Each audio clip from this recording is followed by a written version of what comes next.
A Certain Magical Index, New Testament, Volume 20 by Komachi Kazuma. Prologue. Overturning science and magic become to war. Oh, Lola, you poor, entirely innocent girl. The children of man cannot choose their parents no matter how hard they try. If you had never been involved with that magician, none of this would have happened. Wah. Pant. Ah, wah. Late that December night, darkness filled Academy City in the cold rain. The hospital where that doctor worked would normally have been a symbol of rescue, but right in front of it, a woman with extremely long blonde hair lay on the wet asphalt, opening and closing her mouth and seeking air, while sounding like she was drowning. And that was not a figurative expression. That archbishop would normally wear a beige habit, and it looked like she had collapsed face down. But in truth, half her body had sank into the parking lot. Just like she was sinking into the pitch-black ocean late at night. And there was one other person there. No sign of that magician's original form remained because he had transformed into a lovely girl with long silver hair, a blue blazer, a witch's hat, and a cape. He smiled thinly as she whispered to the woman. In order to kill Alistair's baby girl Lilith, Mathers had indiscriminately sent modern Western magic into the world. That greedy man had summoned Karanzan, and that great demon had possessed Alistair's other daughter, Lola. The world of magic emphasizes symbolism. The magician Aleister Crowley. Here in this case, she provided a lecture, perhaps because she had sat in the seat of Academy City's board chairman for so long. Or perhaps this was her fatherly side showing through since she was in the presence of her daughter. And that does not just apply to special individuals, silver weapons protected by a tribe, and marble ruins. Wrapping a waistband, thrusting a spear, and other perfectly ordinary actions are given an extra value. And at this point, I am not going to explain what each individual thing means. What matters is that all phenomena have meaning, Karanzan.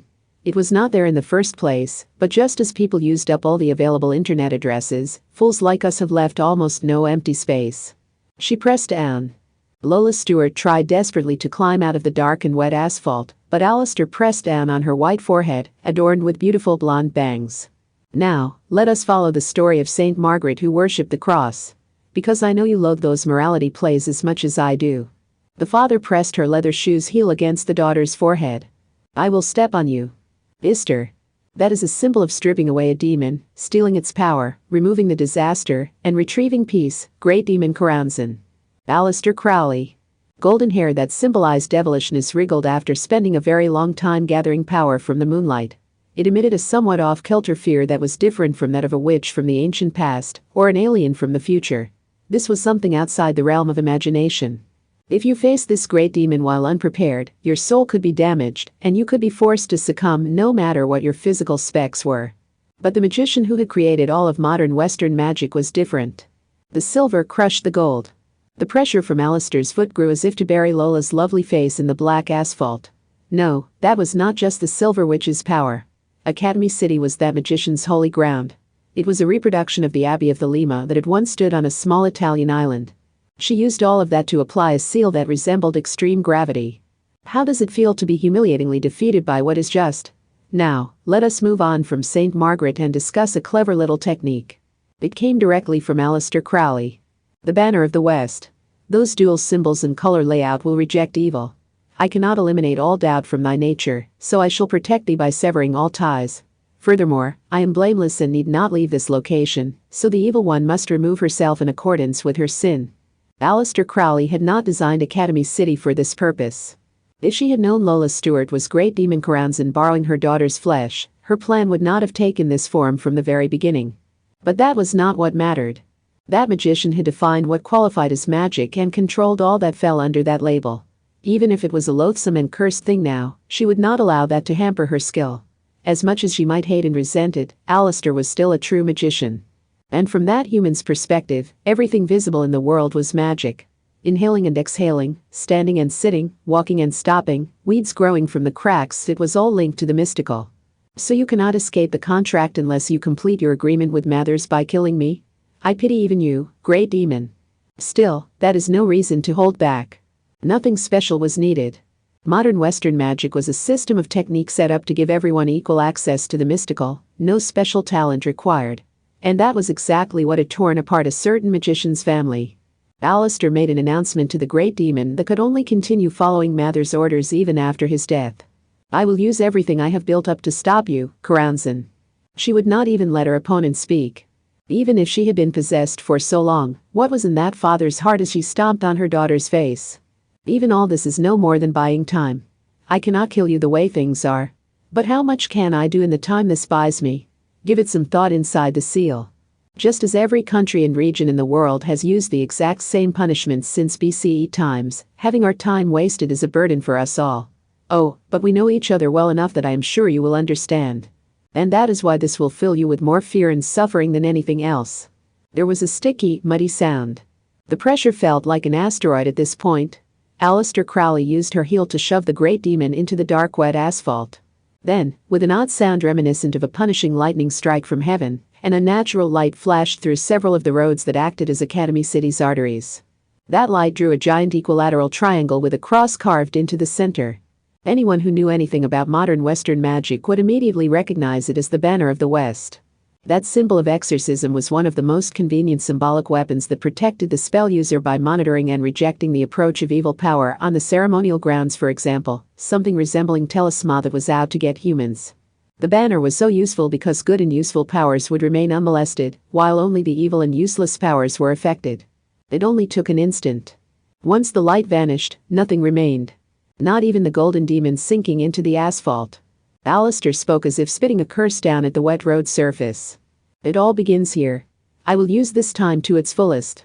Yes, this was only the preliminary round. It only treated the symptoms. That silver girl was a skilled enough magician to fully know this was no time to be optimistic. A seal that used an entire city and measured dozens of kilometers across might sound nice, but the city had not been designed for use against Karanzan. She had only connected the spiderweb of roads in a meaningful way.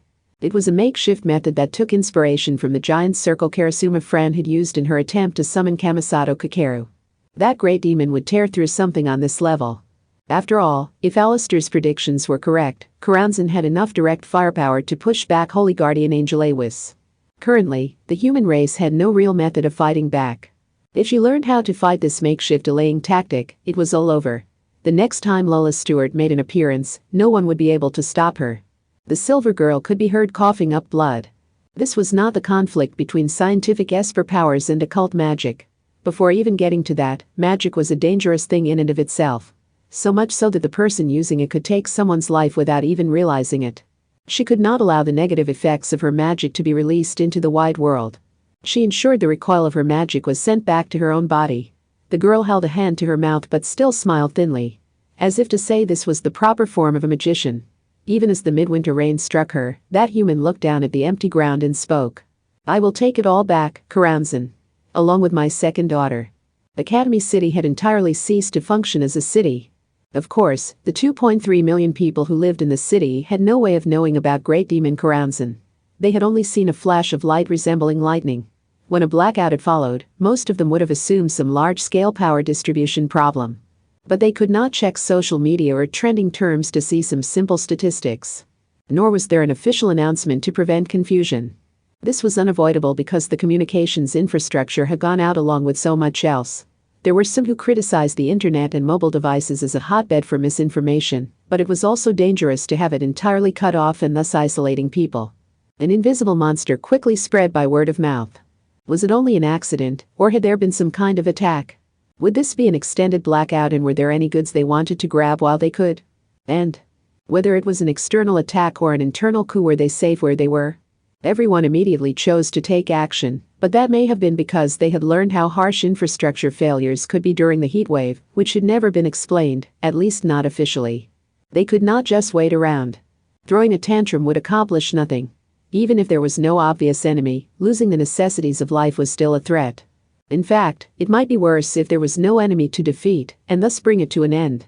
After experiencing the fear of the city infrastructure failing during the heatwave caused by a microwave attack, those 2.3 million people acted swiftly. They did not lament the sudden confusion, and they did not swarm a convenient authority figure to vent their anger. If they did not adapt to this change, they really would die. That was the way of things in the natural world, but that harsh logic could return to the surface here. It did not sound at all like something a city of science would do, but once they sensed that strange atmosphere, they really were quick to act. Don't push. There's no reason to panic. You don't need to rush the buses. We are opening up the trucks and dump trucks. An anti-skill officer in a green tracksuit guided some children who were carrying as much luggage as they could. But even the adults shouting with their physical voices did not actually know what had happened. What had that flash of light been? Had all of the city's countless wind turbines been taken out?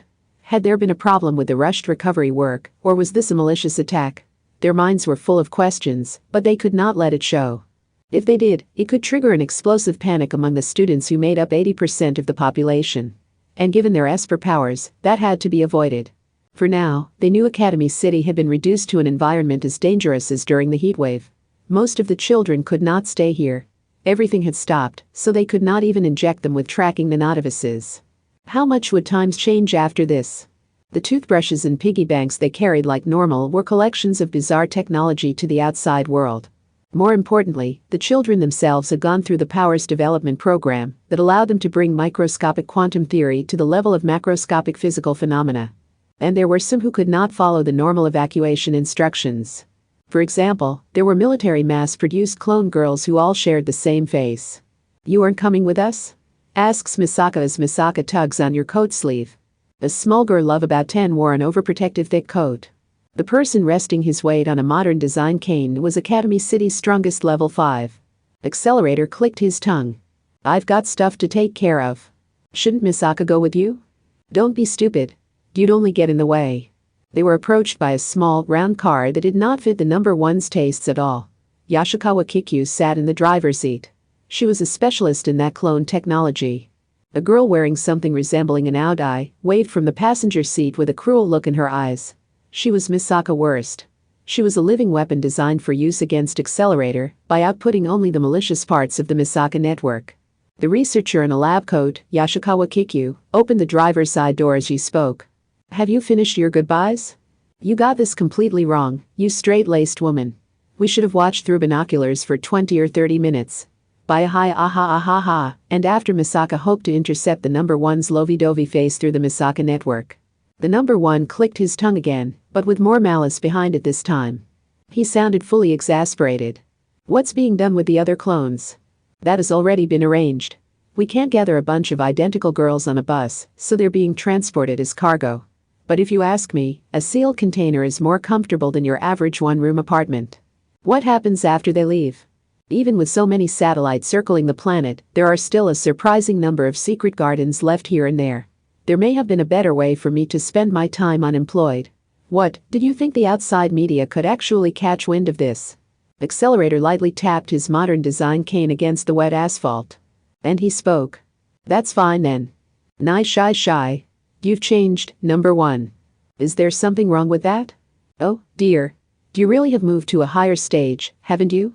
As someone soaked in the evil side, Misaka feels a little lonely. Misaka Worst patted her lips like a child in the passenger seat of the small, round car, but Accelerator did not care. Thinking of himself as the strongest was the same as giving up on any further growth.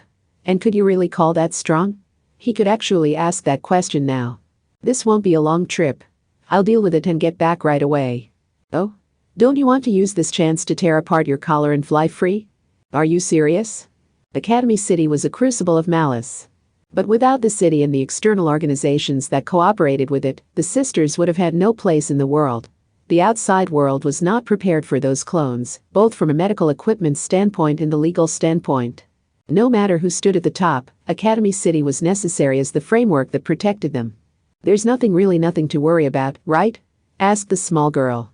She grabbed Accelerator's coat and looked up at him. "You aren't going to fight again, are you?" asks Misaka as Misaka makes sure. Now, what would the correct answer be for a normal human? As someone who held the strongest rank, the number one had no way of knowing. During World War III, he had brought last order to Russia because it had been an emergency. More importantly, he had still been mentally immature at the time.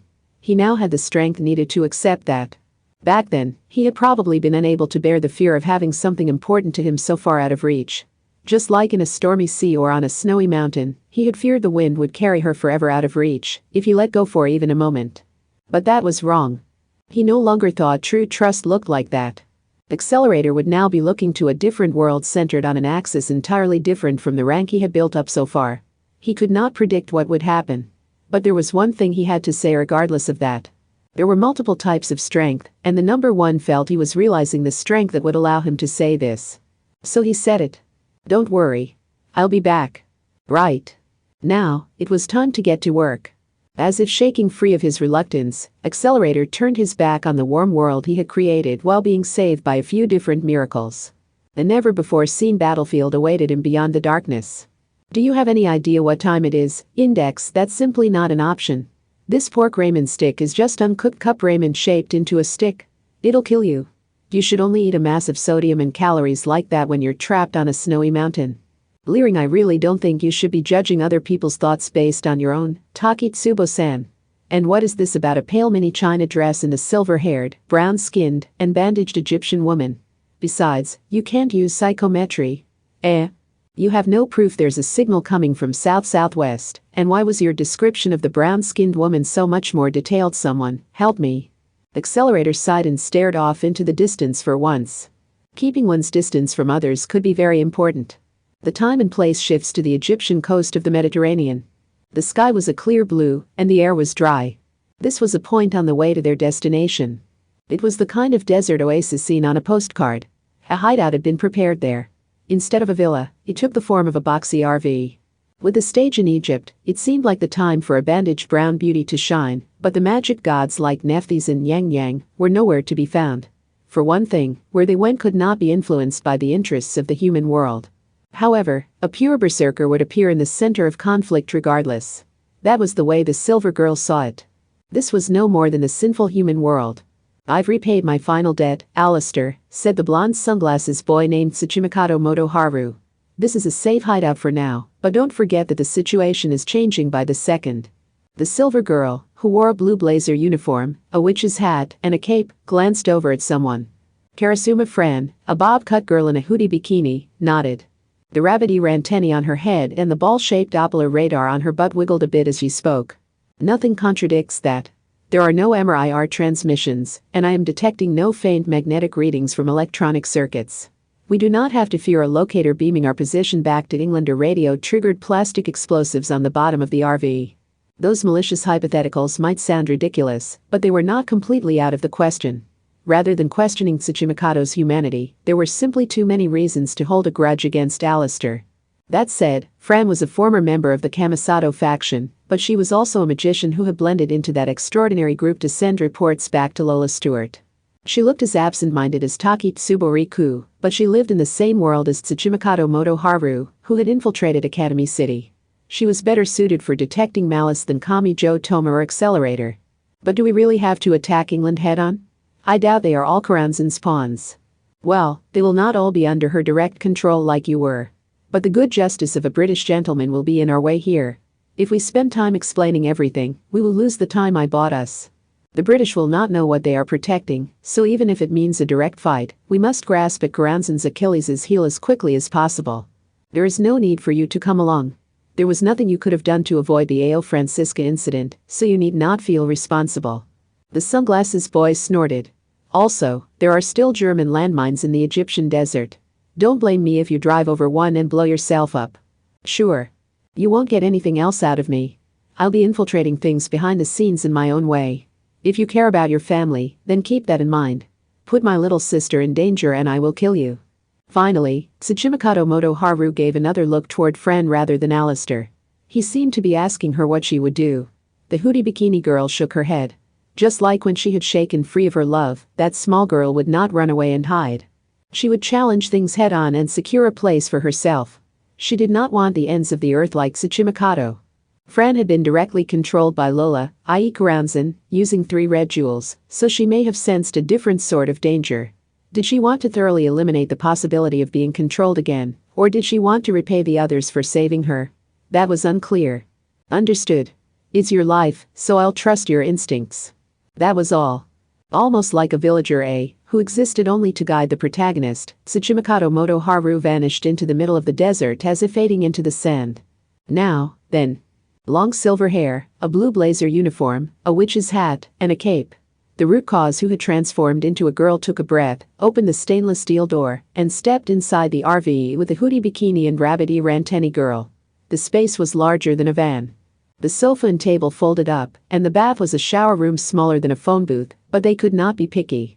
The spiky-haired high school boy named Kamijo Toma, had already entered to inspect the temporary home, but now he frowned. So you brought us here, but why Egypt? For European magicians, it is a nearby holy land much like Tibet, and the dark continent of Africa is a crucible of the mystical. This place is also closely related to the experiments for summoning Awis in Karanzan. Although it turns out Mathers summoned Karanzan before I did. They have a fundamentally different access to the humans who ascended to magic godhood, so I doubt we can stand up to them through force alone. If I am going to be extending myself, I wanted to start at an advantageous location. I do not know how effective it will be, but no place on Earth would be better for jamming that great demon. That would be why they had chosen a mobile RV instead of a fixed villa. She did not think this would remain a safe place to the very end. In fact, continually moving to hide their tracks would be better. Mina Mathers. Yes? The cat ears widow in mourning clothes hid behind a corner of the RV. She tilted her head a little and awaited her orders. At her feet, a calico cat chazzed after her tail which moved around like an independent creature. Girl Alistair's expression did not change. Take care of Lilith while I am away. She is a baby and the historical Lilith died of typhoid fever. Be extra careful with milk, toys, and anything else she might put in her mouth. This baby was reborn by twisting destiny, so be careful of anything related to the original cause of death. Understood. According to my parameters, I am a wife, so there is nothing to worry about. Now, who is it that had tearfully curled up in front of a convenience store with a power cable in her mouth because she did not understand the concept of food? If that store manager had seen this, he might have screamed, but the silver girl was not too bothered about things that could be learned with a simple search. Blatant hostility and mechanical politeness. From beginning to end, everything that surrounded Alistair fell into those two categories. She may have realized that because that former board chairman gave a faint smile. The one exception may have been Kami Jo Toma. A small life wrapped in baby clothes uttered a quiet voice. When working with Hamazura Shiage, she had used a number of mystical items in the form of a three-dimensional puzzle and fluently spoken human language through a wooden doll, but her natural form was a perfectly normal baby. It may have only been in combat mode that she did anything so extreme. This may have been the final anchor for Alistair Crowley. That existence was the lifeline that held him or her in a kind world. The human shook free of that and made an announcement. I will rescue my other daughter as well.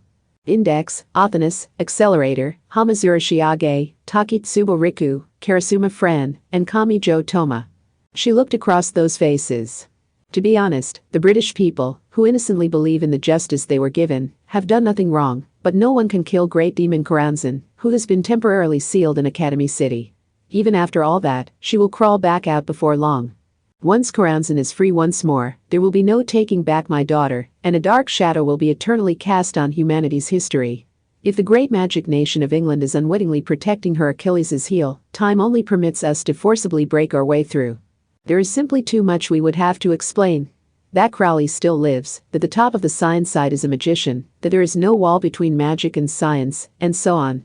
I do not want to waste the time I bought us by destroying Academy City, so we will break through. This is sounding dangerous already.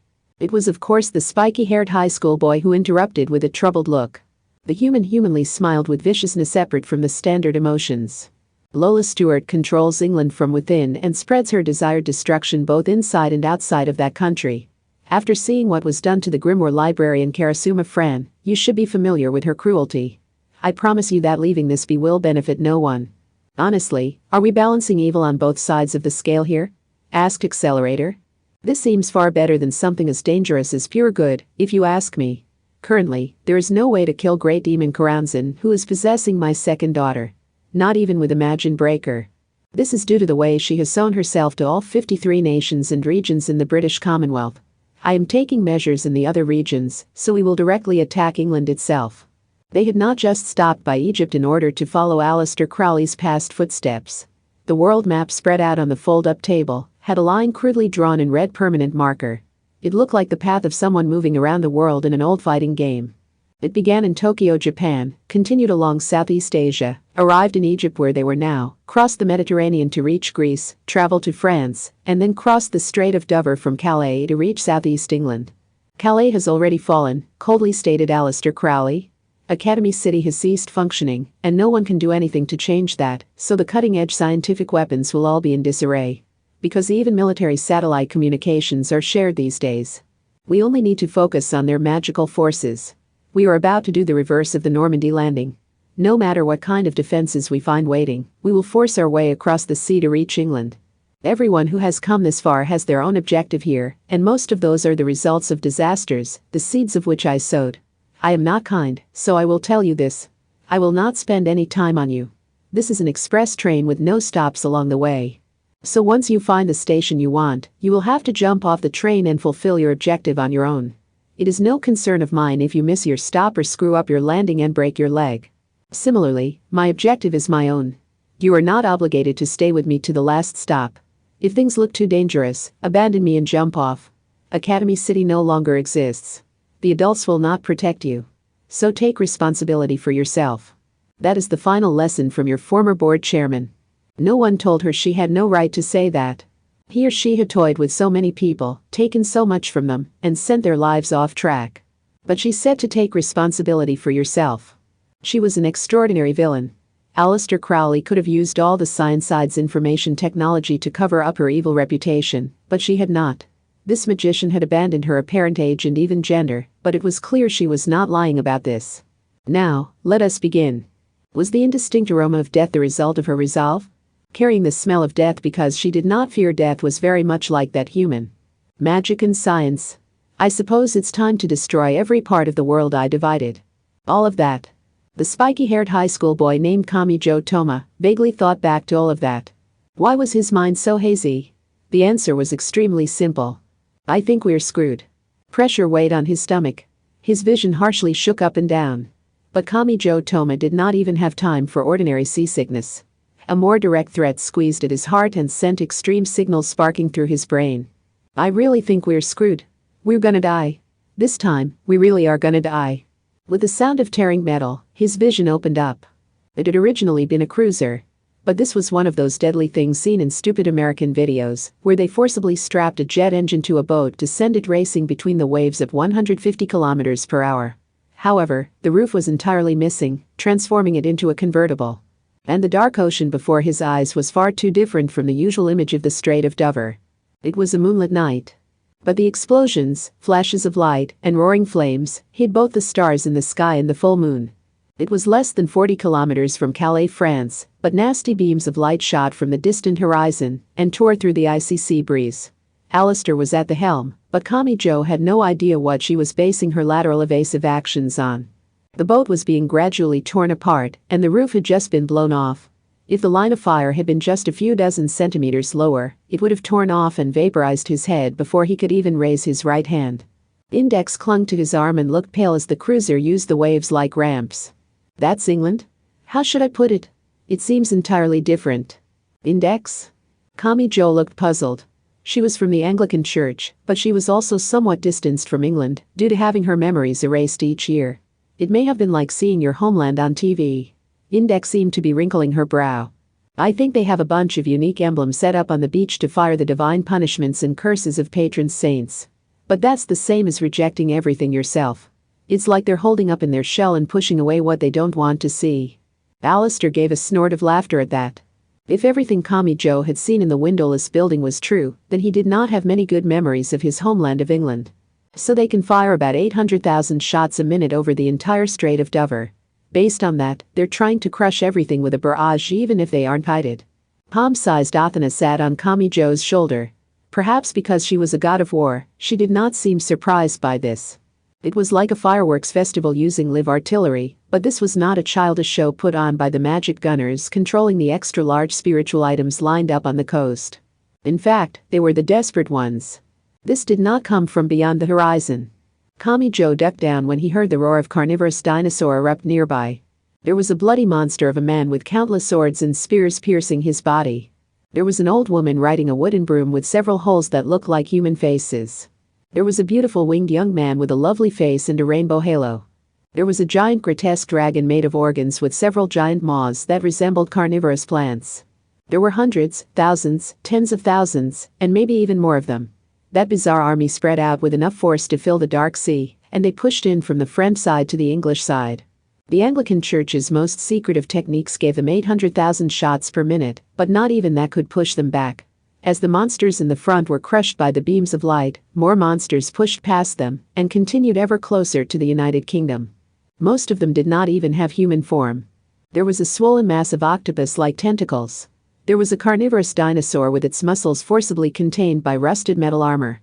There was something that comically emulated a human form with pieces of concrete patched together. There was even one that looked like it could swallow a large truck or tanker whole. Hoodie Bikini Karasuma friend kept herself warm with an insulating gel on her belly, and she held her small hands on the top of her hood as the wind blew violently at it. "Alistair Crowley," she groaned. Of course, she was not referring to the girl steering their boat. And this was not limited to the Strait of Dover. This war was underway in all 53 regions of the British Commonwealth. Call them the Crowley's hazards. They are a disaster that bears my name. With the low laugh of a storybook witch, Alistair gave a simple explanation while steering and humming. Because Karanzan used Lola's body to kill me in the windowless building, my many overlapping possibilities flowed out. And there are more than a billion of them. Keeping track of the exact number would be too much of a pain. Some of those Crowleys have mastered magic, but some of them gave up on it altogether. But, well, none of them are what you could call a normal possibility. They are still me, after all. Thick beams of light continued to tear through the group of Alistairs known as Crowley's hazards, but they pushed back with even greater force. That should have been a good thing for Kami Joe and the others who were hiding among those monsters as they crossed the dark ocean to reach England, but the sight was enough to send a chill down their spines. The vast sea was soaked red, as if by a red tea bag, and flesh and bones could be seen floating here and there. Viewed from space, the Earth may have looked like a bloody planet. And it had already been explained that this was not limited to the Strait of Dover. The Crowley's hazards were wielding their power everywhere. They did so directly in 53 countries. And if the surrounding countries were dragged into the chaos, no country or region would not play a role in the battle. Alistair Crowley was not concerned with the fate of his own lives. It was possible that was also true of the silver girl steering their boat. An ear-splittingly raw sound rang out. The dragon, made from countless organs and mouths, had split open its maws. And it released a thick deluge of what may have been stomach acid. With the force of an industrial water jet, the counterattack split the battlefield along a straight line and erupted beyond the horizon. Something like a cumulonimbus cloud explosively grew on the surface, but that may have been chemical smoke with the properties of sulfuric acid. The bombardment of light from the Strait of Dover faded somewhat, and the monsters rushed in. They were close. They could see the coast made of white lime. Kami Joe Toma gulped while viewing their goal in the moonlight. No, that may have been the starting line. By this point, the flow of time was too confusing. Just then, a beam of light shot by too close for comfort. It struck the giant mass of organs that had been racing along next to them. Everything scattered around and a squishy mass the size of a light truck flew toward them. Wah! There was nothing they could do. When the heavy mass hit the cruiser, it was bent like a candy box someone had stepped on, it was torn apart, and Kami Joe's group was thrown into the red-dyed coastal area. Chapter 1: The Unwavering Magic Kingdom and the Pervert Welcome Home AC. Part 1. The situation was very different from normal. The Strait of Dover was the entrance to the Eurasian continent. The coast was a beautiful pure white not found anywhere else in the United Kingdom. The land had originally been made of soft limestone. Immediately past the fine white beach were nearly vertical cliffs that resembled white walls. When the moon was out, the entire land seemed to shine in the moonlight, which should have created a wonderful contrast with the dark ocean. That was nowhere to be seen. Everything there was a collection of impurities. Like a beach covered in garbage washed in from a foreign country, or like the aftermath of a cargo ship accident, the silhouettes of artificial objects were visible all across the long stretch of coast. The December sea breeze reached the cheeks of a female knight in charge of protecting that coast. It was cold, but not so cold that the ocean froze over. This place was not as snowy as Santa Claus's home. The winter winds smelled strongly of the ocean and retained a hint of warmth, but on this night, that gave the disconcerting impression that you were bathing in blood. The corners of concrete blocks jutted out from the dark ocean. Several large shields were stabbed into the beach-like barricades. The white beach had been crudely leveled, but was that to hastily bury landmine-like magic circles in the sand? Several steel beams stuck out from the vertical cliff wall, and rose vines were wrapped around those like the barbed wire on the outer wall of a prison. No, it went beyond ways of obstructing a direct landing. There were wooden boxes and tanks of supplies, or traps made to look that way. There were rescue tents. There were trenches to hide in when attacks arrived from beyond the horizon. The entire panoramic view was sullied by a massive defensive formation that used both direct and indirect methods. That beautiful coast was a mere 100 kilometers away from the capital city of London. In the most basic and essential way, if they allowed the coast here to fall, the United Kingdom was as good as defeated. The fine sand of the beach looked like the desert at night in a picture book, but immediately past that, the limestone rose vertically to form the walls of a natural fortress. Some things taller than humans were sticking out of that cliff face. They were gigantic discs carved with lions' faces and hunters' clothing. Those were swiveling and changing direction much like parabolic antennae. The female knight in silver armor and a surcoat raised her voice. Group 3, begin your rest phase. Groups 1 and 2, move to the front on my signal, begin simultaneous prayer, and charge the emblems ASAP. Each group was made up of more than 100 people, and the many nuns lined up in a rectangular formation. Young girls kneeled, folded their hands, and wholeheartedly offered up prayers. But that was not the source of the power. Praying to God was fine. But was it right to pray that only you will be saved when faced with a battle and other people needing help? Also, there were saints like Saint Vitus or Saint Julian, whose miracles were more or less divine punishment or a curse. You could intentionally trigger that divine punishment and then divert it to a different target in order to attack someone. It could be seen as irreverent, but it was a very human method of systemizing the ability to manipulate the anger of holy ones. Of course, they had more than one kind of attack. First of all, the different attack emblems sticking out of the earth were distributed to provide mutual covering fire, no matter where an attack arrived. And to fill the slight lag between attacks, completely different forms of magical cannons were prepared. Magic mirrors that used Maria cannon, the wind instruments from Revelation, etc. The horizontal downpour of attacks was not allowed any gaps as it was released toward the dark sea. Instead of sniper shots against a point or sweeping attacks along a line, they suppressed the horizon by covering an entire surface. I thought we only had to wait until Archbishop Lola could be contacted, but now all I'm hearing is that a search of her residence at Lambeth Palace found instructions describing the hiding places of some trump cards that can turn this around. I know Holliger's Myrates is in charge of the investigation, so what is he even doing? They won't make it in time. However, even after all that, those were the only words in the female knight's heart. They could defeat the enemy. They could stop them. But the number of enemies pushing back at them was overwhelmingly greater than the amount they could slay. These beasts were large enough to sink a large truck or cargo ship with a tackle, and they filled the ocean with enough force to push back against the hail of magical attacks. The female knight held a single gold coin in her hand. It was a beheading coin. The spiritual item had a horrific name, but it had its origins with a bribe. A criminal's family would pay the executioner back when criminals were beheaded with an axe. It was a request to give them a quick and painless death. This spiritual item was a last resort. It would raise one's concentration and cut off their pain and fear for just a few seconds. It was a gift of mercy that allowed its user to choose death without hesitation.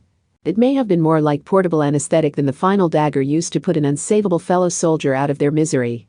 These large spiritual items put together by the former Roman Catholics and the Amakusas are pretty impressive, but it's another sign that this war requires quantity over quality.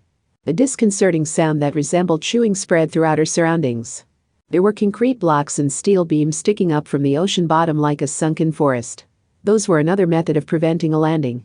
Your average giant fish or ship would tear a hole in its belly, but that did not work here. This enemy's belly actually broke, smashed, and crushed the underwater obstacles. Crowley's Hazard. No one had officially named them that, but it had naturally occurred to everyone in the 53 attacked countries. It was not at all an even fight. Their opponents pushed back against the hail of cannon fire, blew away the ocean turrets and unmanned observation ships, and even cleared away the underwater obstacles in the shallows. They had already arrived that close. What would happen if those things arrived on land? Buildings, homes, and reinforced concrete shelters would be meaningless. They were like a great gluttonous maw. Their mere presence would destroy everything in England. While faced with those monsters pushing in from the dark ocean, the female knight drew the sword she wore at her hip. That heroic woman spun around the moonlit blade and did not hesitate to raise her voice. Main Knight's unit, forward our target is the Crowley's Hazards. Groups B through D engage them as soon as they arrive on land. The non-combat prayer unit borrowed from the Anglicans should fall back immediately. Several thundering footsteps reached that limestone land. The knight's chances were irrelevant.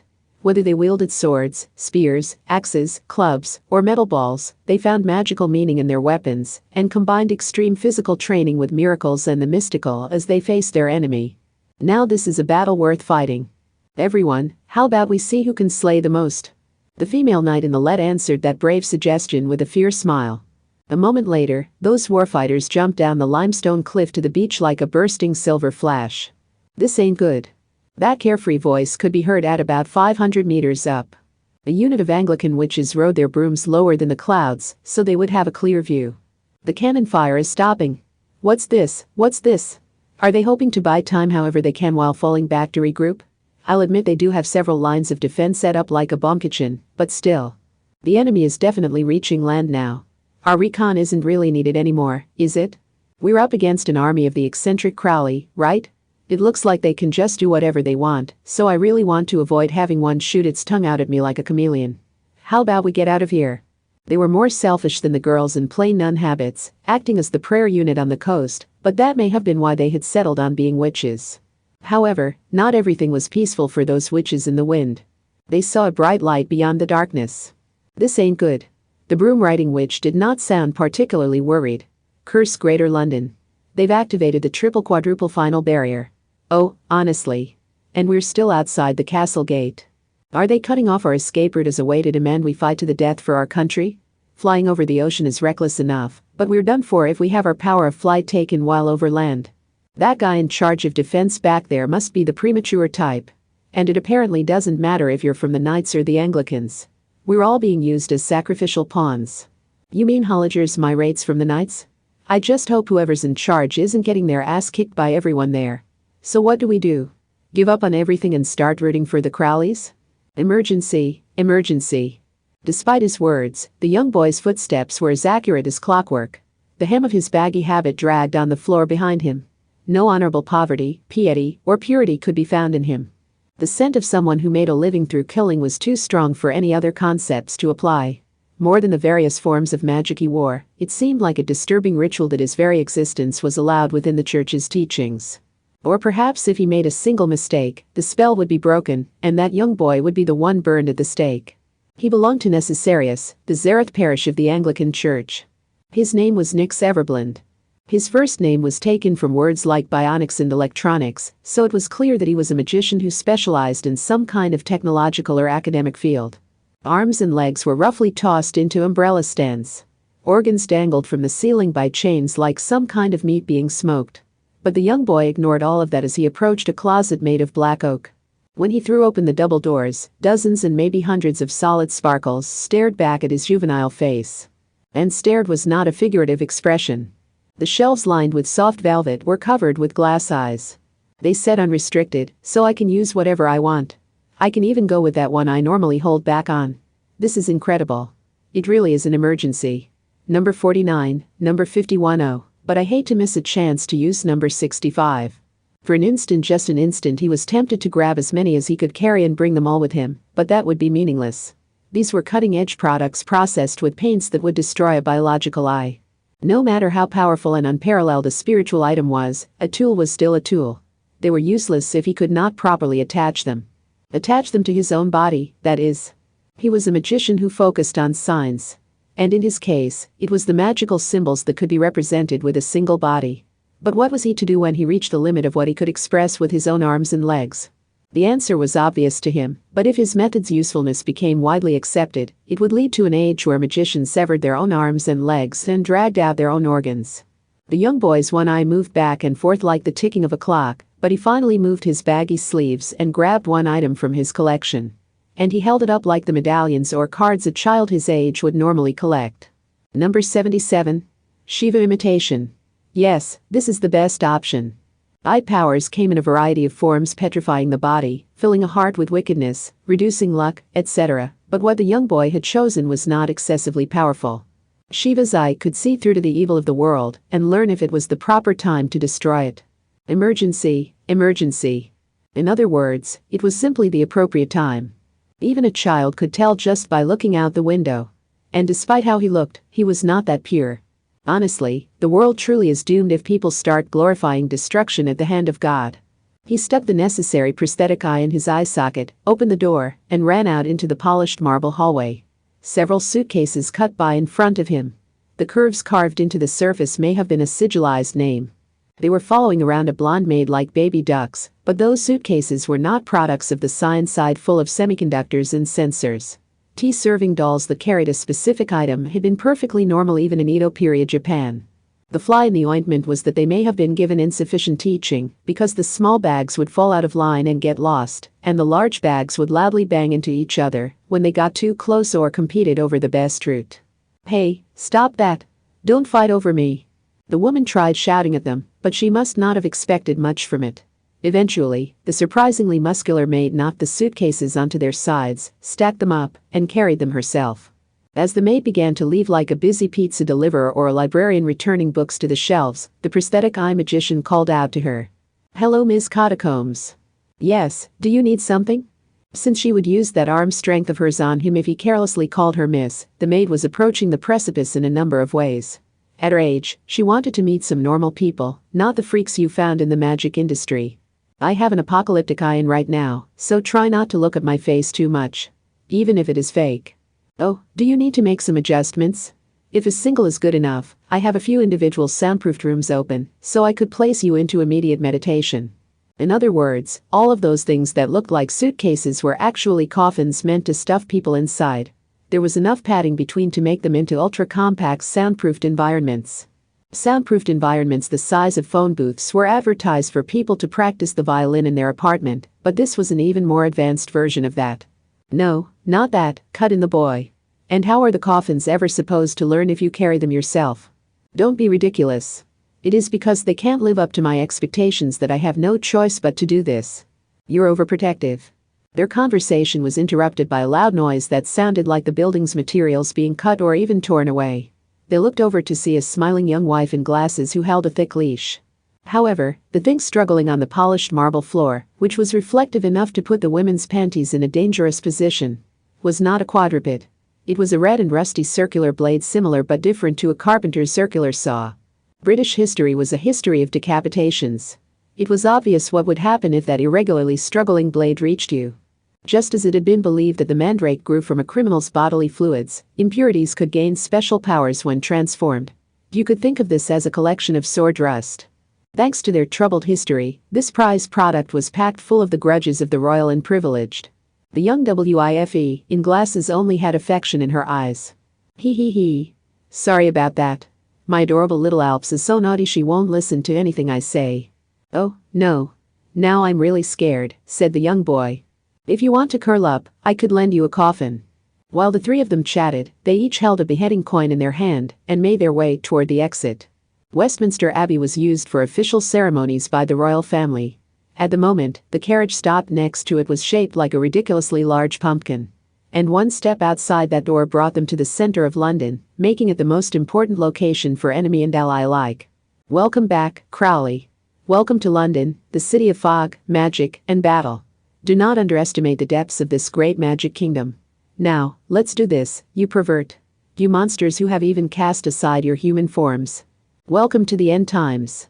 A second national crisis had arrived to follow the British Halloween. Part 2. It's hopeless. We're so dead. Pant. It was December in England and he was soaking wet on the beach in the middle of the night. Kamijo Toma was all alone, and he could not find anything to do besides hide behind a small rock like a crab. "We got separated almost immediately. Alistair, I have no idea what to do without you around, and where did Index and Athanas end up?" There was also the fact that he had crossed who knows how many national borders without a passport, but he had already been corrupted when it came to that. After traveling around the world fighting powerful men like something from a fighting game, that spiky-haired boy saw far too much of the world as his own backyard. He was not surprised at all to find his cell phone had no signal. And he doubted that was simply due to being in a foreign country. Since they were fighting a war, information was probably being blocked for civilians. He was in a war zone. He only wanted to live a peaceful life, but that fact finally caught up to him here. Hey. I want to eat sprouts. Yes, just dump a bunch of sprouts in a frying pan, add some salt and pepper for flavor, cook them to a nice sizzle, and then fill my stomach with sprouts. Hey. When people were faced with a situation they could not handle, they would try to escape into their past. Although the fact that this made him fantasize about a pile of sprouts said something about his lifestyle. He had made it this far on momentum, but what was he supposed to do now? What would he eat? Where would he sleep? Would he have to walk the entire way? Without riding a train? When the reality of the situation suddenly hit him, Kamijo grew pale and patted his pockets, but his wallet only had 72 yen inside. He could not imagine how he would get that mere pocket change converted into British currency. Damn it, wait. I have to stay calm. Not many people will have realized that Lola is Karanzan. Someone needs to do something. Arg, I just want to do something about that demon and save Alistair's daughter, so why do I have to fight against these decent British people? A heavy straining sound reached him from beyond the small boulder. It was surprisingly close by. Not even 10 meters away, a dignified female knight in a surcoat and silver armor was swinging around a double-edged sword, while a monk in a black tailcoat fought back using the various staffs he held in his many arms. He would have originally been a Westerner, but the bald man looked something like a many-armed Buddhist statue. He pressed two hands together in front of his chest, jabbed the bottom of the staffs in from multiple angles like bullets, and fought on seemingly even footing with the British knight. HH. The knight's blade flipped around and chopped off one of the bald man's arms. The battle continued in her favor from there. She pushed in like an avalanche. But that was not enough. She could not spend so much time on each individual battle. England's defense unit had been losing from the moment they failed to push back the Crowley's hazards covering the ocean. If they could not swiftly slice through each individual monster like it was no more than a weed, they would be surrounded and swallowed up by the never-ending stream of enemy reinforcements. With the sound of something soft being torn apart, the many-armed tailcoat man swelled out from within and burst. The Crowley transformed into an octopus large enough to pick up a semi-truck, and the silver-armored female knight gave another flash of her sword. One of the tentacles was immediately sliced to pieces, as strange sticky liquid stained the white beach, and the course of attack shifted somewhat. After failing to defeat the female knight, the octopus mercilessly smashed the small boulder Kamijo was hiding behind. Eek! A suspicious aura arrived from the female knight. This was no time to just silently shiver in the British December weather. His one and only chance to escape was while the dust of fine sand and broken limestone filled the air. He did not even bother getting up as he crawled behind another rock nearby. He felt just like a bug running in fear from some bug spray. He heard more of that straining sound, and found it did indeed come from that Crowley's hazard. Each tentacle was thicker than his torso, and they were covered with elliptical suckers. Except no. Those were eyes, noses, and mouths. They were gnashing their teeth in search of flesh and blood to bite, tear, and swallow. Alistair seemed capable of controlling the bizarre Crowleys to a certain extent, but this boy did not have that same control. In fact, this looked like a cross between a bloated corpse and a giant octopus, and it did not even have the appropriate number of tentacles, so did it even understand human language? Kamijo had no idea which of the many chattering faces to speak to. He felt like a circus member finding himself surrounded by the lions and tigers backstage, while the animal tamer was away. And for the British people trying to preserve peace, Kamijo Toma would be seen as a bastard who showed up with Alistair, so even if he said he wanted to drive out Great Demon Karanzan and rescue Lola, would any of those diligent British people believe him right away? Kamijo Toma was like the bat who could not be a bird or a beast, so he was already on the verge of tears. Think. He had to think. No matter what anyone says, England is England. Isn't there anyone I know around here? His weak heart could only search for friends. His cell phone still had no signal, so he did his best to look around from behind the small boulder. He caught a glimpse of some people on top of the white cliff. They seemed to be girls in black habits. He focused his eyes as if praying and tried to find a familiar face. Those habits, yes, the zippers make them look like the Roman Catholic ones. No, wait. Could it be? Yes, it is. That's the former Agnes Force. Okay, found them. There's Lucia and Angeline. Wow, how can I be so lucky? Kamijo Toma was a hopeless bastard since he was on the villain's side. He had entered the country illegally, and he was sneaking behind cover like a bug, but things were sure to take a turn for the better if he could speak with someone he knew, instead of a complete stranger. As he focused on those lateral connections, the spiky-haired boy transformed into a filthy hand-rubbing and bowing boy as he prepared to call out to the top of the cliff. But the exact moment before he did so, the chilly December wind carried a voice down to him. I'll kill them, damn that god-forsaken pervert army. I will never let them set foot in our second home. Oh, God, they're so sticky and gross. I'm going to sterilize everything and everyone related to them. Please calm down, Sister Lucia. If we fall back and set up a proper defensive line, we should be much more successful here. So a strategic withdrawal is the best way to kill as many of those perverts as efficiently as possible. Kamijo Toma froze with his lips forming the H of hey. After shrinking back down, the spiky-haired boy gave up on joining them. He did not know English, but the tone had been impossible to misinterpret. With the way those girls were shouting, he was certain anyone they deemed on the enemy side would be sliced to pieces right away. That reminded him that Lucia was something of an extreme clean freak, so she would never forgive someone she saw as the friend of a pervert.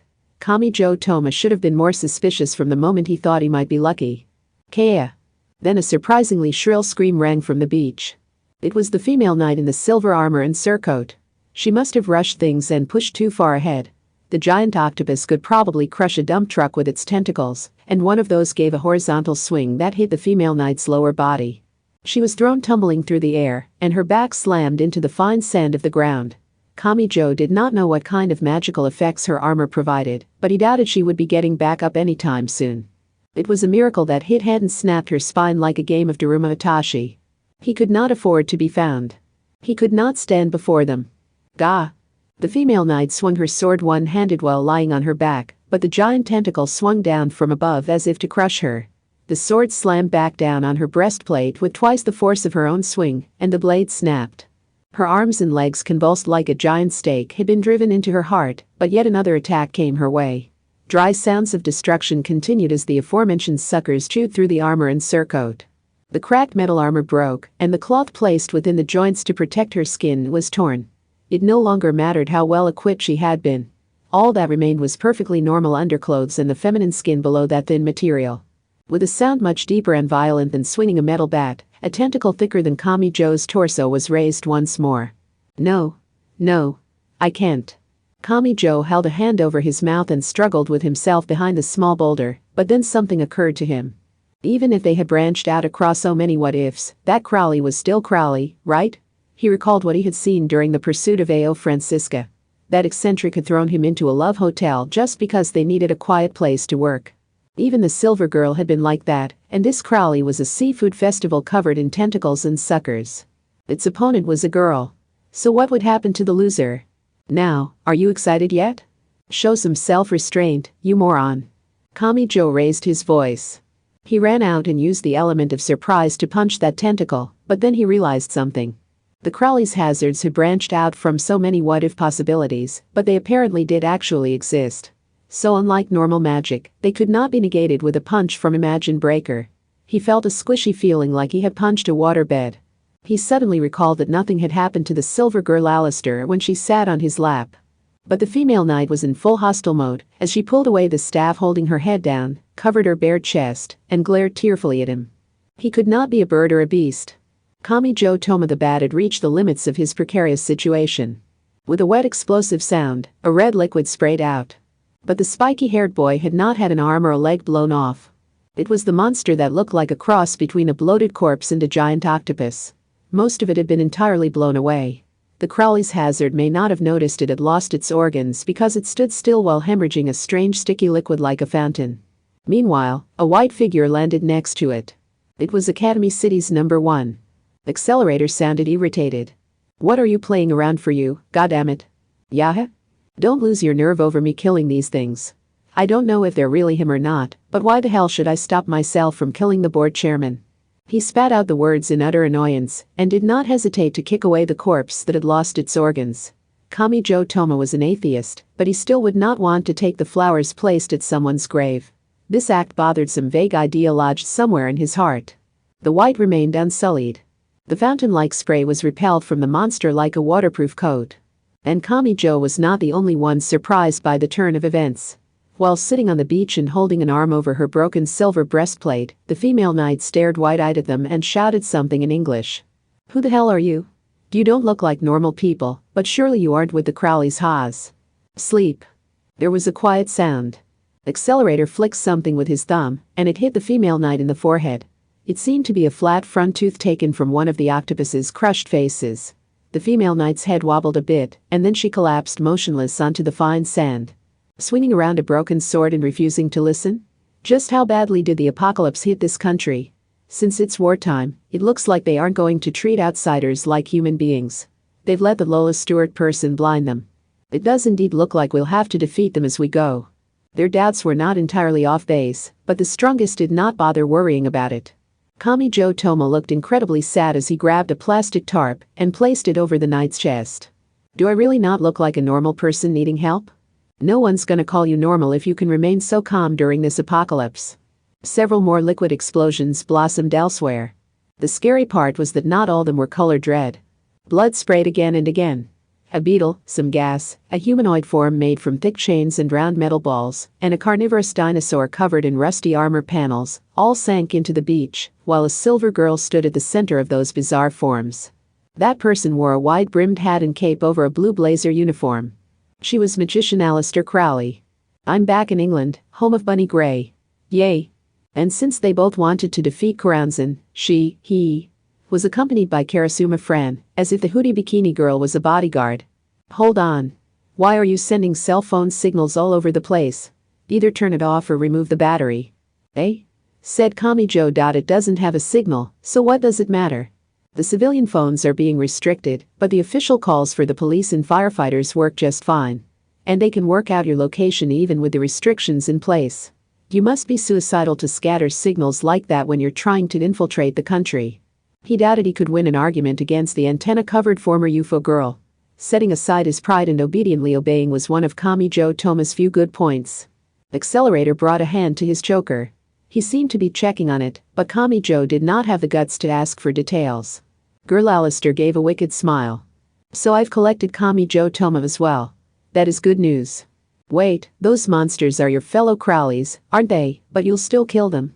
After all the trouble I've caused others in my life, do you really think I'm going to go easy on myself? Besides, if I was smart enough to pull my hand back from the fire for fear of burning myself, I wouldn't have started this offensive war. Despite what she said, Aleister showed no mercy on others either. When some silver-armored knights noticed the oddity, she held her hand out toward them and unilaterally beat them down with the illusionary swords, guns, or whatever else of spiritual tripping. Since only the target could see those weapons, was she actually cautious of Kamijo and the others, despite what she said? In a way, this was a completely different direction from the illusion-breaking boy's right hand. It was a completed method that gave physical form to illusions and sent them out into the world. I will contain the recoil of my own magic. That is my way of taking responsibility, but, well, that makes this awfully convenient. Sharing the battlefield with so many versions of myself allows me to send that recoil all over the place without having to harm anyone else. Two people stood next to wickedly smiling Aleister. Index in her white and gold teacup habit and magic god Athena sitting on the nun's shoulder. I've never heard of this recoil. Are you really sure it's real? I do approve of facing the world of magic with constant skepticism, but do not let your doubts lead you astray. You carry 103,000 grimoires plus one more from Mina Mathers. But even the perfect database is useless if you do not know how to use the search engine. Even after gathering all that information, you have not covered all the blind spots. Kamijo blinked in confusion and asked a question. Hey, we're missing some people. What happened to Hamazura and that girl called, Takitsubo? I sent up a balloon covered in cameras, but I haven't located them yet. The cliff is made of fragile limestone, so they might have escaped into a cave eroded by the waves. You were complaining about my phone earlier, but what about his phone? You the only one careless enough to keep your phone on in a war zone. Fran sounded both apologetic and exasperated. If you converted her words into saying she had sent out a drone to do a search of the surface, you could sense more of that Tsuchimikato-style darkness and less of the eccentric former UFO girl. The way she did things was like using curry powder or mayonnaise to hide the bitterness of a poison. Meanwhile, Aleister was entirely carefree. Not even I am perfect. In the worst case, they were crushed by the Crowley's hazards that are only focused on killing, but in the next worst case, they could have been captured by the Knights. I suppose the best case is that they are hiding somewhere like you were. And why aren't you suggesting we search for them, you utter failure? Do you not remember what I said a mere 30 seconds ago, you poor student? I am not perfect and I have my stamina to worry about. Plus, that number one has his choker battery. If we continually wear ourselves down on the front line, this beach will be our graveyard. And if that happens, we will have no way to search for your missing friends. He will have learned the bare minimum of etiquette from his life in the back alleys of Academy City, so I suspect they are already in infiltration mode. I suggest we hide ourselves and preserve our energy for another time. If we are going to search for someone, we should choose the more likely method. Kamijo turned toward Accelerator and Karasuma Fran, but the number one did not seem interested, and the hoodie bikini girl only nodded. She seemed to support Aleister's idea that they should avoid having the search team wiped out by secondary damages. The human giggled. And as dry as it may seem, the more likely method would be to make our way to London. Everything in this country is gathered there. If they were captured, they will be taken there. And even if they are left here on the Dover beaches, we can search more easily by gathering information in London where all information inevitably ends up. We could even intentionally have the knights capture Hamazura Shiage and Takitsubo Riku while we lie in wait to rescue them in London. How likely is that to succeed? Unknown, answered Alistair while sticking out her tongue. That board chairman had incorporated failure and defeat into her plan.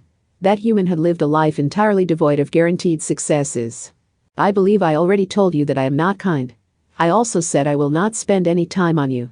Thus, this marks the end of your childhood where you can simply follow the rails laid out for you. If you have an objective, figure out how to get off the train yourself. Take responsibility for your own life and figure out the most efficient spot to jump off. Part 3. Crack open the hard plastic. Connect the colorful cables that pop out like a tuft of hair, and you're done. Good, it's running. England's car security sure is crap. Anyway, Takitsubo, fasten your seatbelt. Right. It was a large four-wheel drive vehicle that was abandoned on the beach. In addition to an attachment on the roof for skis or a canoe, it had bulky metal bars attached to all four sides, making it look something like a birdcage. What is this? Asked Takitsubo. It's a lot like what they use in Australia in case they crash into a kangaroo. In England, I'm guessing they're more afraid of sheep or something running out onto the road. Even though it's a developed nation and a holy land of soccer? Away from the big cities like London, it should be pretty tranquil. While they conversed, Hamazura Shiage turned the large steering wheel and drove the big four-wheel drive vehicle across the white sandy beach. They had actually been dropped right into a safe area that felt a lot like the eye of the storm. Their phone sat on the dashboard with the SIM cards removed. His general plan was to assist Alistair in exchange for a guarantee of their safety, but that had fallen apart now that they were separated from Alistair. That said, he didn't have the courage to run through the explosion-filled coastal battlefield while shouting that name. In other words, time to retreat. I don't care where, but let's get somewhere that's safe. We can search for Alistair once things have calmed down some.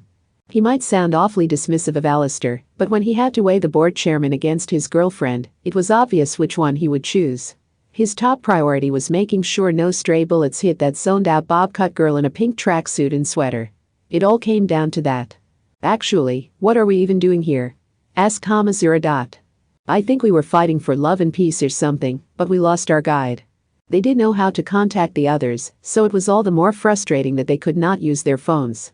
Of course, assuming those others were not complete morons, they would have shut off their phones too, so using a payphone was not an option either. Yes, these two had been partially clever. Had it been fortunate or unfortunate that they had quickly hid below this four-wheel drive vehicle's roof? They showed no sign of knowing Fran had sent out a balloon to search for them from the air. The vehicle had a manual transmission, which was growing rare in modern times. If the owner had wanted to make full use of the four-wheel drive when climbing steep slopes, they may not have wanted an automatic that would change gears on its own. Just like with a computer's enter key, Hamazura thought he looked kind of cool operating the shift lever himself. Of course, he would have just found it annoying if his girlfriend was not sitting right next to him. Hamazura. Where exactly will we go? To be honest, I don't know anything about England. Does this car not have a GPS? There's a holder, but nothing in it. Did the owner use his smartphone app? Takitsubo, check the dashboard just to be sure. There might be a paper map. Reading a paper map would make me carsick. Then are you asking me to spread the map out in front of me while I drive? NN. Hey, don't start snuggling up against me here. Then where do you want me to do it, Hamazura? I'd love to let this get me excited, but I'm more curious where she learned to say things like that. If she says she's been practicing in front of the mirror, I think something inside me is gonna explode. This was not Japan's Academy City. This was the truly free land of England where Devil Mugino and Imp Kinohata's watchful eyes were nowhere to be found. They were entirely alone. And inside a stolen car on the beach at night. Not even Hamazura himself knew how far things would go between these two lovers, now that no one was around to stop them. However, they were supposedly alone here, but he sensed an ominous presence within their safe territory. Oh? In that case, I recommend going to the capital city of London. The four-wheel drive vehicle swerved unnaturally along the beach and just about crashed into a rock sticking up from the sand. It was not as bad as an icy road, but slamming on the brakes was still a bad idea on sand. The rearview mirror reflected the face of a woman with silver hair and brown skin. A pale girl in a mini china dress pressed her cheek against the woman's, making the scene in the mirror look like a crazy costume party. Ugh, there's way too much moisture. I can't stand the sea breeze. Can you dry out the air with the air conditioner? For a damp crying woman, you really do have trouble with moisture, nephews. The two cackled in the back seat, and their presence was enough to make Hamazura feel like he had stumbled into another world. You only have to think about it from his perspective. Instead of running around randomly hoping to find him, you'll have more luck figuring out where he's likely to go and getting there ahead of him. And London is definitely the center of this entire conflict. Given your relationship value with Alistair, there's no way he'll stay on the beach forever, just because he got separated from you too. Wah wah wah, stammered Hamazura as he failed to operate the clutch, stalled out the vehicle, and could not get it started again. Who even are you two?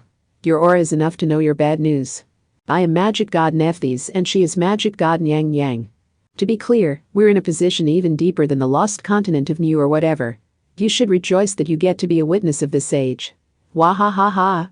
Nyang Yang's mini china dress left her flat chest and bright thighs in a dangerous position, but she actually raised her hands and stretched her back as if showing off her slender body. He did not know how rare these people were, but he seriously hoped someone would do something about the silent eruption of killer intent coming from Takitsubo in the passenger seat. Why are you tagging along with us? He asked. Don't you realize I just found myself in the dreamlike situation of taking a vacation with my girlfriend where no one can interfere? Plus, we're in Europe. Europe. Just look at that gloomy aura coming from the passenger seat. Why do I have to make up for something some complete strangers have done? Oh, sorry about that. The silver-haired beauty had her curvy brown body wrapped in nothing but bandages. Did that even count as clothing? And she held Nyang Yang to her large chest. We were just selecting the best person for our needs. I mean, World Rejector had taken us to the perfect playground of endless battle, but then we were dragged back here again. Then again, it looks like that's going to let us come in contact with something interesting, so we were hoping to find some way of killing time until then. This was starting to sound dangerous. It was like hearing Mugino talk when something began quietly boiling in the depths of her heart. Hey. Let me ask this again. Why us? Because you had the weakest motivation, nonchalantly replied Bandage Brown Nephthys. Kamijo Toma, Accelerator, and the people around them have too clear a goal in mind, so they wouldn't be very interesting for observers like us. And Alistair is completely out of the question, of course. Follow him around, and his viewpoint would bring too great a bias to monitor things properly. You might not think it, but I am quick to tears.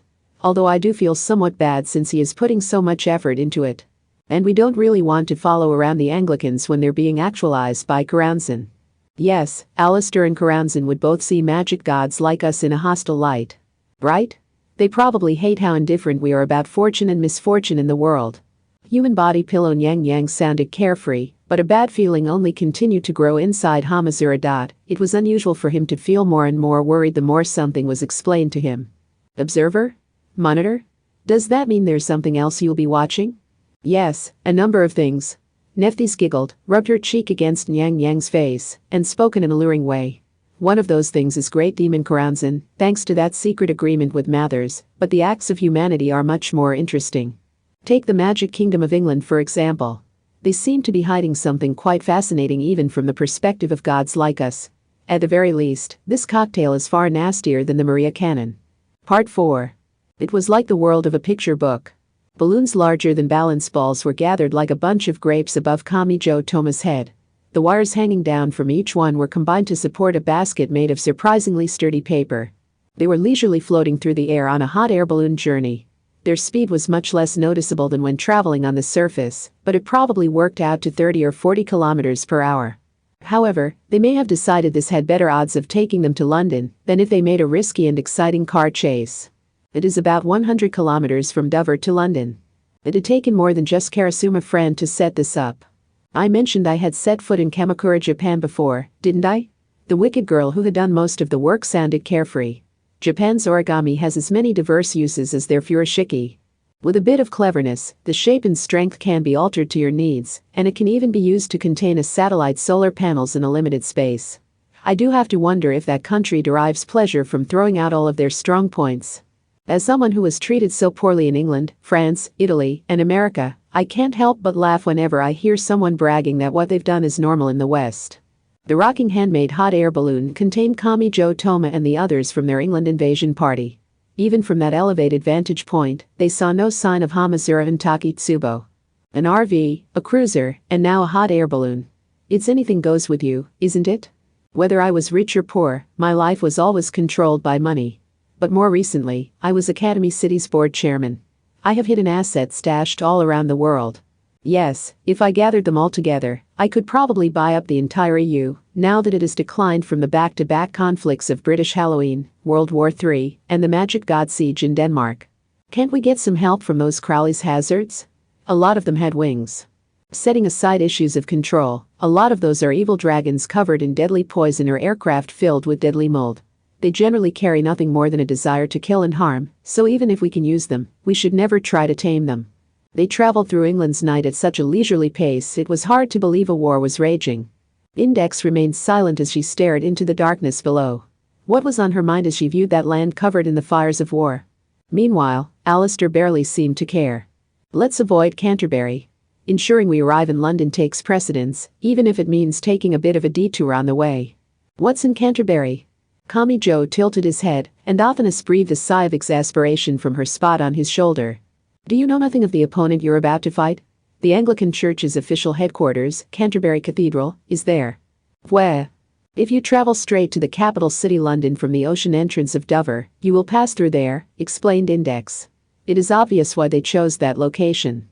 A moment later, a red line shot from a steeple on the surface and swept across the night sky. Kami Joe jumped a bit, as if lightning had struck a nearby tree, but Alistair only scoffed. The magician identified the attack while viewing that frightening blast of highly pressurized water. The miracle of Thomas Beckett's blood, Do not worry. They have not located us. That human wagged her finger and winked. I went out of my way to mobilize Karasuma Fran, so we could fly in a non-magical fashion. Magician Alistair Crowley is a magician, so they will expect me to rely on magic. All the supplies in the world are useless if the people operating them do not know how to think. Alistair spoke as if humming a strange lullaby, while she looked into the darkness past the basket's edge. You never change, England.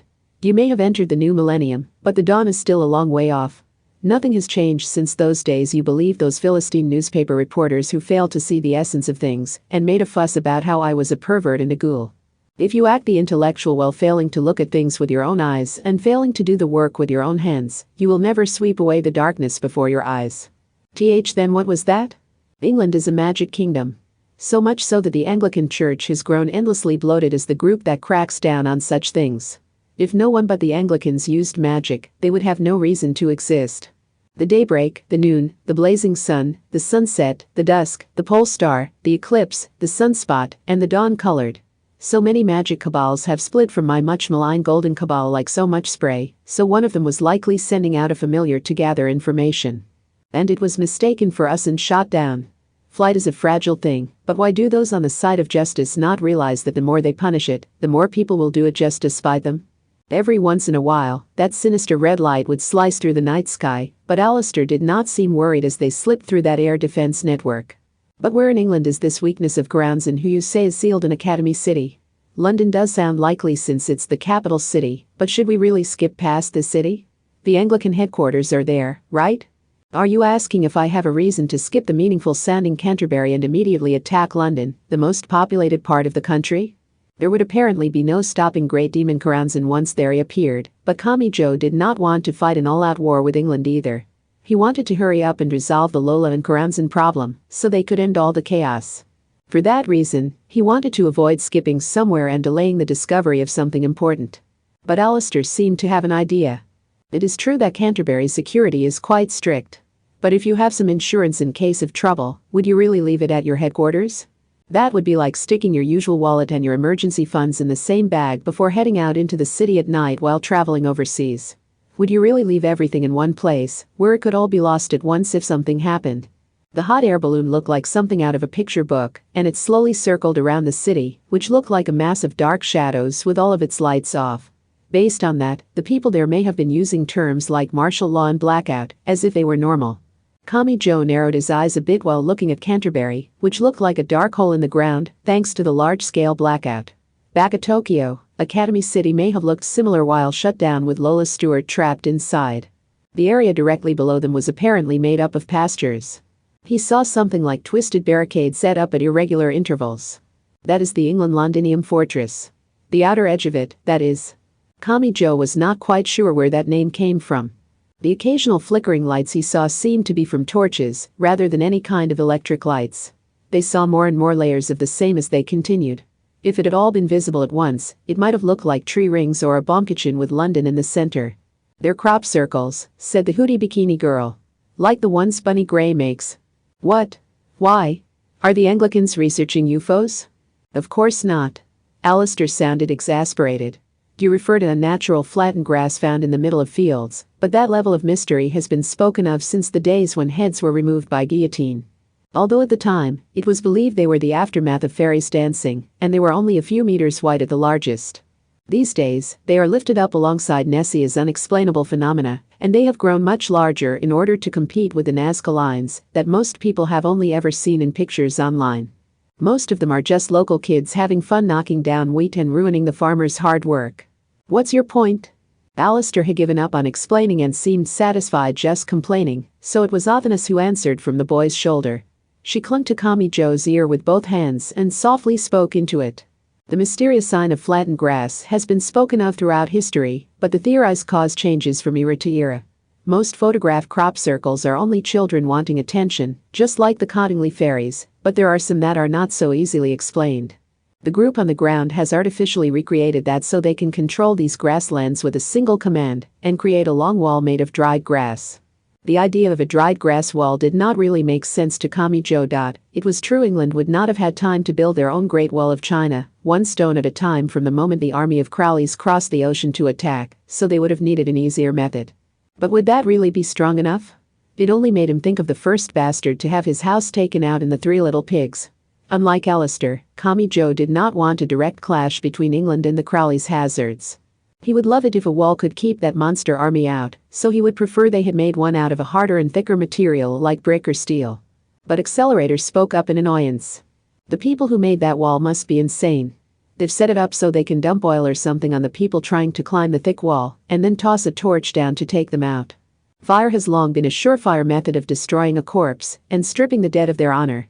It is the best way of killing a criminal. After all, the Christian Last Judgment supposedly requires a physical body. Burn their body and God can't save them.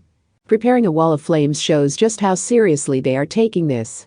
Kami Joe's entire body shrank down a bit when he heard how this was far more hostile than he had imagined. But there is no real reason to worry. Alistair sounded like she was speaking to a child who had had a bad dream.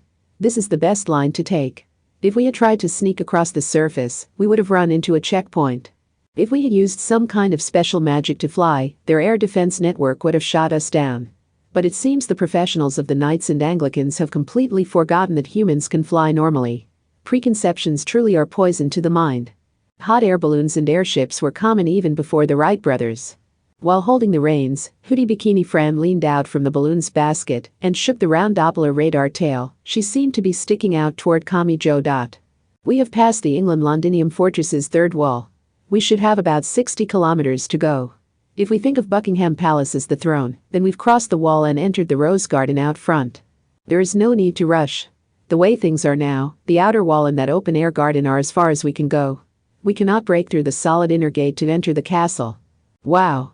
Kami Joe Thomas sounded somewhat impressed as he stared into the distance.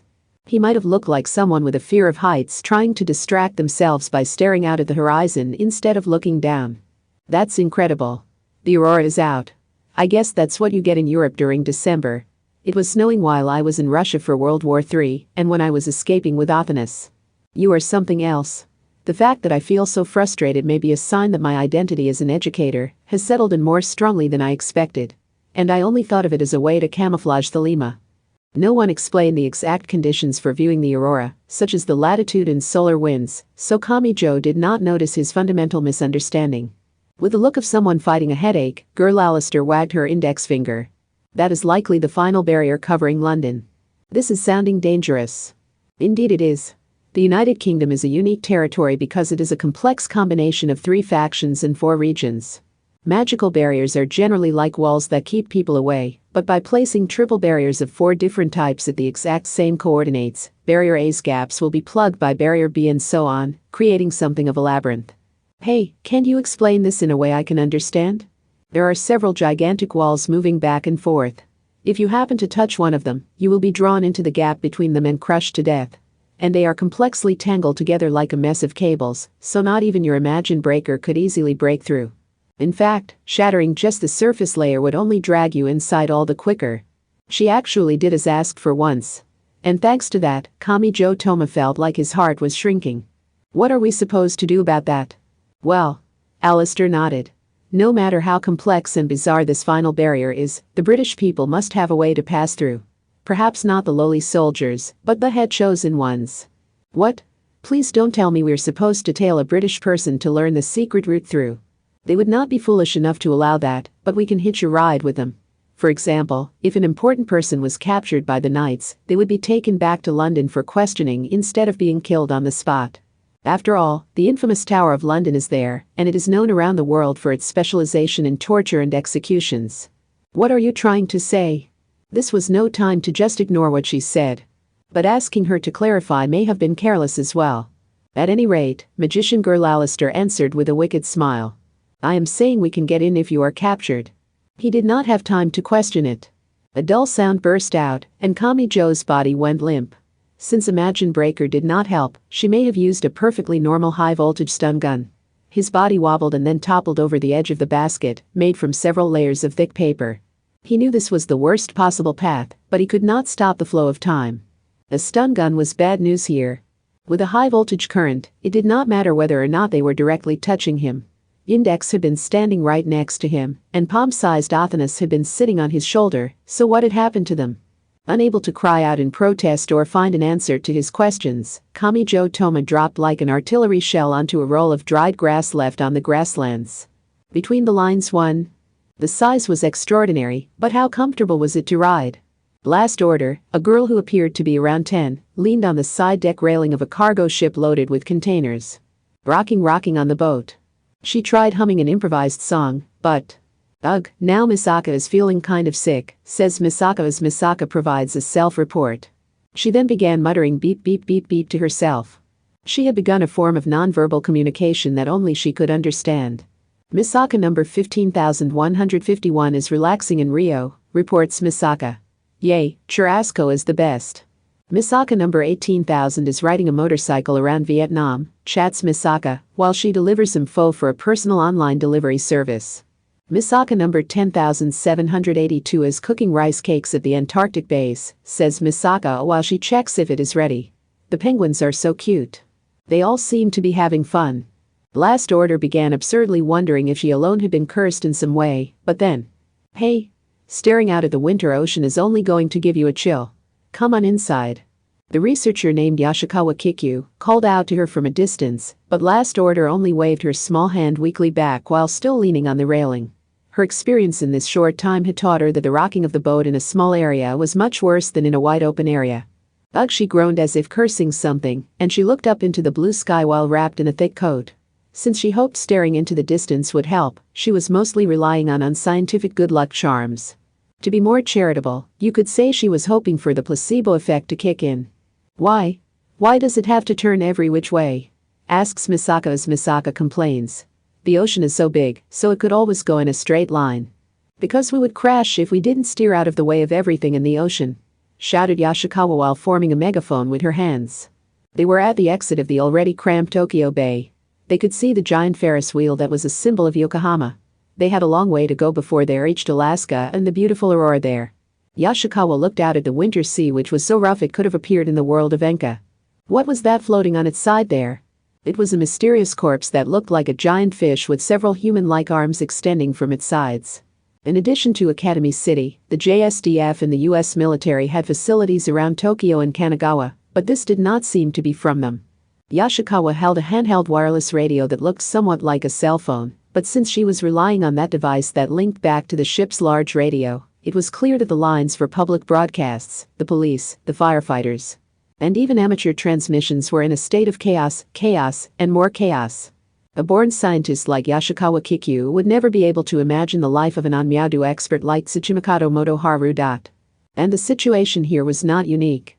With 53 countries and the surrounding countries affected, you would have hard time finding any part of the globe without something going on. Misaka Worst, a cruel-eyed girl in an oud eye, whistled next to Yoshikawa. Misaka was expecting the world to be torn to shreds by the leaked technology, but it's surprisingly peaceful. How boring. Well, it's like this all around the world. Even if Academy City's secrets cross people's paths, there's also the real-time news about even more sensational wars. A normal person isn't going to know how much of it is real.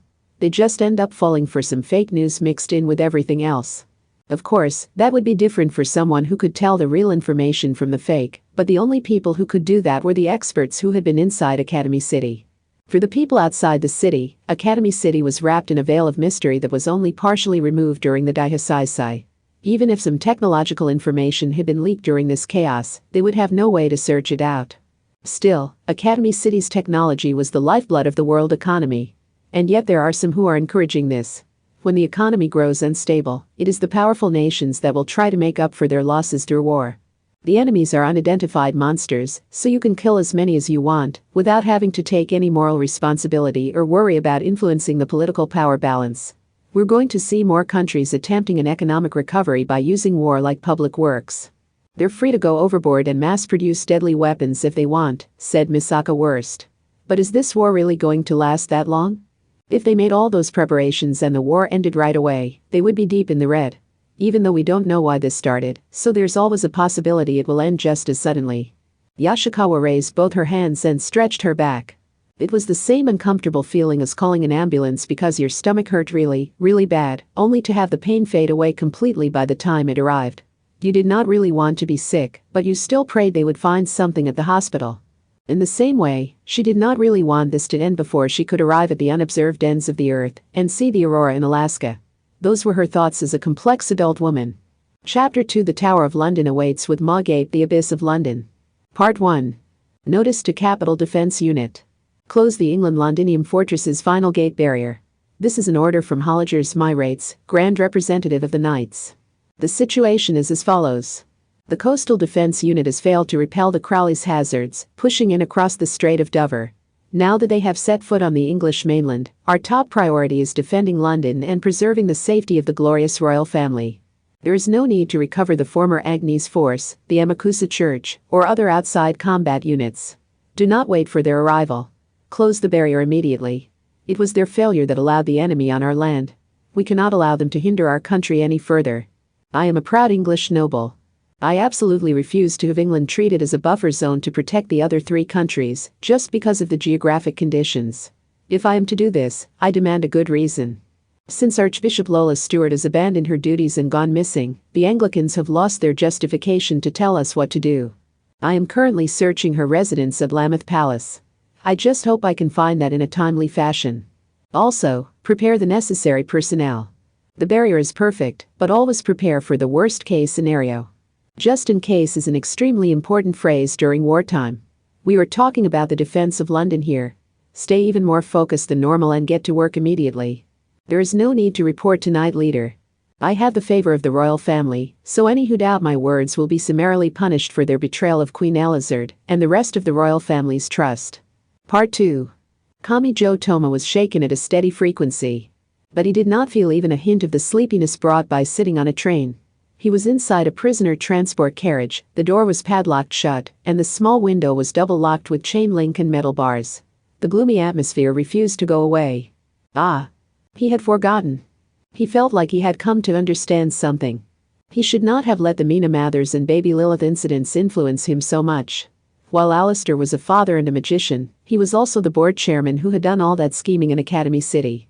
To achieve his goal, he had split the world between science and magic, pitted the two sides against each other, and even used the 2.3 million people in that city as his pawns. Why had Kamijo not considered the possibility that he too would be thrown on the table as a card in Alistair's deck? These questions continued rolling around in his mind. You scoundrel. Just wait and see what fate awaits you once we arrive at the Tower of London. A dignified female voice filled the same enclosed carriage as him. But that came from the person escorting him, not a fellow prisoner. It was the same female knight he had seen at the beach of Dover, was it? She was even speaking Japanese for his benefit. Or so the spiky-haired boy saw it. In truth, she had spoken to him in English several times and grown slightly depressed when he completely ignored her incomprehensible words and continued muttering to himself. That Asian unit, the Amakusas. I hear they were wiped out by the Crowley's hazards. Eh? And it is all your fault. It seems the entire city of Canterbury has fallen. That is what happens when those Crowley's hazards arrive. They eat people, tear them apart, toy with them for fun, and crush them. This is the greatest disaster in British history. Kami-jo briefly thought his heart would stop, but more and more doubt rose in his mind as he kept listening. Wasn't Canterbury sitting there entirely untouched? Do not be ridiculous. Everyone is saying it. And who would lie at a time like this? In other words, you haven't seen it for yourself? I hear they dangle people upside down and drain their blood before eating them. The blood pours out of the eyes, ears, nose, mouth, and every other hole. That must be unimaginably painful, and I hear that is what happened to those Amakusa Asians. Based on that, Kami-jo felt like he did not need to worry too much about the Amakusas. All sorts of disinformation had to be spreading during the chaos. He sighed and changed the subject. I see you got a new breastplate. That's good. Really good. Thank goodness your boobs remain undefiled. Do not dig back up that humiliation, you fool. I demand you forget that at once. The female knight blushed and backed away while holding her body protectively in her arms. He was reminded of when he was tricked by Tsuchimikato and forced to flee from all the battle girls in the school garden. She may have had a pure upbringing which left her unaccustomed to speaking with non-knight men. Then he heard a quiet metallic sound. Something had spilled from the female knight's hand. She quickly snatched back up a somewhat large gold coin. Kami-jo Toma's ears were finally attuned to the sound of dropped change. Foreign money always seems so weird. It looks like a toy or something. You fool. This is a beheading coin. It is a type of spiritual item. For a moment, he thought this tea countrywoman had gotten her Japanese wrong, but it seemed she really had said beheading. And that was such a dangerous word that he had not heard anything beyond it. Nevertheless, she continued the explanation on her own. It assists suicide attacks by removing your pain and fear for a few seconds. You can think of it as a portable anesthetic developed by the magic side. The fact that we need something like this is proof that our training is insufficient. What? Do not try to take it from me. Everyone participating in this battle was issued one. Kami-jo finally felt himself surrounded by the wartime atmosphere. The city of London, visible through the small and oppressive window, did not seem much different from inside the carriage. There was no one there. And not just because it was late at night. He did not see any drunks, or even stray cats. All of the storm shutters were closed, but it seemed less like they were afraid of a specific enemy, and more like they wanted to shut out the light from the aurora-like veil overhead. According to Alistair, that was protective magic, but that defensive weapon seemed like a symbol of war. It was an extremely strange sight to see nuns in habits and knights in silver armor rushing around, while sinister martial law was being enforced. The entire city was ruled by a stirring that felt like the harbinger of a great disaster. Everything was being remade such that yesterday's normal would no longer apply tomorrow. The formless age itself may have been crying out. This was not his first time in England. He recalled the somber look on Index's face in the Strait of Dover and in the hot air balloon. And that was why he said what he did. London sure has changed. The local night woman must not have liked that suggestive comment from an outsider. She gave a snort, while still huddled back in a corner of the carriage, and spoke to him. A truly tragic fate awaits you. The Tower of London is not as kind a place as you think. He had a vague recollection of hearing about that place. I think they talked about that on a travel quiz show. Didn't they say it isn't as much of a tower as you would think, and it's used to store jewels? I will admit it is more of a large box than anything, but you are referring to the jewel house located on the same grounds. The actual White Tower is hell on earth. Before Kami-jo could ask what she meant by that, their carriage passed through a stone castle gate. There were a few buildings inside the large area surrounded by the tall castle walls. As far as he could see, it looked like a giant hospital made from oppressive stone. But this was an ominous hospital with no exit that only existed to gather the sick without healing them. The carriage entered one of those buildings.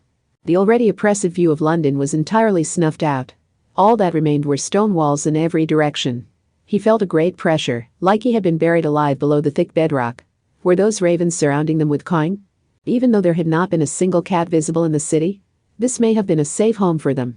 Get out, said the female knight in silver armor and a surcoat. We have arrived at the depths of the earth. Kami-jo recalled that Lola Stewart, top of the Anglican Church, apparently had some kind of secret, but he doubted this female knight would know that much. Still, he regretted not even trying to get any information out of her while they were alone together.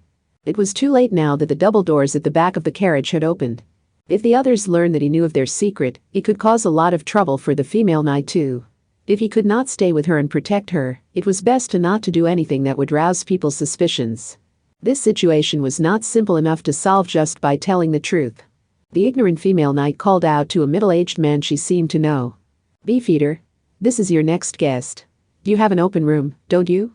I know this is sudden, but please get him checked in. It's always so hard to tell how old Asians are, but he appears to still be in his teens.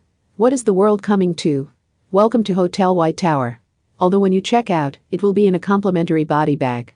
Kamijo had no idea what he was saying in his fluent English, but the somewhat pitying looks were far more frightening than the obvious hostility in his tone. Once he was handed over to what seemed to be one of the Tower of London's jailers, Kamijo was led down an oppressive stone corridor at the point of a long oak staff that was not quite a spear. They took turn after turn and climbed and descended stairs along the way. Without any windows, he could feel his sense of direction and height gradually fading away. It was just like a labyrinth. He felt like he was exploring a creepy old castle. He could not tell if they were climbing a tall tower or descending to the depths of the earth. After passing through a few metal bar doors that blocked the corridor, they found a prison lined with metal doors.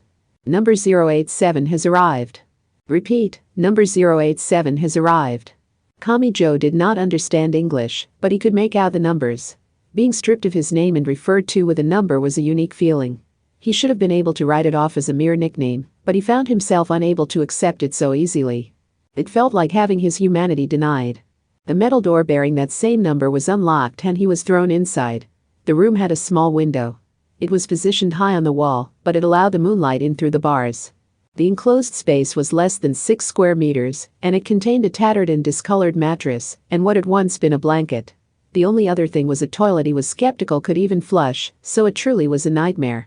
It was so dreary that it would even break the spirits of the people who had chosen to throw out all of their possessions and move into a one-room apartment.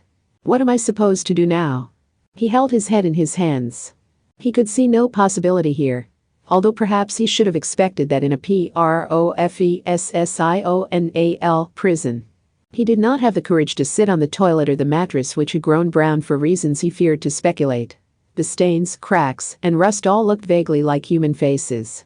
The only option left was to lean against the heavy, cold stone wall and scream at the top of his lungs. Alistair, I'm sure you were using the commotion to sneak into London, but you are going to come save me afterwards, aren't you? Simply put, Kamijo was not supporting England or the Crowleys' hazards.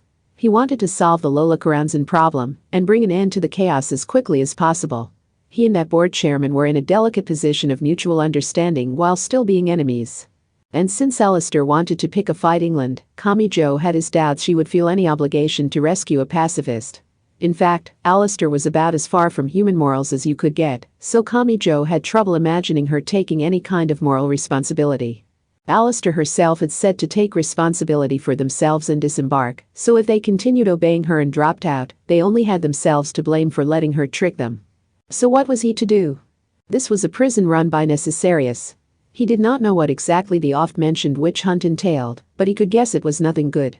He was imagining a bunch of strange torture tools made from metal rings and thick chains combined into something like a puzzle ring.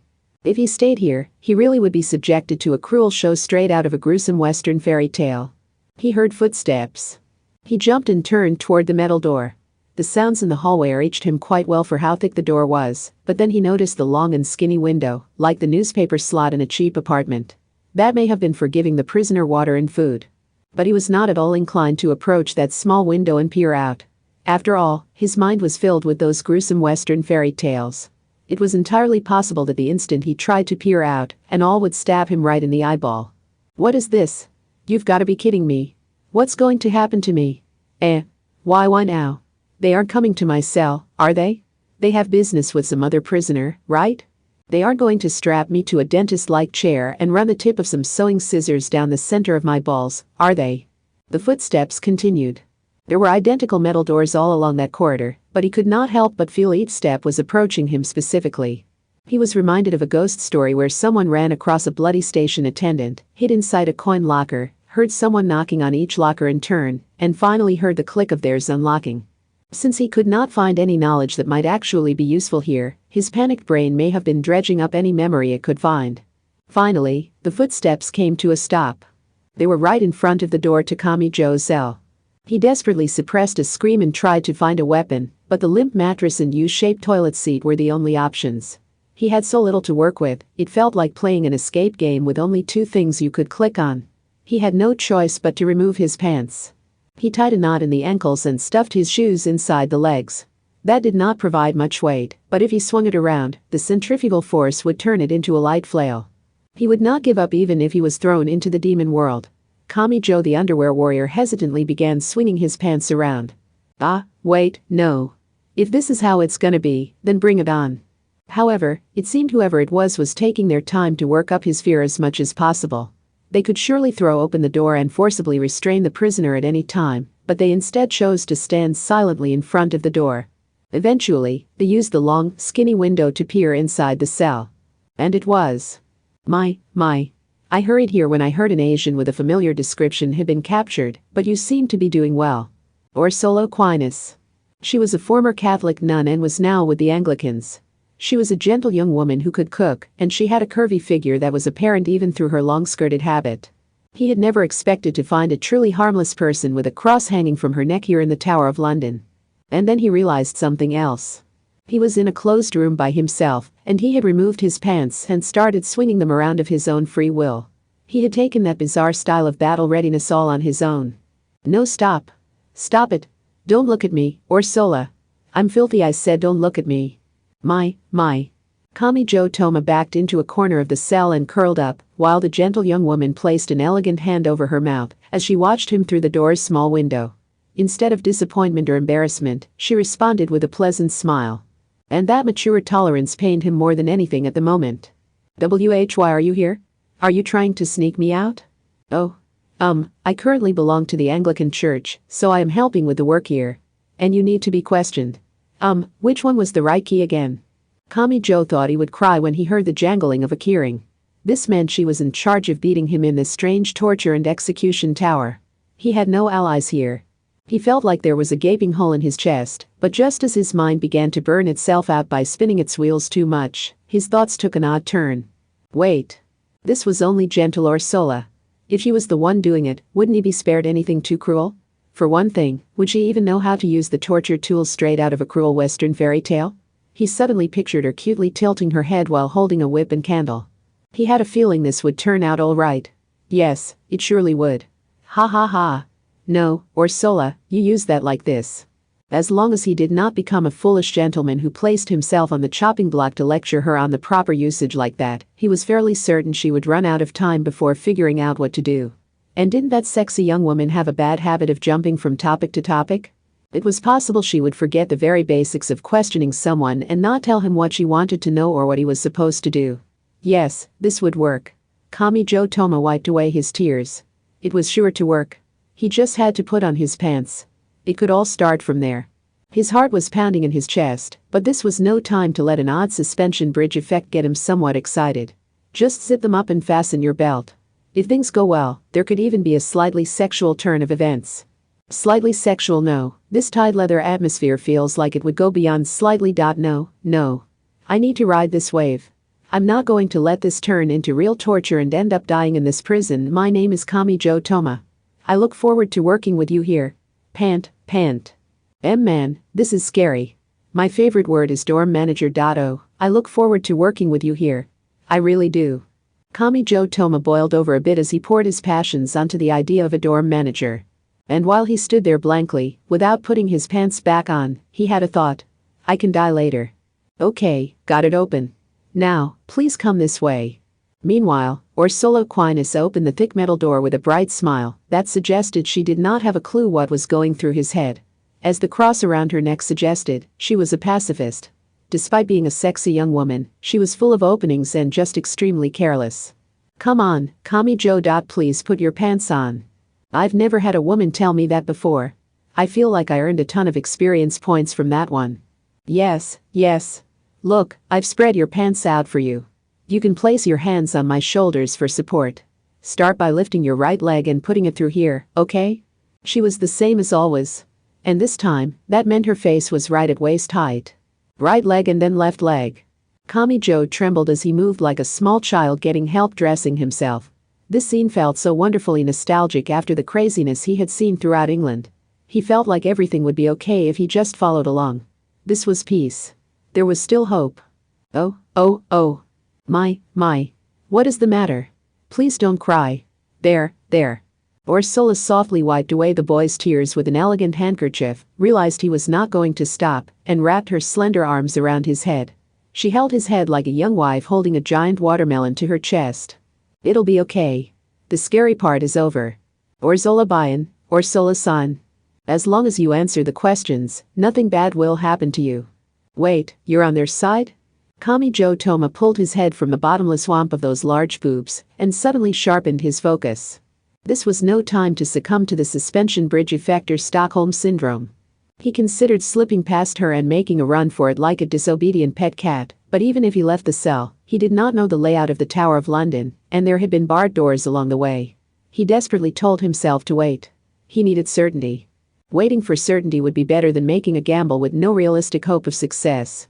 He would leave the cell, spend some time with Ursula, and check to see if he could spot any emergency exits. You really shouldn't enter England without permission at a time like this. I suppose. I'm sure this is all a big misunderstanding, but make sure you tell the truth once we arrive at the room. That is the best way of ensuring this goes smoothly. Lord, please protect this poor lamb. Is that so? Kamijo was so focused on memorizing the layout that his responses were fairly absent-minded. He recalled that Ursula had specialized in spreading the church's teachings around the world when she was with the Catholics. Seeing how carefree she was made him feel silly getting so cautious and ready to fight. From what I have heard, Canterbury has fallen, which is a real problem. The people who are captured by the Crowley's hazards are eaten, rolled up into a ball, or crushed. It is so sad that we have reached an age where everyone must rely on these beheading coins. I heard something similar in the carriage. But is it really true? Canterbury looked fine when I saw it. In fact, it was making anti-air attacks with frightening high-pressure water blasts. We also can't contact the Amakusas, so I'm so very worried. Rumor has it the captured people are gutted and dried. Wasn't it that they were hung upside down and had their blood drained? And it's probably just that you can't reach the Amakusas' phones. I am here to help with the work, so we need to get you started on that questioning. And with how you jump from topic to topic, I'm not sure you could contact them even if the phones were working. Come on, Granny, you already ate. Come back to your senses. Despite his hopes, there were no obvious escape points. That was when someone kicked on one of the metal doors from the inside. Hiya! The blonde young woman shrieked in an unexpectedly cute way and clung to Kamijo's arm from the side. He sensed a soft feeling and a faint sweet aroma. Oblivious Ursula was just like a small child tearfully trembling in a haunted house, but with the way her volume was touching him, Kamijo Toma's adolescence was about ready to explode. How should I put this? This really isn't the place for you. I was hoping I could act as the prison chaplain and help guide everyone back onto the proper path. She was truly admirable. He seriously wished Alistair would start following in her footsteps. Although that pervert would probably take that advice literally and use it as an excuse to stalk her. In the end, they arrived at their destination door with Kamijo having learned nothing of value. This is the place, said Ursula as she knocked on the door. No, it's not over yet. Don't give up. There has to be an opening somewhere. I didn't find anything on the way here, but if I check on the way back, I'm sure to wait. Am I really going to be interrogated by Ursula? Am I going to see that clueless young woman tilting her head in black leather bondage gear? Then there's still hope. Oh, I can't wait. Kamijo's thoughts took a worldly turn and began to run wild, but then a question occurred to him. Ursula Aquinas had just knocked on the door. She had a keyring at her waist, so she could open the door even if it was locked. That left only one possibility. There was someone on the other side of the door. Ursula was not the one in charge of the interrogation. No, let's be more straightforward. The torture. There was someone else there. The door opened far too easily. And he stood there in the center of a scene from a cruel Western fairy tale. Style Magnus. A nearly 2 meters boy who grimaced while biting into a cigarette filter. Hello, you piece of shit. Kamijo had actually been looking forward to this, thanks to the presence of Ursula Aquinas, whose curves were clearly visible through her plain habit, and who was defenselessly clinging to him like a tearful child in a haunted house. In terms of Sugoroku, this tragedy was like landing on an advanced 6 places spot, only to end up sent back to the beginning immediately afterwards. The person in front of him spoke with no emotion in his words. What are you doing here when you should be looking after that girl? I really feel like roasting you a bit, but this is a job. I will leave out my personal feelings and solemnly complete each step in turn. Oh. Kamijo Toma's vision started to grow dark like he was lightly anemic. He wanted to curse his ignorant self for trying to escape reality with the hint of eroticism coming from Ursula's boobs through her thick habit. My favorite word is dorm manager. This was not the time for that. You can't do this, you idiot. I know there are a lot of different ways to hurt people, but please not a fire expert. Anything but that. He received no compassion or mercy. Kamijo Toma was swiftly strapped to the chair. Part 3. Don't glare at me. They were near the first wall of the England Londinium fortress. A small gas station and detached diner were built about 20 kilometers from London. Alistair Crowley gave that exasperated comment from a table by the window. Accelerator, the number 1 level 5, sat across from him. The diner seemed to have expanded its services using products from the farms that manage the surrounding grasslands. It served lamb instead of beef or pork.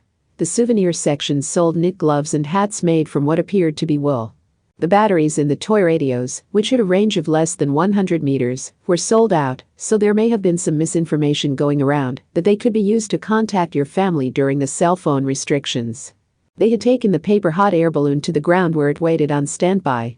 Since they were close to the barricades set up by the Anglicans, this seemed to be an important supply station for the nuns. They occasionally saw a girl leaving with an armful of food or entering the motel to use the shower. Accelerator gave a skeptical look out the window. Is it just me, or are they saying something about the entire Dover coast sinking into the sea? What are you doing with that creepy army of yours? Now, not everything is under my control. They are fighting a war and communications are being restricted. Do you really think accurate information is going to reach those virginal girls?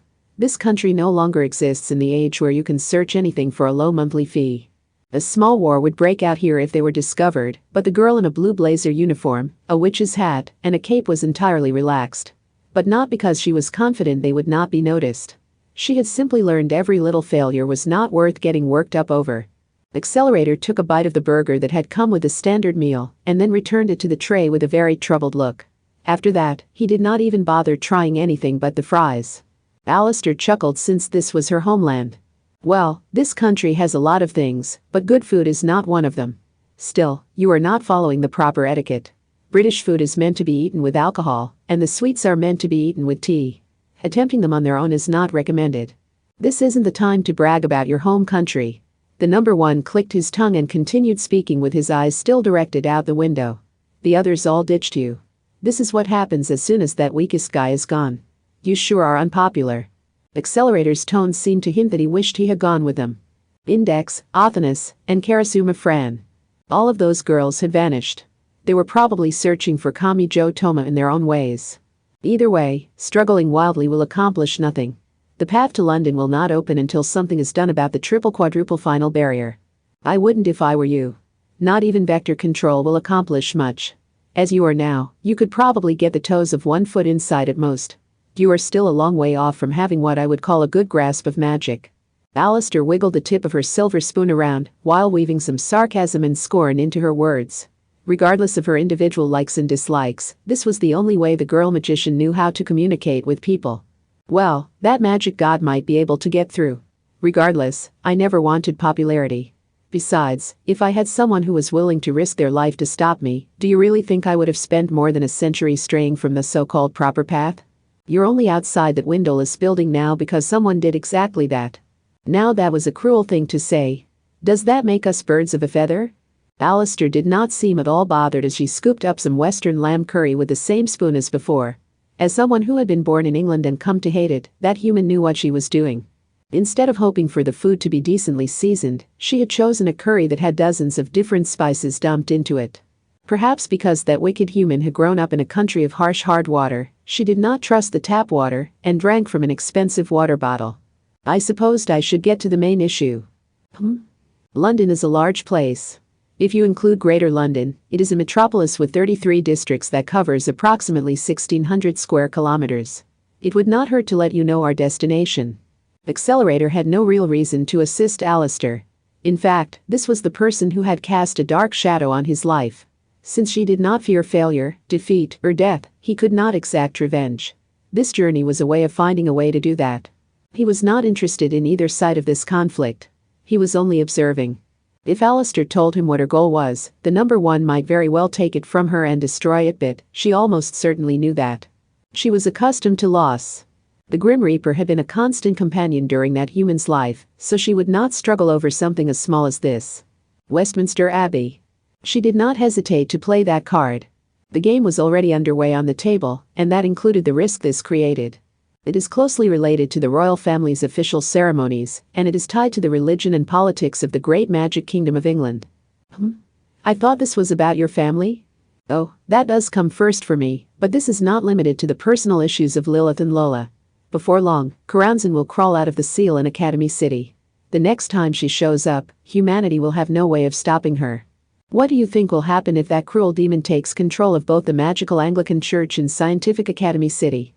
That great demon targeted my daughter's body just to deliver a blow to me, but this would allow her to play her games on a global level.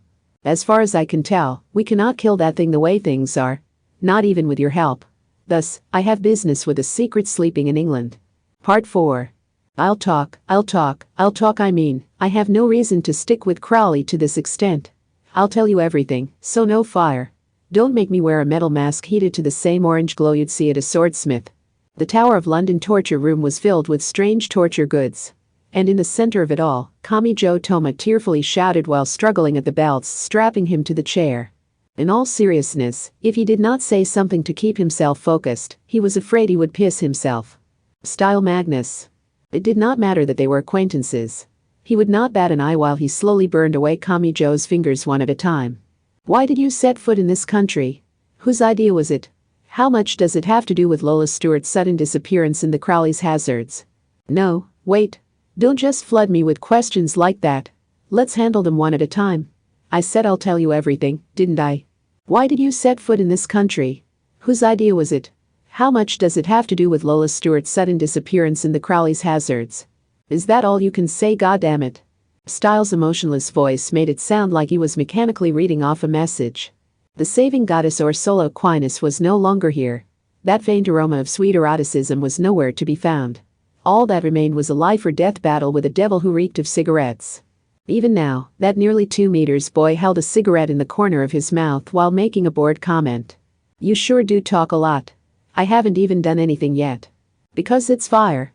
Your very first move could cripple me for life. The people who do that are only making a show of being forthcoming in order to hide their real secrets. They make it look like they have nothing more to hide, so they can trick the questioner into not searching deeper. Yes, that silence sounds much more promising. Thank you for letting me guide you there. And now it is time to drag the information out of you. It was true he could not tell Style about the RV in Egypt where Mina Mathers and Lilith were hiding. Even if he and Alistair were enemies with a mutual understanding, and even if he would gladly betray Alistair and get her thrown into the Tower of London in his place, that was something he could not reveal no matter what. The thing about fire is, began Style while blowing cigarette smoke in Kamijo's face. It's an extremely useful means of destruction, but it is very difficult to use when you want information out of someone. Go in too strong and they will die of shock. And if the necrosis spreads too far, there is no saving them. It is possible to extract residual information from a corpse's brain, but you only have one shot at it. And even when compared to cutting or crushing, the fear of losing part of your body is simply too great. Just like you said, a single move could cripple them for life, so there is a risk of them psychologically giving up on life. Once that happens, they will not talk no matter what you do to them. And that is a major problem for someone trying to get the necessary information out of them. So you won't use fire? Style had mentioned a few terms like cutting and crushing that Kamijo seriously wanted to steer clear of, but he also wanted to make sure of this no matter what. Style continued with no real change of expression. I could answer yes and I could answer no. We use this for the modern witch hunt. He held a scrap of paper in front of Kamijo's face. It was a largish paper doll that really did look like it had been cut out of a piece of copy paper with scissors. It had a simple head and limbs, but the overall balance was off. It apparently only had to look vaguely humanoid. What is that? Keep your mouth shut. I don't want you biting your tongue. With that cold comment, Style Magnus shoved his lit cigarette into the paper doll's right leg. Welcome, Kamijo Toma, to London, the city of fog, magic, and torture. It immediately came off. The boy's right leg burned and carbonized until the bone was visible and it fell off at the knee. Ah, bah. He was reminded of the delicious part of fried chicken. The end of the chicken leg bone.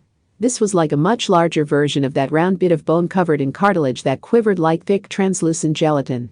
Oh, you can actually scream? I thought for sure your eyes would roll back in your head and you would pass out with the very first move, but you must have a fair amount of experience with this sort of thing. Well, that will only make this all the more hellish for you.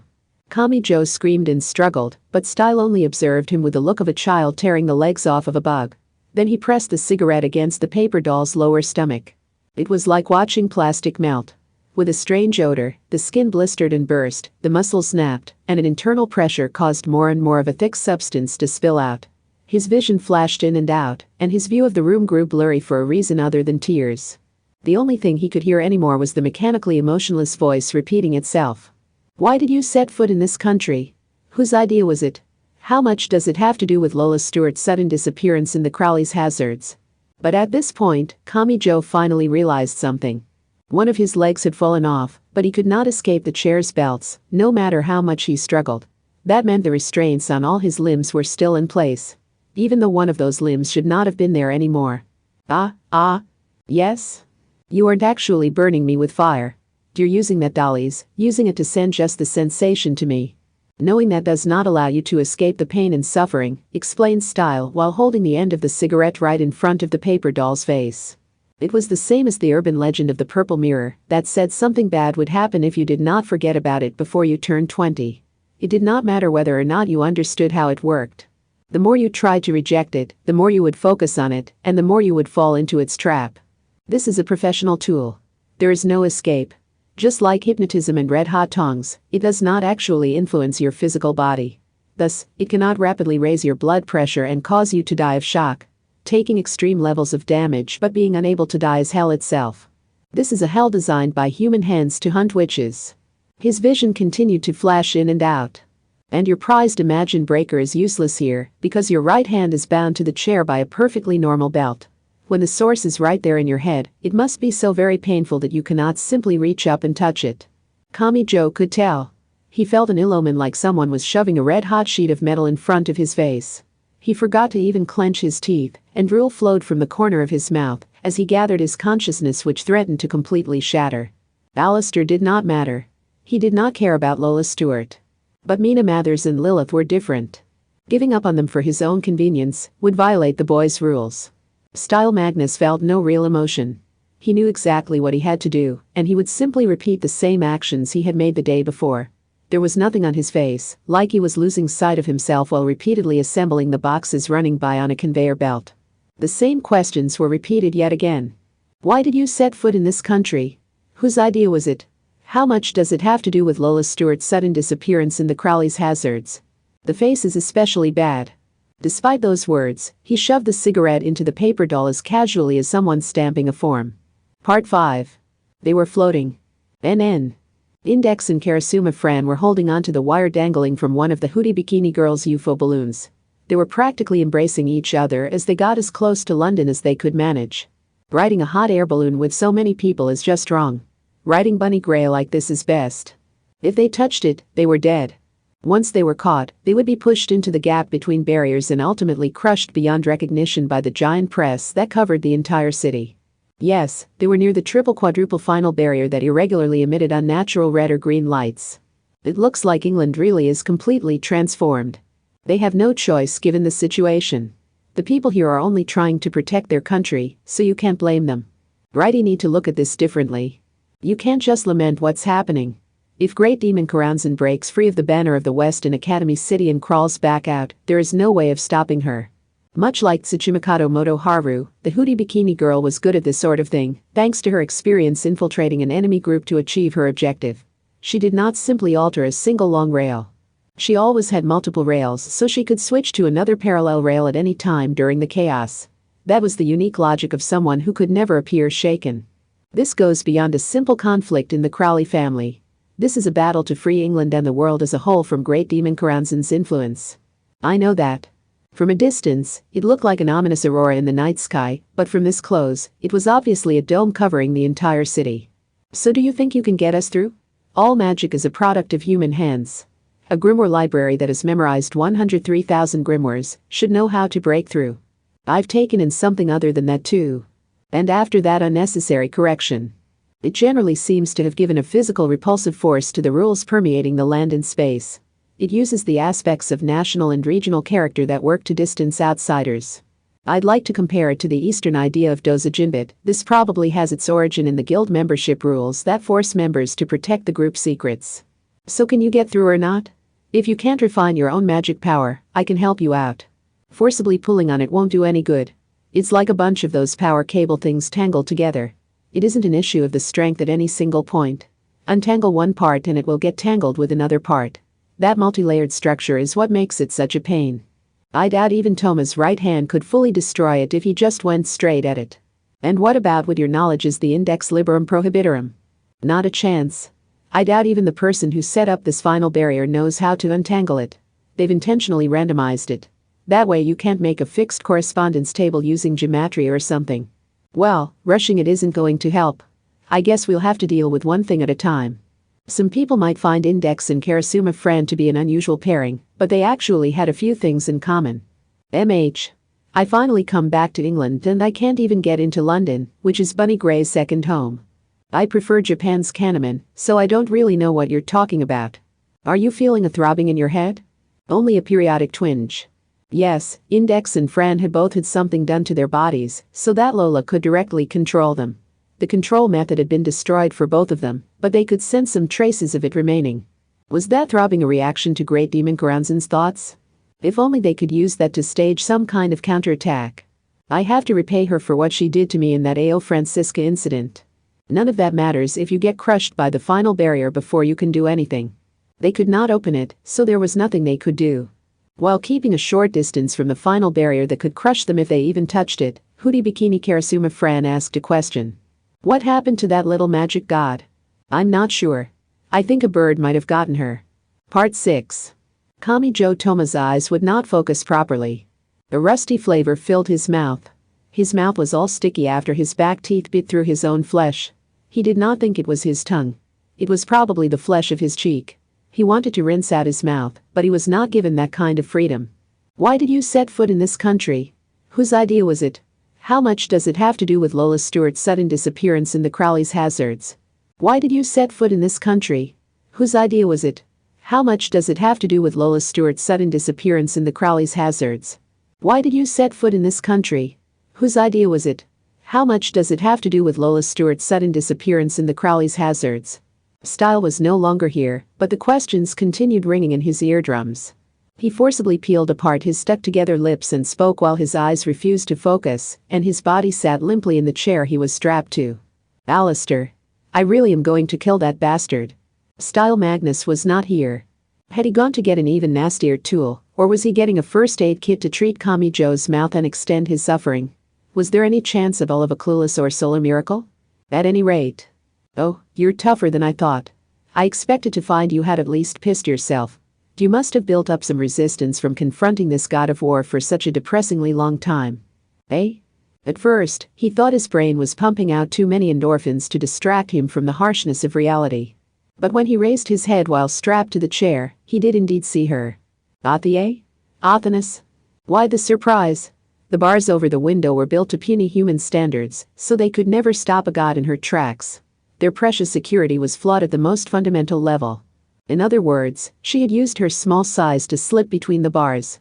It was the same reason mice had no trouble wandering around an impregnable prison. But while Kamijo did not know how many floors up this was, wouldn't it have been difficult for Athanas to climb up to the small window? He heard a sound like sheets beating against the air.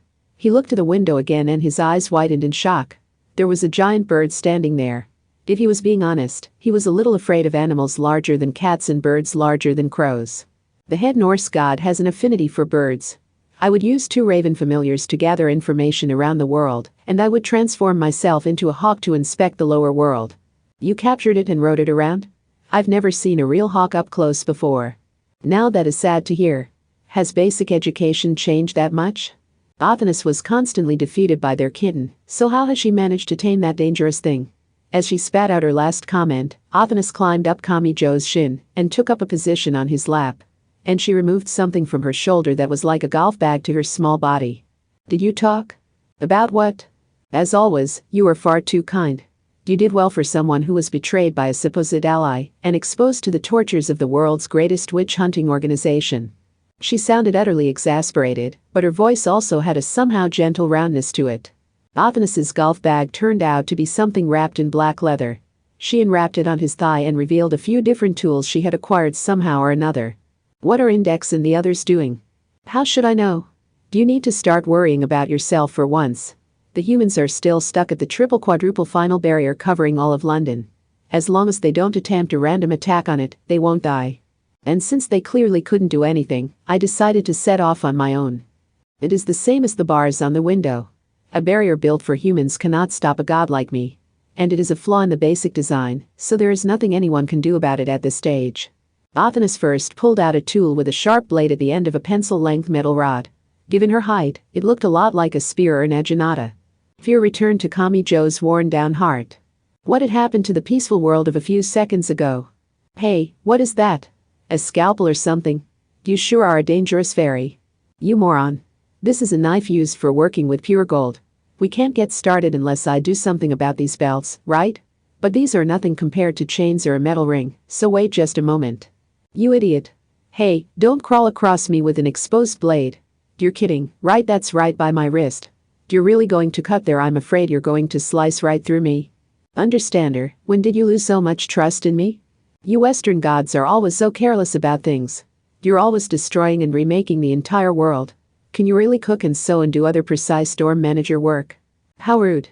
I'm skilled enough to get my friend's severed head talking again. Cook? As a sign of peace, I once created a human from the spit gathered in a spittoon. And the blood flowing from their corpse was used to create the world's finest mead. Has that cleared up the misunderstanding? I trust that our bonds are strong enough to survive this, but you're honestly creeping me out. Shut up. Okay, all done. Your right hand is free. It did not take long once one hand was free. The restraint belts used the same structure as the belt on his pants. While making sure he did not knock Athanas off of his lap, he undid the remaining 3 buckles. Tiny Athanas gave a haughty snort before speaking again. You look exhausted. Curse those damn Anglicans. Maybe I should drop a divine spear on their heads. This is their job. Not that I want them to keep doing it. Ursula and the others seem to have fallen for some self-made disinformation about the Amakusas being destroyed and Canterbury falling. They were also carrying those beheading coins, dangerous-sounding suicide attack spiritual items that worked something like a portable anesthetic, so he could not let his guard down for a variety of reasons. Once he was free, Kamijo checked each of the tools Athanas had brought. In addition to the knife, the palm-sized god had a metal cutting saw thinner than a pen, a screwdriver handle and a few interchangeable tips, a small hammer used to break a sunken car's window from the inside, a free-size wrench that's width could be adjusted with a dial, and more. It looked like she had grabbed everything she could because she did not know what would come in handy. It is ridiculously out of the question for a god like me to worry about the interests of a mere human, but I am a criminal. And the environment I rely on is established by the treaty between Lola and Alistair. And yet one of them has been revealed to be possessed, cratering any trust anyone had in her, and the other has cast aside their own title as board chairman. I don't care who, I just want someone who can guarantee my position. And that includes my position by your side. Kamijo naturally approached the small window Athanas had used to get in. But once he reached the wall, he was confronted with reality. This is really tall. I can't reach it. Honestly, there are plenty of unproductive torture devices in here. How about using one of them as a step stool? I don't know how any of them are used. I'm afraid one will snap shut like a bear trap the instant I step on it. Kamijo hopped up and down until he managed to grab the window's bars and forcibly climb up. When he looked out, he found they were much higher than he had expected. They were at least on the 3rd floor. And he had no idea if there was anything to cushion him below. The outer wall was almost entirely vertical and had nothing sticking out for him to grab. Also, this building was only the White Tower, so even if he escaped it, he would still find the thick castle walls surrounding him. If he jumped down and broke his leg, only a cruel fate awaited him. He let go to end his modified pull-up, and he breathed a heavy sigh. That's not going to work. Even if I could break the bars, jumping out from here would be suicide. In that case, the only remaining option is the main door. Guided by Athanas's voice, Kamijo grabbed the tool set and dragged his exhausted body toward the metal door. Since this was not a normal room, there was no keyhole on the inside. The hinges were also attached on the outside, so he could not find anything to remove with the tools. Nor was it fragile enough to break a hole in with the hammer or saw. This door did not even have the long, skinny window he had seen on the cell door. There's nothing here. What am I supposed to do? Kamijo shouted and kicked the door in desperation, but that only left him holding his aching toes and groaning. There really was nothing he could do. He even lost his balance while standing on one foot, so he placed his right hand on the door to balance himself. Immediately, the thick metal door collapsed outwards with an almost silly sound. Wah! With that support taken away without warning, Kamijo Toma fell over and rolled out into the Tower of London corridor. He very nearly committed seppuku with the tools he was holding. He had no idea what had happened and looked around in confusion. He doubted that metal door had broken just because he kicked it. Which meant, did they magically reinforce it to provide the strength they wanted? Asked the Norse god who was skillfully standing on his head. If so, you should touch everything you can. Doors, stone walls, locks, it doesn't matter. There was no reaction from that window, but imagine breaker might work in some places. Should I really do that? Isn't the Tower of London a historical building? I don't know how England handles national treasures and important cultural properties, but wouldn't this be a big deal? Not to worry. You would only be bothering the royal family. Royal, so it is a big deal. How can you be so bothered by this after spending so much time clashing with a god like me? Also, what made you think you could settle all of this without upsetting anyone? Have you forgotten what they did to you as soon as they brought you to the Tower of London, human? Whether you escaped your bonds or not, being taken here is like earning a red card in life. That smile has frozen on your face, hasn't it? Create a path out if you want to live. If you do not destroy every wall and door you can in order to create an escape route the authorities did not expect, you have no hope of survival. There was no turning back now that he had destroyed the door. Even if he returned to the room and sat in the chair, they would notice something was wrong. And they would surely see that his intent to resist and torture him further. In fact, they would have continued the torture like normal even if nothing had changed. Nothing good would come of staying in that room. He could not keep dreaming in vain of an Orsola miracle. When he scrambled to his feet with his face pale, Athanas climbed down to her spot on his shoulder and lost herself in thought. In that case, I can make a good guess why Alistair suddenly sent this human to the Tower of London. The greatest treasure which they cannot even keep in the jewel house. Fine. I don't even care anymore, to hell with Style and Orsola. They can get yelled at for allowing me to escape. Curse that warm and gentle woman. I hope she's brought to tears by a slightly lewd punishment. What's gotten into you? Has the threat of death finally broken the switch meant to preserve your bloodline? Part 7. Things were surprisingly easygoing. The grasslands continued to the horizon, which felt terribly empty to Hamazura and Taki Tsubo, who lived in cramped Academy City.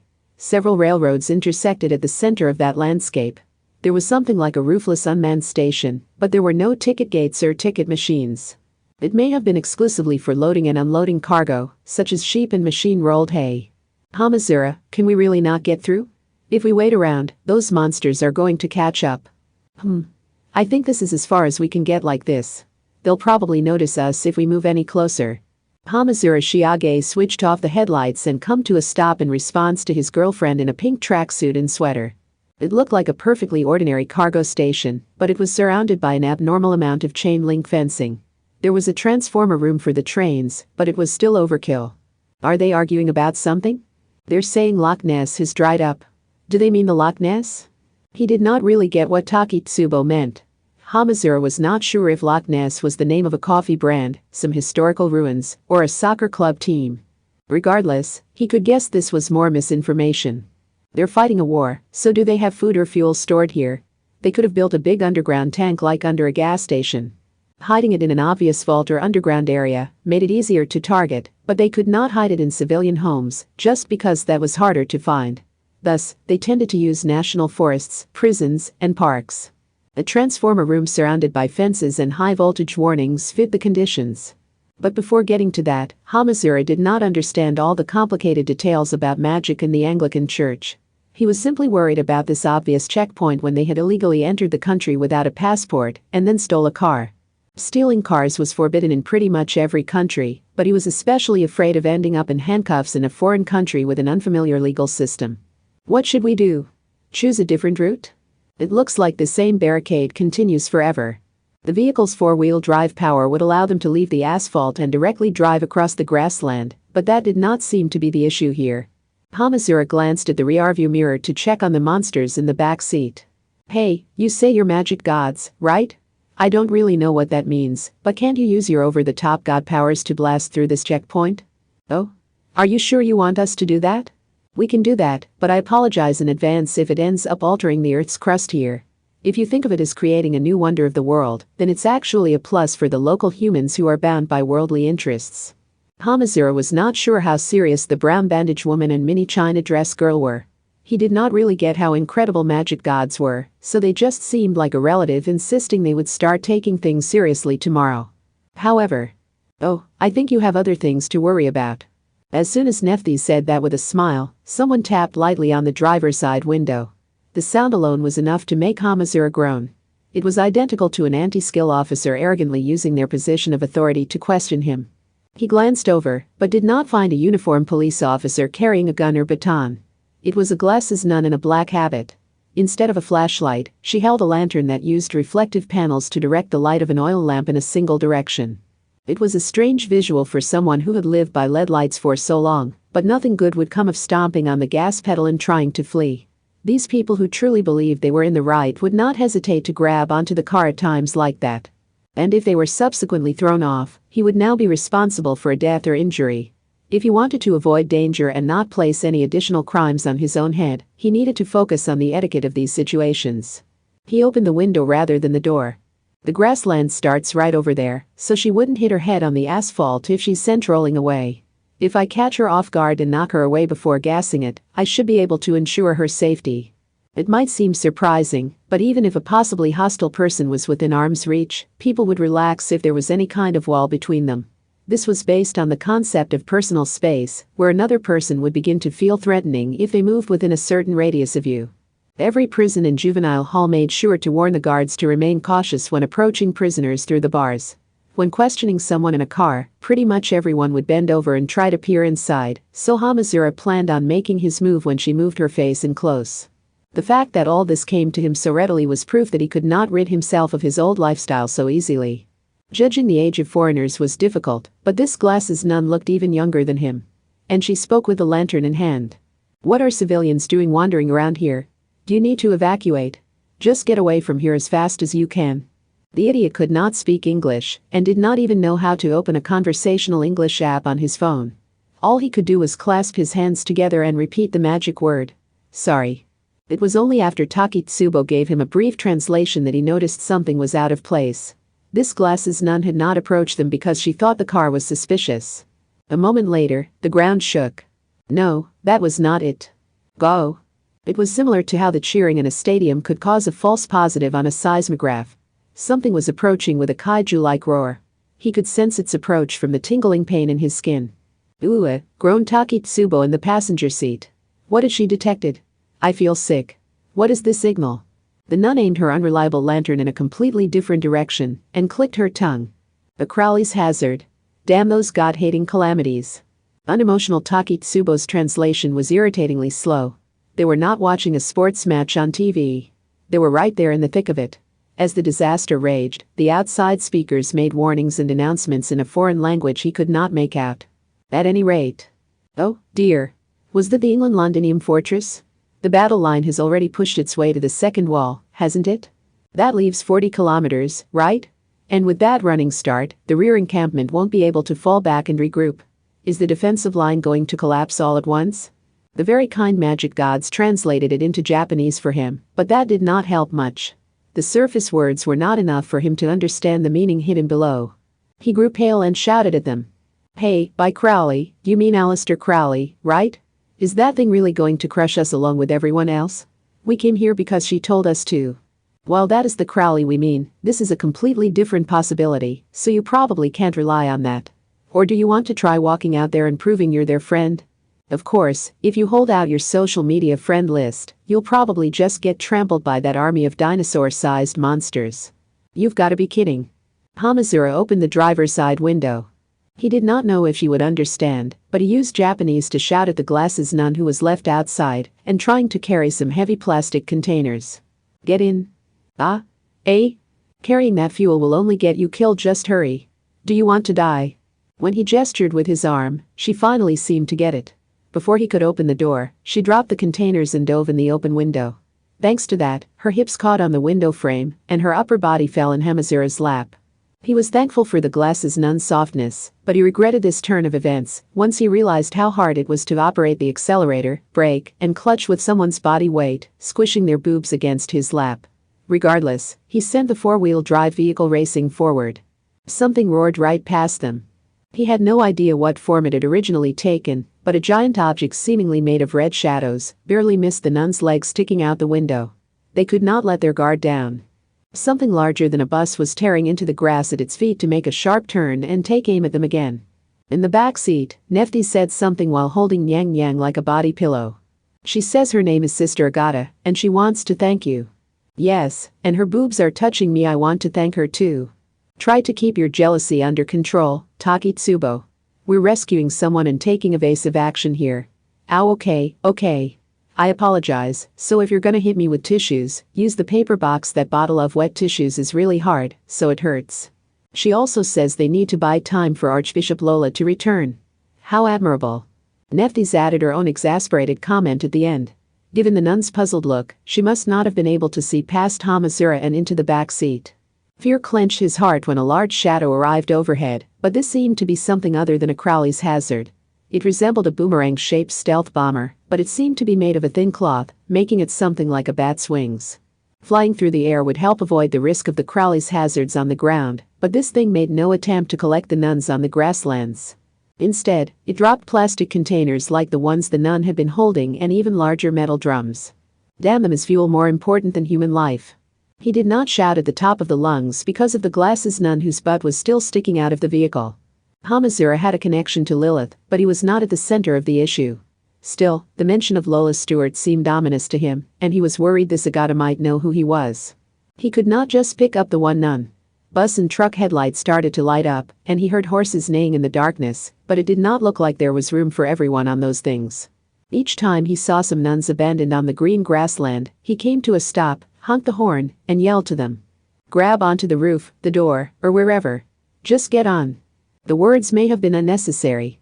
The girls immediately hopped on.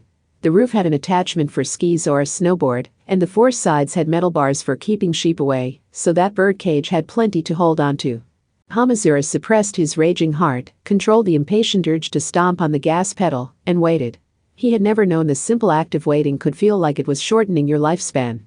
The glasses nun sticking halfway in through the window pounded on his thigh. Hamazura, she says everyone is holding on. Finally. The tremor was approaching. Alistair would always be Alistair. Those monsters may not have known how to distinguish between enemy and ally. The horizon was barely distinguishable from the darkness, and it seemed to swell up irregularly. That was an illusion. As far as the eye could see, the various Crowley's hazards, both large and small, were approaching, and none of them had a human form any longer. The army was so massive it looked like a moving mountain range. There was a clown larger than a broadcast tower with super deformed proportions. There was a humanoid form made of round clock faces and innumerable gears. There was a giant with tiny Crowleys spilling from the tears in its thick, sewn-together skin. It was a nightmarish scene. Hamazura did not even want to think about what would happen if they were swallowed up by that. Enemy and ally would meet the same fate. What the hell, what the hell, what the hell, what the hell? The scale here is so messed up. My. This car is covered in girls on the outside and inside. I never thought I would find a secret garden here. That black habit is from the Roman Catholic Church, right? And that bus was full of Asians, so it was probably the Amakusas. In that case, yes, I can sense the cruelty of this situation. The magic gods acted like they were outside the flow of time, but he could not bother with their sightseeing talk. The off-road engine roared as Hamazura crashed the four-wheel drive vehicle through the barricade and drove off into nature. He did not have time to check where the asphalt ended and the grassland began. His only option was to get as far away as possible from the deluge of flesh and destruction approaching from behind. Someone translate what that Agata girl is saying into Japanese. She's saying to watch out for the English gardens, boy. He frowned at the mini China dress girl's words. She had not translated the term English garden at all.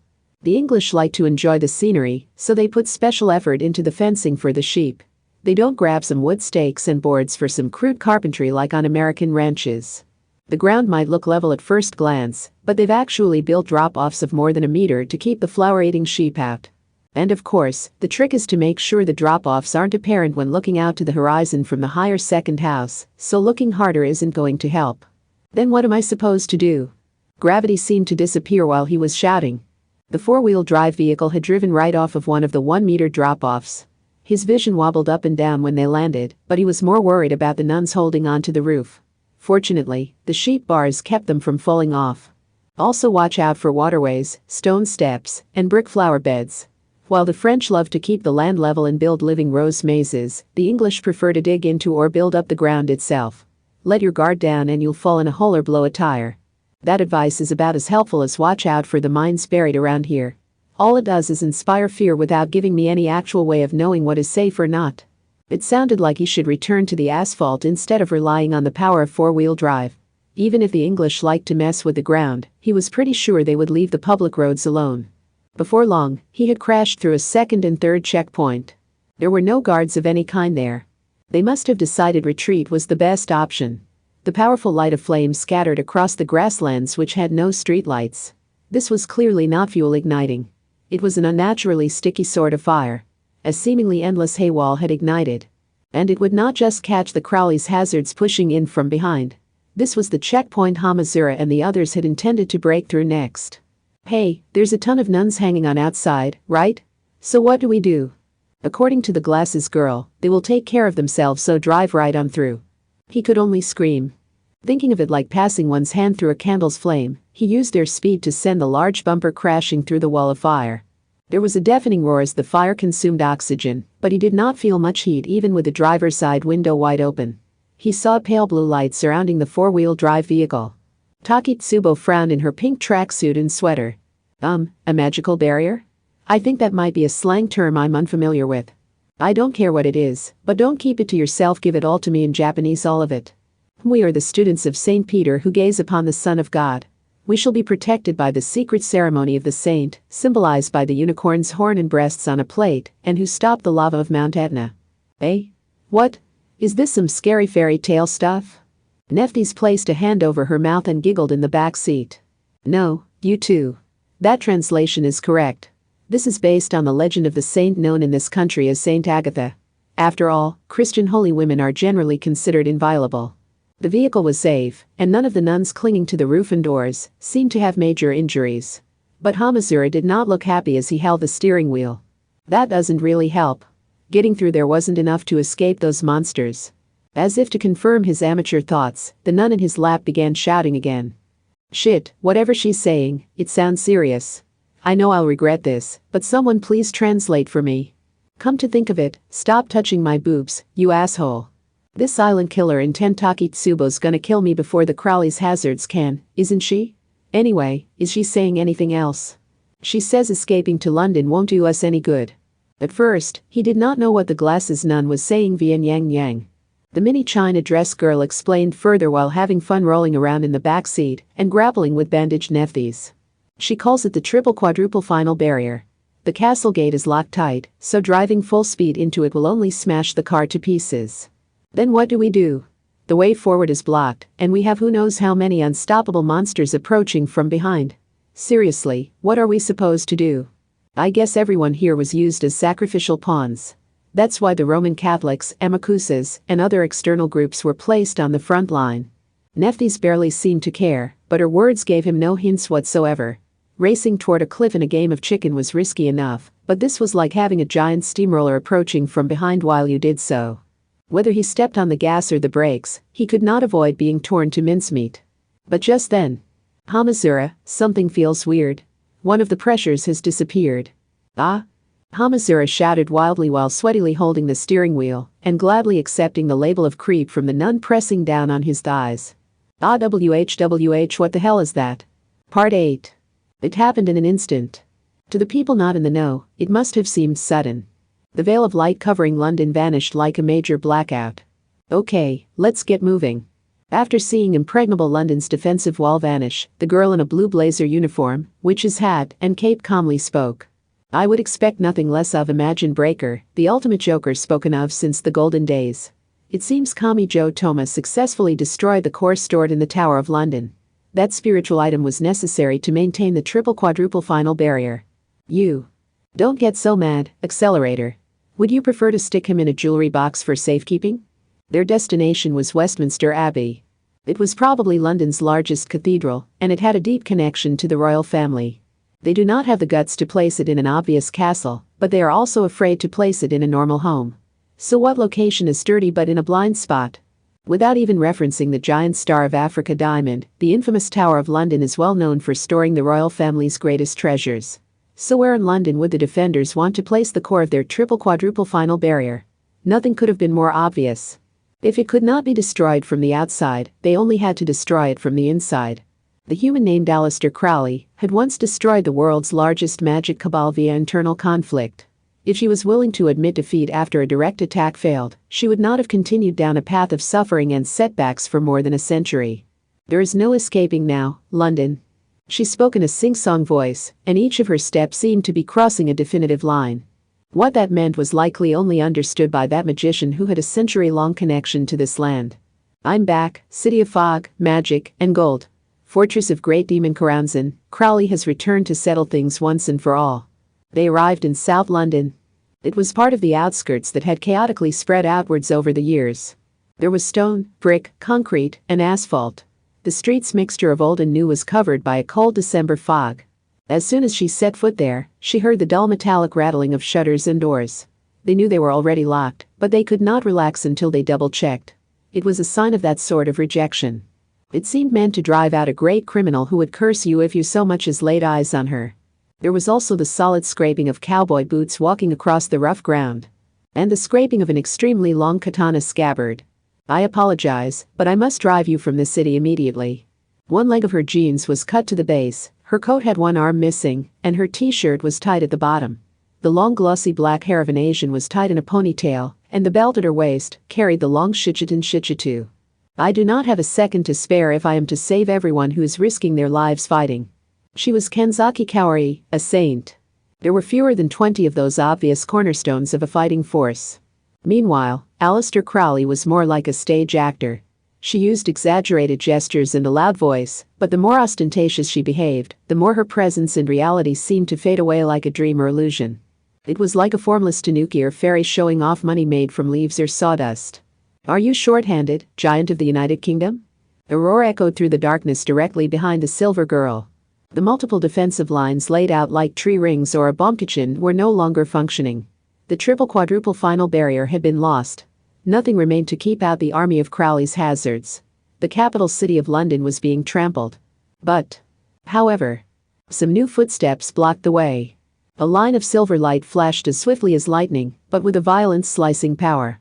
Red, green, brown, and gray. It was unclear how they had gained bodily fluids like that, but flowers of blood blossomed in a variety of colors.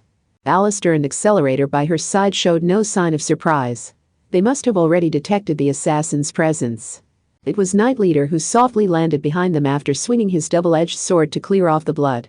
The man in a suit had a few dozen fully equipped knights waiting behind him. Aleister was surrounded now, but she only scoffed. The magician faced the saint rather than Knight Leader. Those were all Aleister Crowley as much as I am. Does a loving saint like you not feel anything when you think of the magic name you carved into your heart? The beheading coin. But it was not Kenzaki who responded. Of the two assassins, it was the head of the knights who took a step forward. At the request of Holliger's Myrates, I gave the final approval to issue these spiritual items, in case a swift suicide attack was necessary. I spread them around the country. He squeezed something in his hand and clenched his teeth while burning with justice.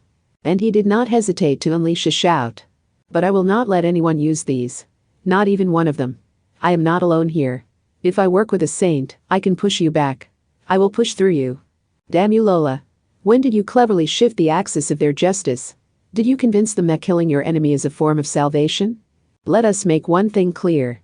Kenzaki Kaori and Knight Leader made no more attempt at conversation. The fog and darkness were split as the monsters attacked Aleister from the front and back simultaneously. They shattered the sound barrier. Their extraordinary attack transformed their very bodies into deadly weapons. Kenzaki Kaori used Nanasan, 7 wires blended into the exaggerated motion of drawing her sword. Knight Leader simply used his double-edged sword. They combined trickery and a straightforward attack, so their enemy could only respond to one of them. It was complete overkill that would smash a criminal's body to pieces, instead of just take off their head. But Aleister only breathed an exasperated sigh. Meaningful numbers scattered from her right and left fingertips like orange sparks. Immediately, silence fell. At first, it seemed like time had come to a halt in some kind of mistake. She had blocked both Kenzaki Kaori's wires and Knight Leader's sword. One with a golden staff with a spherical head. the other with a large silver scythe. The two weapons symbolized the sun and the moon. Alistair remained between the two monsters and fended them off with a hand each. Is it that strange? She giggled. And Alistair whispered like a demon with the strange weapons in hand. Is it that strange that I can easily stop your supersonic attacks when I could not even dodge Kamijo Toma's fist? There is an answer to your question. If you have any thought left in your heads, then enjoy figuring it out. That is the greatest luxury of human life. They were in the midst of a battle and a war. So Kanzaki Kaori and Knight Leader did not respond to her words. It truly happened in an instant. In less than the blink of an eye, a spear shredded the darkness on its way toward the National Trader's chest. Knight Leader had caught a spear tossed to him by another knight and made a further attack with it. Wars were fought with the sword, but executions were a different matter. An axe could remove the head or a spear could pierce the heart. In the capital city of London, there were plenty of things that had taken more lives than the average war. This symbolized a tragedy of the wealthy, not a war of the starving. Knight Leader had fought on equal footing with Aqua of the Back, Aqua William Orwell, who held a unique position even among the saints. Meanwhile, the silver girl already had both hands full. She should have had no way of blocking the spear aimed at her heart. This spear had its weight magically increased, so it would break her body to pieces. Again, whispered Magician Alistair Crowley in a sing-song voice. I was asking if you are short-handed. With a heavy clang, the spear tip was forcibly repelled. It happened at just a few dozen centimeters from the silver-haired girl's back. After missing its mark, the spear struck a nearby steel streetlight. The streetlight broke. Accelerator stood nearby, but he had not interfered with his control of vectors. At some point, the unrealistically large scythe had vanished, and Alistair had touched the spear with her perfectly normal right hand. Kanzaki Kaori took a cautious step back. Or perhaps she was creating the distance needed to launch her next attack. What's wrong, frontline fighters? Alistair gave a cruel smile, but at what was it directed?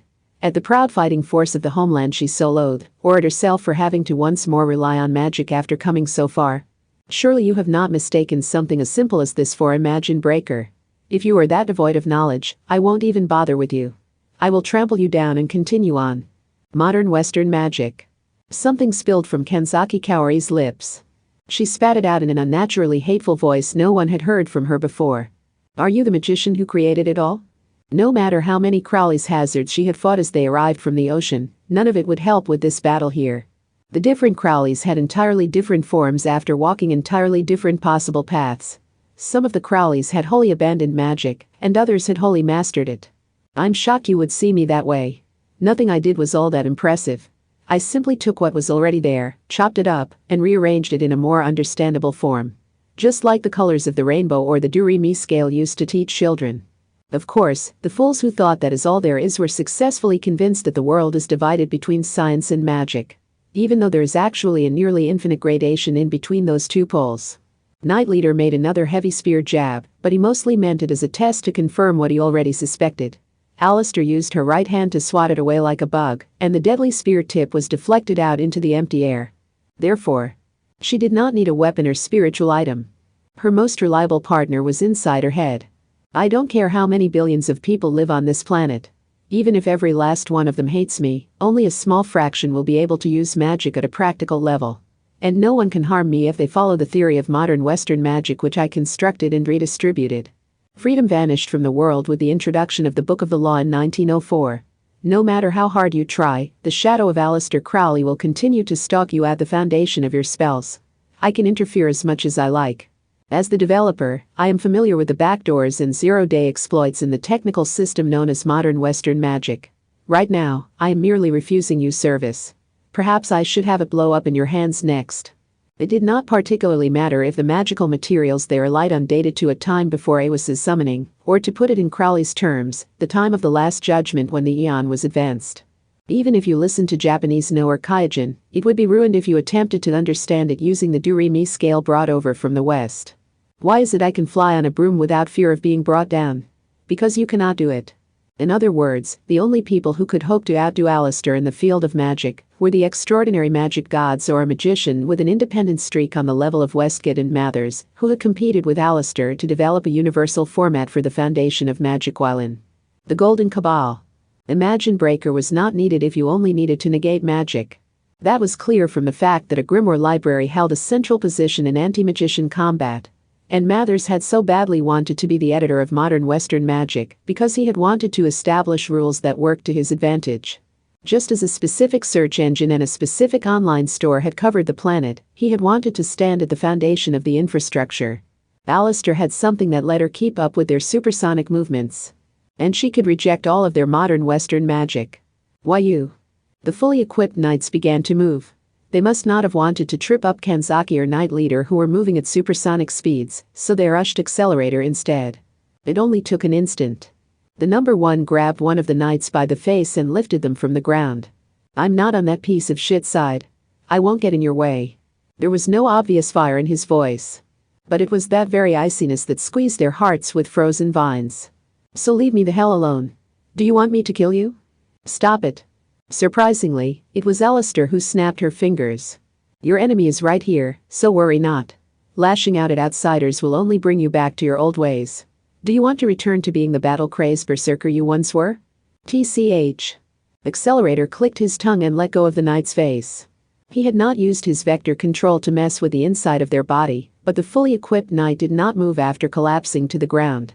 Alistair narrowed her eyes, but not at the knight whose will to fight had been so pathetically broken. She was focused on the other knights who made no attempt to save them. Knight Leader tossed aside the spear and spoke in a cold voice. Move. You are in my attack range. That was all he said to his fellow knights who were in trouble. If they had a reason, then they could accept it. It would be worse to make them think it was their fault. We will make a recovery here, so do not worry and please withdraw. Kanzaki Kaori's somewhat exasperated voice seemed helpful, but it was actually quite the opposite. Something was not right. Alistair viewed everything from a cynical viewpoint, so she had seen through it.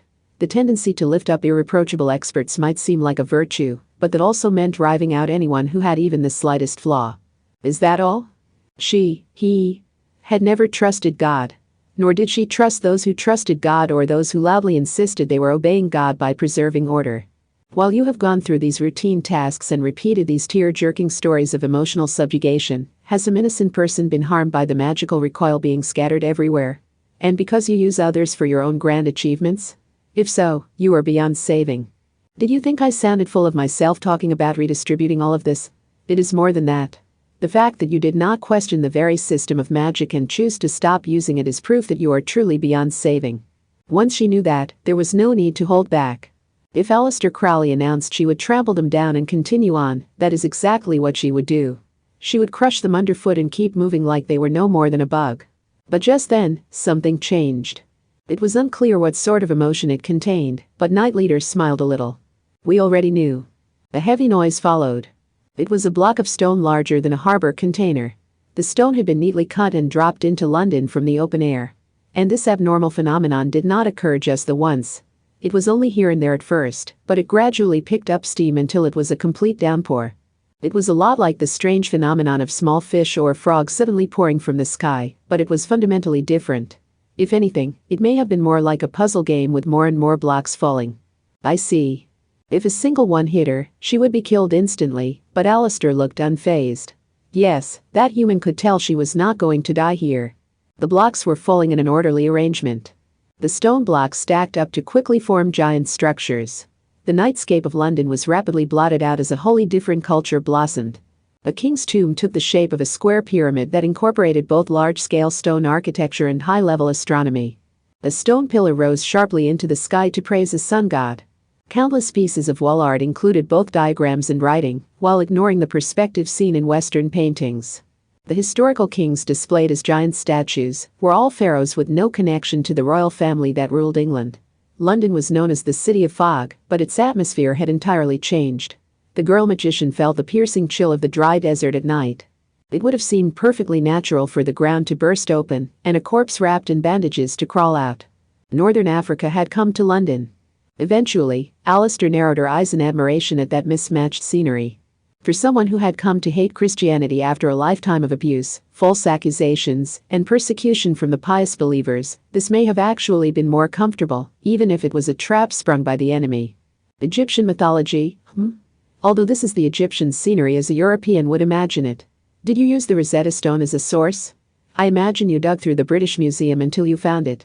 But I believe I already explained that even magical resources from before 1904 are meaningless if you attempt to understand them through the filter of modern Western magic.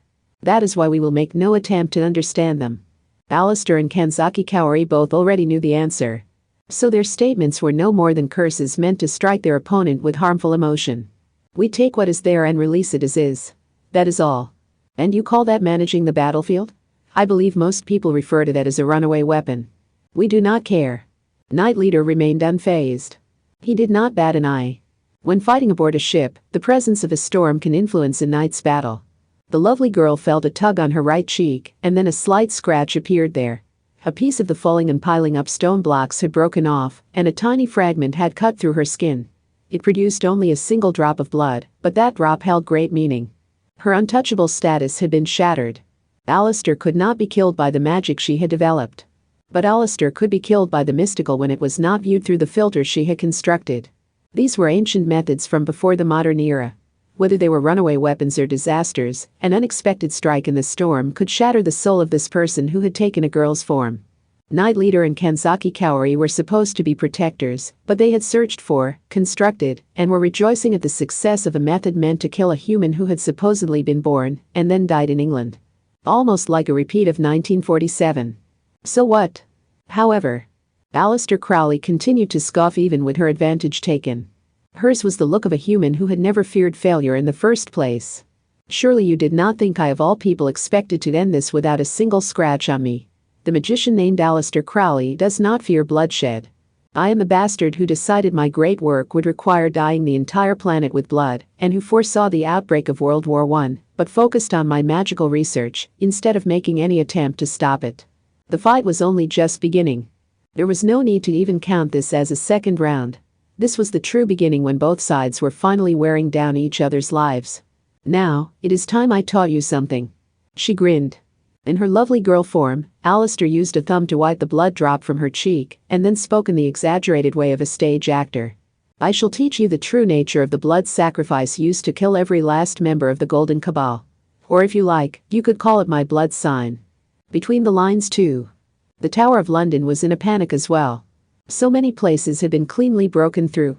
The thick metal door, the bars blocking the corridor, and even the outer stone wall thought to be eternally indestructible. Needless to say, they had all been destroyed by Imagine Breaker. The disappearance of a single prisoner had left the entire place buzzing with the energy of a beehive. The White Tower takes top priority. Hurry up and lock it down and perform a head count on the permanent prisoners. If you deem it necessary, you may eliminate any who take even a step outside their cell. The walls around the entire facility are more important. Even if they make it to the garden, no one can escape if we fortify the final gate. Check the keys. Do not let any of them be duplicated.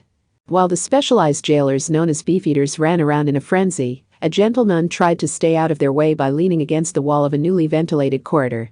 She held a hand elegantly to her cheek and spoke in a troubled voice. My. There you are, Sister Orsola. Are you hurt? The tall boy with red-dyed hair who walked up was Style Magnus. The religion did not actually ban it, but standing next to a priest with a cigarette in his mouth reminded her how much variety there was in the Christian church. And no, said Orsola. I am perfectly fine. He ran off. Kamijo Toma, that is. Style gave his hateful reply with enough force he nearly bit through his cigarette's filter. I intentionally used a normal chair with normal restraints that had all magical elements removed, but knowing his misfortune, I doubt the latch broke by pure coincidence. And the belt was clearly cut. Damn, does that mean he had help? Style was actually pretending to be on her side and observing Orsola's reaction, but he did not find what he was looking for. But not because she was good at hiding things.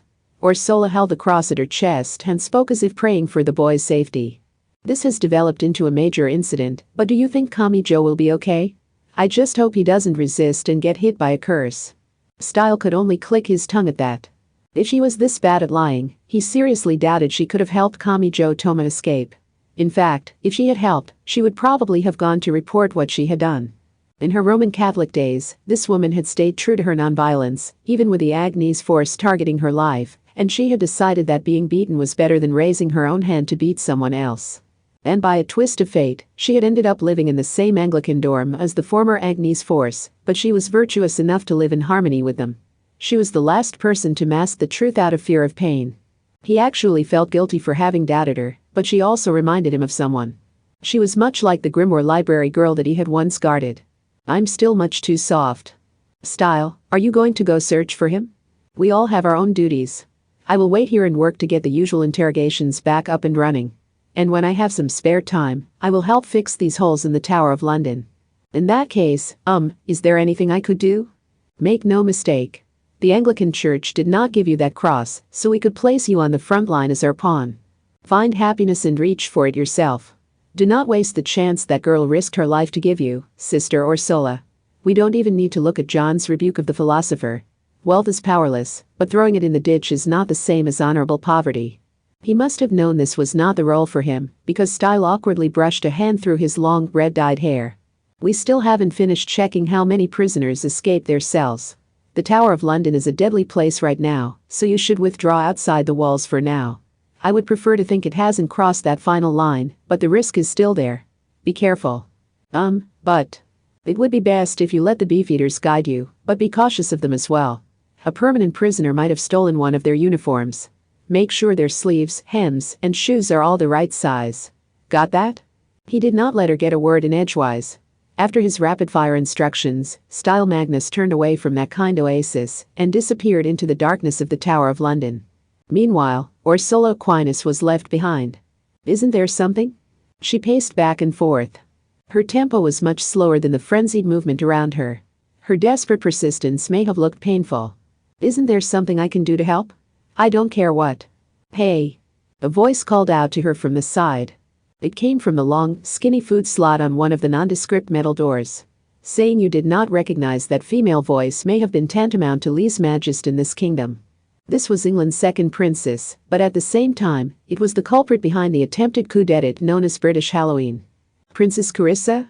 It sure is noisy out there. Did some idiot make a run for it?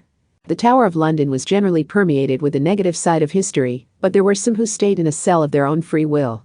To restrain herself, to prevent the magic cabals from banding together to take her life, to be freed from the obligations of life, and to punish herself even if it meant rejecting a pardon.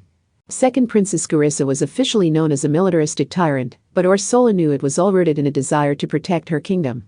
Carissa's plan for her coup d'etat had been to preserve England's unique traits, enrich it by any means necessary, and then break Cortana to return the kingdom to its people. If you need help, then open this door.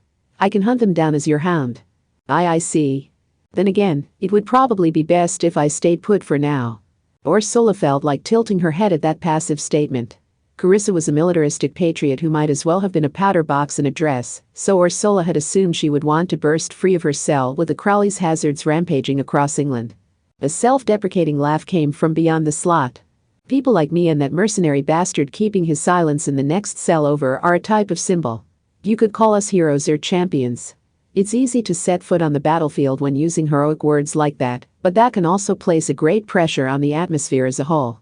A pressure? That's right. The born warrior explained the rules of war to the pacifist. An external enemy isn't the most frightening thing in war. In fact, you need to be more worried about the people pushing on the soldiers' backs from within the defensive line. If they pick up too much momentum, you'll never be able to stop.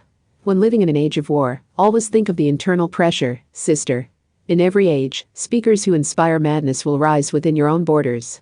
Ursula recalled that Second Princess Carissa had only relied on professional warfighters like the knights and the modern military during her coup d'etat. British Halloween had ended in failure when the masses had sided with the Queen, but Carissa may have drawn a line in the sand and made sure that she did not allow the civilians to be infected by the madness of war. Maintain self-control. War requires more than just an army. It is all for naught if everything falls into an age of madness, no matter how much you demand everyone preserve their morals. People like you are also necessary. What do you mean by that? Just as Ursula Aquinas asked that, several footsteps approached. There you are, sister. It is dangerous here. Please withdraw outside the grounds until the headcount of the permanent prisoners is complete and safety has been ensured. She did not have time to insist on an answer. Carissa quietly closed the food slot she had been holding open, and she made one last remark.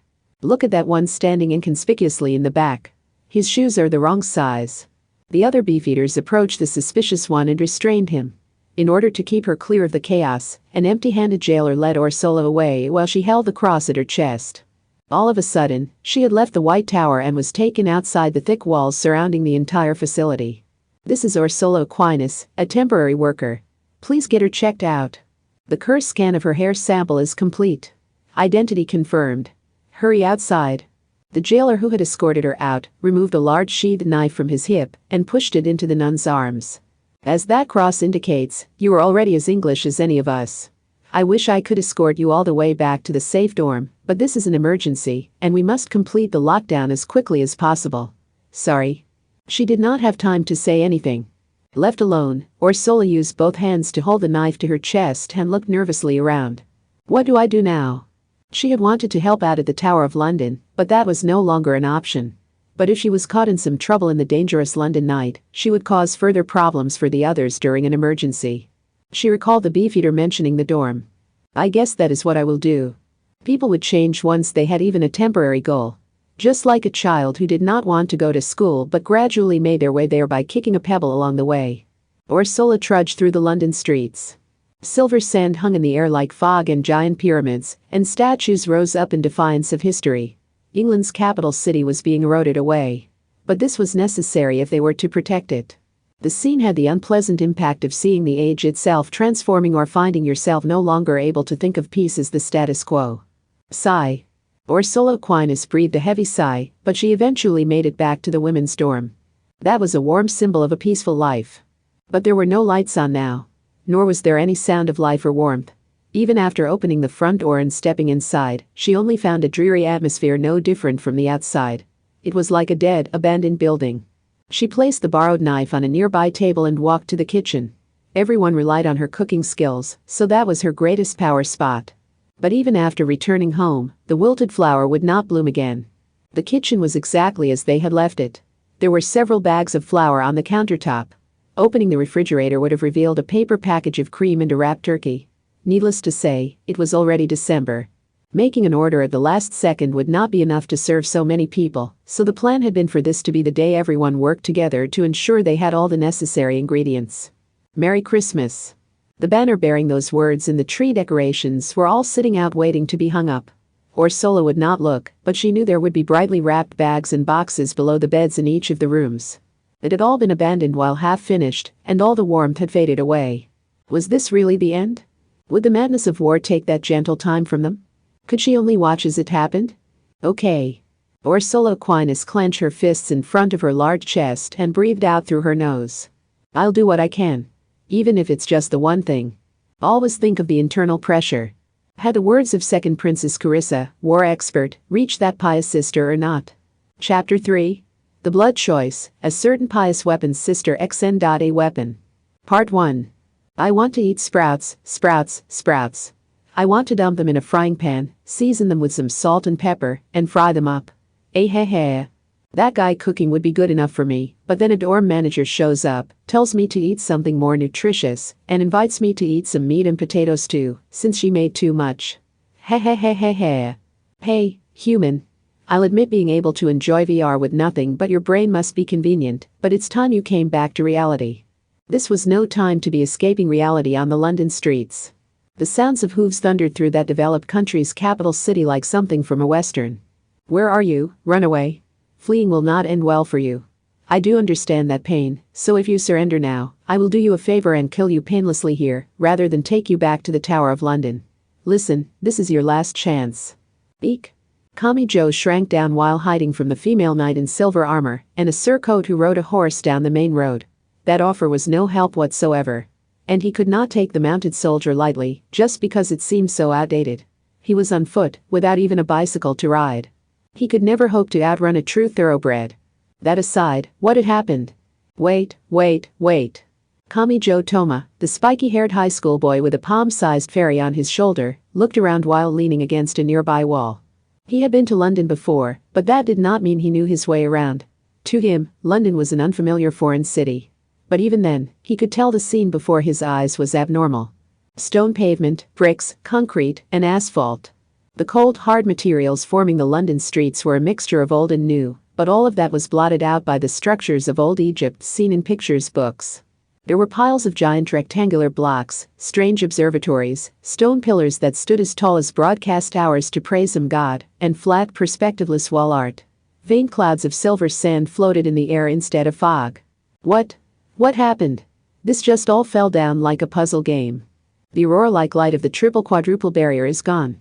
They may be panicking. Athena said that while looking up into the night sky from her position seated on the boy's shoulder. Kamijo touched a piece of wall art with his right hand, but it was not destroyed and did not disappear. I hope Alistair and the others have made it into London. I don't want all this searching to be for nothing. Hey, if that had collapsed, we would have been buried alive. And Alistair had to know sending you to the Tower of London would get you tortured by a professional, but she did so to have you destroy the triple-quadruple barrier's core, along with whatever else.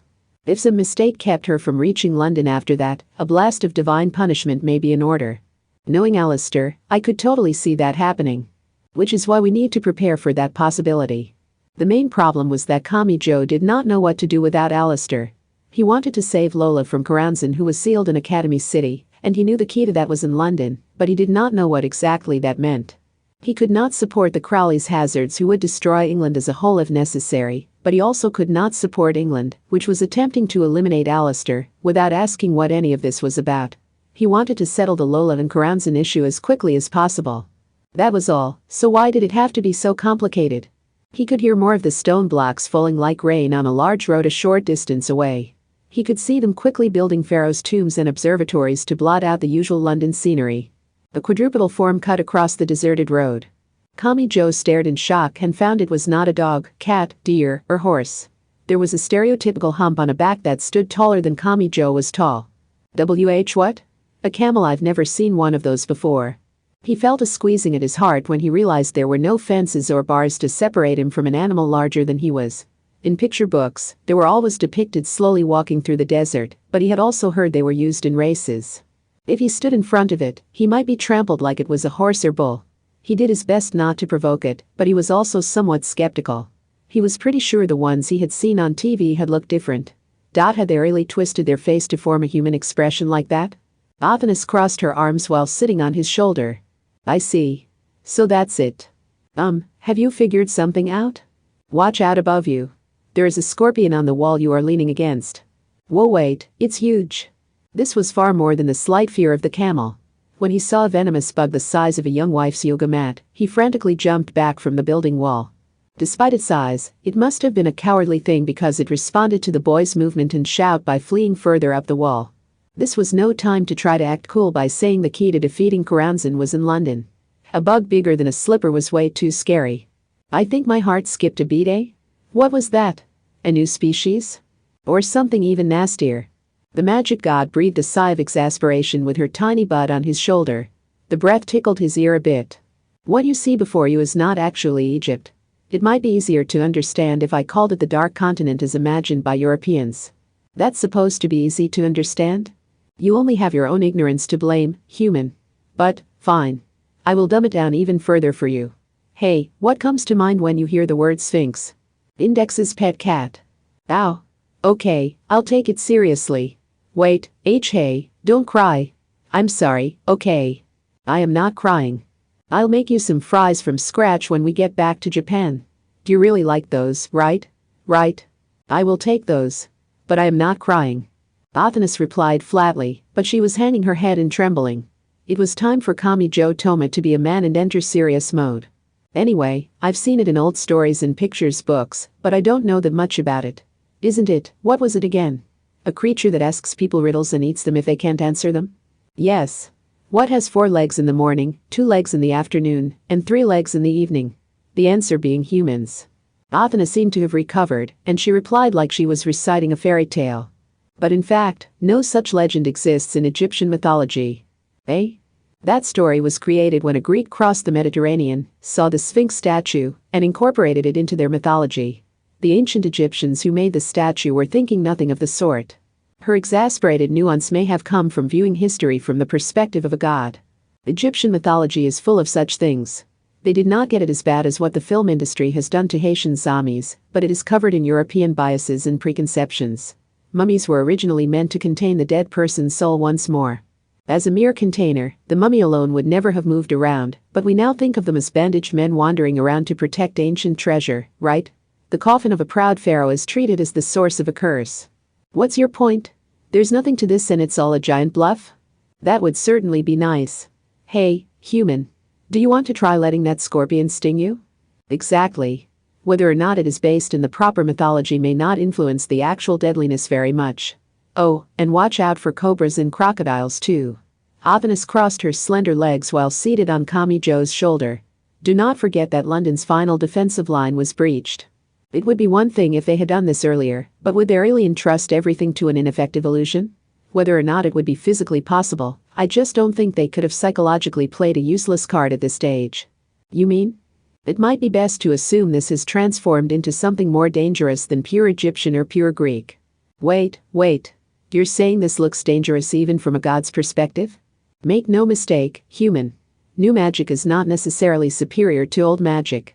If we are simply looking at ease of use, the modern Western magic spread by Crowley may be superior, but right now the focus will be on whether or not is effective against Aleister Crowley. That is the only difference that matters. With more than 1 billion Crowley's hazards around the globe, that did sound like it would be a valuable thing. It could even be viewed as the Anglican Church's trump card or secret weapon. His tiny understander snorted. Also, the Crowley's hazards and that Aleister are parallel beings. If something is found effective against one Crowley, it may be possible to slaughter all of them at once. What a pain. When did you make up with Aleister? Don't be silly. This is an entirely different issue. They heard tires tearing into the silver sand. A large four-wheel drive vehicle shot out from a side street, swung its back end around in a wide curve, and then drove right past Kamijo and Athanas. What the hell? There are still people here. And there sure were a lot of nuns hanging on to that thing. More importantly, human, make sure you are not hit. He did not have time to ask what she meant. There was a roar. And some creatures burst out as if in pursuit of the fleeing vehicle. There was a humanoid shape made from twisted and bent tree roots, an alien with an oversized head, and a concrete cube with definite body-shaped stains on it. It was like a parade of nightmares. It was like cutting into a giant, squishy monster and having its guts explode out. These were the many Crowley's hazards. They had finally entered the capital city of London. Wah! Even one of them would have been too much. If he was swallowed up by an entire group, he would meet an even more tragic fate than being chomped by a dinosaur's jaws. But just then, a point in the night sky flashed several times. A beam of light shot out. The destructive light tore straight through the Crowley's hazards. They were more or less vaporized. Several dozen of those extremely grotesque Crowley's hazards were erased like someone blowing on a detailed piece of sand art. Scorching winds struck Kamijo's cheek as he watched. The heat was so great that the air explosively expanded and approached like a solid wall. The attack had come from an elevated position. The beam of light had seemed like a giant tree, but also had the viscosity of molten steel. It scattered randomly around at first, but then the unneeded branches vanished, and it pierced only the target. If there was no safety device, it might have destroyed all of London with that. But while Kamijo panicked, Athanas calmly observed it from his shoulder. That did not come from the stars in the sky. It was an obelisk, a stone pillar used to worship the sun god.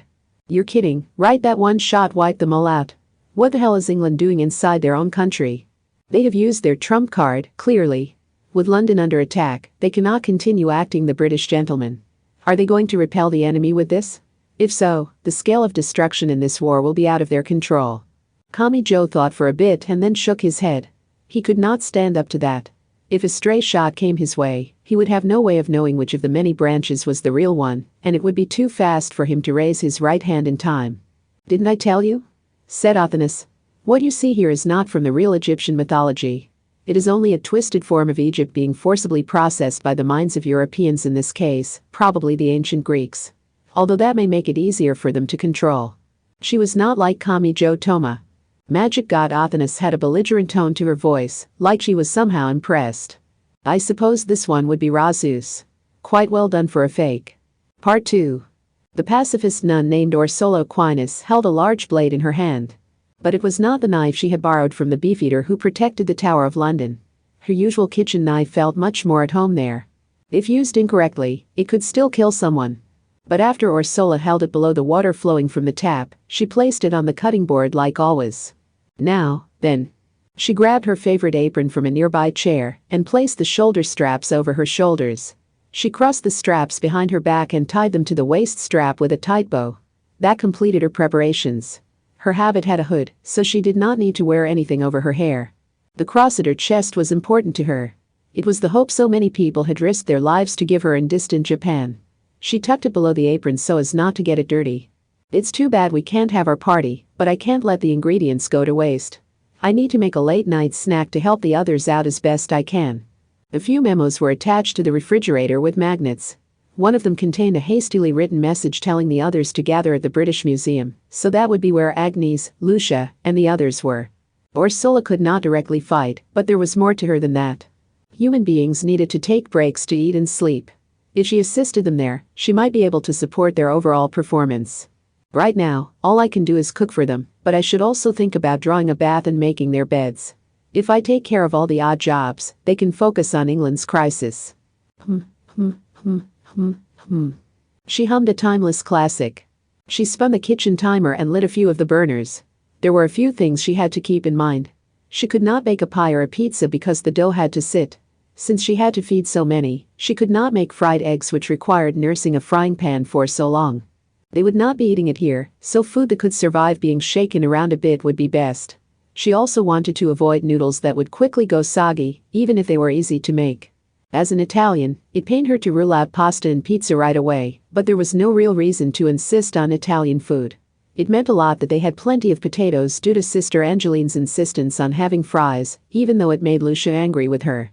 This was meant as a late-night snack, but they would not be crawling into bed immediately afterwards, so they would want something filling. Good. This should work. She flipped through the recipe book hanging from a fridge magnet by a string, planned out the short time available to her like a timetable mystery, and nodded several times. She knew how to cook everything already, but she wanted to check through where she had written down everyone's likes and dislikes. She chose a safe meal that did not include anything anyone outright hated.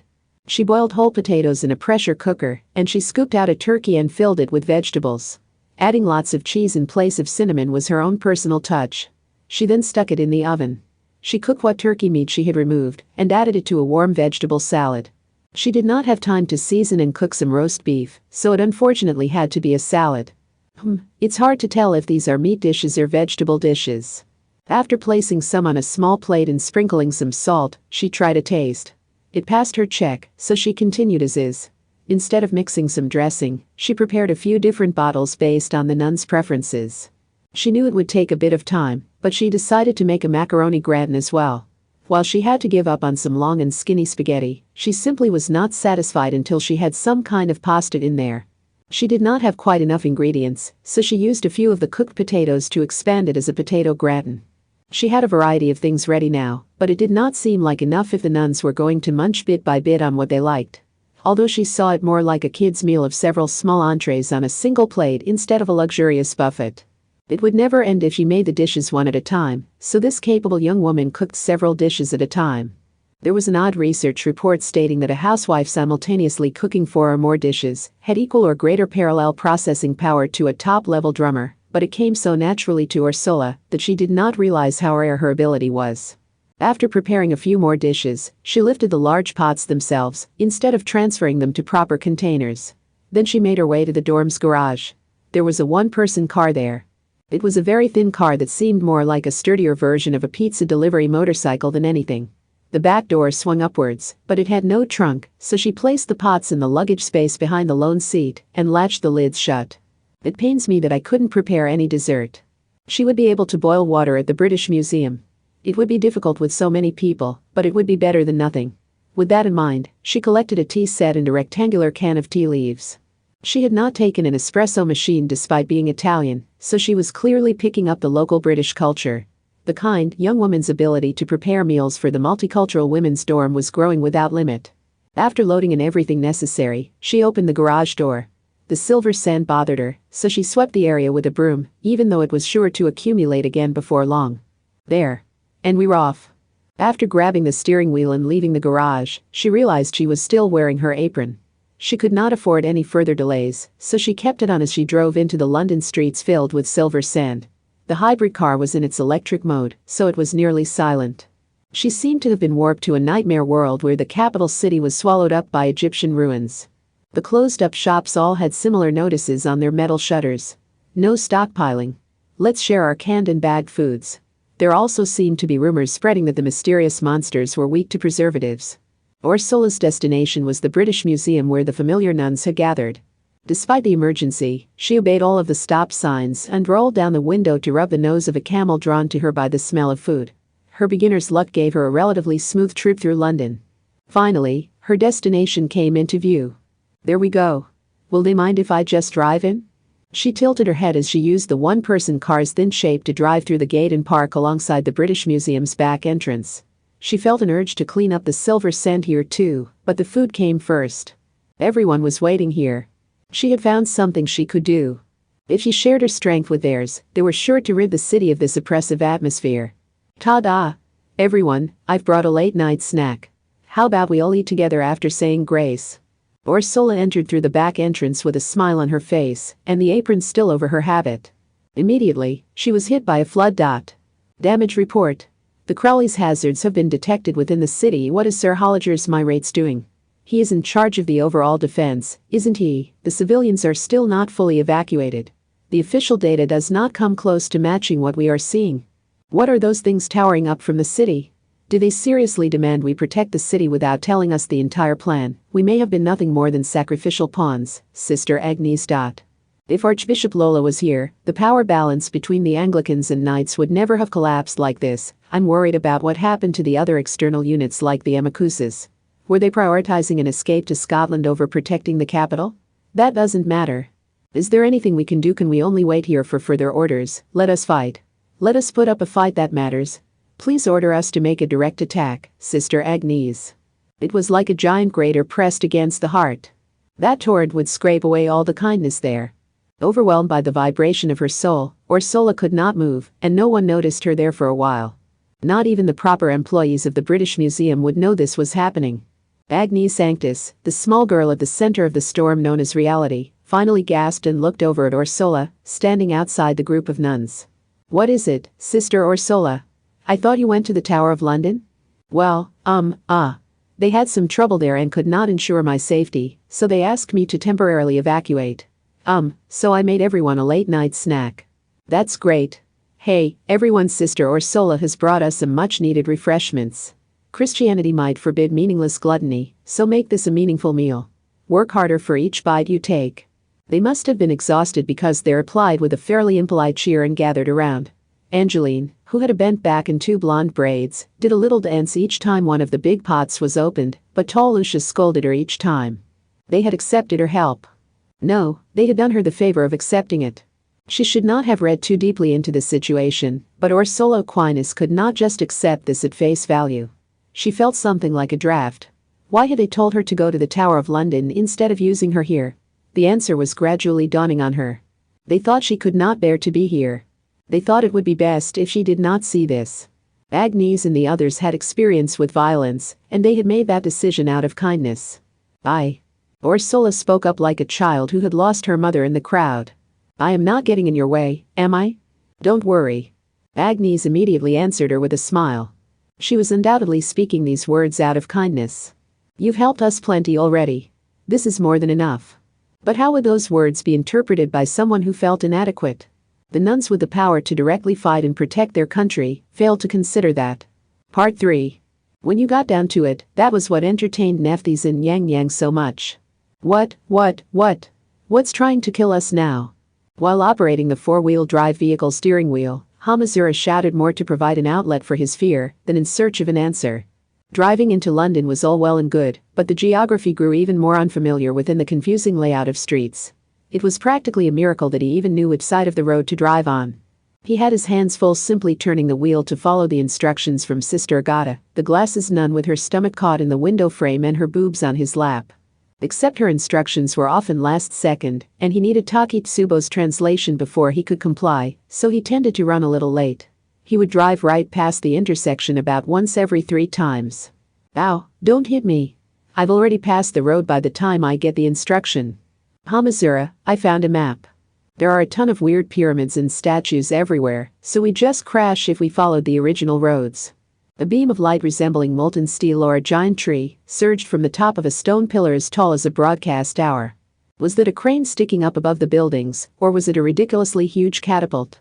A crocodile rivaling a small warship at more than 300 meters long was slowly swimming through the city's giant winding river. Wow! I can see it, I can see it!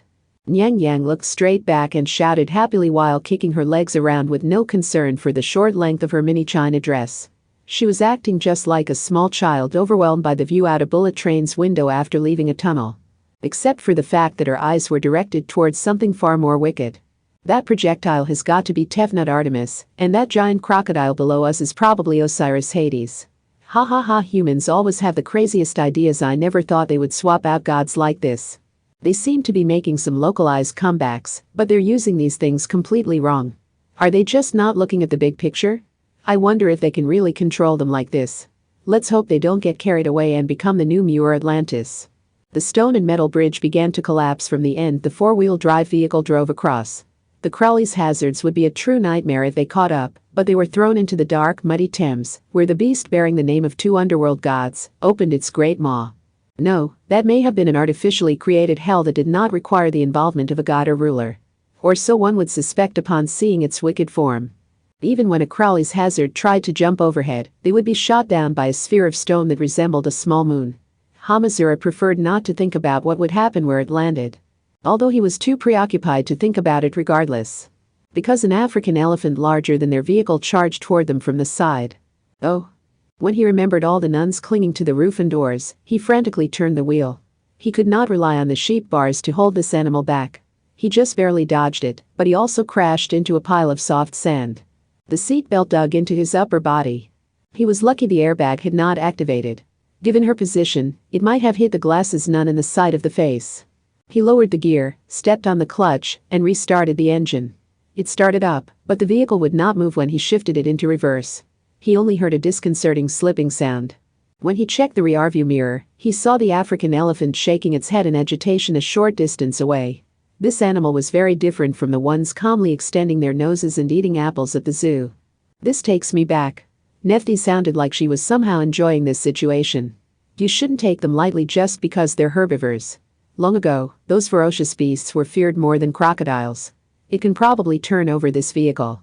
Is this as far as we get? Get out, everyone. We need to get away from here. If that mass of muscles locked onto a flesh and blood human, there would be no escaping it. That meant Hamazura had to stay here with the vehicle, dangerous though it was. The horn, the tail light so, and there's a smoke bomb by my feet. Hey, Takitsubo, I don't know English, so tell them to get away from the car. I'll draw its attention. But something odd happened. The nuns had been knocked from the vehicle by the crash, but they approached it again and began pushing on the heavy mass of metal like they were rescuing a car from a swamp. You idiots. Hamazura, they won't listen. I think they're trying to repay you for saving them in the fields. I can't leave this all on you either. If we're going to do this, I want to bet on the possibility of everyone surviving. Ah, hey. With that, the girl in a pink jumpsuit and sweater opened the passenger side door and hopped out. Glass's sister Agata also extracted herself from the window to assist the recovery. Hamazura clicked his tongue. The ferocious African elephant was clearly looking at them. And a trumpet of excitement erupted from it. They did not have a second to spare. And if none of them could escape, they would have to get the vehicle moving again. Hamazura floored the gas pedal with the gear still in reverse. All those hands gradually moved the mass of metal. And soon, they escaped the pile of sand. Okay. Get in, Takitsubo. You nuns too. The squealing of the tires must have provoked the African elephant because it finally began charging. Hamazura's heart pounded in his chest, but he could not leave even one of them behind after all this. Takitsubo returned to the passenger seat, the glasses nun dove in through the driver's side door like that was her spot now, and the other nuns grabbed onto the roof attachment and sheep bars. They were all focused on Hamazura in the driver's seat. It was almost comical how none of them looked to the very conspicuous pair in the back seat. He saw the last one climb on. He turned the wheel to change the vehicle's direction, changed a gear, and stomped on the gas pedal. The four-wheel drive vehicle seemed to jump as it shot forward. The giant elephant just barely missed them and crashed into a brick wall. They did not have time to check on it. He kept changing gears so they could pick up speed. Ha ha. They're all such idiots. That was when a beam of light shot through the night sky overhead. Whatever it was aimed at, it tore through London's buildings and steeples and sent pieces of buildings crashing down toward the vehicle. Hamazura knew it was crazy, but his only choice was to swerve back and forth to dodge them. Damn it, watch out, what is with all this crap? The Greeks did not understand Egyptian mythology. Nyang Yang was from Asia, but what did Nephthys think of it? On the surface, the bandaged brown beauty only giggled as she added her own explanation. So when they crossed the Mediterranean and saw the many ruins and statues in that mystical desert, they did not know what it all meant. No, it may have been a matter of pride in their own intelligence and culture. They decided these must be the same gods they believed in, and the locals had simply given them different names. When they came across a great culture with stone architecture and astronomy at a higher level than their own, they may have only been able to accept it by assuming they were the world standard, and these others were inferior to them. The Moai statues at Easter Island got it pretty bad too. Not to mention the theory that aliens built all the ancient civilizations. I mean, all the islanders did was place logs on the ground to carry the heavy stone. Hamazura Shiage could not help but yell at them. Can you just tell me what those things are, and are you going to help out? We really don't fit on either side of this conflict. No matter what, an outsider like him would not receive more allies. Could he only hope for the different enemies to destroy each other? The previous warm feeling was gone, and Hamazura only felt brutality in his heart, but then Nephthys said something interesting. Come to think of it, you said you found a map in the dashboard, didn't you? What about it? Ah, that was close. Where exactly is your final goal? Since you're still driving, I'm guessing it wasn't just London in general. That brought a frown to Hamazura's face as he turned the wheel whichever way meant not crashing. But then Sister Agata, the glasses nun with her boobs in his lap, forcibly pressed on the brake pedal with her hand. Wait, don't shove your face in my crotch, Miss Nun. That's my. Hamazura, you seem to be enjoying yourself. The four-wheel drive vehicle screeched to a stop, and a few of the nuns on the roof and doors were peeled away and fell off. No, that was not it. Ugh. They let go themselves? What, is this your destination? Did they not understand his Japanese, or did they simply not intend to answer him? Sister Agata once more extracted herself from the driver's side window and tumbled out onto the road. All of the nuns were moving toward the same place. It was not a castle.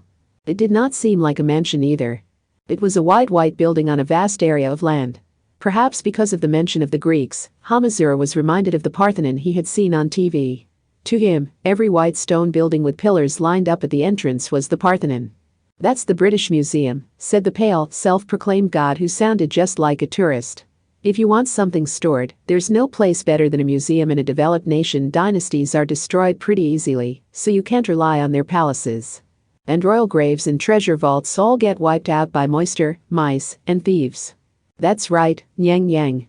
But if you use a secret hiding place no one can ever find, no one will realize its importance, and it will be covered up by the asphalt and concrete of construction. Compromise is important. The one problem is when a weird bird is added, or an ominous black cat is covered up in the name of art restoration. These gods acted like it was a train station coin locker or hotel cloakroom, but how serious were they about that? By the way, bandaged Nephthys hugged mini china dress Nyang Yang like she was restless. About those twisted weapons bearing the names of gods. You got distracted by that impressive African elephant, but what did you feel when you saw them? Hope or disgust? What? This is a fork in the road. Depending on your answer, you may regret it. Part 4. In truth, Agnes Sanctus was grateful. At first glance, it may have looked like clueless and careless Ursula Aquinas who'd rushed in without reading the atmosphere. But what even was the wartime atmosphere? Was it really right to cleverly read it and adapt to it? Munch, munch. This is the Asian miracle of a buttered potato, isn't it? It's a lot like the baked potato served as a side to a meat dish, but the potato is upgraded to the star. I've always wanted to try one. It's more or less the same thing, Sister Angeline. Although this is my first time seeing a culture that eats it with squid shiakara on top. Anyway, stop talking with your mouth full. You need to swallow first. Lucia and Angeline were like that now, but the atmosphere just a bit earlier had been the tense and oppressive one of wartime organization. If that had continued, the constant pressure on Agnes's back may have led them into a reckless attack. This was an age that criticized those without courage. But was this really a situation that required forcing a show of courage? They had been given a chance to reconsider that question. Ursula was a valuable part of the group. That faint light stood out all the more as the entire country was swallowed up. Ursula herself did not realize what she had done and looked somehow apologetic. She placed a hand on the center of her apron's chest. We went to all that effort to prepare for the Christmas party, but I used up all the ingredients. At least you found a good use for them. I mean. Agnes started to say something, but swallowed the words with a smile still on her face. I mean, I doubt we'll make it to Christmas. What would she accomplish by saying that to a support role like Ursula? Instead, the small girl shifted focus. There's no one way to celebrate Christmas. It doesn't have to be about eating and drinking, right? That's right. A silent night might be nice. Ursula was smart. She may have noticed the forced change of focus. And Agnes Sanctus had learned something while keeping her silence. Ursula Aquinas was a symbol that must remain pure. She was a definite ray of hope that still remained in this age. It was not an issue of winning or losing. If she was stained by the madness of war, one of England's crucial pillars would break. They could not just buy time for the important personnel and treasures to be evacuated north to Scotland. They could not just stubbornly make a sacrificial last stand. Agnes was truly thankful. She had seen it with her own eyes and felt it with her own hands. This person had given her something concrete to protect and given her a real reason to fight. Is something the matter? Asked Ursula. No, nothing. There was no way they would survive until Christmas. That was Agnes Sanctus's blunt assessment, but she still smiled and responded. There was a thin chain around Ursula's neck. Agnes could easily imagine what was hidden below that apron. A small cross. It was a symbol of everything that protected Ursula Aquinas, but also a symbol of Agnes Sanctus's sin. She would not let that happen again. She would be the shield this time. Let's fight and take back our days of peace and calm. Part 5. An incredible explosion always occurred in the chaotic period between eras. It was an invisible thing that still shook the world to its core. In recent times, if the great king of Anglemoir really had appeared in July 1999 as prophesied, it would have descended from heaven like a giant meteor and obliterated the normally necessary 2,000-year period, forcibly ending an era. No matter who had survived as a result, the world would surely have been ruled by a completely different format of the mystical. In Aleister Crowley's case, the symbol of the chaotic period he had witnessed was the destruction of the Golden Cabal. And after the small world he believed in was drowned in blood, what was it that magician had grasped in the instant of the 1904 explosion? A holy guardian angel or an extraterrestrial life form? With that, the old Osiris had completed its role, and the new Horus was born. Modern Western magic was the result of him building up magic in a form that everyone could use equally, and of a certain man completing the compilation.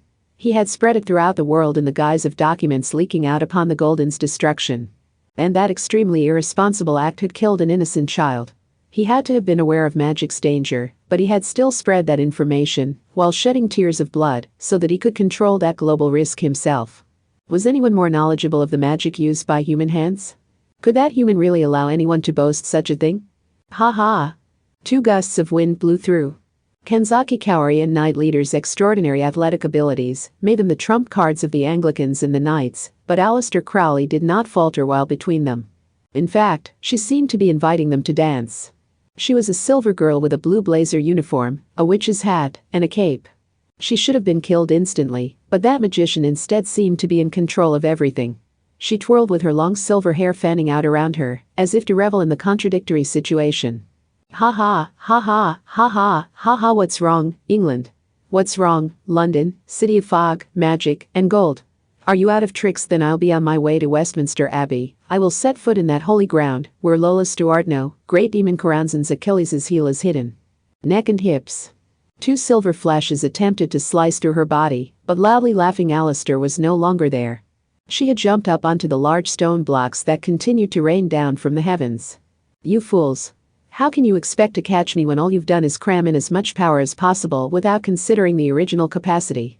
Did you want to show off your powerful alkaline batteries that much? I'll admit saints are difficult to reproduce, and they have an obvious charisma, but their great power is so inconsistent and unstable that they are mostly just hiding the actual losses in how flashy their actions are.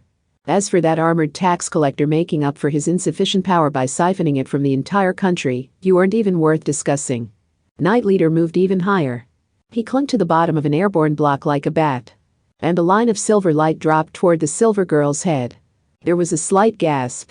But unlike before, the falling blocks did not allow them to come to a stop. Instead of blocking the attack, Aleister twisted her body to avoid it and jumped to a different piece of stone. The bizarre aerial battle continued. The silver girl must not have cared too much if her voice was reaching them or not. That was how it had always been for Aleister Crowley. What matters is optimization. You can think of it like superconductivity of magic power. A blood sacrifice that stains the entire planet is a product of intelligence. You are stuck in an age where you shove a bunch of coal into the furnace to move a massive metal with the steam, so did you really think you could keep up with me as I am now? Kanzaki Kaori's body transformed into a sonic boom.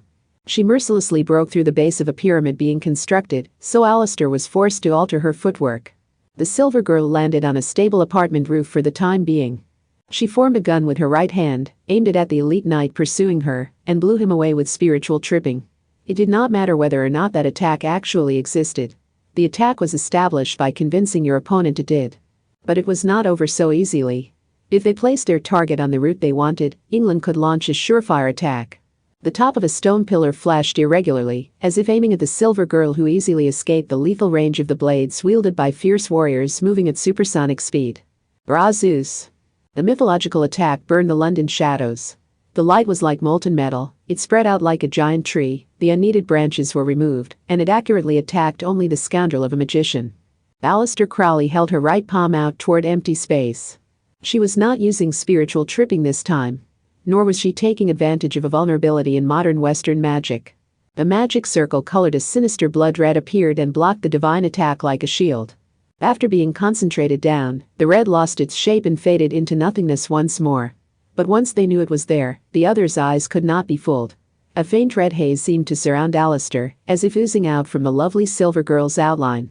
It responded to supersonic actions and deflected attacks bearing divine names. It was important to note that nothing of the sort had been seen when Alistair fought Kamijo Toma in the windowless building. I mentioned the optimization of power, didn't I? Instead of just trying to stop an attack, you scatter it. When that power has only been absorbed from the earth and concentrated, returning it to the earth is not difficult. At the very least, a battle must be fought between people. No matter how large the scale, a soulless unmanned spiritual item can never bend my will. Had she never expected to keep this hidden? Or did this not qualify as a trump card needing to be hidden? Have you forgotten the situation here?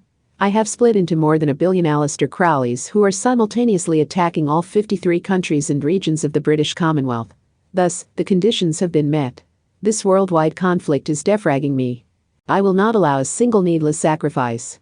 Did you think the mere defense of a single European island nation could hold back the chaos currently swallowing up an entire planet?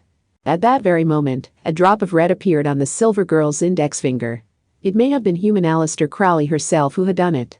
And the silver girl could only smile bitterly at what that small wound meant. Knight Leader was not smiling. Even a mere European island nation will be effective. He he he. Ah ha ha ha ha yes. Yes, yes, yes. I'm just never satisfied until I've shown off, am I? Did you expect me to be all upset?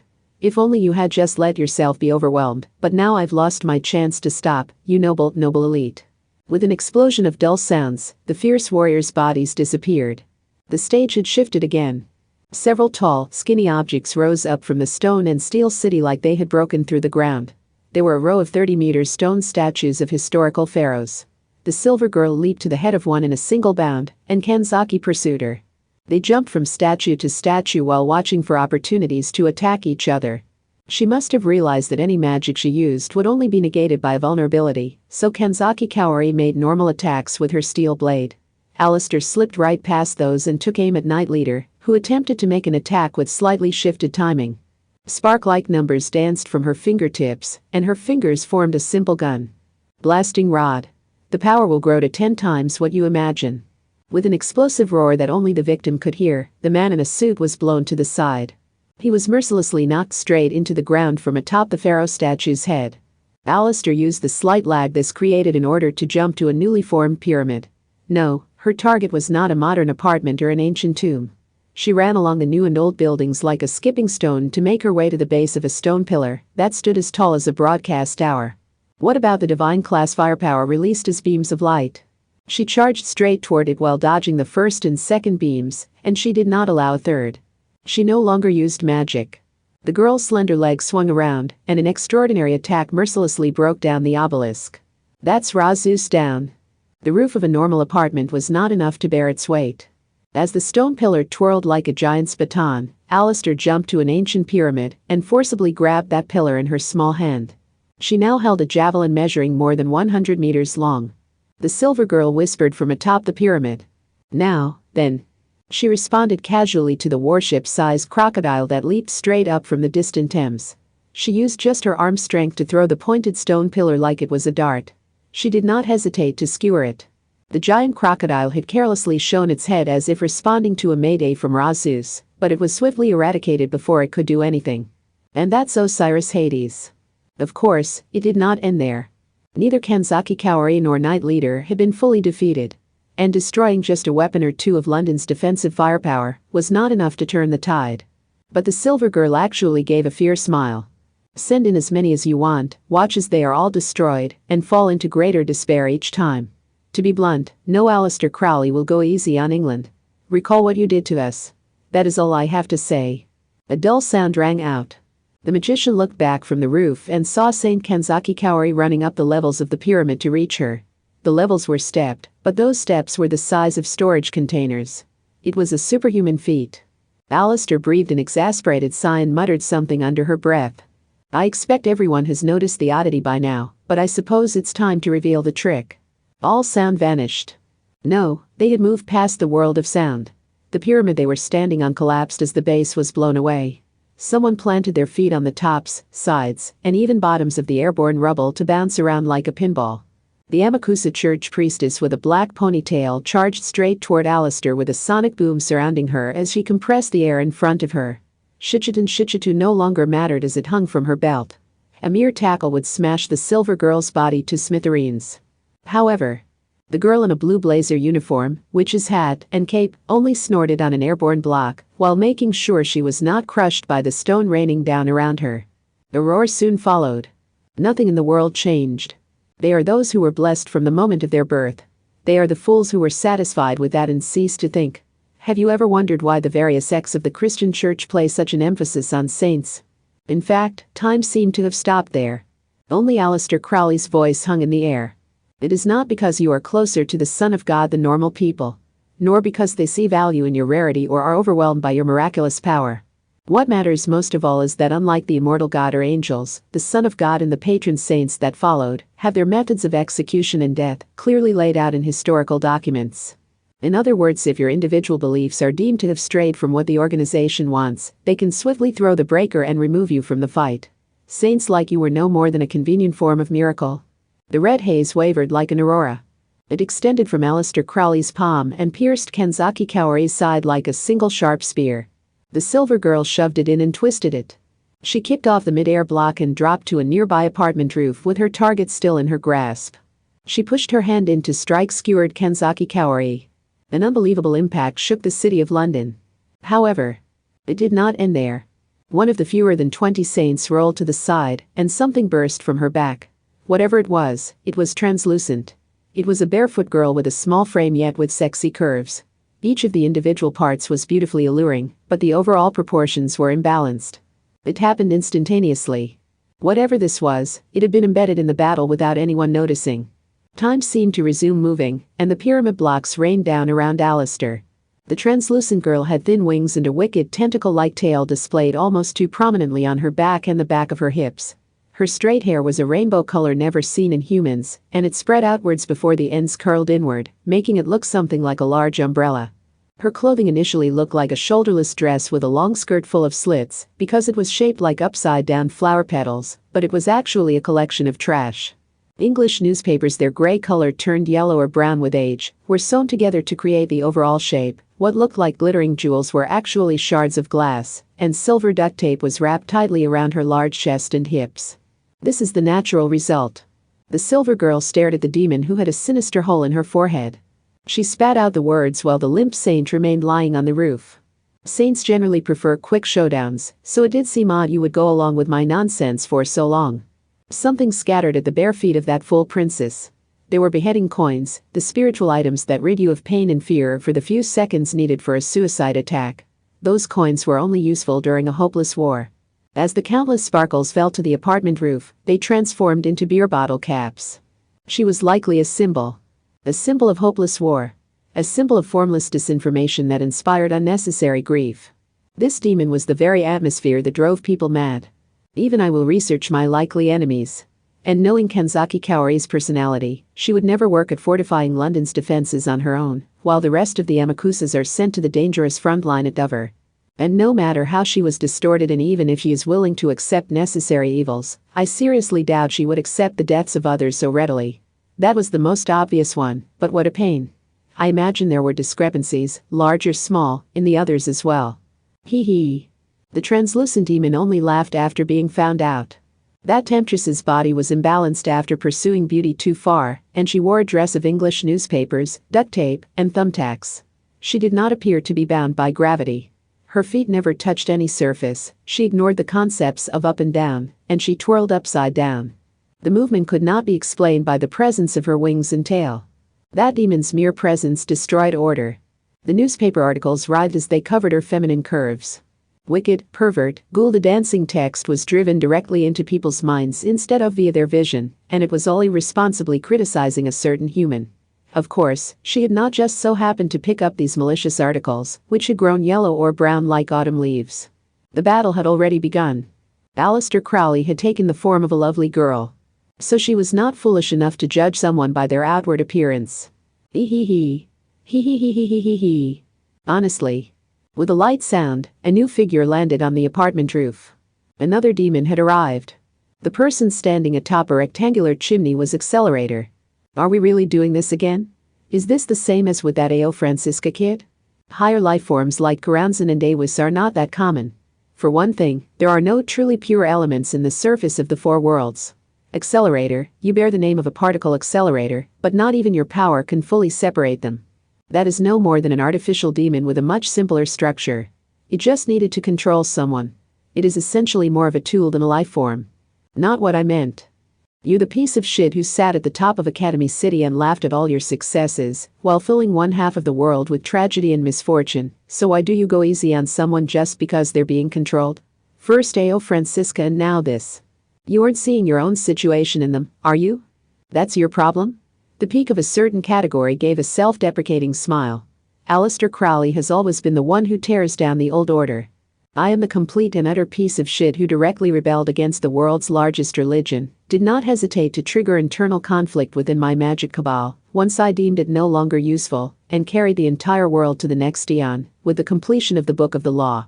My plan is full of holes, but all that matters is that the many branches eventually regroup somewhere. Did you really think I had a goal that followed any proper logic? TCH. I do not expect a proper death for myself or the world, and my soul will descend to hell after I die. But that is not the convenient penal colony, where the victors send the losers, that my predecessors thought it was, while they smugly believed they alone would never end up there. A quiet sound came from Girl Aleister's shoulder. Whether it actually existed or not, she supported a twisted silver staff there. But this also meant that arrogant magician had drawn her best weapon from its sheath or holster. Her actions belied her words, and said this being required radiating killer intent in every direction.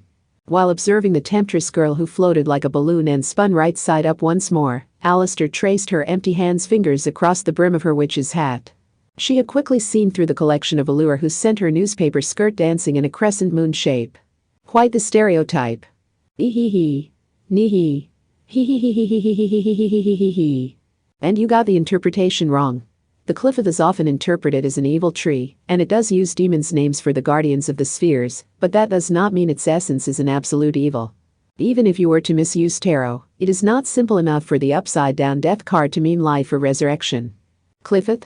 Asked Accelerator. Yes, this is a chance for you too. You might not know what the words mean, but keep this in the back of your mind. This is knowledge that is freed of the division between science and magic. Materialism, anxiety, greed, lust, ugliness, cruelty, viciousness, rejection, foolishness, and godlessness. Those were the things seen behind the toxic words of the newspapers as sensationalist articles. The newspapers adorning that demon's merely beautiful body were very different from modern ones. They were the Bible of an age in which environmental destruction was mistaken for conquering nature, and people reached for the power of capitalism and money as they searched for a source of stability to replace faith. Provocativeness over truth, immediate sales over intelligence. And this had been propped up by the overwhelming influence of mass media. To Aleister, who had constantly been attacked by their biases and prejudices, those hopeless century-old newspaper articles really were the evil tree that indicated the immoral world with its 10 spheres and 22 paths. Of course, that magician would not let something like this break her concentration. The silver girl gave a flowing lecture to this newcomer. That is the inverted tree that stands in the opposite position of the tree of life protected by the angels. If the just have gone through the appropriate training, it can assist them in acquiring the dangerous knowledge found in that hidden world, but if you view it with insufficient resolve, you will be bewildered by a fog of confusion, find something other than the truth, and come to believe that a perverted underground ceremony is the one and only way to acquire knowledge, or some such nonsense. As represented by the baseless misinformation and the beheading coins, the translucent girl was the strange atmosphere of a hopeless war. Kanzaki Kaori, Knight Leader, and possibly London or England as a whole, may have been influenced by that. Just like someone reaching for a strange magic sword or ancient parchment and peering into it without the knowledge needed to properly understand it. Even if you do open the path through a misuse of the cards, nothing good will come of using the reverse meaning before learning the standard meaning. However, that is not the crux of the problem. The tree of life is also a diagram explaining how to handle the soul. Thus, using the inverse tree properly will likely assist in the creation of something much like a life. One must not forget about Mina Mathers here. She was an AI meant to support Alistair's thoughts and an original grimoire, but what was that book's name?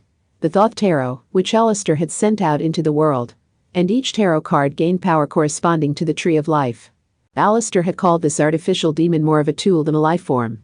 Alistair was the board chairman who had mass-produced more than 20,000 military clones, disposed of them in an experiment, and used that as camouflage to spread the Misaka network, so she did not hold back on this subject.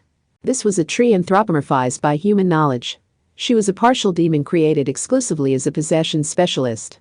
Her structure was similar yet different to the humans who corresponded to the tree of life. She was a thought being who was the inverse of Mina Mathers, the embodiment of the Thoth Tarot. With all that spelled out, the accumulation of history could give the illusion of stability, but Alistair understood the meaning contained there, and breathed an exasperated sigh. Do not be led astray by the words. A definite get-rich-quick scheme introduced by a demonic temptress would be even emptier than a pyramid scheme. Look to the essence. That demon with a disconcerting hole in her forehead was horribly flimsy. Is this meant as revenge? That does sound like something Karanzan would do. What is your name and number?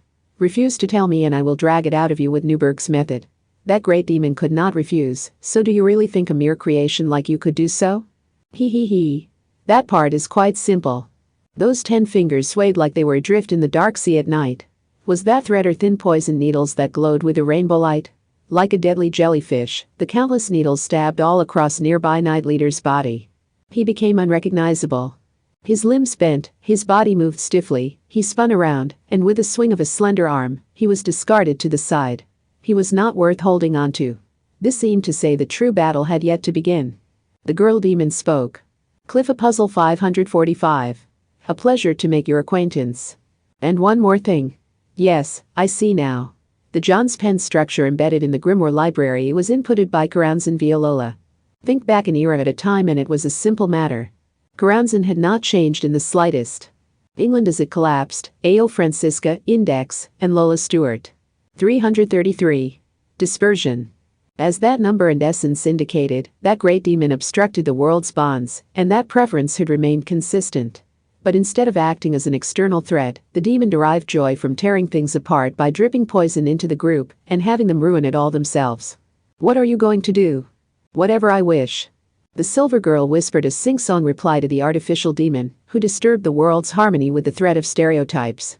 Alistair focused once more on the staff weighing solidly on her shoulder whether it physically existed or not. Chaos was wild nature itself. Unlimited freedom gave birth to all things, but it was not kind enough to protect the fangless and furless humans. But the order brought by castle walls was simply oppressive and would kill even more people. The rules of hopeless wartime would preserve order by driving out all doubters as an evil, and those rules were a far greater intentional evil than the capricious ferocity of nature. Thus, this magician reached for the contradiction of riding the wave of chaos, rather than suppressing it, but also acquiring the true order of unrestricted freedom that restrained no one. And she spoke the fundamental essence of the book she had released to resist a world of collapsing bonds. Do what thou wilt shall be the whole of the law. Part 6. Sorry I'm late. Sister Agata has arrived. The glasses nun named Sister Agata shouted as she entered the British Museum that felt like a school or hospital at night, since the lights were off. The situation really was different from normal. Although that should have been obvious from the fact that everyone there was holding a beheading coin in their hand. For one thing, Agata and the others had been kept in the dark about so much. Why had contact with Lola Stewart been lost without warning? Why had the Crowley's Hazard suddenly started attacking the British Commonwealth? They knew nothing, they had no set goal, and they had simply been ordered to fight. They were to protect London indefinitely. Looking back, they may have been a unit of sacrificial pawns meant to buy time. Museums were normally busier at night because they only had the limited time while it was closed to bring in or take out the antiques and artworks, polish the glass, replace the lights, and inspect the air conditioning that managed the room temperature and humidity. But that was not enough to explain this. In the donut-shaped hall known as the Great Court, wooden boxes, cardboard boxes, and various types of packaging material were piled up, and some of the glass cases had their contents missing. The fires of war had directly reached London, so preparations were underway to either evacuate north to Scotland or participate in the magical war. The Egyptian section's Rosetta Stone was one of the main draws of the museum, and archaeologists would probably feel faint if they knew its spot was already empty. When Agata arrived, a great quantity of eyes turned her way. They all belonged to people in black habits like hers. The skirt and sleeves had zippers that allowed adjustments to personal taste, so they were clearly all the Roman Catholic style. There were around 250 of them in all. Joining the former Agnes force and their identical habits helped put Agata at ease. But she could not indulge in that and come to a stop. Everyone knew they had no time. The glasses nun spotted their short leader and got straight to the point. Almost like she was driven by the strange wartime atmosphere itself. She spoke to a short girl.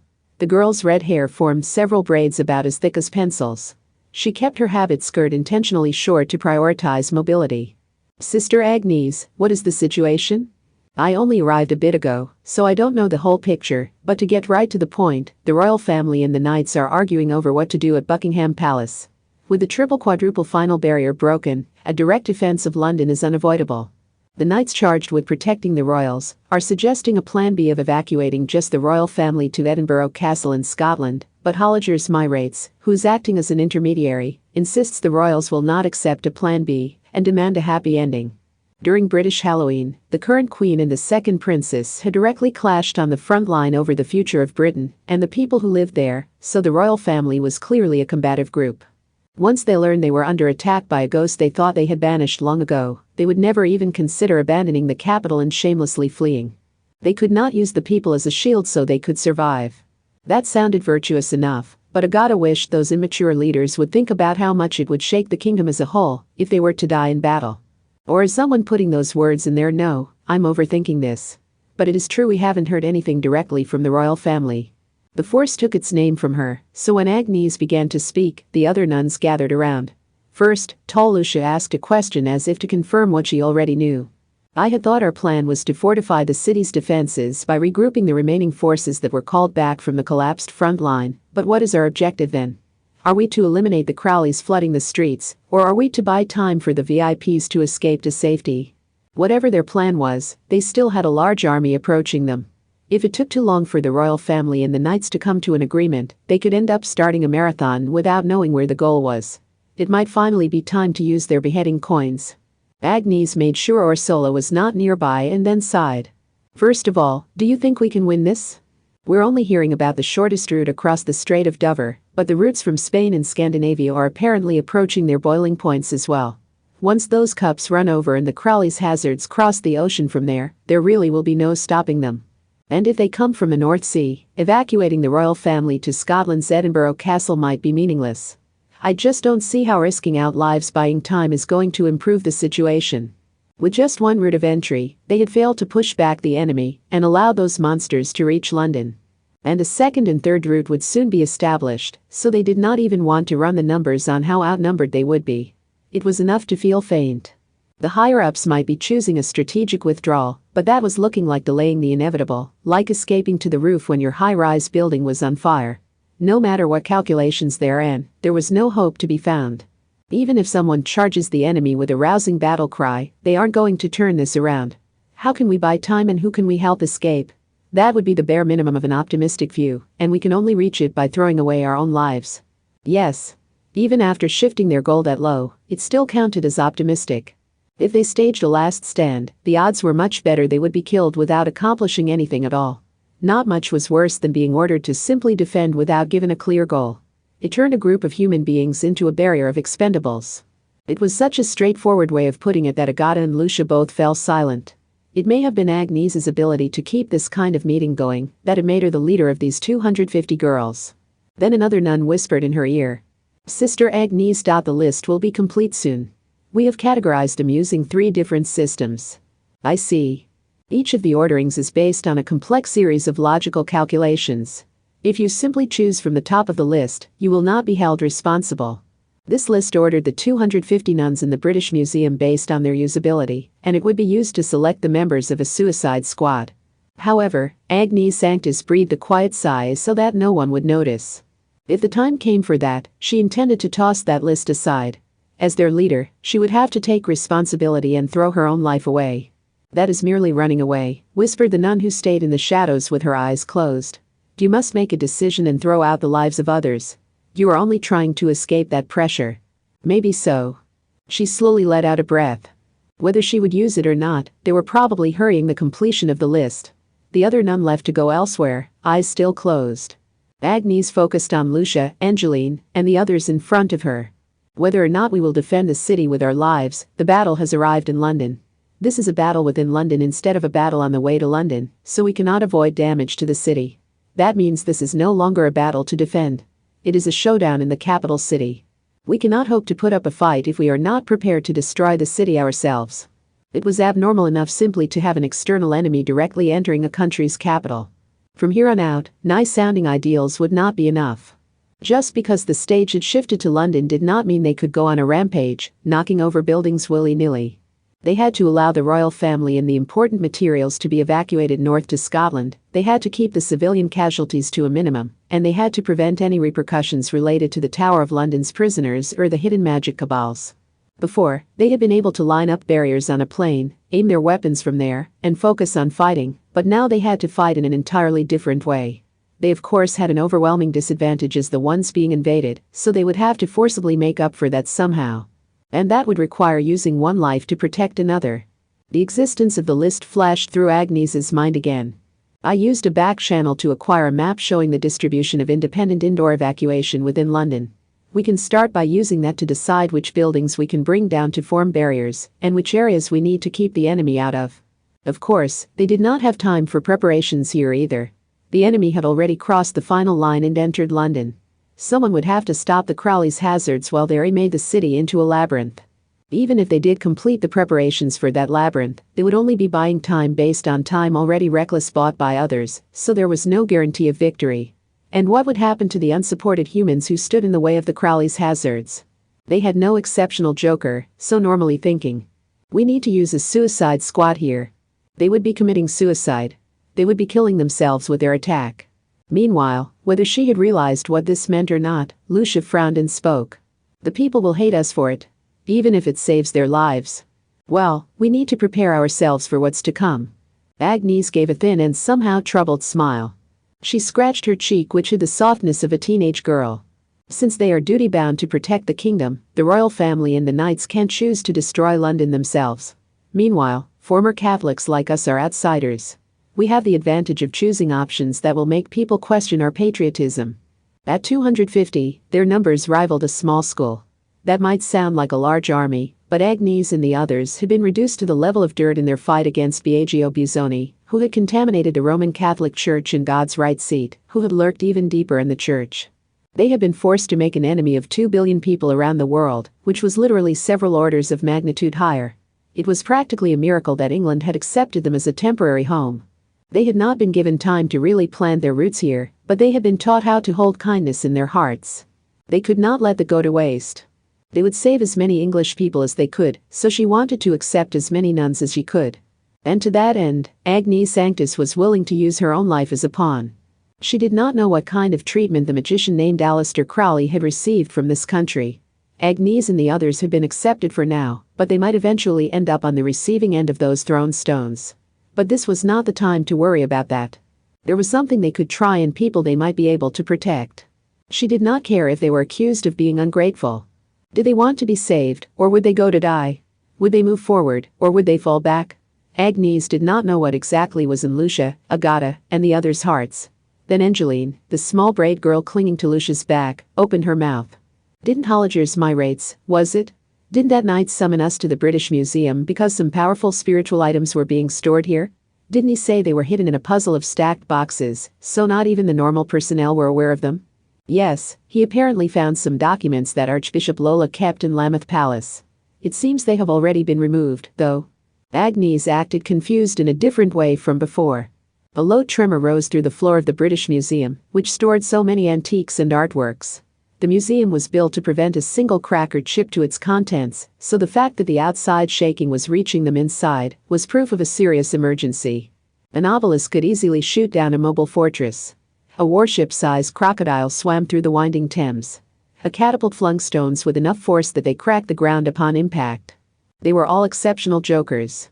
Their impact on the overall battle was unclear, but they were a hope to Agnes, who might have to order some of these familiar people to make a suicide attack. Glasses Agata hesitantly looked up at the ceiling. I did see some extraordinary things during my wild first experience with hitchhiking, but it was not clear how much those things could do against a full swarm of the Crowley's hazards. There is a reason for that. From what I hear, those things are being used wrong. I think they call them divine mixtures. You are apparently supposed to do more than just connect them to the ley lines, making them reliant on the ground. That method can apparently only draw out less than 1% of their true power. I apologize that this is all hearsay. Agnes breathed a heavy sigh. Those things were their last hope, but they would be meaningless if they were wasted. It's a stereotypical miscommunication. We successfully found a few capital defense spiritual items in the depths of the British Museum, based on the documents Sir Holligers found in Lambeth Palace. But the enemy army was already here, so everyone dragged them out there without checking how they should be used, and even if we do receive an official order to retrieve them, that would not be easy given the chaos out there. The shifted power balance was obvious from the fact that the knights were rummaging through the Anglican Archbishop's residence. Lola's absence was painful. That had given the knights a lot more sway, and outsiders like Agnes's group or the Amakusas had lost the guarantee of their safety.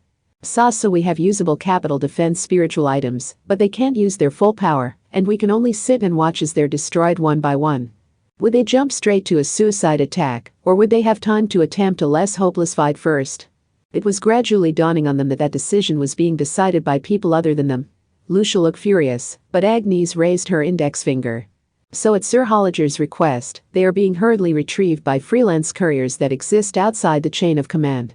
For now, we need to gather as many surviving fighters as we can while keeping damages to a minimum. We will have to hear the details from the courier, but as long as we know how to use it properly, we should be able to annihilate the Crowleys in London, even if it means systematically destroying the city and turning it into a labyrinth. With a carefree comment of "I have more food ready," something unbelievable approached.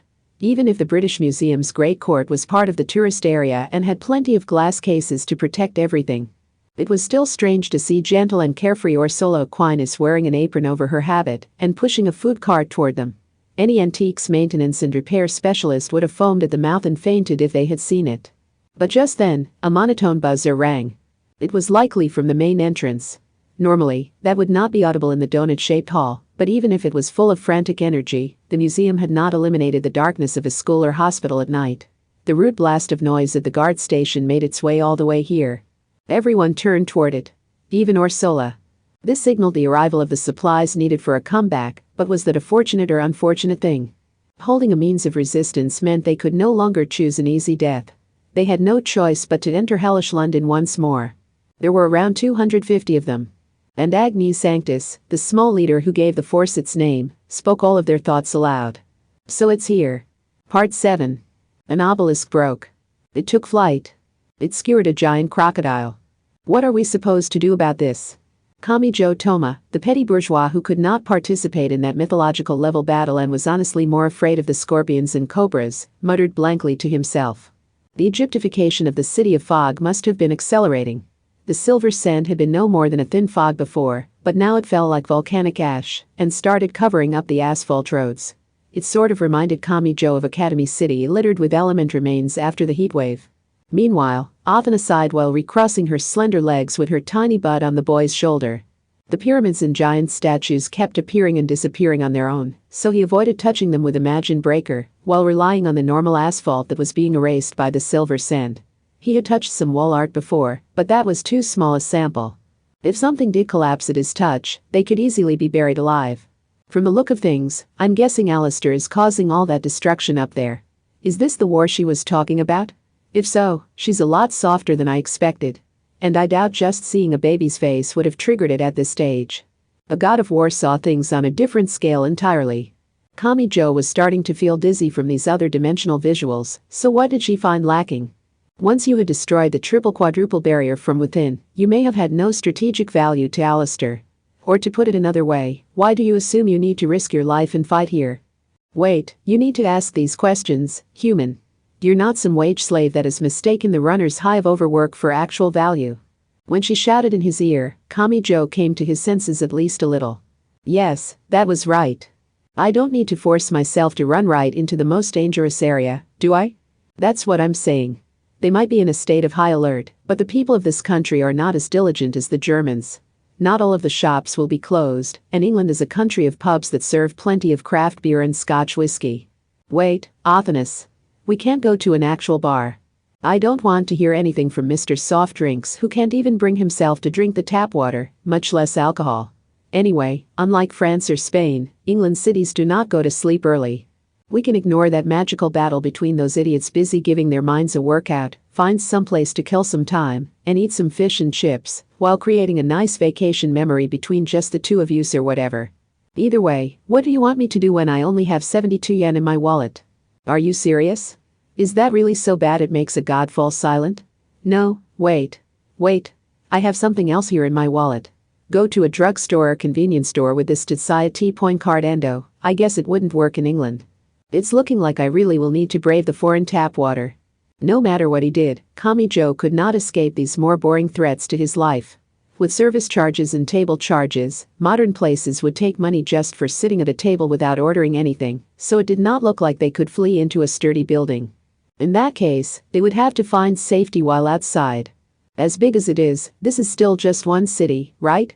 Is there anyone I know around here? I don't care about the war between England and the Crowley's hazards. If I can just convince someone that this Goranson is controlling that Lola person, we wouldn't need to fight like this, right?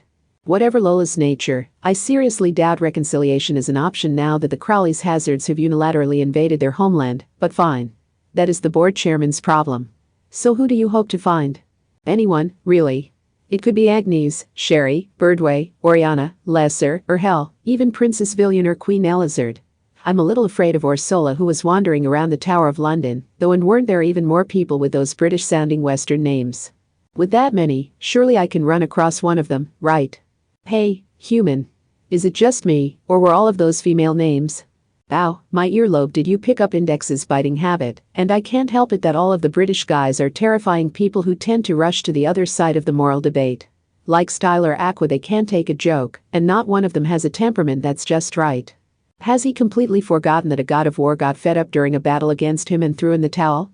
If your atmosphere or temperament are too much for him, you probably barely qualify as human anymore.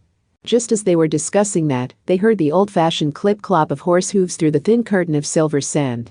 It was Kami-jo's new acquaintance in full-body armor and a surcoat. I finally found you, runaway. Gee. My offer of mercy has expired.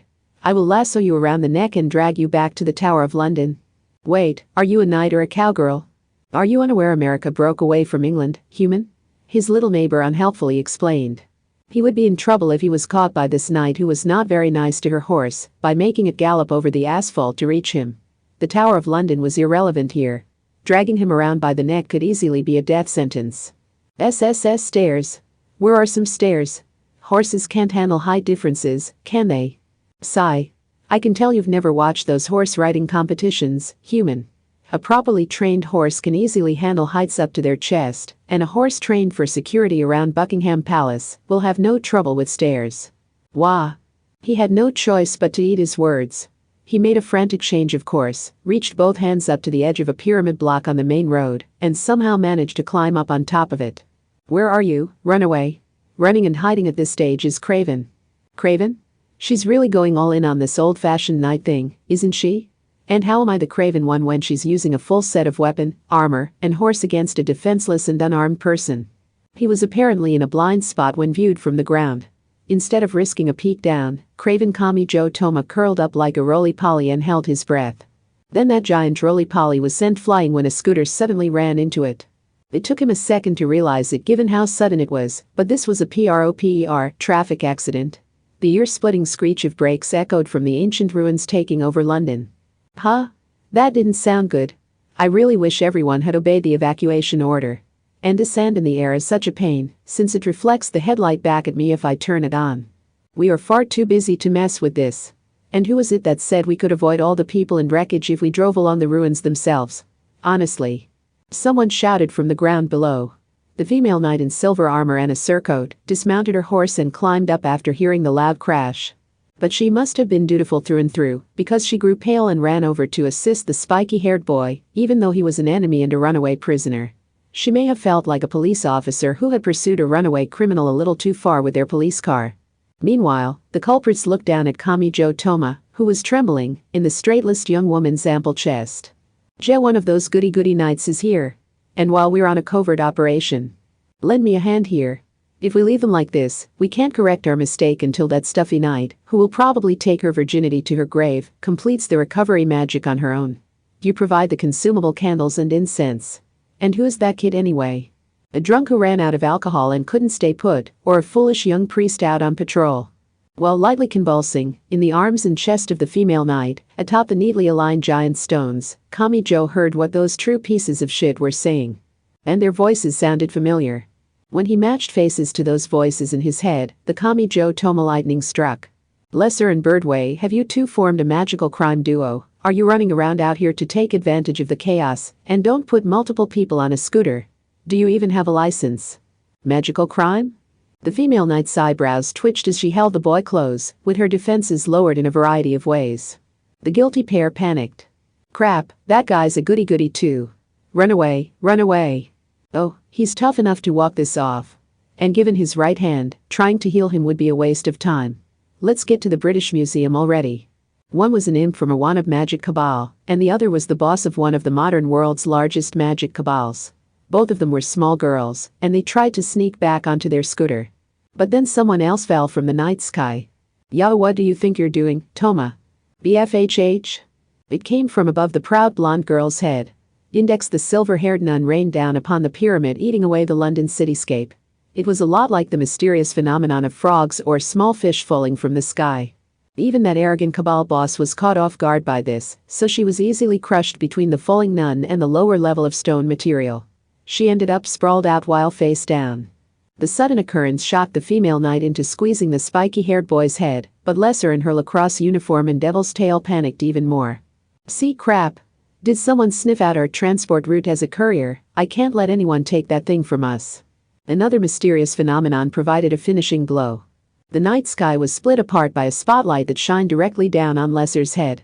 She protected her eyes with a hand and frantically looked up to see the saucer-like silhouette of an unidentified flying object. Wait, aliens, why were they summoned here by this ancient civilization's pyramid? Am I gonna be abducted and cattle mutilated? This is not how I expected my night to go. How far forward has the world's doomsday clock advanced when I wasn't paying attention? Bunny Gray is unstoppable. While Lesser slumped down and screamed, a hoodie bikini girl descended while hanging from a large balloon. She was making a peace sign with a smug look on her face. Awawa.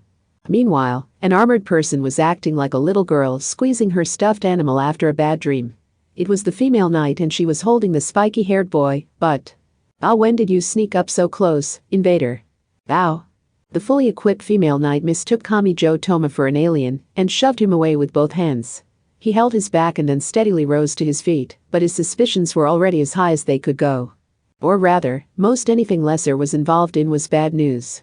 He asked some blunt questions in an extremely low voice. That thing? Courier transport route. If you don't explain, I'll tie you to Fran's balloon and set it loose. Like a flower seeds. If you're lucky, they'll collect you in France so you can blossom into a beautiful flower. That might sound dreamlike and romantic, but it must not have sounded realistically survivable to her. While sitting on the stone with no escape, Lesser looked around in search of help and heard an intake of breath from Lavinia Birdway, who was crushed below Index like a frog on the road. She always had a noble scent to her despite leading an underground group. Yes, it might be time to come clean. How should I put it? Seeing your face broke some things inside me. Who cares if this was a job from the Honorable Sir Myrates? Besides, we didn't want to do this in the first place, so maybe I should be thankful someone has shown up to put a stop to it. Next to Kamijo Toma, the female knight tilted her head right along with him. She may have recognized the name Sir Myrates. It was a forbidden power.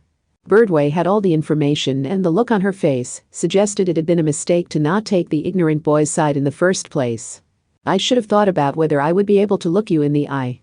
Am I losing my touch? What good is defending your country if you have to destroy it from within to do so? Lavinia seemed sick of the silver sand in her fine blonde hair. I will explain. Because just calling it a divine mixture probably wouldn't mean much to you. Part 8. On the roof of an old apartment, a translucent demon floated like a jellyfish with a dress made of discolored English newspapers, silver duct tape wrapped tightly around her alluring chest and hips, and long rainbow shining hair spread out like an umbrella. She was the atmosphere of hopeless war that drove people mad. The girl had a hole in her forehead, and when her total of 10 fingers wriggled on either side of her, long skinny threads burst out like tentacles adorned with countless poison needles. Were the fools entirely under her control? With a series of dull sounds, Knight Leader and the other fully equipped knights jumped up to roofs of equal height. In fact, Alistair Crowley could not even ignore Kenzaki Kaori, who lay collapsed at her feet. She could fall back under the demon's control at any time. Nihi. Cliff a Puzzle 545. She was such a blasphemously evil girl that she actually looked like a stereotype. A wicked smile spread across the demon's face as beheading coins, which were actually just shiny beer bottle caps, fell around her soft-looking bare feet. Nihihi, ehihihihi, hihihihi. But her true essence was not one of common combat strength. This created demon could control people with wicked temptation. So how could Alistair be certain she would not target Alistair herself with that? The demon, with her alluring body contained in a shoulderless dress of discolored English newspapers and silver duct tape, brought her spread arms together right in front of her. When she did, the entire scenery grew distorted, like it was caught in a vortex. An unbelievable number of threads, no, hundreds of millions of minuscule needles were rotating as they approached. It was like a giant worm bursting from the desert sand to devour a poor human. They enveloped the silver girl in order to forcibly attach to her with countless points. Evasion and defense were both impossible. The essence of this demon with rainbow hair was dangerous knowledge. Peering into it without the proper preparation would confuse the human mind and send you down the path to ruin. He. The silver girl could not even blink. She could not correct her leaning body, and clear drool dripped from the corner of her mouth. And while she stood there, motionless, the barefoot demon walked toward her in such an obvious way it almost felt unrealistic. The English newspapers forming her slick-covered shoulderless dress produced an unpleasant sound. Would she shatter the silver girl's mind, or would she use her other pawns to skewer the silver girl's motionless body over and over? She was a symbol of lies. She was more beautiful than anyone, yet she wore a collection of trash. She tilted her head as she slowly approached and chose the silver girl's fate. He. However, far too suddenly, Alistair's right hand grabbed the demon's neck. This was not just a reflexive action. The silver girl's eyes were staring straight at the hole in the forehead of the demon who dangled from her hand. The demon was not controlling her. The impossible situation confused the artificial demon. She kicked her translucent legs enough for the thumbtacks to pop off and her dress to tear apart, but Alistair did not bat an eye. The evil tree will trip up any amateurs who attempt to use it. At the very least, you should not reach for it before learning the fundamentals of the tree of life. As a surprise attack against those who never intended to view it, the sight alone can provide a powerful shock. Just like a flasher in a trench coat on the streets at night. The harshness mixed into the speech may have just been Crowley's crowliness. But if you have sufficient training and experience, the evil tree can assist you in acquiring dangerous knowledge. And all that really means is to learn the standard Sephiroth before peering into the inverse Cliffeth. I am a human who understands all of modern Western magic. Did you really think a mere inverse interpretation would cause me to err and destroy myself? He. A dry sound exploded out. It was a lot like an inflated balloon popping. She displayed no hesitation. The knights collapsed limply to the flat rooftops like marionettes with their strings cut. The beheading coins they held so preciously in their hands fell to the ground and transformed into filthy beer bottle caps.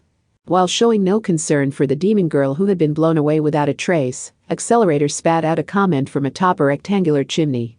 You sure like using your right hand for things. A mere sign of longing. What about you? It threw the number one off balance when she admitted it so readily. Alistair laughed. Humans are such contradictory creatures, aren't we? The more we belong to the side of evil, the more we long for that right hand. But imagine Breaker would never choose someone like that. Is that why? Yes. I do not care if you think I've gone soft. This is my war. Those did not sound like the words of the person behind a simultaneous attack on 53 countries and regions, using an army of more than 1 billion. Your average person would likely give up trying to understand what it meant. At any rate, this was another line of defense after the triple-quadruple final barrier. There was no guarantee that Lola, i.e. Kuranzan, had only prepared the one artificial demon, but this had definitely weakened their wicked influence. Just then, the number one with his modern design cane heard a whispering voice. He looked over and saw the door to an apartment cracked open and a gray-haired old man hesitantly gesturing him inside. The man was telling him in English to hurry inside because it was dangerous outside, but Accelerator gestured for the man to leave him alone. Alistair and the number one easily jumped to the neighboring building's roof. You could have accepted the offer, said the rare magician. Have you forgotten? It is true that in Academy City you are the feared number one, and my actions have made yours a bloody life. But that is only in the artificial boundaries of Academy City. The outside world functions on the natural laws, so no one knows who you are. They will have no problem speaking to you, and you should be able to speak to them just as easily. This is not an artificial city. You can create your own identity here. If you reject them, they will reject you, but if you accept them, they will accept you. You seem to think those military clones require Academy City, but is that really true? Setting aside the necessary equipment, wouldn't it be faster to construct a personal environment outside Academy City, where you can do so from the ground up? So what about you? Spat back Accelerator. They hate Aleister Crowley, and will never forgive the invader who is laying waste to England, but they only know the name. Ignoring those crazy people and their magic or whatever, most of the amateurs would never think you could transform into a brat like that. That old man wasn't just telling me to take shelter. He couldn't have been more misguided, but he was trying to save you along with me. Couldn't you just vanish into the crowd with your baby? I wouldn't be able to, no. The silver girl slowly replied with a plain voice and a smile containing a lethal dose of venom. Hatred is a spiral. No matter what England is like now, I can never forget how they mistreated me in the past. No matter how perfect my smile, a thorn would remain somewhere. And as that thorn continually pricked them, modern England would eventually grow to hate me. Once the spiral begins, there is no escaping it. The poison has already been poured into the drink, so there is no way of removing it. Is that so? The situation is not that bad for you yet. If you ignore me and the others at the top level of Academy City, that is, you need not stick to Academy City's ways while in the outside world. It is probably about time you began to consider how you will disembark. Will you continue to hide in the shadows out here, or will you gather your resolve and walk out into the sun? As someone who has been down that path, I have one piece of advice. Do not base your decision on what you think best suits you. It is much easier to find happiness if you look to what you want to be and choose the unfamiliar path. Part 9. This is a secure line. What was it you wanted to discuss? Oh, dear. Is anything truly secure, Sir Myrates? Are you saying you want to speak with me in person? Just so you know, you will not find me even if you search every cathedral in the city. But I, Holligers Myrates, am deeply trusted by Queen Elizard and the rest of the royal family. If anyone attempts to listen in, we only need to remove their heads as punishment for their betrayal of both the knights and the royal family. Our secrets will not get out. You haven't said anything about the Anglicans who specialize in that sort of thing. They are done for. They were doomed from the moment Lola Stewart disappeared. Are you suggesting you did that? I will leave that to your imagination. The power balance should be clear from the fact that knights are searching the Archbishop's residence at Lambeth Palace. It is high time you decided whose side you will take. So by crushing the pesky Anglicans and gaining the royal family's trust, the knights can effectively hold all the power? The knights of England can. Do not forget about the other 3 countries. And to deal with them, I must leave the Queen feeling a little more indebted to us. Yes, Queen Elizard only knows of the Myrates family, and I doubt she even knows what you look like. Her view of your family is still stuck 200 years in the past. You speak too much. I am very sorry. And I made it that way on purpose. Now, what personnel are available? If they obey your request, some of the former Agnes force remains in London, so we can use them. They are being gathered at the British Museum. Good. A lot of the divine mixtures were destroyed, but we just barely managed to recover 2 of them. They are being transported by freelance couriers. I do not expect a flawless victory. From the moment Dover fell, we knew the southern land would be devastated. Escaping this unscathed is no longer an option, so we must focus on resurrecting ourselves from the ashes. If England is sacrificed to allow the royal family to safely escape to Scotland, the lead up to that event does not matter. The royal family will surely feel deeply indebted to England and its nobles after that. Are you sure we should do this? Go over Knight Leader's head, you mean? What happened to the England Londinium fortress? We cannot afford to continue losing land thanks to a stuffy man who simply obeys the royal family's orders. I will work myself to the bone as a Knight of England. We will be very busy once I have built up my camp. I will rid us of all unnecessary personnel, and he will be the very first one I dismiss. No, not that. Are you sure we should do this to those nuns? Of course.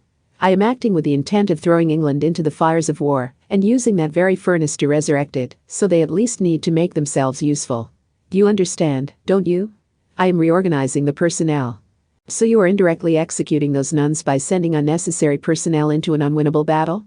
Outsiders who devour our tax money and fill up our land are nothing but dead weight to the United Kingdom. This is the perfect opportunity.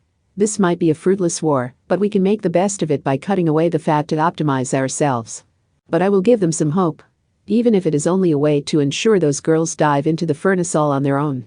Part 10. Perhaps you could call it karma that no one showed up to stop me. That courier was well aware that everything she did tended to backfire. Once, that had even led her to work with Livia Lorenzetti to revolutionize the world. Oriana Thompson. She had long curly blonde hair, and she wore a thick coat, covering her body lines with artificial mink, the price of which was skyrocketing after Academy City's sudden shutdown, was not enough to suppress that alluring woman's sex appeal. But there really are still people here. The leaders have already decided to evacuate to Scotland, but London's normal houses are still full of people. What do they think those shutters will protect them from? She did not remove her coat even after entering the building, so she may have changed her mind after actually facing the nuns. The already silent museum was filled with around 250 stern nuns. It would be a certain kind of impressive if someone could run around that solemn art gallery in nothing but body paint. Those nuns might snap at her if they saw the extremely skimpy clothing she wore below her coat. That sense of taboo was palpable. Oriana walked right past the cloakroom while holding a silver duralumin case lined with papyrus. The ability to intentionally shift people's gazes was a valuable tool for an underground courier like her, but that was not always a good thing. Agnes Sanctus opened her mouth while focused more on the case than Oriana herself. Is that it? Yes, just as that Holliger's knight requested. This is one of the divine mixtures. I believe it is Isostemeter. This trump card was mistakenly removed from the British Museum, so I had to retrieve and return it. Shall I provide the details of its use right here and now? No. We're short on time and I want to avoid having to repeat any of it. Come to the Great Court where you can explain it to everyone at once. True. Oriana breathed a heavy sigh while carrying the duralumin case wrapped in the same linen used for mummies. It might be cruel to have you explain this to your own companions. The Great Court felt crowded and cramped due to the stacks of wooden and cardboard boxes and the nearly 250 nuns gathered there. When they all focused on Oriana and her artificial mink coat, she softly placed the papyrus-lined duralumin case at her feet. She unwrapped the linen, unlocked it with a key made from a gold and silver alloy, and revealed the delicate artwork within that seemed entirely unrelated to a deadly weapon. It was made of pure gold and diamond. Those materials were combined to create a single, life-size rose. It seemed to draw in the soul of all who viewed it, and it looked different from different angles. It was like a Rorschach test with a mysterious allure. Oriana had transported it here, but not even she could quite tell whether it looked more like a rose or a narrowed eye. This is it? Dual-braided Angeline leaned forward while clinging to Lucia's habit. This is the capital defense weapon? Since we got it back, we won't have to lose anyone, right? Right? Sister Angeline. Not even Lucia's chiding could stop the small stooped nun.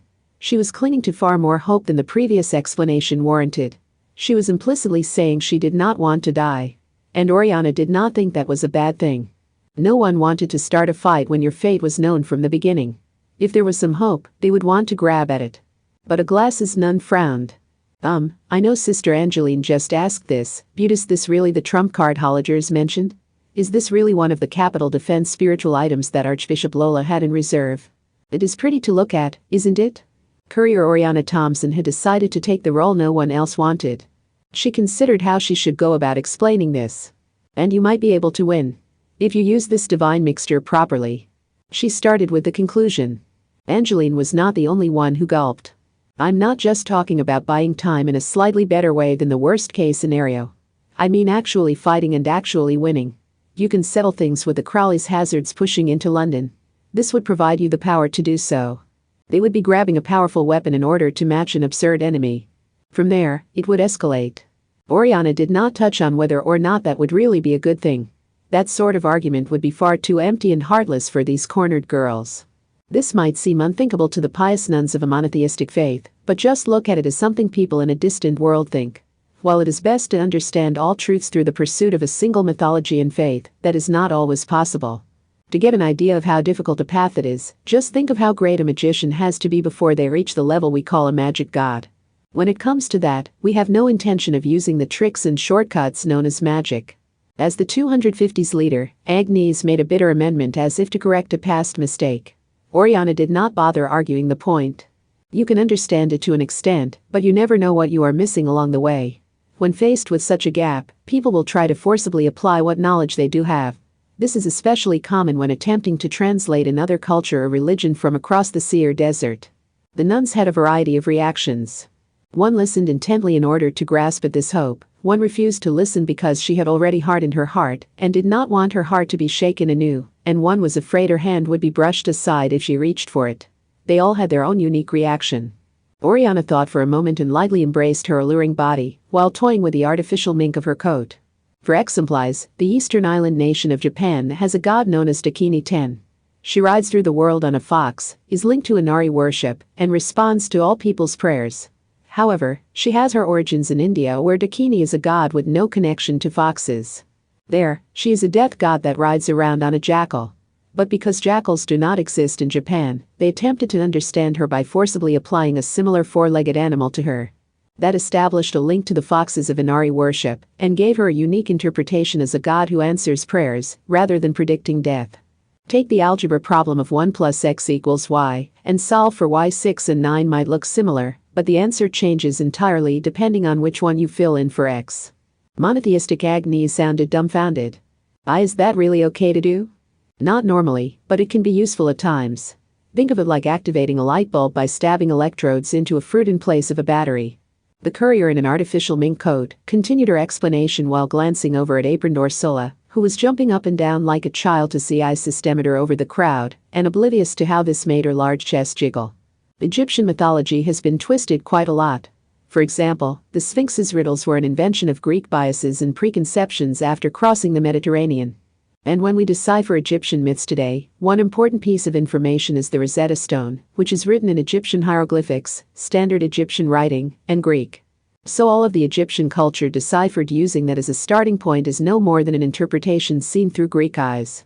Oriana slowly restated the name of the trump card. I systemeter. No, that was not all. Ra Zeus, Osiris Hades, Tefnut Artemis, Wajet Leto. Just hearing the names was not enough to understand what does what, so they gave the Egyptian gods the names of Greek gods with similar roles: king of the gods, ruler of the underworld, etc., to try to understand them that way. Of course, once the sightseeing Greeks returned home and explained everything, it all transformed into monsters nothing like the original stories. That tendency may have stuck around, because when Pliny released his natural history during the Roman era, things like the phoenix are introduced as real animals and plants. For Agnes, Agata, and the others, that kind of twist was not what they cared about. They just wanted an option other than simply buying time. They just wanted to repel the Crowley's hazards from England, no, from London. Their top priority was acquiring the power to fight, even if it was like swapping out a newspaper delivery scooter's engine for a rocket engine. Small Angeline spoke up while hiding behind tall Lucia. We heard they were only being overpowered because they were not being used properly. Exactly. That Holliger's knight must have been in a hurry. Or maybe it was done by others who were too afraid of him to report their mistake. It seems these things are not all that powerful when merely connected to a ley line. Simply put, all the other ones were more or less wasted. Courier Oriana breathed a heavy sigh and paused for a moment. She was a part of the underworld, but even she was hesitant to state this. However, there is risk involved. She knew all too well that explaining this would not stop them. If they did nothing, the best they could hope for was to throw away their lives simply to buy some time. And the odds were good they would fail to accomplish even that. They would seek the power to fight no matter what kind of risk it brought. The most obvious one would be the Ra Zeus combo. In Egyptian culture, the gods and the pharaoh were strongly linked. The human pharaoh was a child of Ra, so all the people were required to obey. Of course, that also meant the pharaoh was expected to solve things like crop failures and droughts. In her artificial mink, Oriana seemed to be putting off saying something. So based on Holliger's recalculations, even though these are powerful spiritual items, they are not meant to be connected to a city or the land in order to absorb vast amounts of power. To repeat, the gods and the pharaoh were linked. Before worrying about energy, these divine mixtures desire people. Was it dawning on them what she meant? This risk was a complete change in the rules. They were no longer talking about their lives. Aleister Crowley likely would not have cared if he were in their place. In fact, the magic at the foundation of the Golden Cabal had been something like a stage play, and the various priests had held ceremonies based on Egyptian mythology. Furthermore, Lavinia Birdway, Kahara Kagan, and Marion Slingeneer would not have minded either. It might have bothered magic god Athena somewhat, but it would not have been an absolute deal-breaker. But these people were different. The Roman Catholic nuns gathered here were not just any magicians.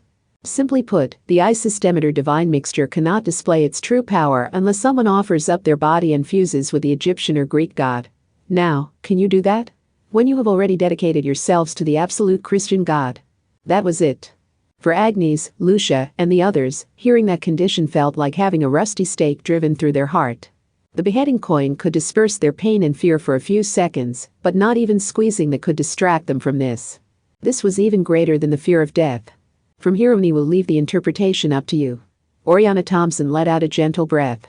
But if I was to give you advice from a freelance position, I would say that a few exceptions have been seen in the past.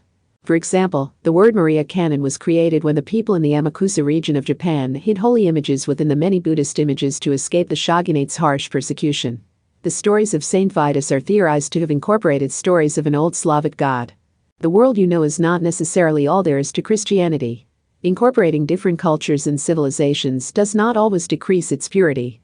If they drew a line in the sand. If they did not lose their core. But it was still not a choice everyone could view that easily. Because what if it did not work? What if it turned out they had abandoned the faith they had followed their entire life? It was not someone else's criticism they feared. Could they accept themselves if that happened? Forcibly developed arguments were the same as a handmade hazmat suit. Could you really trust something you had made by cutting apart a thick plastic sheet with scissors and then taped together? It would be patched together and falling apart, and who could say when the invisible germs or poison gas would get in? Why had it been the former Catholics who were summoned to the British Museum? Would outsiders like the former Agnes force really be made the cornerstone of the capital's defense? If anyone could not imagine why Holliger's Myrates, the knight in charge of defending London, had made that choice, they were either very pure or very stupid. It was the same reason the Amakusas and former Catholics had been sent to the most dangerous battlefield ever. It was unclear where in the chain of command the decision had been made, but these girls had been chosen as convenient sacrificial pawns. But after being cornered here, they had nowhere else to go. And knowing that, if someone reaches for this, it will break their psychological pillar, and their group will fall apart. Oriana very nearly clicked her tongue. She had been suspicious of the meaning to this job, but now she was certain of it. But if none of them reaches for it, they will be accused of refusing to cooperate during a national crisis. Either way, they cannot stay here. No one knows why this war happened, but I suppose someone thought they could use it. You're an awfully small person, Holligers. You're no more than a stereotypical racist who wants to build up a nation of your own kind, while excluding others. A low tremor reached them. Was it the Crowley's hazards, or had the England side done something to fight back? Either way, it only applied more pressure to the nuns' hearts. The conditions had not changed. Whether they would fall for Holliger's trap or try to escape it, the time for war with the Crowley's hazards was approaching. Everything would be lost at this rate. Both the people and the things that the nuns had worked so hard to gather here.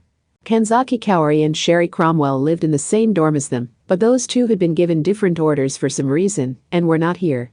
These nuns may have questioned that somewhere in their minds, but they must not have been certain enough to just reject everything. Once again, everything I do backfires, damn it. Even when Oriana succeeded, she ended up hurting people she did not want to hurt. Her job and her life felt so worthless, so she cursed in her heart like usual. The silence was painful. It was only broken by the words of Oriana Thompson in her luxurious artificial mink coat.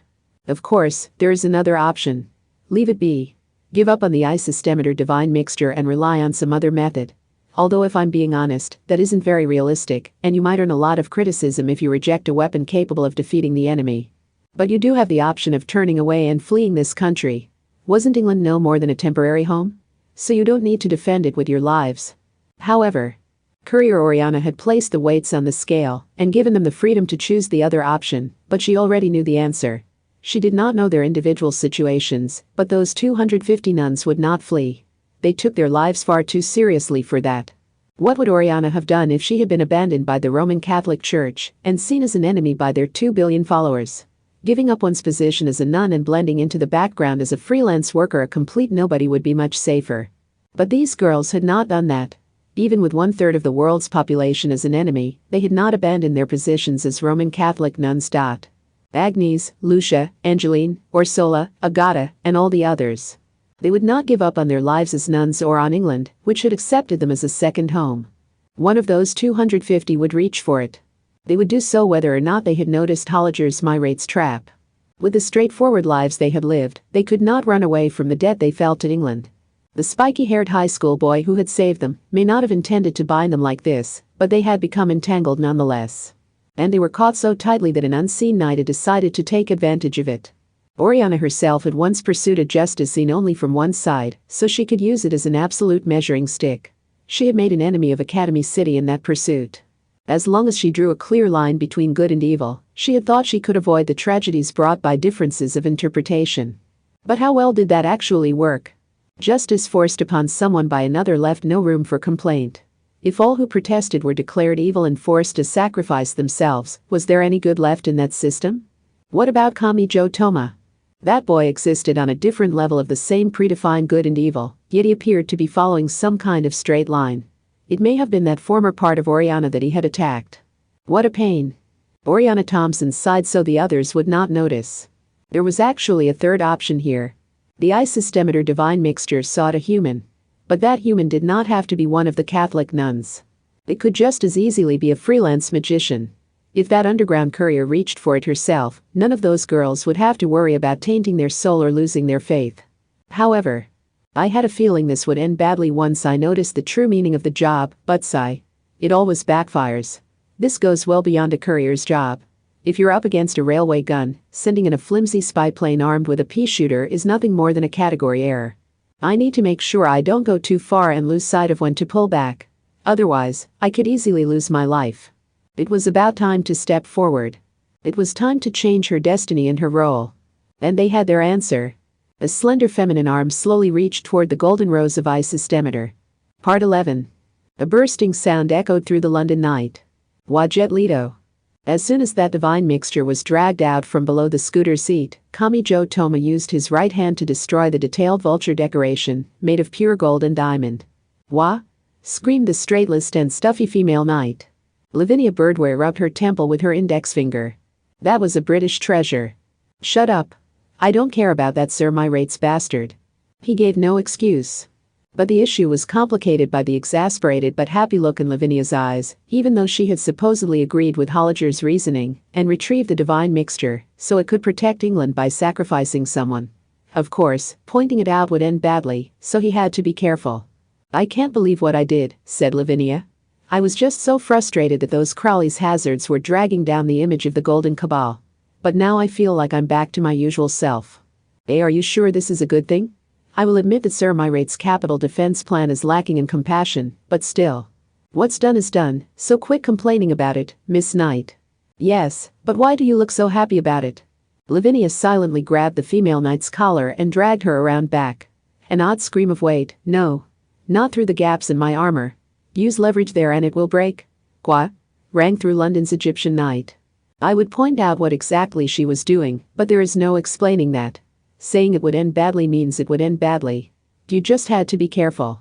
The female knight returned with a dejected slump of her shoulders, and with her silver armor and surcoat somewhat out of place. Lesser grew a bit pale upon seeing her, but she still spoke up. I'm impressed you can do that to an elite knight. She probably draws out all sorts of power by writing out an angel's name with stars or numbers, and she probably includes the traces of some nasty ritual in everything she does, down to the way she says good morning. No, I'm just a standard type 25 commander. Hey. Hey. So you've already broken down the essence of such things and systemized it. Kamijo was curious about a lot of what they were saying, but something else took precedence. He stared into the distance. You said you weren't the only couriers, right? Then we have to get to the British Museum. I don't care about England versus the Crowley's hazards. I can't believe those people. I didn't leave them with the Anglican Church, so they could be used as parts for some horrific human body weapon. Wait just a second. Lesser grew flustered and tearful because she felt like he was criticizing her when all she had done was transport the thing she was hired to transport. What Sir Myrates is saying isn't wrong, and just because one of the divine mixtures reaches the former Agni's force, doesn't mean any of them will really use it, right? I mean, think of the costs and risks. Plus, it can fuse with anyone. It isn't over just because the nuns refuse. Some mean-looking magic cabal boss with no faith whatsoever just has to do it instead. That's not an option either, spat out Kami-jo. He patted Angry Birdway's head and apparently failed to notice Athena's puffing outer cheeks on his shoulder. So there's a way to protect everyone you care for. And you can choose to use it or not. Do you call that freedom? Are you really free to choose? Of course not. It would actually be easier to refuse if you were being bluntly ordered to do it. Yes.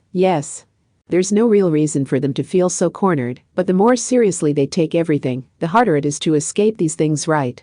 Toma said Index. When you're shown a chance at salvation, it doesn't end there. It was the same when I challenged Athenas. For example, what if you're buried alive in a tunnel or cave collapse, and someone shares their food with a small child? That settles it, doesn't it? Then everyone has no choice but to surround that child with food like some kind of offering. You'll feel bad if you don't do it. Those are more or less forced acts of good, right? Once things are set in motion, there's no freedom there. No one will be able to make a logical counterargument. Even if the one child can possibly eat that much, and even if it just dooms the adults to starve, everyone's hearts will be swallowed up by the moving story. Could a single person really carry the weight of being the one person who says they aren't sharing their food because it doesn't add up? Of course not. Are you kidding me? That boy had run toward almost certain death countless times. It had sometimes been based on the schemes of Academy City or the Anglican Church. But even then, Kami-jo Toma had thought for himself and made his own decisions. No matter who was plotting behind the scenes, he had seen someone he wanted to save or an incident he wanted to stop, so he had no regrets about that. What is this nonsense about a hopeless wartime atmosphere? Screw that. I'm not some yes man who agrees with anything Alistair tells me to do. I don't care whether England or the Crowley's hazards win. The fundamental problem is Lola and Karamzin, so those overly serious nuns don't have to force themselves to fight. Yet Agnes and the others are being forced into it with no chance to complain. Those beheading coins diminish the value of human life, so they were bad enough, but these divine mixture things are going to screw with their minds. How can I let that happen? Holliger's Myrates? A systematic capital defense? That bastard won't even show his face on the battlefield, so I'm definitely not letting him sacrifice the people left in his care. It seemed similar, but it was completely different. Agnes's group was essentially surrounded by a thick invisible wall that was gradually crushing them. There was no room for freedom of choice there. Arg, what's with this thing? The engine won't start. I've never ridden a moped before, but I want to get to the British Museum ASAP. Huh? It was running just fine before, said Lesser. Maybe it's the silver sand. It might have gotten inside and fried something. Also, visibility is poor, the accumulated sand will make the road slippery, and there are a lot of obstacles with the Egyptification and rubble from the battle, said Birdway. You would probably crash even in a bicycle. Oh, honestly? Human, how about reading the signs instead of running off randomly? The British Museum is the other way. Kami-jo Toma groaned as he listened to Athanas's warning and obediently made a U-turn. This is not going to end well. It was like a prophecy. Showing them that blinding form of salvation will only fill them with guilt, even if you tell them it doesn't have to be them. There is no way this will end well. Part 12. Alistair Crowley stood on the roof of an old apartment. After blowing away the demon girl named Cliffa Puzzle 545, she shifted gears by raising her hands and stretching her back. Now, onto Westminster Abbey. Pretending to be an educator is fine, but I have been talking far too much. My throat is a bit sore. Are you sure this'll be that easy? Accelerator interrupted while continuing to observe. You say you've gotten rid of the evil guidance by that hopeless wartime atmosphere and those beheading coins. Do you claim that will cause a lull in the battle? But I'm not so sure. You talk big for the person who spread the chaos in the first place. And the contrary way you talk makes it sound more like what you hate is the oppression of goodness and justice. The evil was destroyed, but is that cause for celebration? You've had your head held down by goodness and justice for so long, so surely you know those things are strongest when the pendulum swings back. Part 13. And. A slender feminine hand grabbed the Isis Demeter divine mixture. Oriana Thompson, the freelance courier, gulped. She was surprised, but not because she had grabbed it herself. No, another hand had reached out just before she did. Oh. Agnes Sanctus was the leader of the nuns gathered in the British Museum, but she too had her eyes widened in shock. No, that was not quite accurate. She only led the 250 nuns of the former Agnes force. There was one nun who was from the Roman Catholic Church, but had not been part of the Agnes force. Orsola Aquinas. Why was this happening? Why had she chosen to push herself to the very limit where one wrong step would mean abandoning the faith she had kept for so long? She looked no different from normal.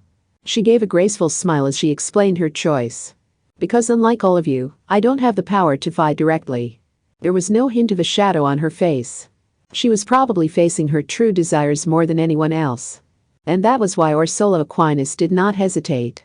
I'm not even given a spot on your list, but this way I can do something for all of you. I'm normally no use at all, but now I can protect you and your lives. Something was being distorted. Distorted, distorted, distorted. Something that should have been untouchable. This is a good deed, so why would I need to think twice? Only here, by seeing this decision from an outside perspective, did Agnes, Agata, and the others face the fundamental distortion. No one had said that. There was nothing forcing them to do this. And yet it ensnared people, starting with the most earnest.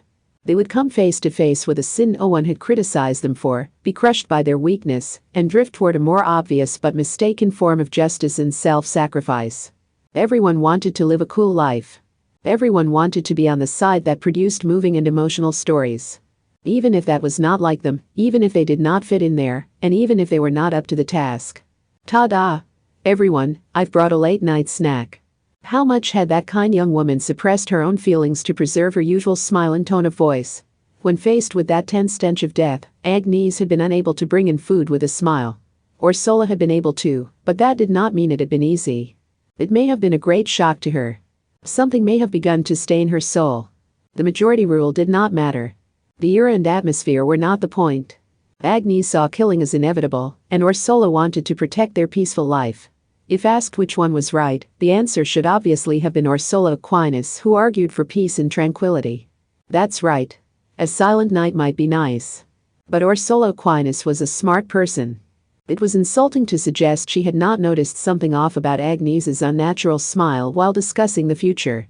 And that kind young woman did so much to look after the dorm residents' health, so how could she not have felt something upon seeing Agnes and the others approaching death and destruction? Could she do nothing and stay silent as it happened? Would that kind person have never once bit her lip while watching those nuns heading to their deaths while smiling at her and telling her alone to escape and survive?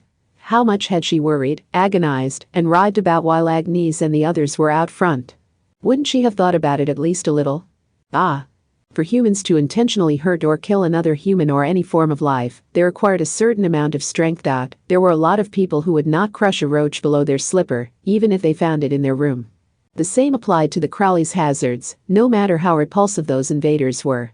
To get people to overcome the fear of death and take someone else's life, the most important thing was to remove that mental barrier via hostility education and repetitive training. Orsola Aquinas would never be able to do it. At the very least, not in a battle in which she went on the attack to destroy the enemy. That nun had already disliked fighting. She had preferred to let others punch or kick her if the alternative was hitting them. But couldn't people be swept away like this?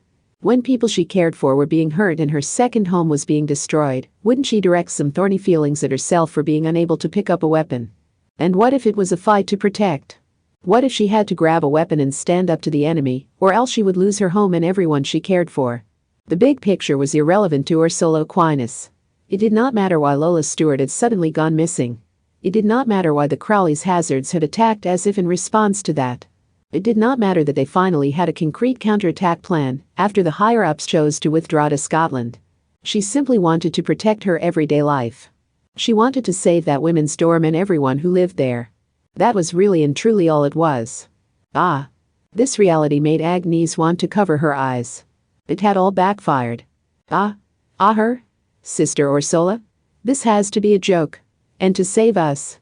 No. Wait. Then, something inside Agnes Sanctus told her to slam on the brakes.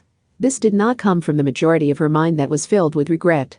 No, this was a warning signal from the part of her that was a cold fighting machine. It told her not to let this happen. It told her not to be dragged along with it, start crying, and say me too, do that, and she could not hold on to anything. She had to set her emotions aside. She had to face the truth. Something was not right. The warning bell only grew louder in Agnes's mind. She clenched her hand and felt something bending there. She held a beheading coin there. But no.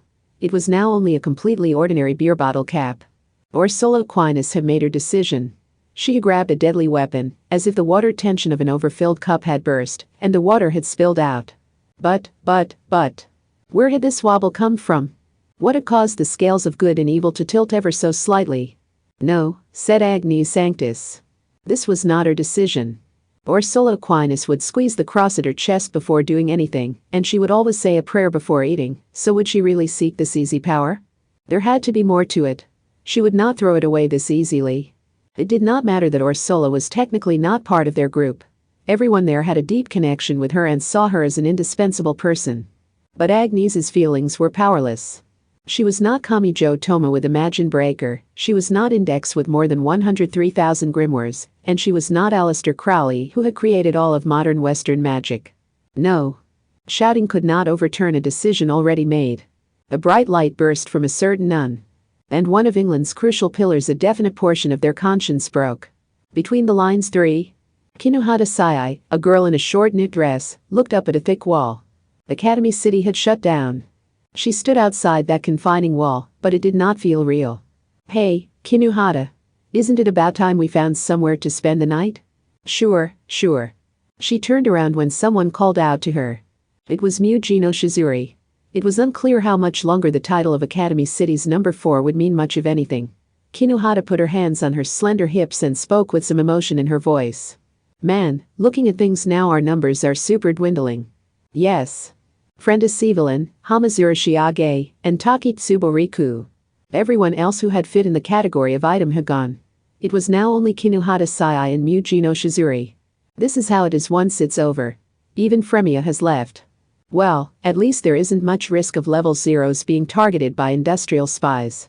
And I doubt word of Yakumi Hisako's Agitate Halation project made it outside the city. Really, she might be super safer than when she was in Academy City.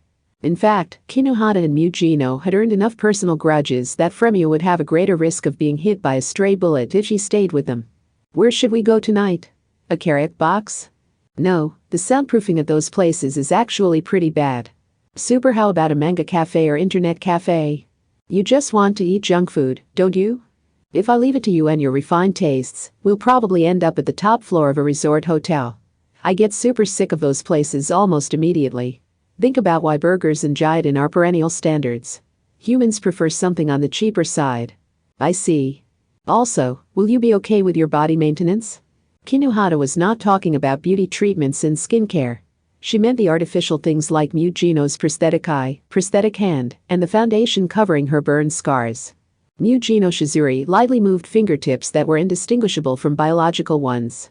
These will probably last longer than a normal body. Is that so? Kinohata and Mujino were not really considering an escape from the country. Japan was an island nation. Whether by ship or plane, leaving the country required riding some kind of vehicle. They knew they were the target of grudges, so they wanted to avoid carelessly using such things and ending up among some wreckage in the ocean.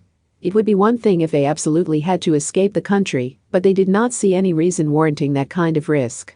Pretending to flee far away while actually staying close by was a tried and true tactic for fugitives. Oh, yeah. Super, what was this place again? Kinohata Sai asked that question when she saw a large empty lot. Mujino did not sound very interested. I'm not sure. Weren't they planning to build some kind of church here? Kinohata placed her index finger on her slender chin, opened and closed the drawers of her memory, and finally found the answer. Oh, right. Ursula. It was the Church of Ursula. Weren't they naming it after some nun who spread God's word to a bunch of different regions? Chapter 4. That which Crowley hates most, justice. Part 1. By the way, Hamazura Shiage was in serious trouble. Why? He had dropped off the glasses nun and the others at the British Museum, but sitting around in the parked four-wheel drive vehicle afterwards had been a mistake. He had partially been waiting around in case they needed another ride, but he had never expected a blinding light to erupt from the pure white temple of a museum and shatter every last window. He honestly thought it had exploded, so he grabbed Takitsubo Riku, his girlfriend in the passenger seat, and pushed her over. What was that? What the hell was happening? Hamazura. Ue. Hamazura. I can't breathe. At the very least, their bones had not been scattered everywhere within the scorched wreckage of the vehicle. Hamazura finally pulled his face from her surprisingly large chest and hesitantly looked outside the vehicle while still clinging to her. He wanted to put himself at ease by gathering as much information as possible, but once his eyes met with something, he grabbed her bob-cut head and forced her down. The stolen vehicle's passenger seat must have been broken because it leaned back on its own without him having to mess with the reclining lever. The mini China dress girl and bandaged woman poked their heads forward from the back seat. Hey, if you're gonna let your hormones take over, could you at least let us leave first? Just say the word and we'll kill some time elsewhere. 45 minutes should be enough for a round, right? But make sure to disinfect the vehicle afterwards. And get rid of the smell too. Don't be so rude, Nyang Yang. If they want us to watch, we need to do that for them. And doesn't that sound exciting? Nephthys elegantly placed a hand over her mouth and smiled, but what she said was just as bad. Plus, Hamazura was too preoccupied to worry about what those pieces of shit were saying. His focus was outside. This was bad. Whatever that was, it was bad. It may have been too late already. He could hear the footsteps, perhaps because they were walking barefoot through the silver sand blowing around outside. No, even then he should not have been able to hear it through the glass at this distance. He had parked the four-wheel drive vehicle alongside the museum, so while hiding, he opened the passenger side door and got out with Takitsubo, so the vehicle itself acted as a shield. He did not care how it made him look, and he honestly doubted he could help the magic gods out as well. This was different from Muji no Shizuri. This fear was invisible. It was different from having a venomous spider or carnivorous dinosaur approaching you head-on. It was like being told to stick your hand in a box and that something bad would happen once you did. It was a hopeless fear that bore down on you like a thick wall because you could not see its form or give it a name. You're kidding, right? You're kidding, right? I try helping people for once, and this is how I'm rewarded. What the hell are those nuns doing? Hamazura. Weren't there people in the back seat? That bandaged woman and mini China dress girl? Oh, goddammit. He had decided to abandon them, but he could not follow through on it. He was well aware this action was born from weakness, not heroism. While still crouched down behind the vehicle, he knocked on its door. That alone was enough for his heart to pound wildly in his chest, but the back door was opened in an almost carefree way. Nephthys and Yang Yang must have been as senseless as their clothing choices because they showed no sign of keeping their heads down. They did not bother using the vehicle as cover, so they stood out like a sore thumb. You idiots. They'll see you through the window. Keep your heads down. Wow, those outfits were not made to be seen from below, were they? Thanks to the idiot's unnecessary final comment, Takitsubo pinched his cheek, and Nephthys and Yang Yang looked somewhat amused while stepping on his face. The magic gods remained entirely carefree. They were fully in sightseeing mode. They sounded like they were waiting for the night parade at a resort. It started, Nephthys. Yes, it has, Yang Yang. Hamazura's head was full of question marks at this point. He recalled that those two had also been excited when they saw the stone pillar and giant crocodile wreaking havoc on London. What? What? Are you magic gods going to fight that and drive it away? Are you sure you want that? Stop it, Yang Yang. He obviously doesn't have the appropriate knowledge. Dragging the words out of him wouldn't count. For a brief moment, he sensed an ominous atmosphere like someone had thrown a hunk of red meat in front of the king of the jungle. However, it did not last long. When Nostradamus's prophecy had not come true at the end of the previous century, this may have been the feeling in the hearts of the people who had missed out on that major event. They did not actually want that destruction, but it still felt anticlimactic. That was what he sensed from bandaged Nephthys' eye. It's no use. That girl doesn't seem interested in us. That girl? He was not sure what she meant. It was true his eyes had met with something that walked out of the destroyed main entrance, but what had it been? Had it really been ordinary enough to call that girl? No matter how much Hamazura searched through his memories, he could not find any details. All that remained was the fear of their eyes meeting. I feel sick. Normally expressionless Takitsubo groaned in his arms. The noise is really bad. It's supposedly so close by, but there's something wrong with the signal. I can't tell which direction it's coming from. Oh. You didn't seem very interested in your surroundings, but are you the connective type? If so, I recommend not channeling that. You can't call that normal even for a god, so your average trance won't cut it. It could harm you like damaging the hardware by reading a corrupted file. Mini China dress Yang Yang sounded carefree, but Hamazura had no idea what she was talking about. He felt some kind of twisting feeling in his brow. It was like an ice pick had been brought right up to his head, but was now gradually turning elsewhere. Something was leaving. He did not understand anything about this. He could not let his guard down. If he did not stay focused, he thought he would pass out from the avalanching sense of relief. Only now did he realize how tense he had been. He could never go through that again. Just as a wasp sting was worse the second time, he could not imagine attempting that again after the fear had permeated his very core. Simply considering the possibility felt like it was triggering a severe allergic reaction. Meanwhile, Nephthys had exposed her alluring body as bait, but she had been entirely ignored. She pouted her lips in a childish way that felt out of place given her bandaged clothing and brown skin. She must only be interested in annihilating the United Kingdom's enemy, Aleister Crowley. Part 2. The initial flash of light was visible no matter where you were. Even with his limited magical knowledge, Kamijo Toma understood something when he saw it.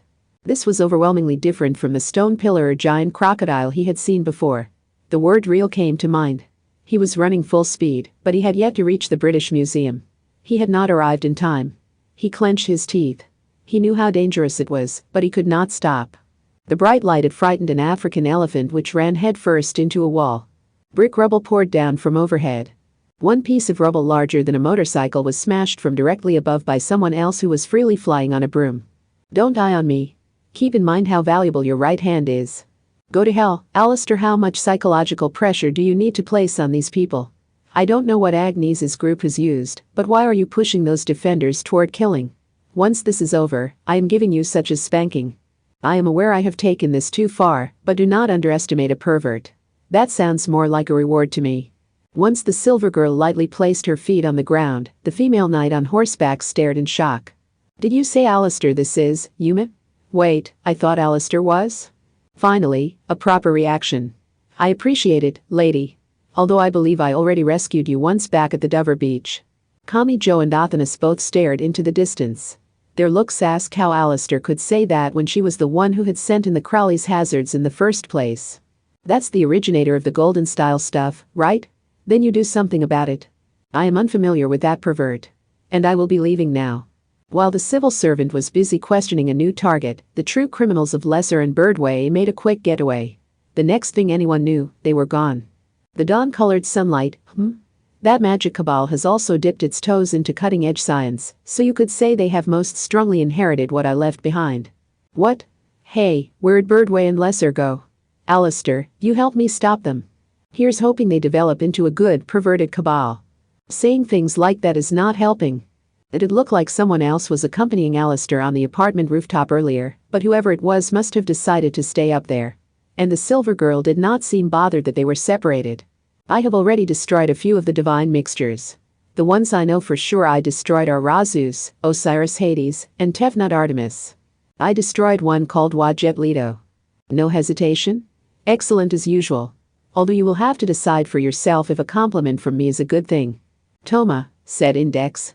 When mixing Greek with Egyptian, not all of the gods are going to fit together so neatly. This was just the Greeks matching the major gods, so they felt like they understood them. There might only be a limited supply of them. Said Aleister. My guess is the only other dangerous one is Isis Demeter. I don't care what it is, spat out Kamijo. But be honest with me. Who do you think became it? That I can't say, said Aleister. Everyone's heart has a different limit. I would have to take a look at them. Fran, help me out. We'll hurry there, but can you go ahead of us and take a look from above? I want to know who of the former Agnes force was made a part of this. Sure. That direction is a bit removed from the political center. The British Museum is there. Yes, those people who were planning to place Bunny Gray in formaldehyde. Tremble, tremble. After the rabbity Ranteni girl floated up into the night sky with her balloon, Kamijo and the others ran toward the site of the blast. The female knight in silver armor and a surcoat panicked because Kamijo, Fran, and Lesser's group had all split up, and she was unsure who to pursue. And to be honest, she would be safer if she did not follow any of them. They did not make it all the way to the British Museum. The oddity showed itself before they arrived. Several bridges of varying sizes crossed the Thames as it meandered across London. Either due to the battle or as some kind of trap, a lot of them had collapsed. One of the surviving ones was an iron bridge. It had a characteristic Ferris wheel next to it. It connected the Waterloo Station area, which was a business and residential area, with the political centre that included the Houses of Parliament and Westminster Abbey. There was something in the centre. At first, it looked like a star had come loose from the night sky and fallen onto the bridge. Kami Joe muttered to himself with a look of utter disbelief in his eyes. Ursula Aquinas? If he was being honest. If he was being completely honest. He had been biased when guessing which one of the Roman Catholic nuns would have used that spiritual item. For example, he had expected Agnes, Lucia, or another of the fierce and combat-oriented nuns. He still would have felt faint upon seeing it, but he would have understood. But this was different. So very different. Something had gone horribly wrong. She had lost sight of her core. It was like looking to a non-profit organization that visited impoverished regions around the world in the name of charity, and finding it was actually war profiteering and participating in arms and human trafficking. It was that shock of a painful truth that hit him in the center of the chest. He had trouble breathing, but he still tried desperately to force it down. He could not keep going otherwise. He could not save the captured nun. This was one of the divine mixtures. Isis Demeter. Isis from Egyptian mythology is the goddess of life and resurrection. She is best known for bringing back Osiris after he was killed by Set, and for giving birth to Horus, who would later attack Set. As a god herself, the magic god whispered in his ear while sitting on his shoulder. That god had sacrificed an eye for knowledge and prided herself in her almost cold-hearted observational skills. On the other hand, Demeter from Greek mythology is the goddess of spring. She is Persephone's mother and a ruler of agriculture who must give permission for any plant to bud. Setting aside how those two goddesses will be transformed into an attack, I have one piece of advice for you, since the Japanese have such excellent but terribly biased imaginations. Just because this is based on Egyptian mythology, do not simplistically assume this is a goddess who rules over a dry land of scorching sand. Do so at your own peril.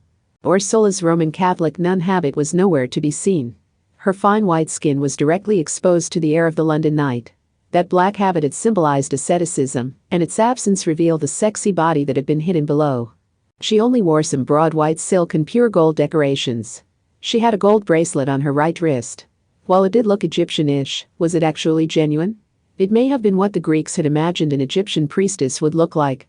Similarly, his outsider's perspective as a Japanese meant he could not tell whether it was accurate or not. Regardless, it looked twisted and out of place. It was like having someone introduced as Cleopatra and then seeing a blonde woman step up onto the stage. In addition to the pure gold decorations and the white silk that just barely covered her nudity, there was a giant circle behind her. It was a gorgeous flower made from a complex arrangement of gold and diamond, but it looked like the halos depicted behind holy figures in religious art.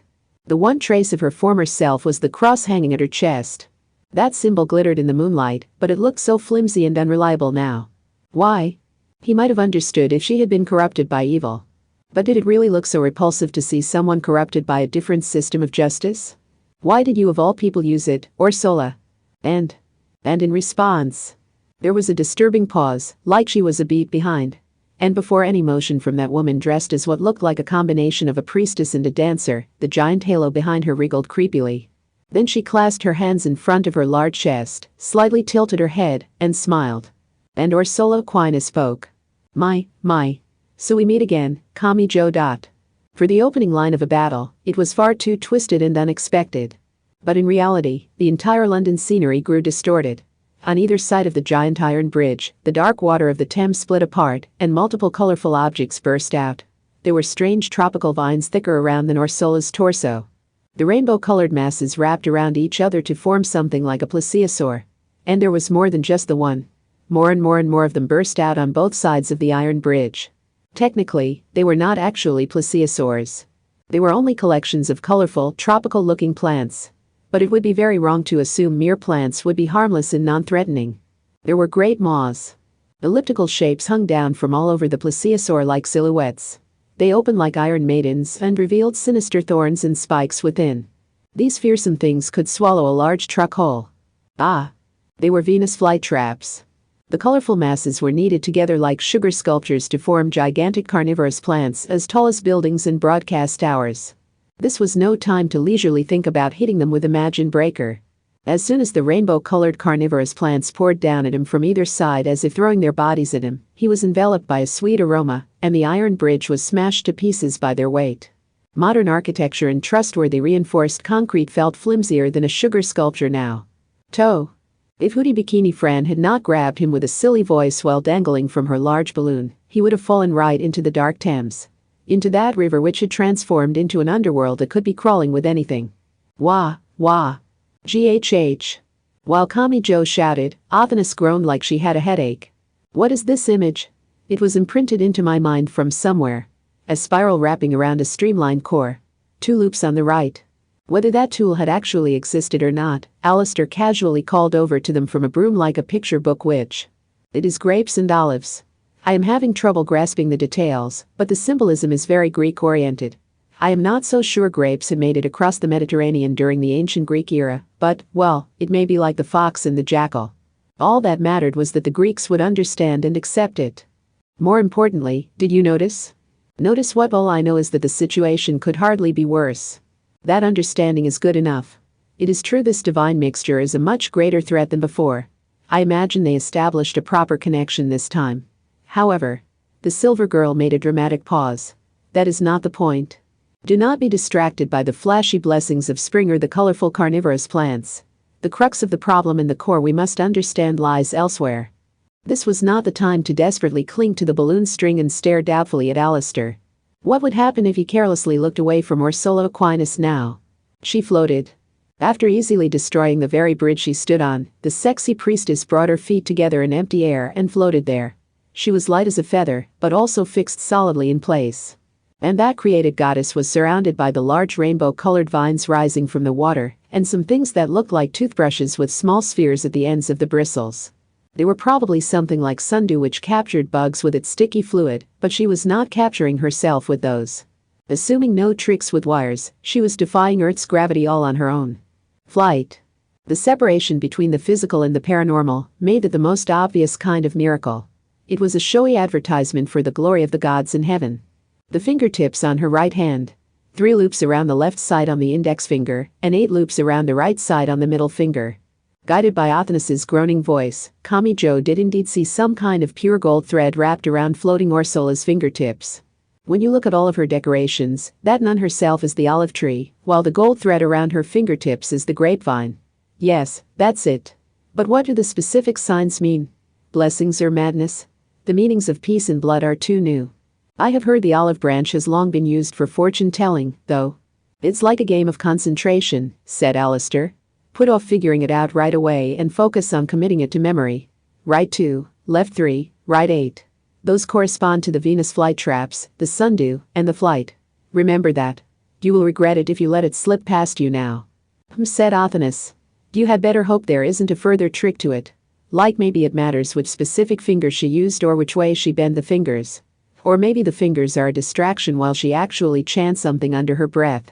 The mention of grapes and olives had only reminded the spiky-haired boy of Ursula's cooking skills, so he could not keep up with this conversation. There are several spells for beginning down magical flight, pointed out Fran. Even though this is their Crowley killer? No, there will be an extra step in there to guard against it. Kami Joe gave up on understanding the higher-level discussion between Alistair and the others, and he focused on observing Ursula while clinging to the balloon.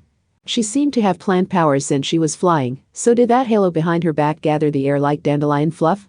Pure gold could be stretched out until its thickness was measured in microns, so was there some trick to the halo or the decorations on her body? No, that sensible reasoning may have been a sign he was trapped by ground-oriented preconceptions. This was flight. Even after millennia, humans had not changed. Even in the modern age, people trembled in fear when viewing grainy photos and videos of UFOs. This is bad. He had spent enough time with Imagine Breaker to notice his disadvantage already. His right hand's greatest enemy was distance. There was nothing he could do if his opponent fled outside of his arm's reach. So his legs mattered before his right fist.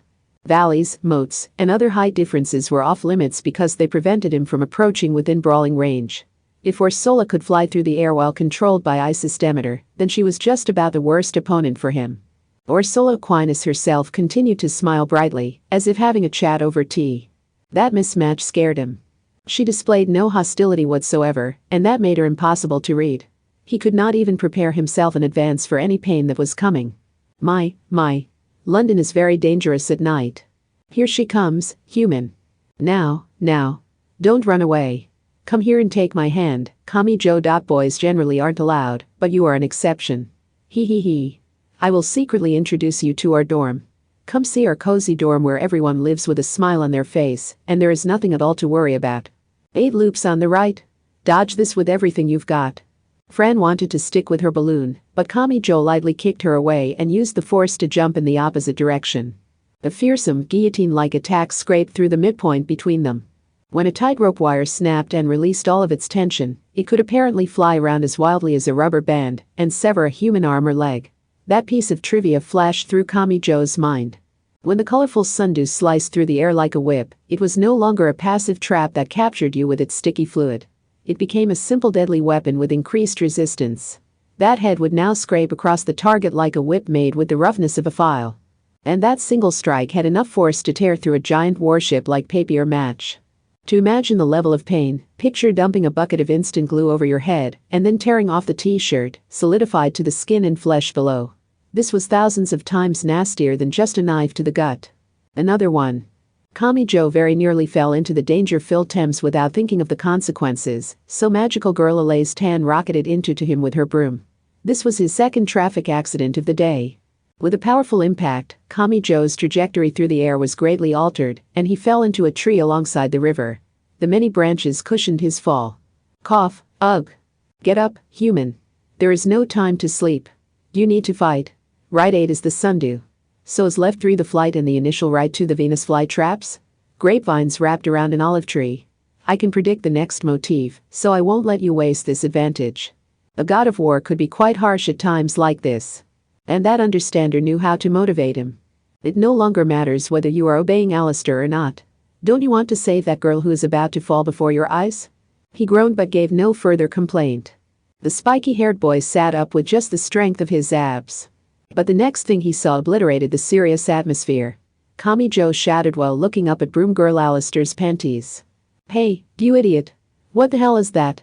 Explain it all to me. Is this just like with Ao Francisca? You two are polar opposites, but you reach such similar conclusions. Higher beings on the level of Awis and Karanzan are not that common. Is that Orsola? Or isn't it? I still have not figured out what the grape and olive symbolism means. I do not know what the world looks like to her, but based on her eye motion, she can perceive external stimuli. But after that, there is some kind of nonsensory connection being made between her thoughts and actions. If you order someone to punch someone else, they might not like the idea. But if you distort some preset actions like knocking before entering someone's room or breaking an egg on the edge of the countertop and use that, they will be much less reluctant. That would explain the extreme discrepancy between what she is saying and what she is doing. While listening to Alistair Sensei's lecture, Kamijo scooted off of the flower bed at the bottom of the tree he had landed in. And he got straight to the point. So is it hypnotism? Let's not oversimplify. You're reminding me of those foolish newspaper reporters who sum up the life of Aleister Crowley as nothing more than wicked. More seriously, I have seen no signs of a trance or strengthened suggestion, so it would be hard to call this a hypnotic state. Her identity as Academy City's board chairman seemed to show through here. This is tricky because, while she is receiving external stimuli, a lot is unclear about how she sees the world, so I have no idea what would happen if I attempted to use spiritual tripping on her. That technique uses pantomime and astrological suggestion to bind me to my target, but it also takes advantage of the way the brain fills in the gaps when it receives limited information. Wait, are you serious? Now I feel like an idiot for facing that head-on in the windowless building. Oh, I should have just hypnotized myself using Mina's kitty tail instead of a 5-yen coin. If that level of self-aware action was enough to overcome it, I never would have single-handedly destroyed all the monsters in that golden cabal. I know giving silly names to your enemy's weapons and operations is an old military trick, but I really will cry if you keep simplifying this down to mere hypnotism. There was a deep roar as if the entire atmosphere was being torn away. That was enough for Kamijo to duck down, but Ursula was looking elsewhere while floating in the night sky. Tropical colors were tangled around the pure gold halo behind her back. She reached out an arm that shined an alluring white in the moonlight. The halo unleashed a rainbow-colored torrent that could be seen as plant vines or bizarre internal organs. She seemed to be bombing an entirely different area a few kilometers away. She launched several shots in quick succession. Across the winding river, a giant clock tower rose from the Houses of Parliament. Kamijo thought it was called Big Ben, but he vaguely recalled hearing it had been renamed. Regardless, Ursula floated with her back to that tower, so the halo behind her back looked like the clock face. What is she doing? Ghhh. Athanas held her small head. left 3, right 2, left 5, left 6. There's still more. Damn, she's looping it around every finger on both hands, and it's mixing the symbols together. There's so much noise. That is what happens when you try to view it all at once, in order to act the wise god. From the look of things, I imagine she is making 10 simultaneous commands using all 10 fingers. And instead of commanding 10 different people, she is commanding 10 different disasters. You must remain calm enough to temporarily throw this in a box labeled mixed. The genius known as a fool maintained a composed expression. Systemeter's top priority must be Aleister Crowley. That means every last one invading London. The many Crowley's hazards and me as I exist in parallel here. Assume that each shot is destroying an average of 50 to 100 of me. Of course, that blood sacrifice will defrag and optimize this me, so it is not a real problem. Someone sat by the riverside. It was the female knight in silver armor and a surcoat. Her horse was trained for patrols around Buckingham Palace, but she was more clinging to its thick neck than holding its reins. Was she shocked by this overwhelming force? Or was she being crushed by the weight of the guilt she felt upon seeing the wartime madness created by a fellow knight like Sir Myrates? The silver girl gave an interested smile from her broom. I have seen that lady a few times now, Beauty C. So is she the black spot of a large army? That is a piece of battlefield theory, human, explained the military god on his shoulder. When a certain number of soldiers take group action, there will inevitably be those who disobey orders out of benevolence or to follow their conscience. When a group of soldiers forms a firing line, some will only pretend to fire, and others will fire warning shots that are clearly intended to miss. Even for professional knights and warriors, killing is as difficult as swimming against a powerful current. And yet during uprisings of angry civilians or witch hunts driven by fear, even women, children, and the elderly will reach for weapons and readily kill. That is humans for you. Following your thelema, your true will, is no easy task. Anyway, you could say that this knight has retained her senses even in the hopeless wartime atmosphere intentionally spread across England. During pressing situations, when the country or the current age have a way of changing people, people with a strong sense of themselves stand out. If someone were to think of an enemy soldier's family while facing them on the battlefield, it might mean they are an incredibly good-natured person. Someone like that could be seen as a hope for all humankind, but at the same time, they almost never changed history through their actions in a war. Standing still on a fierce battlefield would only get you killed. Is there any way to get her to withdraw? Ask Kamijo. A single stray shot and she's done for. She is fortunate she is on horseback. She might be in a daze, but spook the horse, and it will flee to safety on its own. The common ideas of good and evil mean nothing to animals, and they do not restrain themselves with self-discipline, so we can trust it to do as it should. The silver girl snapped her fingers. No, she rubbed some kind of dried powder between her fingers and let the wind carry it away. The horse gave a start and raised its front legs like that painting of Napoleon. It ran off somewhere with the female knight on its back. Oil, candle, stick, powder, mist. Simplified incense is the standard for constructing a ceremonial ground. That said, we can only trust in the animal's wild instincts now. But what are we humans to do, seeing as we lack that? We don't have time to sit around, you pervert. If Ursula flies away from here, we'll lose her. We're in trouble if we have to chase after her. She can wear us down just by keeping her distance and firing projectile attacks at us. Which is why I ask what I did. What are we to do? Kamijo answered the silver girl's question by pointing to one corner of the London streets while still sitting on the ground. When she saw the sign there, Aleister nodded in understanding. I see. Is this what it is like to have a superb student? We can't leave Ursula like this. And you just saved that night, didn't you? I have no obligation to do what you want, but this is different. Still, let me make one thing clear. I will deliver the finishing blow, spat out Kamijo. However, she won't necessarily come to me if I call to her. Fortunately, you already said you would make the perfect bait. Can you do that for me? If you insist. I do not know if it is intentional or not, but I cannot advance with Systemeter blocking the way. I cannot approach my final destination of Westminster Abbey on the other side of the Thames. The nature of Aleister's smile changed a bit there. She spoke like she was trying to push someone away. Also, this is something I already told the number one. You do not need to stay with me to the very end. Do what thou wilt shall be the whole of the law. In other words, do not consider unnecessary obligations, do not restrict yourself for no good reason, do not become trapped by search results and the amount of agreement found on social media. And simply do what it is you truly think is right. Worried boy, do not rely on others. Believe in yourself. In every age, that is the best answer of all. Although it is a thorny path. Then I'll clean up all of this mess and get you and Lola back to Lilith and Mina. And the first step is Ursula. If I abandon her, it's all over. I won't let there be an answer other than that. Not one. Part 3. There was another form there. It was a white form that was neither British nor Egyptian and overwhelmed the scenery all on its own. Near Piccadilly Circus, which was famous for its theaters and shopping centers, Nelson's column rose more than 50 meters from Trafalgar Square. Academy City's No. 1 Level 5 accelerator stood alongside the statue at the top. Once Alistair had left to do her own thing, this monster had also started doing his own thing. A pathetically shrieking voice disturbed the tranquil desert night. Accelerator held a fat middle-aged man by the ankle and dangled him off the column. So. He had done it himself, but the No. 1's displeased voice made it sound like he was holding a piece of filth. This atmosphere really takes me back. I'm assuming you're the damn old man named Holliger's Myrates. And that means you're the shittiest of the shit who designed this goddamn mess. He had picked up this idiot at St. James Palace.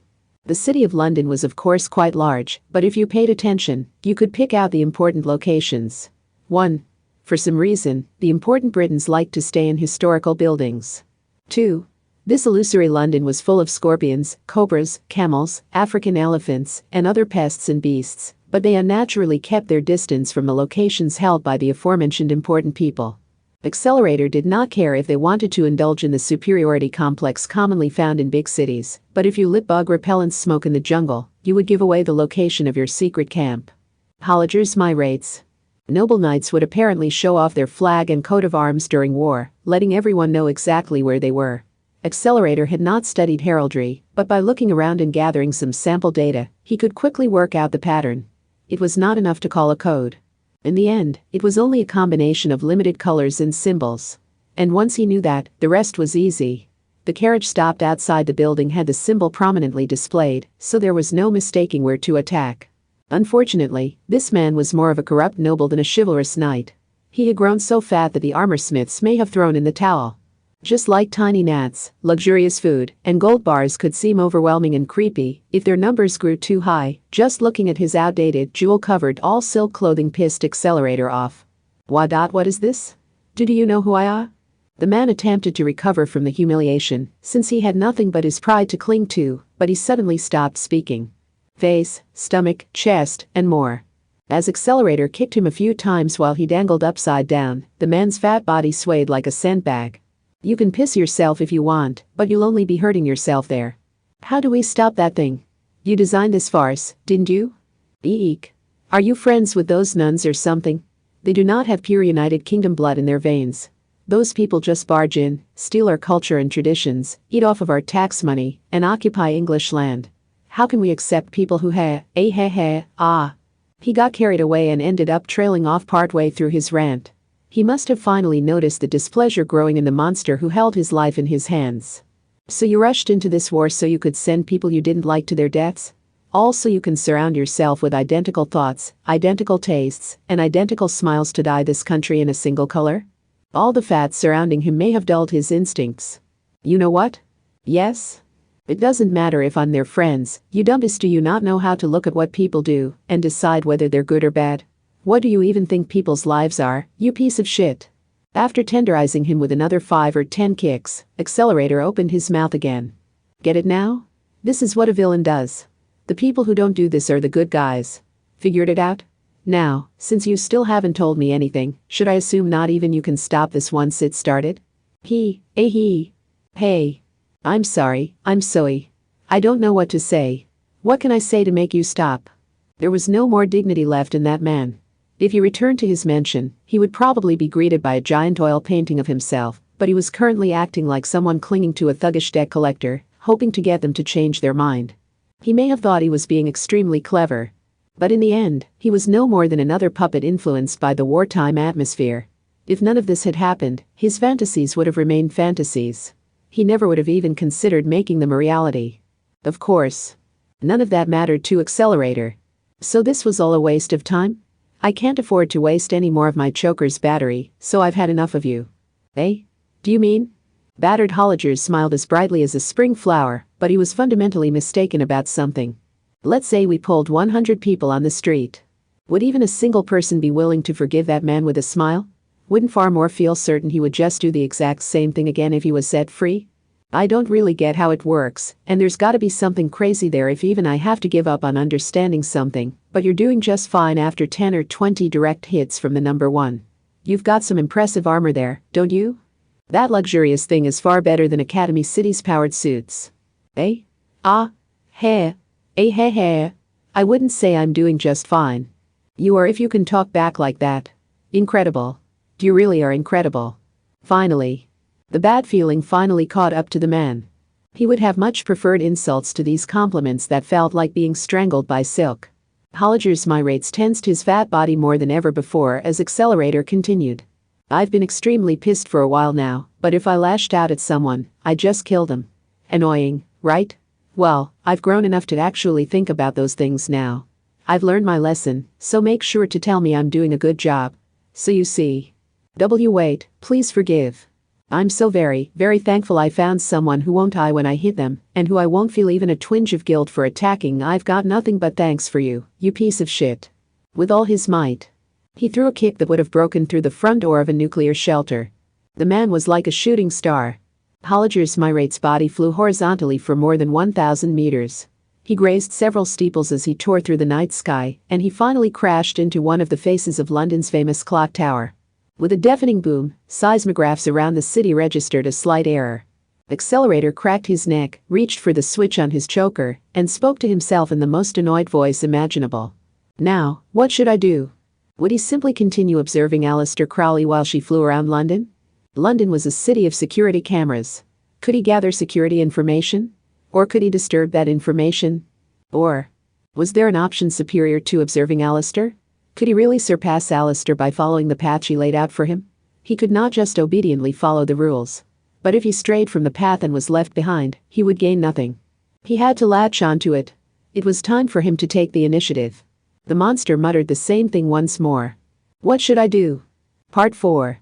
Kami Joe dragged his aching body away from the Thames.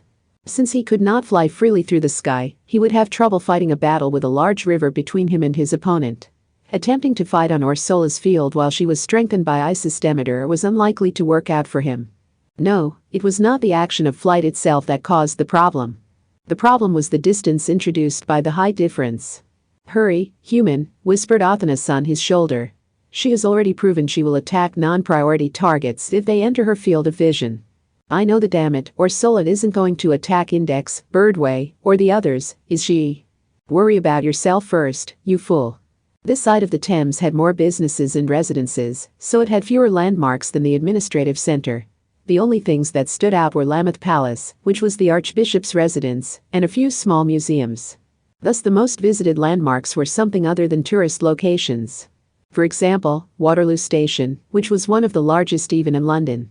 And needless to say, this city was known to have the oldest subway system in the world. Run. Get inside. Shouldn't a god have more helpful advice? Kami Joe Toma nearly pitched forward as he followed the subway sign and grabbed at the metal shutter over the giant station entrance. The station looked like a piece of art or like a white stone temple, so the modern security seemed out of place. He of course did not have the key, so he intended to ignore any alarms and use the principle of leverage to break the lock. He could not stop Ursula Aquinas from flying. But that just meant he had to lure her into a field with too low a ceiling to create much of a height difference. However, the location had to be sturdier than an easily destroyed home or business. It was still extremely risky, but by forcing her underground, his odds were at least better than zero. His right fist would reach her when their paths crossed.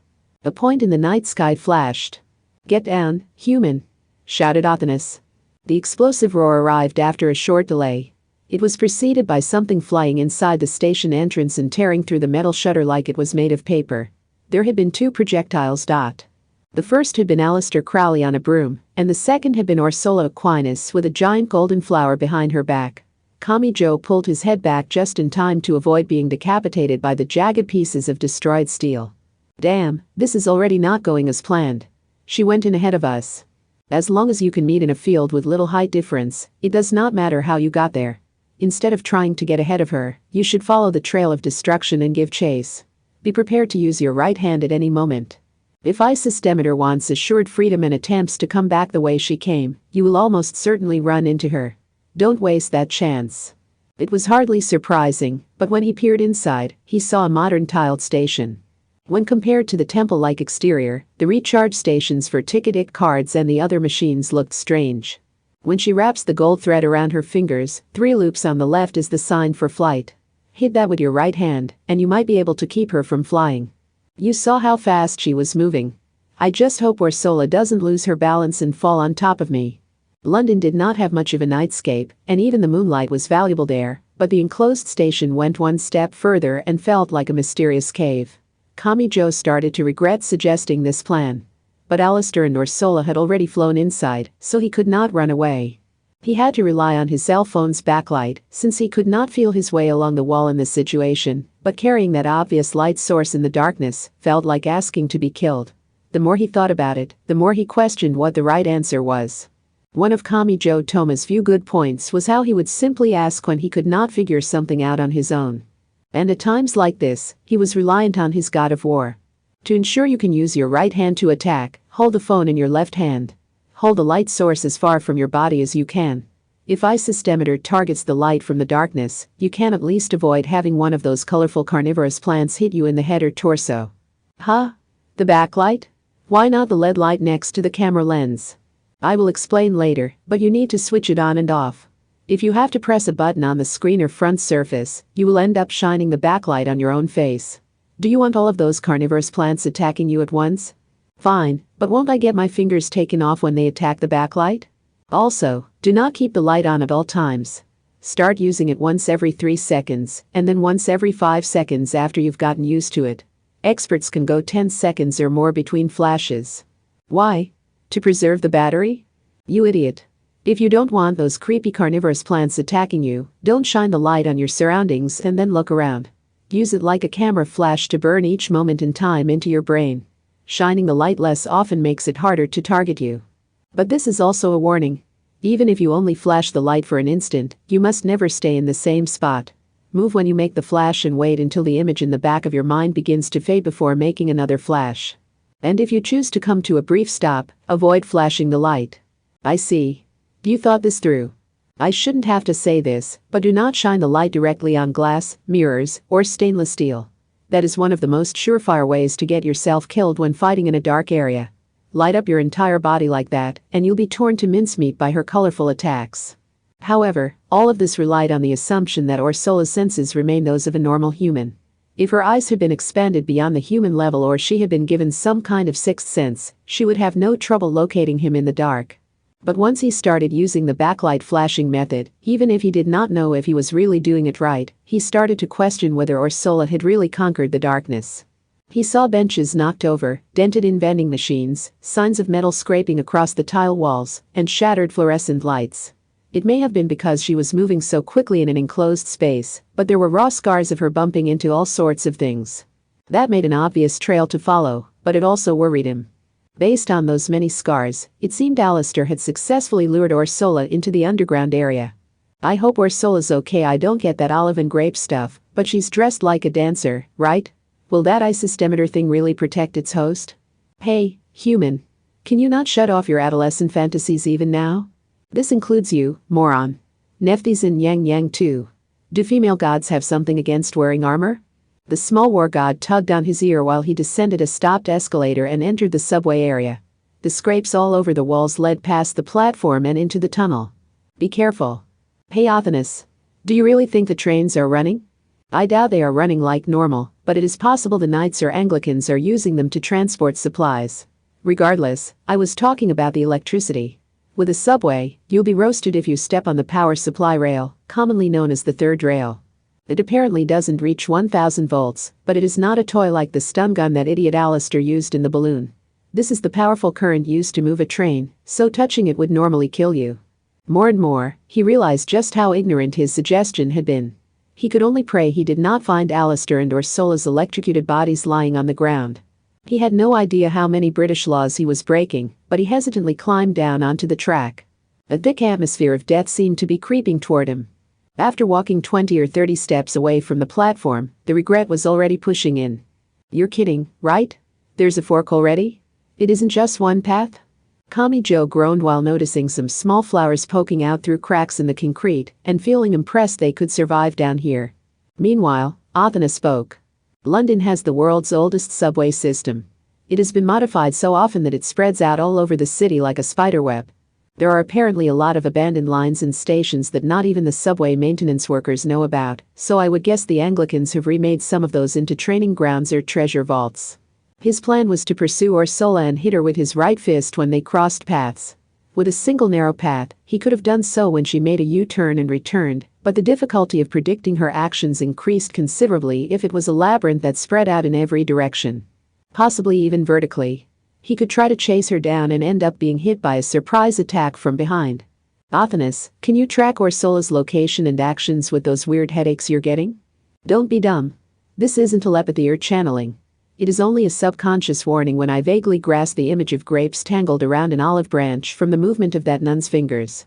And it is a lot like hieroglyphics that contain various meanings and scenes in a single glyph. That means I can't sense anything without seeing her first. Of course, this situation had to be unexpected for Ursula as well. This surprise attack would not work again. It was all over if Ursula left the subway tunnel, realized the advantage provided by a high difference, and stayed put in the night sky. There would be nothing Kamijo could do. Right or left? Which tunnel? There are scars on the wall. I just hope Ursula didn't circle around to sneak up behind me. You fool. Don't stand there swinging the light around. He had never been in control of the situation. Something flashed deep within one of the two tunnels. Enough colorful and intertwined vines shot down the tunnel to completely fill it. Several Venus flytraps opened like great maws. That manifestation of destruction approached while crushing everything in its path. This was not the time to think about what the enemy was doing or what kind of attack it was. This was worse than a surprise attack from a train. It was like spraying an anthill with a hose. This was crushing every nook and cranny of the tunnel, so pressing up against the wall was not enough to dodge it. Why? He did not have time to think about his right hand. If it had been a single path, he would have been reduced to mincemeat. Fortunately, he was able to run down the other tunnel. He had just barely avoided it, but the pressure to the air sent a blast of wind down his fork, and it swept over him like a solid mass. He was very nearly sent flying by the compressed air. Arg, I screwed it up. Is Ursula down that other tunnel? Stop. What idiot would charge straight toward her? On a straight path with nowhere to escape, you will only be unilaterally worn down with no hope of approaching her. Your right hand can only do so much. Have you forgotten you can't afford to get hit even once, whether by a careless mistake or a nightmarish coincidence? That meant he had to focus on that destination while taking a detour through the complex arrangement of subway tunnels. However, here it comes, human. What, again? Whether it was still used or not, he entered a small tunnel which had the metal rails removed, jumped over a dangerous point where the tracks intersected, even though this was a subway, and escaped down a Y-shaped branch line. He left each tunnel just before a torrent of carnivorous plants filled the entire thing. Running was the most he could do, and he was worried he would lose his bearings as he took so many turns. When he shined his phone's backlight by the wall, he saw something wetly reflected. Ah, what? Don't worry. It's only a tarp. This appears to be a relatively old section. Athena sounded both exasperated and astonished. Apparently, both Japan and England chose to use blue tarps. I was right, she said. Part of the ceiling is covered. This may be makeshift rain protection while they wait for repairs. The rails have been removed in some parts. If they don't use this section anymore, would they really spend a lot of money on construction? It is still connected to areas they use, right? If they leave it be, it will become a hotbed for mold and corrosion. Let the water get in and it could become an underground lake. Even reinforced concrete can break if water gets to the rebar through small cracks. They were fortunate the narrow tunnel prevented the carnivorous plants from swinging around like they had in the air above the Thames. No, something did not quite make sense if they were simply being fired in one direction. Hey Athanas. SHH. Aren't we being attacked from way too many directions, even if London subway tunnels have spread out like a spiderweb, and even if Ursula is launching herself from place to place? It might be dark, but shouldn't we have at least caught a glimpse of Ursula? It is true the images haven't entered my head since we entered the tunnel. But more than that, how's she accurately tracking our location inside this labyrinth? Since she is firing at us from beyond curves in the tunnels, it can't just be the backlight. And with so many tunnels for things to echo through, I doubt she's using sound either. They may have had a fundamental misunderstanding. Ursula Aquinas may have been using an even more disgusting method. Kamijo Toma broke his promise to Athanas and shined his cell phone backlight around while standing still. Instead of just flashing it, he risked keeping it on. He tried observing his surroundings while moving the light around, but he did not see Ursula hiding anywhere in her flashy dancer outfit. He only saw the concrete ground, the rusted rails, a ceiling covered in black soot, perhaps from the steam engine days, some weeds growing from the cracks in the walls, and a few crushed cans that had gotten in here somehow. Kamijo's eyes stopped on something among all that. Hey Athanas. Blogs sometimes post heartwarming photos of gutsy dandelions growing out of cracks in the road, right? What is it, human? This really isn't the time. I'm not going to say things can't grow out of the asphalt or concrete. But would weeds really grow in a subway tunnel? In parts that never get any sunlight, I mean. Wait. The tiny magic god groaned while sitting on the boy's shoulder. Is that what that plant weapon is doing? Part 5. I see, muttered Lavinia Birdway as she brushed her blonde hair off of her shoulder. She was mildly irritated by the silver sand getting in it. She had not carelessly set foot inside Waterloo Station. She was fine as long as the female knight did not pursue her. She was looking at a metal grate on the road. It was a vent to let out the stagnant subway air. Sprout-like things that resembled a skinny white beard were tangled all over it. Were they roots or vines? It was possible you would never discover the exact species by poring through a botanical encyclopedia. At any rate, the fact that she could see this held great meaning. Birdway muttered under her breath with her tone more than half colored by exasperation. Curse that isostemeter.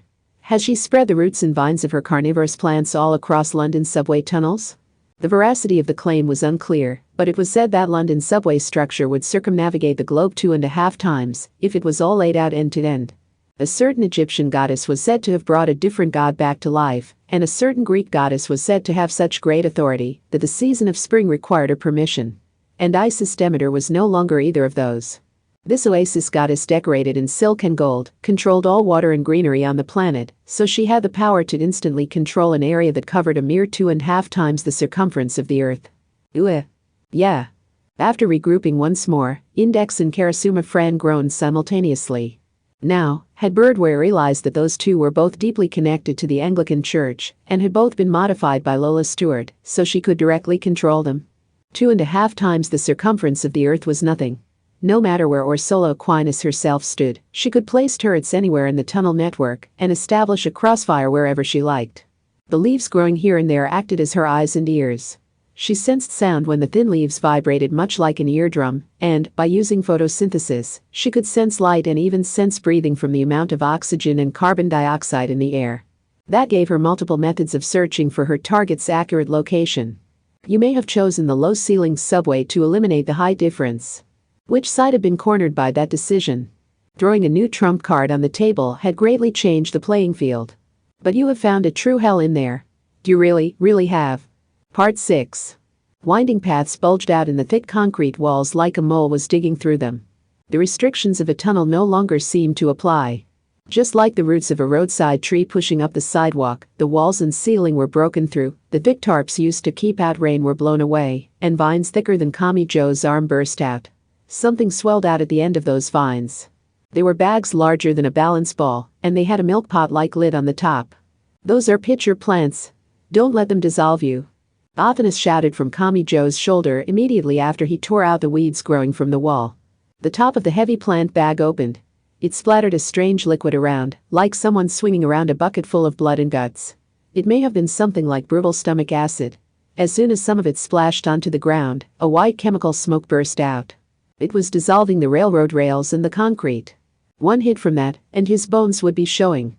Those weeds likely functioned as her eyes and ears. He had torn them out just before the attack, so she had missed her mark. But that method would not necessarily work forever. For one thing, he did not know how many of those leaves were hidden around each area. You've got to be. Do not relax your guard during this pause you created. Watch your feet, human. Just as he prepared to flee, the god of war shouted at him again. If he had not heeded her warning and immediately altered his footwork, he would have stepped on a protrusion sharp enough to pierce the rubber sole of his shoe and the foot within. The ground was littered with fist-sized seed pods with thorns covering their hard shells. Your Japanese word for caltrops comes from a hard seed pod, after all. You were just about to fall victim to the trap in its proper form, human. Lose your mobility now and you are doomed. I can't let myself feel relieved at every little thing I survive. This is like a deadly forest compost of carnivorous plants. It's a tropical rainforest labyrinth. Damn it, Ursula, where are you hiding? Sweet aromas wafted in from all directions. The air itself was being overrun. If these roots and vines covered the entire underground area of London, it was possible Ursula could even bring down or destroy the entire British capital. It was unlikely she would actually do so since Isis Demeter was on the defender side, but it still helped sum up Ursula Aquinas's power. She had far exceeded the power of an individual. Fleeing the direct and visible threats was not enough to ensure safety. Being in the network of tunnels was like being inside Ursula's stomach. What is this place? While running away as best he could, Kamijo eventually entered a more open area. Originally, multiple tracks must have run in parallel there. It had to be the size of a soccer field, but it did not feel that large with the evenly spaced stone pillars holding up the roof. Multiple tracks were lined up like in a switchyard, and several hemispherical tunnels were opened on the walls. It must have been very old because the ceiling was blackened by a thick layer of soot. That had likely been caused by the smoke rising from steam engines. That made the occasional blue tarp look extremely out of place. And Kamijo's cell phone backlight illuminated a small figure sitting with their back against one of the square pillars. Alistair. The silver girl slowly raised her head when she heard Kamijo's shout. Her usual spirit was nowhere to be found. He did not know how badly injured she was since he had not stripped her and taken a look, but she did not seem to be doing well. Several objects larger than basketballs were attached to her cape and blazer. They looked something like the metal balls used to restrain prisoners and slaves in an older age. Those cocklebur-like plants must have slowed her down enough for the other attacks to hit her. It was extraordinary that she was even in one piece after taking the full brunt of Ursula's fierce attacks, which had broken the iron bridge. Alistair was a monster in her own right. The silver girl's breathing was shallow, and she held one eye shut as she moved her lovely lips. It wasn't. What? It wasn't physical. Be careful. That is more. Hey, you can hear me, right? Alistair, I can barely hear you, so just nod or shake your head. Hey. His voice did not seem to be reaching her. The silver girl tilted to the side and then collapsed to the ground like a broken doll. Her arms, legs, and short skirt were sprawled out, her hips were twisted in a way that looked painful, and she stopped moving. It wasn't physical. Honestly, this is the best she can do after having the nerve to lecture a god about olives and grapes. Is she just too clever for her own good, or is it that foolish human's curse to never have anything go the way she wants? What had that meant? And was it really worth saying out loud? Ursula Aquinas was possessed by Isis Demeter. That was a magical item, so didn't they already know it was not something physical? It looks like she has a few lacerations, some chemical burns, and a blow to the head.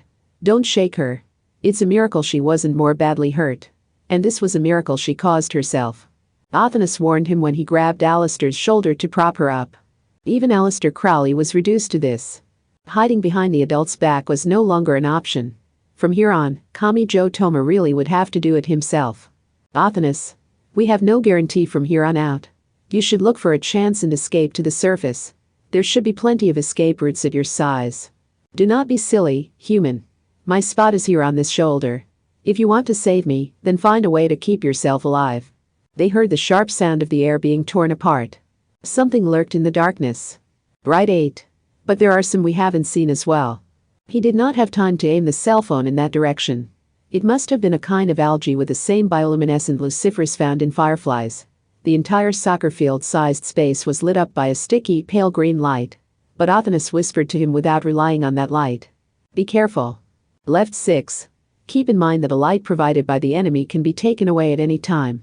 If you don't want to be suddenly thrown into darkness and pummeled from all directions, keep your own light source at the ready. With pale light filling the large space, they could see something walking out of one of the many tunnels. It was a flower goddess guarded by several sundew whips. The beautiful woman's sexy body was adorned with silk and gold, as if to symbolize a colorful oasis. My. With her hands clasped in front of her large chest and a giant flower behind her back, she smiled and walked closer, step by step. A quintuple gold bracelet glittered at her right wrist. With each step, a cross shook unreliably at her chest. She did not use the flight she had relied on before. A vine of gold thread was tangled around her right hand's index and middle fingers, and her left hand's middle and ring fingers. Left 4. She must have learned she could not make use of her greatest advantage, while trapped below the tunnel's low ceiling. Or did she no longer feel she needed it now that she controlled this entire underground area? With an odd sprouting sound, all of the parallel tunnels were blocked with giant flowers. Athanas gave a quiet warning from his shoulder. Butterworts. If the flowers alone are that big, the sticky leaves must cover the entire interior of the tunnels. Try to escape down there and you will be trapped. With that, she had created an inescapable underground colosseum. Walking around at night won't do you any good, Kamijo. All the standard tourist locations are closed. But if you take a nice warm bath and sleep below a fluffy blanket, it will be morning in no time. Don't worry. I will keep away all the scary things. Hee hee hee. How about you start by curing that jet lag? If you like, I could sing you a lullaby. Eye systemeter. Why has she directly shown herself when she could position turrets wherever she liked and attack from any direction? It was even possible the goddess herself could have escaped to the surface. The answer was simple. While Alistair lay unconscious on the ground, she held a plant in her hand. The goddess had scattered plants as her eyes and ears, and this was likely one of those. Alistair had pulled out all of the sensory weeds that covered this large space. She had created a black box that forced a personal visit from Eye Systemeter herself.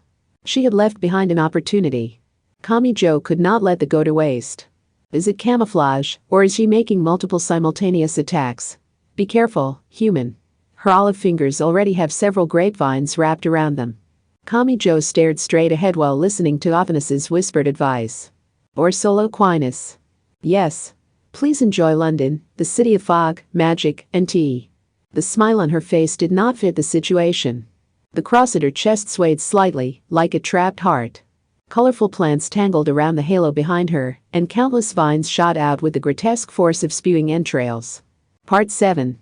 From the beginning, Kamijo Toma may not have had much of a chance against Orsola Aquinas, even in a direct battle. What did it matter that she had lost the height difference provided by flight? By tangling rainbow-colored plants around the halo behind her, she could swing around several plesiosaur-like carnivorous plant vines. It was a horizontal strike. The dominoes everyone had worked so hard to line up were mercilessly knocked over. Just one of the plesiosaurs crashed through the dozens of stone columns supporting the vast space as it swung toward Kamijo's body. Venus flytraps welled up like lumps or bubbles, and they opened like wicked iron maidens. Oh. He could only shout and swing his right hand around. The colorful mass of carnivorous plants withered away, tore off, and flew away on contact, but he could not forget that 12 of them had shot out from the halo. Did it really affect the overall battle if just 1 or 2 of them withered? 12. Don't be fooled. Look at the type and you'll see they're all the same attack. She can do it all with just 2 loops around a single right finger. A dull sound burst out. One after another, 3 plesiosaurs rushed in like a straight punch in boxing. After he dodged 2 and blew away the third with his right hand, another one arrived along a large arc. He had failed to predict it. In boxing terms, it was a hook. No, it was a body blow targeting his side.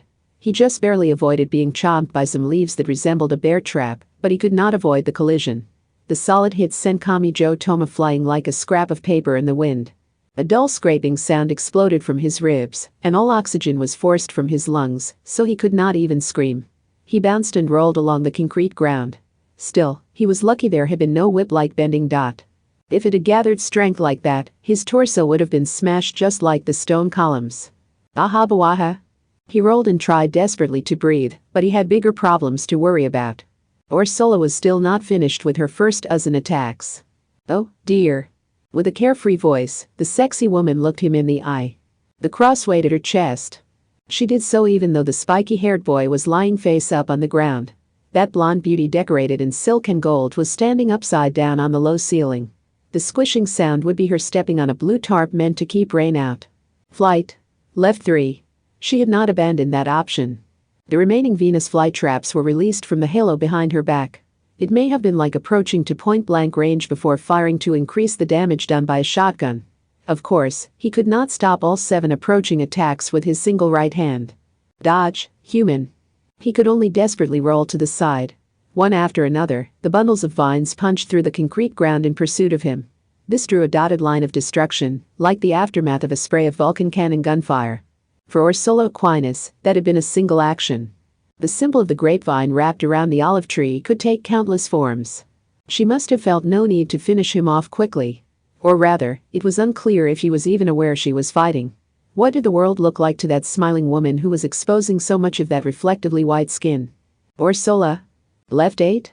Be on your guard, human. This is a new loop number. Even if he tried to attack in the moment she landed, the giant petals of the Rafflesia shields kept him from moving. Of course, it did not end there. Hee hee hee. As Ursula slowly turned toward him, the low ceiling seemed to split open, and several giant objects dangled down. The laughing nun brought her hands together in front of her chest. She kept her palms apart with just the fingertips touching as gold vines wrapped around those fingers. What? Right 6 and left 7? How about I lead you elsewhere? Yes, how about we leave this gloomy place and head up to the surface? Pomegranate and garden balsam. The giant fruit swelled up larger than Ursula and then burst like directional mines. There was no room for his right hand. Hundreds of small bullets covered not just a point or a line, but an entire surface. They struck Kamijo Toma's entire body like a wall. Human, you fool. The spiky-haired boy trembled as he rolled along the ground, and palm-sized Athanas clung to his clothing and shouted at him. Why would you protect me when I can't even fight? Besides, I have no hope if you're defeated. Kamijo could not even get up, so she could protest all day, and it would not give him a chance to redo it. The boy desperately attempted to suppress his body's convulsions as the blonde beauty's feet left the concrete floor with that gentle smile still on her face. Colorful vines tangled around the golden halo behind her. Mixed. Unable to keep up with the multiple simultaneous signs, Athanas grimaced as if from a headache. Think. But at times like this, that god of war and magic was quick to change her train of thought. No matter how rough the emotional noise was, her horribly rational thoughts continued all the same. Think, human, what does grape matter? What does the olive matter? You cannot create something from nothing, so there must be a secret to her strength. That girl must have had something of equal value taken from her. Can we really let that happen? Alistair cannot save his daughter, that human girl has something taken from her, you simply die without being able to do a thing, and I am alone once more. I won't allow it. I will never allow all of this to go exactly as the great demon wants.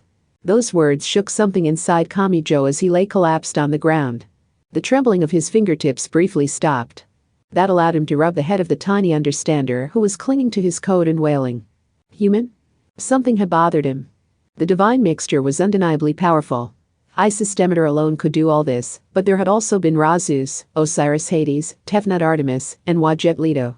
What would have happened if they had all been properly fused with a human host and sent out to fight? No matter how many Crowleys had invaded, they might have crushed them all literally without breaking a sweat. But that had not happened. According to Lesser and Birdway, who had been hired as couriers, hastiness and a misunderstanding had led the divine mixtures to be removed from the British Museum without being used properly. They had been connected to the ley lines in the earth rather than a human, and they had been wielded in an imperfect form.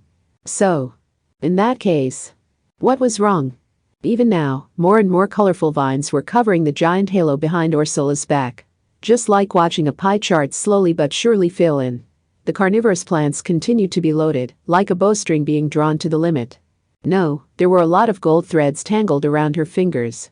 It was possible she was also attacking some people located elsewhere. Most likely, this one would be devastating. A single hit would be game over. Kamijo Toma would be smashed to pieces. Why exactly do the divine mixtures desire people? Magic was not Kamijo's area of expertise, but there was something he could sort of picture here.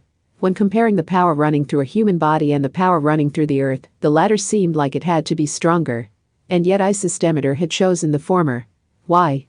And unlike Agnes or Lucia, Ursula Aquinas did not specialize in combat.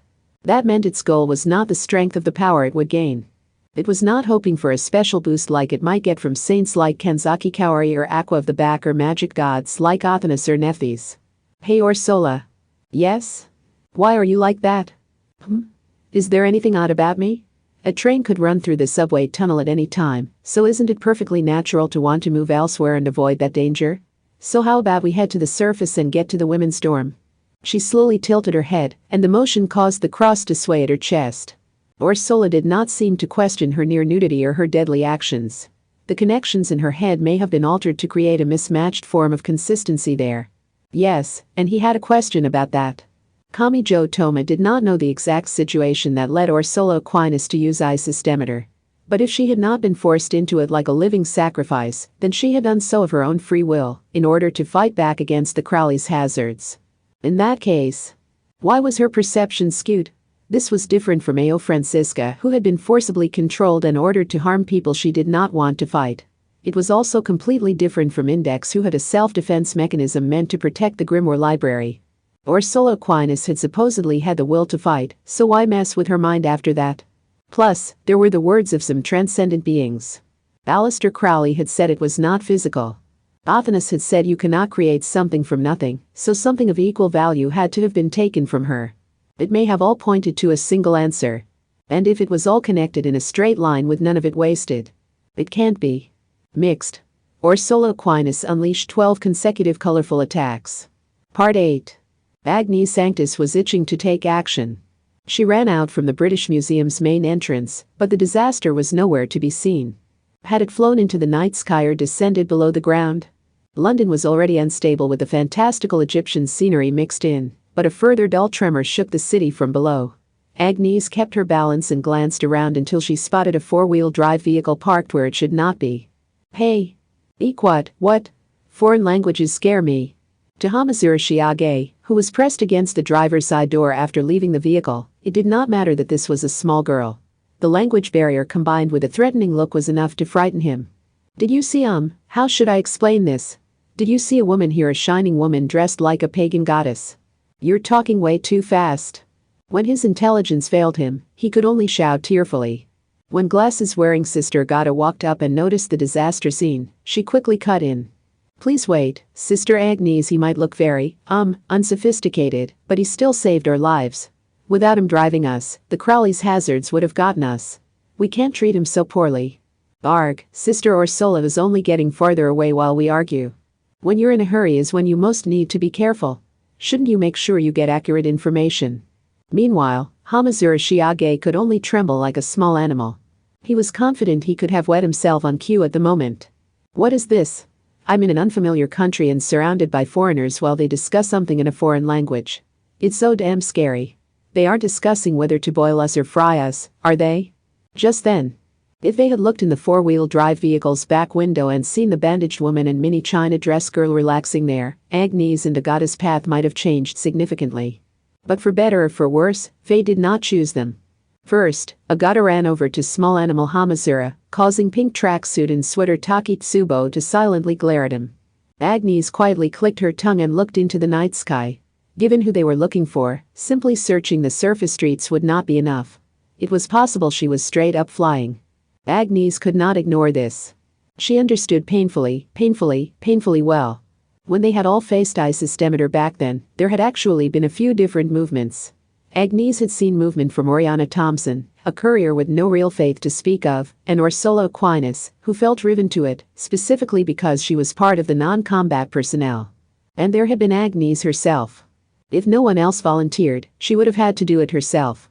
Or so she had seen it. She led those 250 girls, so she could not force it onto Lucia, Angeline, or the others in that same environment. But they also could not abandon England, which had accepted them. If using Isis Demeter would have been the only way to protect what she cared for, Agnes would have used it. Even if her nun's values made it a forbidden power. It had only been a slight difference in timing. If anything had been just a little different, Oriana Thompson or Agnes Sanctus might have grabbed it. And so. I can't force this onto her. Agnes ground her teeth, but she had no hint to help her search. If this was an unnatural occurrence propped up by something, I can't force everything onto her alone. I understand. I really do understand. I understand just how heavy and painful that pressure is, and that's why I can't let this happen. Hamazura. The dazed-looking bob-cut girl said something in Japanese. If there's nothing for us to do, we should probably run away. Just then, a metal grate on the road was launched straight upwards. It may have been the cover to a subway vent. Frightened, Hamazura fell over and glasses-wearing Agata held him in her arms to protect him. And then something slowly rose from underground. The overall shape resembled a body with a face and four limbs, but Agnes instantly saw it as a collection of colorful entrails. The oddly sweet aroma made her feel nauseous, but an even closer look made it look like a complex tangle of carnivorous plants, such as Venus flytraps and sundew. Eek! Hamazura Shiage tried to say something in Agata's protective arms. And then Agata gave a shout. Sister Agnes, please run away. What was in Agnes Sanctus's heart at that moment? Did she think she might have found a clue that would lead her to Ursula Aquinas? Or did she think she could not let anything connected to Ursula Aquinas kill a civilian? Not even she knew.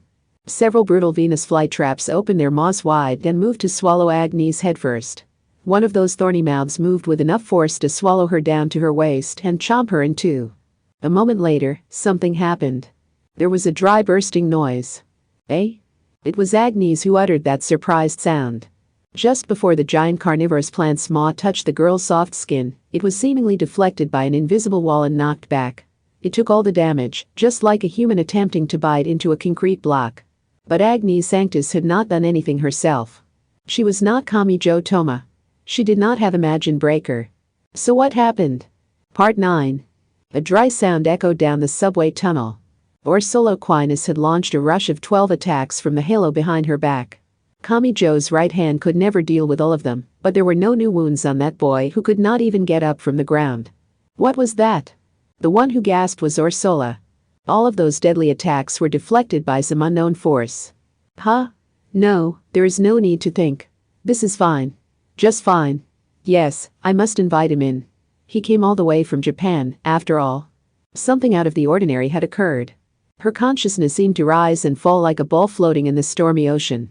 It was unclear how she perceived this, but Ursula Aquinas slowly tilted her head while floating a short distance away. Something flashed into view. It may have been the result of Kamijo Toma's efforts, and it may have been the honor of someone else fighting in a completely different location. Either way, something was seen at her fingers for just a moment. 5. You can't keep going like this. Kamijo Toma forced his nearly broken body to move and slowly stood up. His breathing was shallow, but he was not dead yet. And if he was alive, there was something he could do. Human? I thought it seemed unnecessarily complicated. Why would I systemator accept Ursula who has no ability to fight? And she had already decided to fight, so why mess with her perception like this? But that was the wrong way to look at this. Ursula's head remained tilted as the ground split open at her feet. The thread tangled around her slender fingers had 6 loops on the right hand and 7 loops on the left. They had seen this before. More and more giant pomegranates and garden balsams welled up like bubbles. It was this explosion that had driven Kamijo Toma so close to death. But things were different this time. Even when they burst right in front of him and sent their many bullets rushing toward him, the boy did not even need to raise his right hand while standing unsteadily on his feet. Or perhaps it was better to say he felt no fear of them. They almost literally were pea shooters. It wasn't physical. He started by borrowing Aleister Crowley's words. And then. The divine mixtures could not reveal their true power while unmanned. They needed a link with someone. Wait, human. So that's it. This, Ra-Zeus, Osiris Hades, Tefnut Artemis, and Wadjet Leto, were all comparisons made by the Greeks, with no concern for the original Egyptian myths. They had no intention of studying and learning and no intention of accepting these new gods they had discovered. From the very, very beginning, these divine mixtures were spiritual items that incorporated the rifts of bias and preconception. Something audibly sliced through the air. Right 8. Several sundew whips made horizontal attacks around Ursula Aquinas. These attacks had been to build up more than enough power to tear right through a thick tarp, a stone column, or even a skyscraper. However, Kamijo Toma did not raise his right hand. There was no need when Ursula's attack was meaningless. The smashed fragment struck his body, but the whips themselves passed by above his head. This was what had happened. A refusal to understand. Intolerance. The divine mixtures take the malice of two people who have given up on each other and convert it into a physical attack. Oh. Well, if you say we do not understand each other enough, why don't we patiently talk it out until we do? Said Ursula. Now, what will it be? Shall we play chess or do a jigsaw puzzle to help deepen our understanding? Would it be best if we eliminated this meaningless awkwardness before heading to the women's dorm? Like I was saying, we might be using the same words and claiming we understand each other, but the more the thoughts in our heads differ, the more freedom this spiritual item gains. Just like humanity's long history of fighting over words that everyone knows. War, peace, love, calm, the future, prosperity. Ursula, whose sexy body was only barely covered with silk and gold, must not have understood what he meant. She only tilted her head like a child. Based on that theory, it would be like a generator or capacitor. No, a transformer might be closest, said Kamijo's tiny understander from his shoulder. And I mean the kind that handles electric currents, not the robots. It really was different. Between Kamijo and Ursula and between Kamijo and Athanas. The boy may have had no proof of what he said, but that did not mean he was not worth trusting. Athanas was saying she would supply the necessary trust. It would not have worked this way if that understander had not decided to trust him and stay by his side. Palm-sized Athanas clung to his jacket as she continued. The device alters an electric current by passing it through two connected coils of different sizes, but this is doing the same with the life force circulating between two people. Think of the loops around the right and left fingers. Of course, that does not directly mean anything in electrical engineering terms, but it is included in the symbolism of the gold grapevine in the human olive branch. That way it can adjust the energy and convert it into the attack that best fits the situation. If this theory was correct, Ursula was not consciously launching attacks. The attacks were being automatically launched by the discrepancy in the size of the coils. All she could do was change the number of loops and harm her opponent with malicious words or direct actions. It was unclear if Ursula Aquinas even intended to attack. To use her for this destructive purpose, something else was needed to have her select the attacks. On the other hand, lining up identical coils is meaningless outside of some special applications. Because it's generally like changing a car's gear ratio. It has the user converse with the target so that they will lose hope. They will think the other person isn't listening. The divine mixtures are some very gourmet and inconvenient spiritual items, if they can only absorb energy that has been adjusted to a specific voltage by the magical transformer. I will admit its effects are well worth that selfishness, though. No. This had to be getting through to Ursula Aquinas as well. Alistair had said her eye movement suggested she could perceive external stimuli. She had said this was not hypnotism. It was getting through to Ursula, but she was throwing it out. That was the situation the divine mixture wanted. It created a giant transformer, adjusted all that energy as it saw fit, and produced a direct destructive force. It trampled on the human mind to coldly benefit itself. So this is the trick the Anglicans had up their sleeve, spat out Athanas. I expect Karanzan understood all this and hid them as landmines. They were reserved as Crowley killers. If these had been used sooner, the British Halloween, World War III, and the conclusion of everything related to my gremlin might have gone very differently. The boy could only rely on his own subjective inspiration, but his understander's knowledge had supported his theory. It meant so much to have a third party there, to not be alone, and to be accepted by someone. She was supporting him. So Kami Jo Toma directly accused someone other than Ursula Aquinas. In that case, the only way to keep this magical transformer intact was to prevent my words from reaching Ursula. iSystemeter itself is just a device with no biases and prejudices. That plain viewpoint isn't enough. No matter how much power it can suck up from the ley lines or whatever, it all goes to waste if it can't be adjusted to the proper value. So you did this. iSystemeter needed a human, so you distorted Ursula's perception even though she had already decided to fight. You didn't surround her with malice. You set her up so we would naturally think there was something wrong with her when we saw her. No, there is nothing wrong with my perception. I can see everything just fine. Now, there is no need to talk about magic. Everyone is waiting at the women's dorm, so let's throw an early Christmas party and have some fun. She spoke like a kind mother confiscating a knife from a small child trying to help cook. Under normal conditions, her view may have been fine. An acquaintance was visiting, so there may have been nothing wrong with setting aside everything about the Anglican Church in Necessarius to instead enjoy the trip to England. But these were not normal conditions. Could Ursula not see that London had been transformed and Alistair had been badly beaten? Had Ursula's thoughts been twisted so much that she could see all that and ignore it? Athena sighed in exasperation from the boy's shoulder. Well, I can see why the arrogant Alistair Crowley was the first to fall. When newspaper reporters wrote all sorts of baseless criticism of her, that eccentric struck back by becoming exactly the wicked person they described, and she even enjoyed frightening people with that identity. She never looks for understanding or tolerance from others.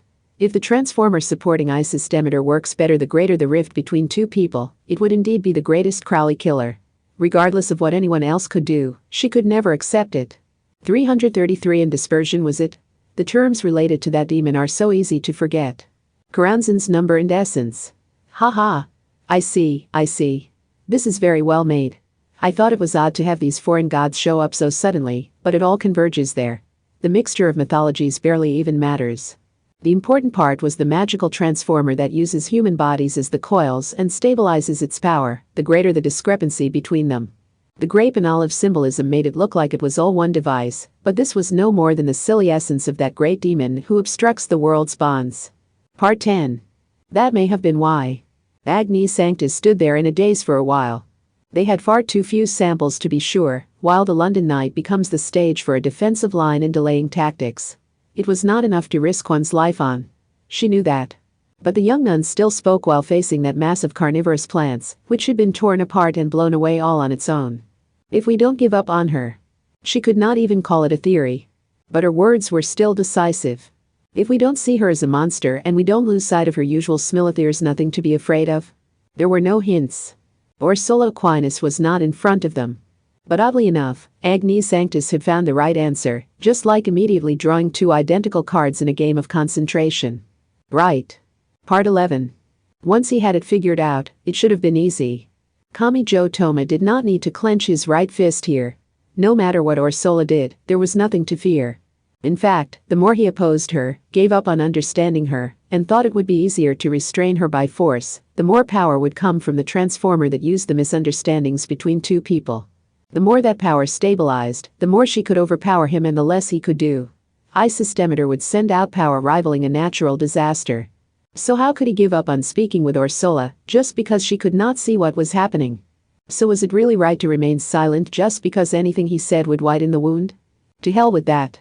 How would those obedient choices ever lead to the path of an understander? Ursula. He had been wrong. He had been mistaken. He may have been led astray by the precedent of Ao Francisca being fully controlled, but even so. Would Kamijo Toma really reject his opponent before even speaking with them, and try to settle everything with violence? He had assumed no one would forgive Aleister Crowley, even if he explained that human suffering. He had assumed no one would understand even if he revealed Lola Stewart's secret. He had raised the bridge before even trying, looked at his acquaintances stuck on the other side of the ravine, and claimed this was their fault. Wasn't it the entirely wrong approach? He placed his hand on a broken column to support himself. He had no idea how long this large space would last. It could collapse at any moment. Still, Kamijo Toma looked straight at her. He looked at that symbol of London's current war, formed by the giant magical transformer that donned intolerance and a refusal to understand, so it could shred everything people held dear. Ursula, that's enough. It's true I would be hard-pressed to call Aleister a good person, but you don't need to be so afraid. She isn't going to take England from you. Aleister Crowley just wants to save her daughter. And to do that, she needs to find a secret hidden in London. He walked toward her. He was unsteady on his feet. He had seen an opening, but his previous wounds remained. Still, he could not betray himself at times like this. He had suffered from memory loss, and he had experienced a magic god's hell of endless suffering, where his body was pulverized so many times he lost count, but even after all that, his body would still respond when he needed to move, and he gathered his strength. He would save her. He had to save her. Ursula had worked so hard to remain understanding, so he could not allow that to be broken just for the differently sized coils of the transformer. He would not allow any further discrepancies. If people were viewed as different coils and the difference between them was used to wield power, then he only had to approach her. Once the coils were identical, the transformer would cease to function. Meanwhile, Ursula still seemed detached, and her bare feet floated off the ground as she placed her index finger on her slender chin and spoke. I'm not sure what to say to that. I don't know how much you know this person, but by Crowley you mean the Crowley, don't you? Right 8 and left 2. Several sundew whips were swung horizontally, and the ceiling broke apart as acid-filled pitcher plants dropped down. Next, it was right 7 and left 5. Something like giant green centipedes flew through the air and twisted their bodies as they approached. They may have been a type of bladderwort or waterwheel plant. Each attack introduced a new deadly carnivorous plant to the colorful labyrinth. Kamijo took a deep breath just as one of them shot up from below to strike him in the center of the gut. The waterwheel plant had the force of a light punch, but just as his focus reflexively turned toward his right hand, a horizontal strike from a bladderwort sent the boy flying. It was pathetic. After saying all that, he had failed to eliminate his fear. A refusal to understand. Intolerance. Everyone knew the words peace and calm, so why did they lead to aggressive actions here? Why was she so detached from Kamijo when she was seeing the same things? This was not inexplicable or impossible to understand. He had to read what was supporting Ursula here. Her motivation was more than just anger and hatred. The cross weighed unreliably at her chest.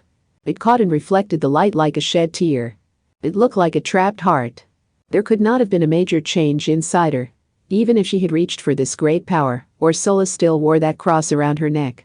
She had not abandoned it yet. She had not been stained yet. Deep, deep, deep inside, she had to still carry the soul of a pious nun. So that's it. Fear and anxiety. Yes, that's probably it, bluntly agreed Athanas after climbing back up to his shoulder. If it was an ambition for world domination, she would only have to suppress her own desire, but with the fear of losing something, nothing you can do can prevent others from attacking. It can feel hopeless. Ursula Aquinas had never cared about the big picture. Lola Stewart's whereabouts in the invasion of Crowley's hazards were not her main concern. She wanted to protect. She simply wanted to protect the women's dorm where everyone lived. That was all. And someone had used that feeling, abused it, and given her a push in the wrong direction. They had led her to rely on the immediate power of Isostemeter. To hell with that. If you can reach that conclusion so quickly and face your true enemy this time, then you should be fine. Your hatred should not be directed at Ursula Aquinas. It should be targeted at something else. She can still be saved. And that salvation is named Kamijo Toma. Ursula Aquinas' soul remained. As long as she did not let go of that cross at her chest, it would just barely remain. So what did he lack? He had stood back up, but how could he save her? He had to view the fear and anxiety inside Ursula Aquinas. She was certain that people she cared for would be harmed and lose their home. He had to shatter that groundless fear. She had to be told Aleister Crowley was not like that. And the only person who could do that was the boy who had climbed the windowless building and experienced the secrets of the Golden Cabal. It all began when a magician named Mather summoned Great Demon Karanzan. The demon was ordered to bring down and kill Aleister Crowley, and that command eventually led to Aleister's daughter Lola being possessed. Ursula, this affects you. You can never protect England if you don't free Lola Stewart from Karanzan's control. Really? It was a casual word. His words were clearly entering one ear and leaving the other. Bright colors tangled around the halo behind her back. Kamijo told himself to not be afraid. If he felt no fear, Isostemeter's attacks would have no effect. Don't give up. Don't give in. Keep explaining, no matter how many times it takes. The amount of effort he exerted was not the issue. The question was how much she understood. If he felt anger because his efforts had been wasted, Isostemeter would regain its destructive power. He would be fine as long as he directly faced Ursula and approached her step by step.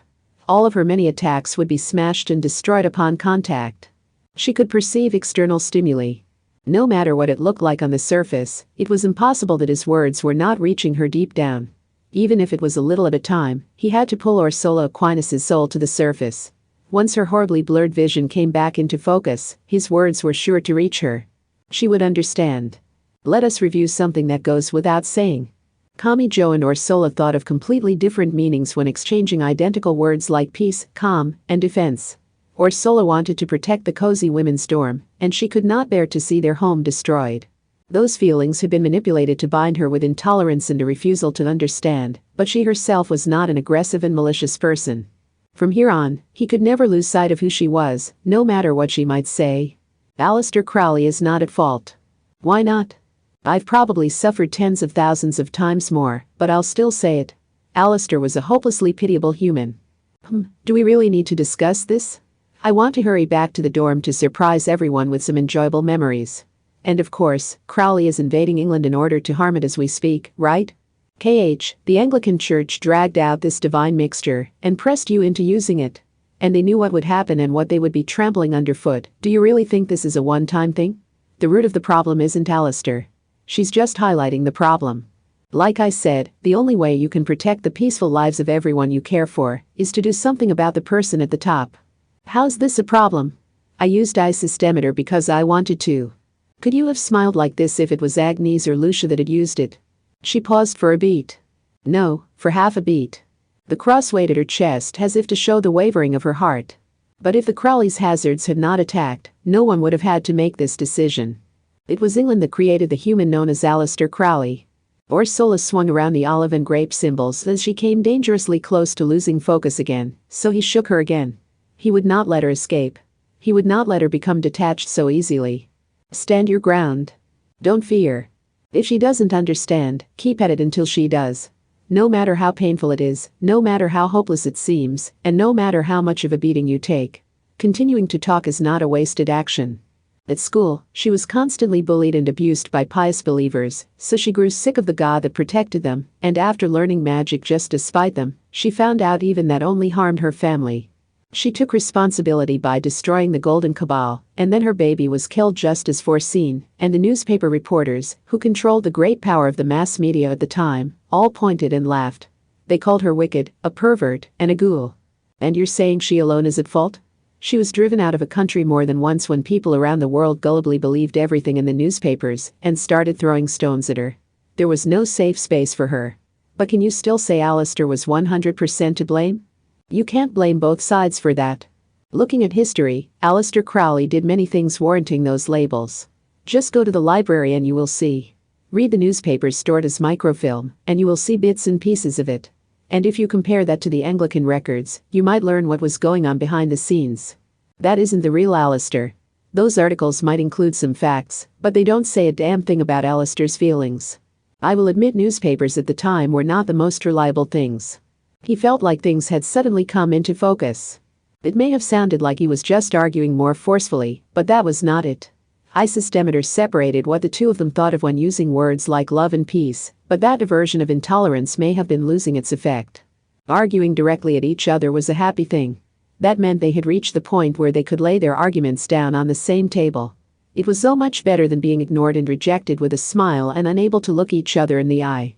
At some point, Ursula Aquinas had begun to hold the cross hanging from her neck. Was it a sign of subconscious worry? While swaying side to side a bit but viewing everything head-on, Ursula opened her mouth with her focus being adjusted to protect the transformer powered by the discrepancies between people. But that means you have no accurate records to prove what kind of person Crowley was. Biased personal journals? Accounts by friends and acquaintances? Reports from school or the cabal? None of them are definitive enough to build an argument on. In the end, wouldn't you find the least mistakes in using the widely accepted view of Crowley? I'm not writing someone off as a rounding error. There was no place for her with her family or at the school dorm. The magician named Alistair Crowley didn't have anyone like you to protect their kind home. Her wife Rose tried to become that, but it all fell apart when their daughter Lilith died. How could someone not feel anything after that? How could there be nothing more than what's written in those reports? Don't give up on her.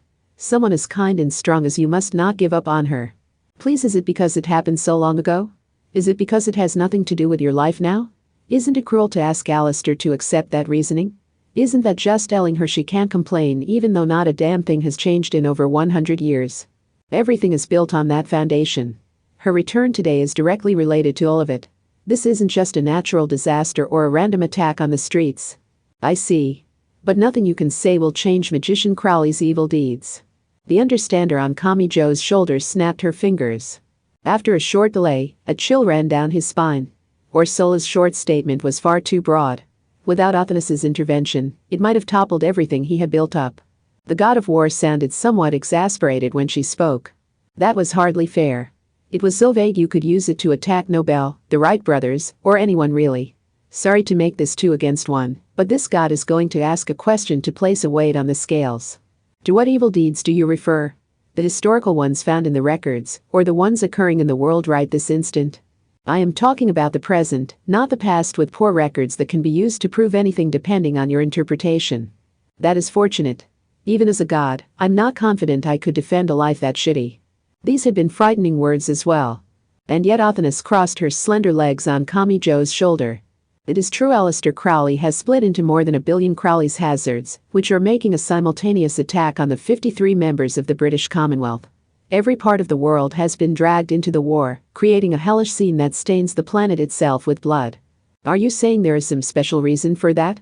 And are you saying the sacrifices are acceptable if there is? Is that supposed to be criticism? Isn't your position that you will protect that women's dorm no matter what? The thing is, Alistair Crowley has not killed a single person. Wah. And that includes the port of Calais. I believe it was all a means of maximizing the efficiency of her magical power, much like a superconductor. Her goal is the defeat of Karanzan, and that only required the blood sacrifice that she mentioned herself. So she had no real reason to harm people. Summoning 1 billion Crowley's hazards and allowing them to be defeated was enough to set a world record. Even World War I pales in comparison. That is enough to secure history's largest number of war dead, isn't it? Academy City's #1 in a god of war, magic, and deception. When those two had viewed Alistair Crowley and the state of the world, they had said that human had gone soft. This was why.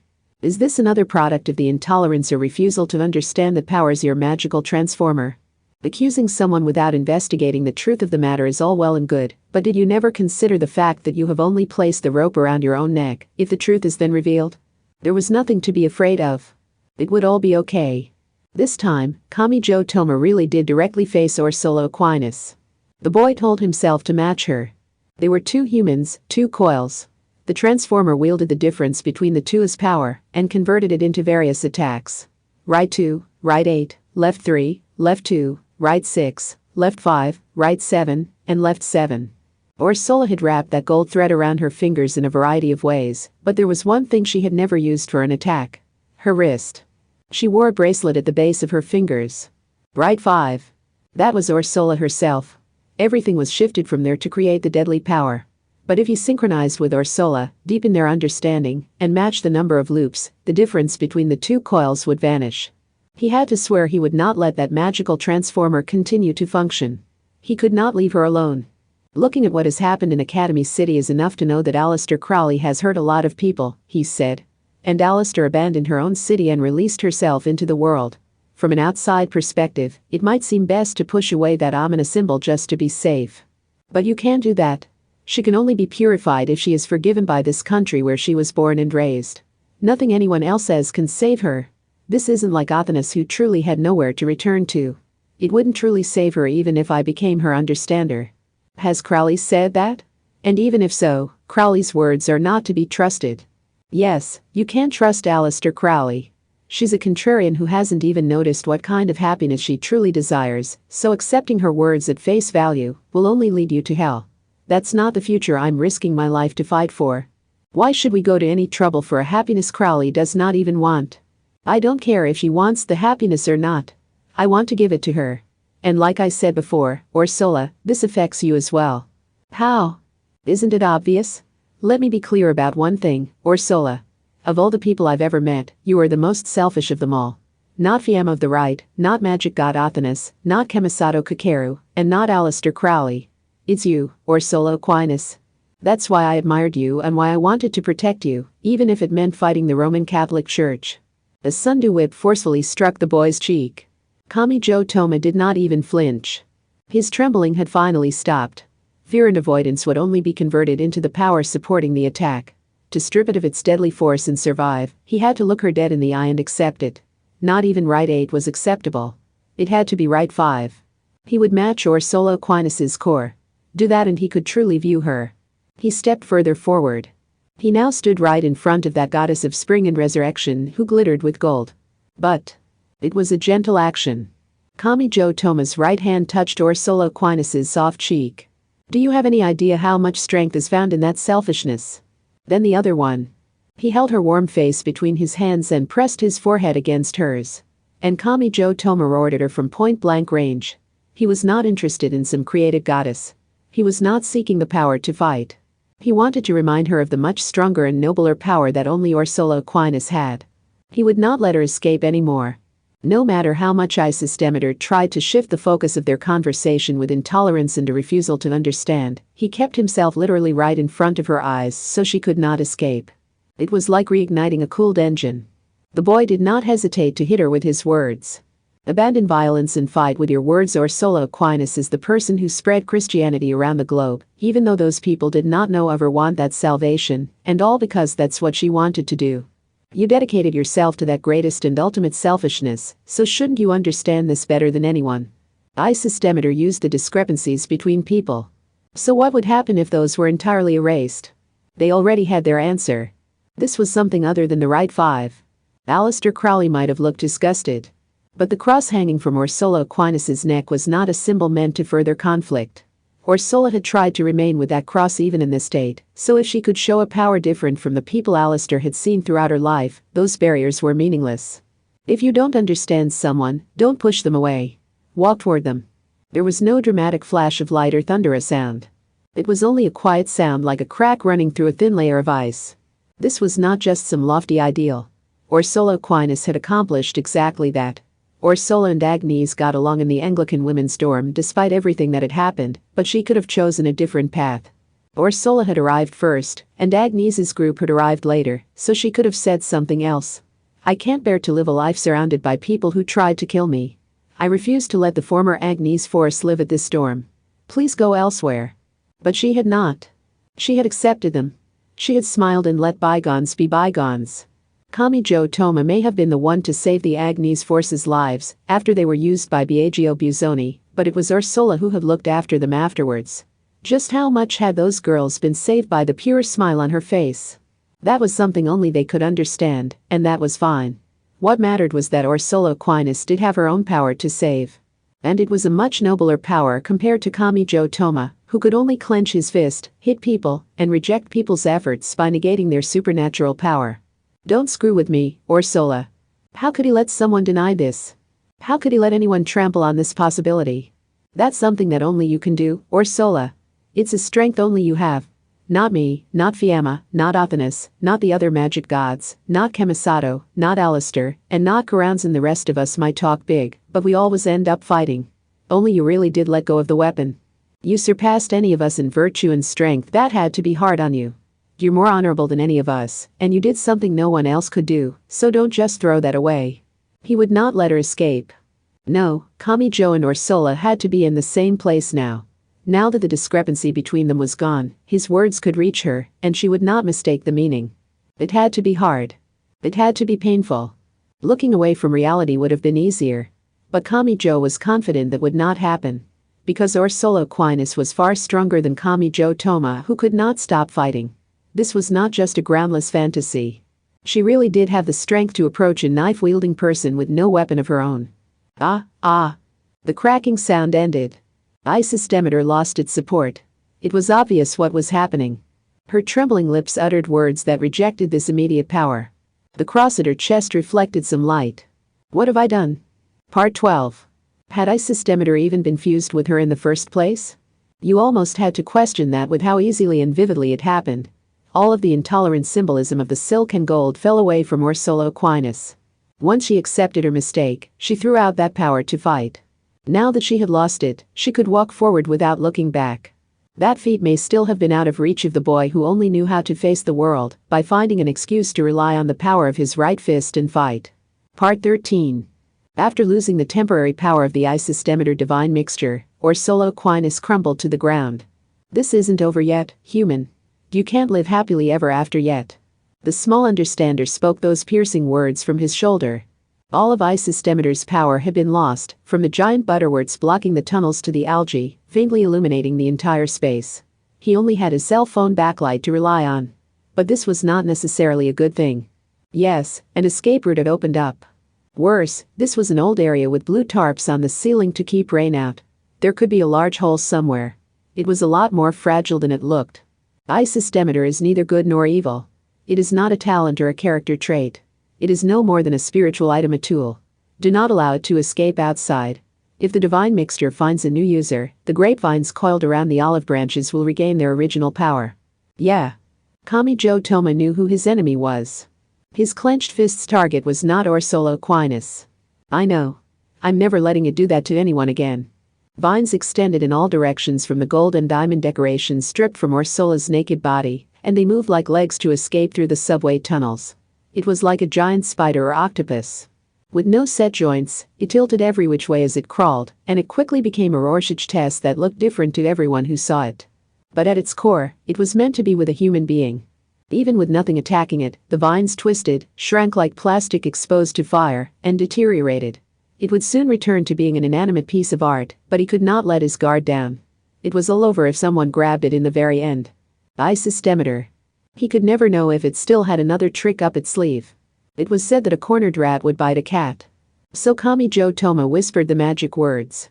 I will accept you. So use my body. The many golden legs trembled in a different way from before. It seemed to be overwhelmed by a temptation it wanted to fight. And the divine mixture was no more than a tool. It had no sense of good or evil, and it had no instincts to keep it away from danger. It took the shortest possible route. It leaped forward in the span of a breath, as if ignoring the distance in between. Its leg vines spread wide, yet again changing what it looked like. This was now a form of predation. It was like a strange Moor, the infamous Iron Maiden. Yes. It entirely ignored Kamijo Toma, who had an absolute counter to supernatural powers, and instead leaped toward Alistair Crowley, who lay collapsed next to a nearby column. TCH, to the very end, ha. Kamijo quickly changed course, but it was just a little bit closer. He was unable to protect defenseless Alistair, and Isis Demeter would regain its power. However, that was only if the Silver Girl remained truly defenseless to the end. HH. The Silver Girl had been as motionless as death, but she suddenly rolled to the side. After missing its target, the giant spider-like mass of gold and diamond landed hard on the empty floor. As a reminder, the divine mixture could only fuse with a human if they accepted and grabbed it of their own free will. Close to death or not, that desire for power had to be there. It could not contact an unconscious person. And Kami-jo only needed an instant of time. Pipe down. This time, Kami-jo Toma shoved his right palm against one of the Isis Demeter vines, which had shrunk down like plastic in a fire. We don't need a montage god. We humans aren't weak enough to need you. An odd snapping sound rang out, but it was not over yet. The tool acted as a tool by using all its strength and moving its trembling vines around to grab at the silver girl. It's honestly impressive that you're willing to go this far to fulfill your purpose. I'm about to empathize with you like with a cleaning robot. A loud bang exploded from Alistair while she was pinned below the vines. Almost like she had pressed a gun against the thing's belly. But it was the silver girl who clicked her tongue. It should have had the appropriate force, but it did not pierce the thing. I used spiritual tripping, but can I not establish a strong enough link when it doesn't have a humanoid form? The links between gold and diamond crumbled and cracks ran through it. But it was not enough. Kami-jo Toma and Aleister Crowley's combined powers were not enough to fully crush it. They just needed one more helping hand. Couldn't anyone lend a helping hand? Take this. And then, someone squeezed their eyes shut and swung down a piece of brick that must have broken off when the stone pillars collapsed. It was Ursula Aquinas who had taken one of the blue tarps and wrapped it around herself like a bath towel. She did not rely on anyone else. She stood up to the nightmare of her own creation so that she could bring it to an end. Kami-jo Toma, Aleister Crowley, and now Ursula Aquinas. The addition of the third person clinched it. The 5 loops on the right wrist were no longer necessary. She only needed the cross at her chest. You would have thought someone had poured liquid nitrogen on it. Cracks had already filled Isis Demeter, but now it ceased to function and shattered. And here I thought you would remain a damsel in distress to the end. This had even caught that war god by surprise. Although that kind young woman would not want the praise of a pagan god, especially a barbaric one that enjoyed blood and conflict.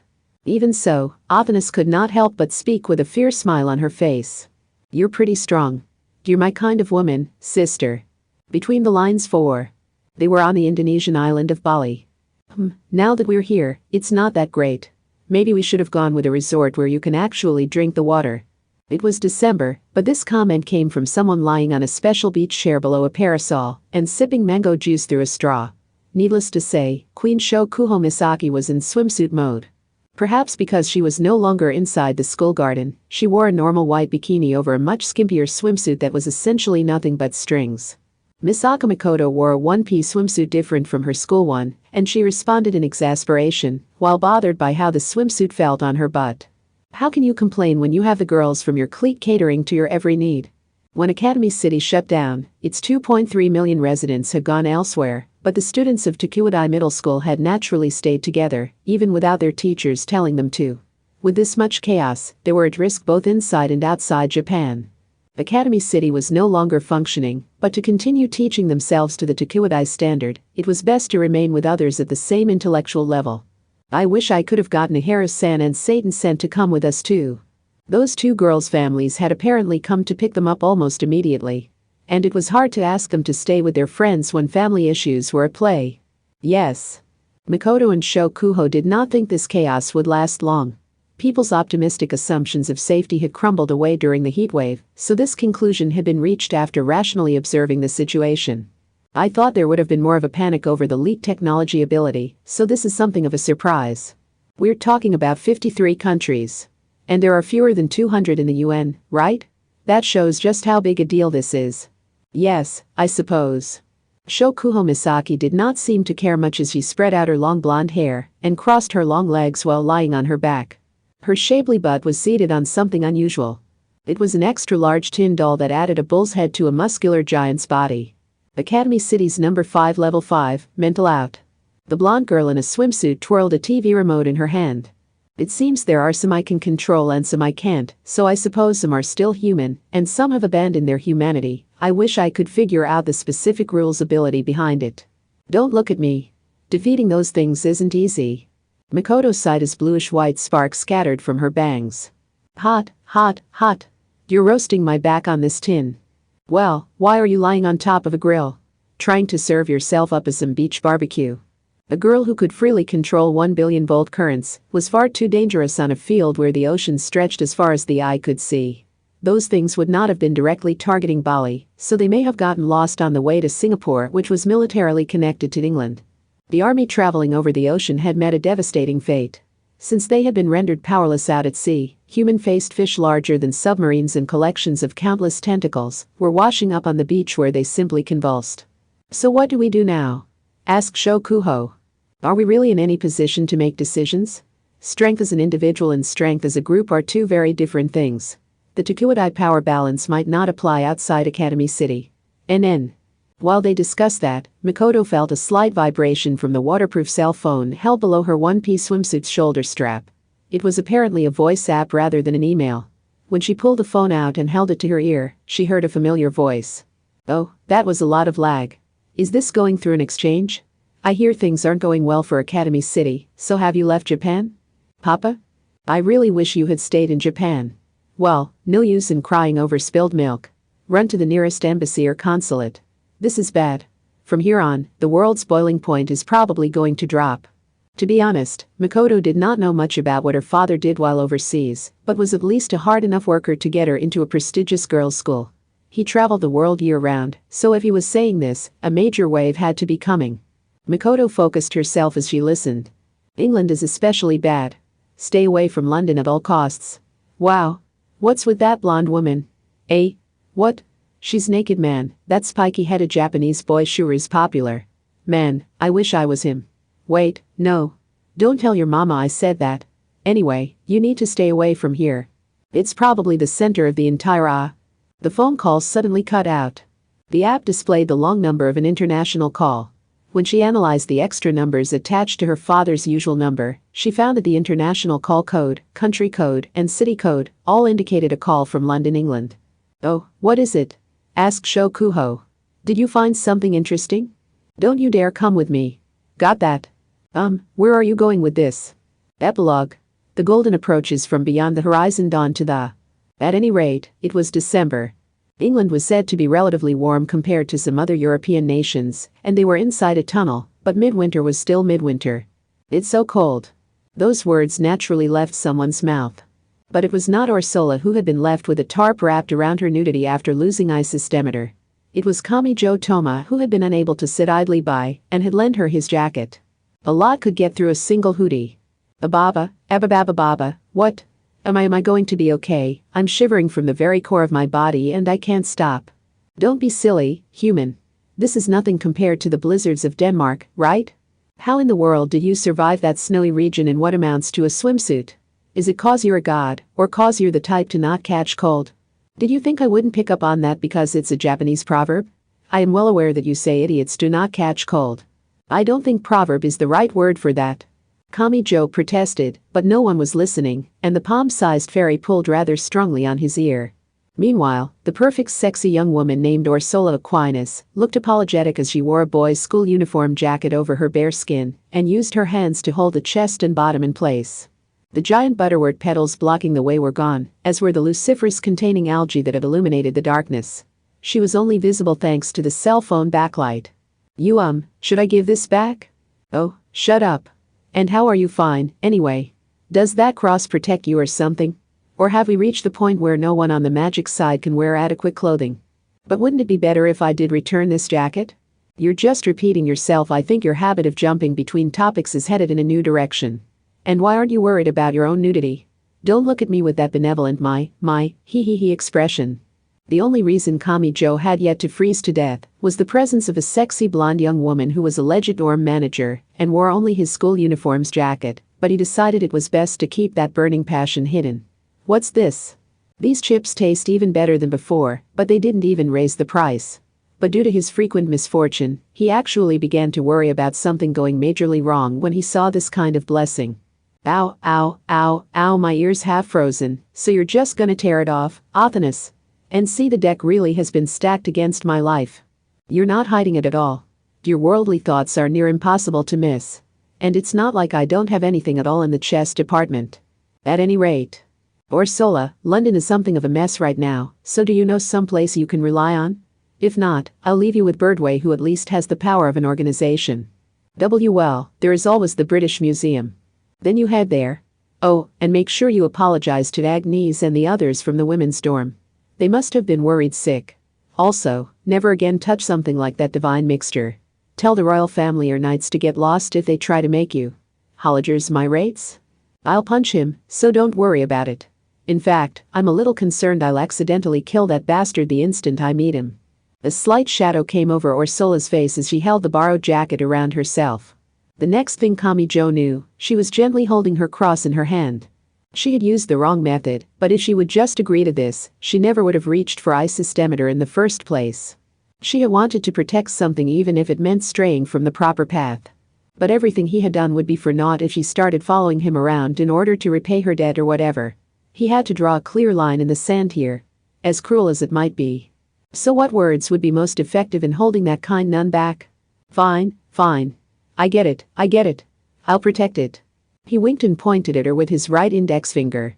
He was being very rude, but Kami-jo Toma definitely made the promise. I swear I'll protect your women's dorm. And while I'm at it, I'll protect London, England, and the whole damn world. So don't worry, Ursula. It was night at an unnamed Egyptian oasis.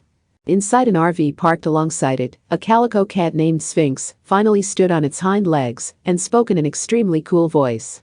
Hello, everyone. It would seem the time has finally come for me to take action. A displeased groan came from the crib.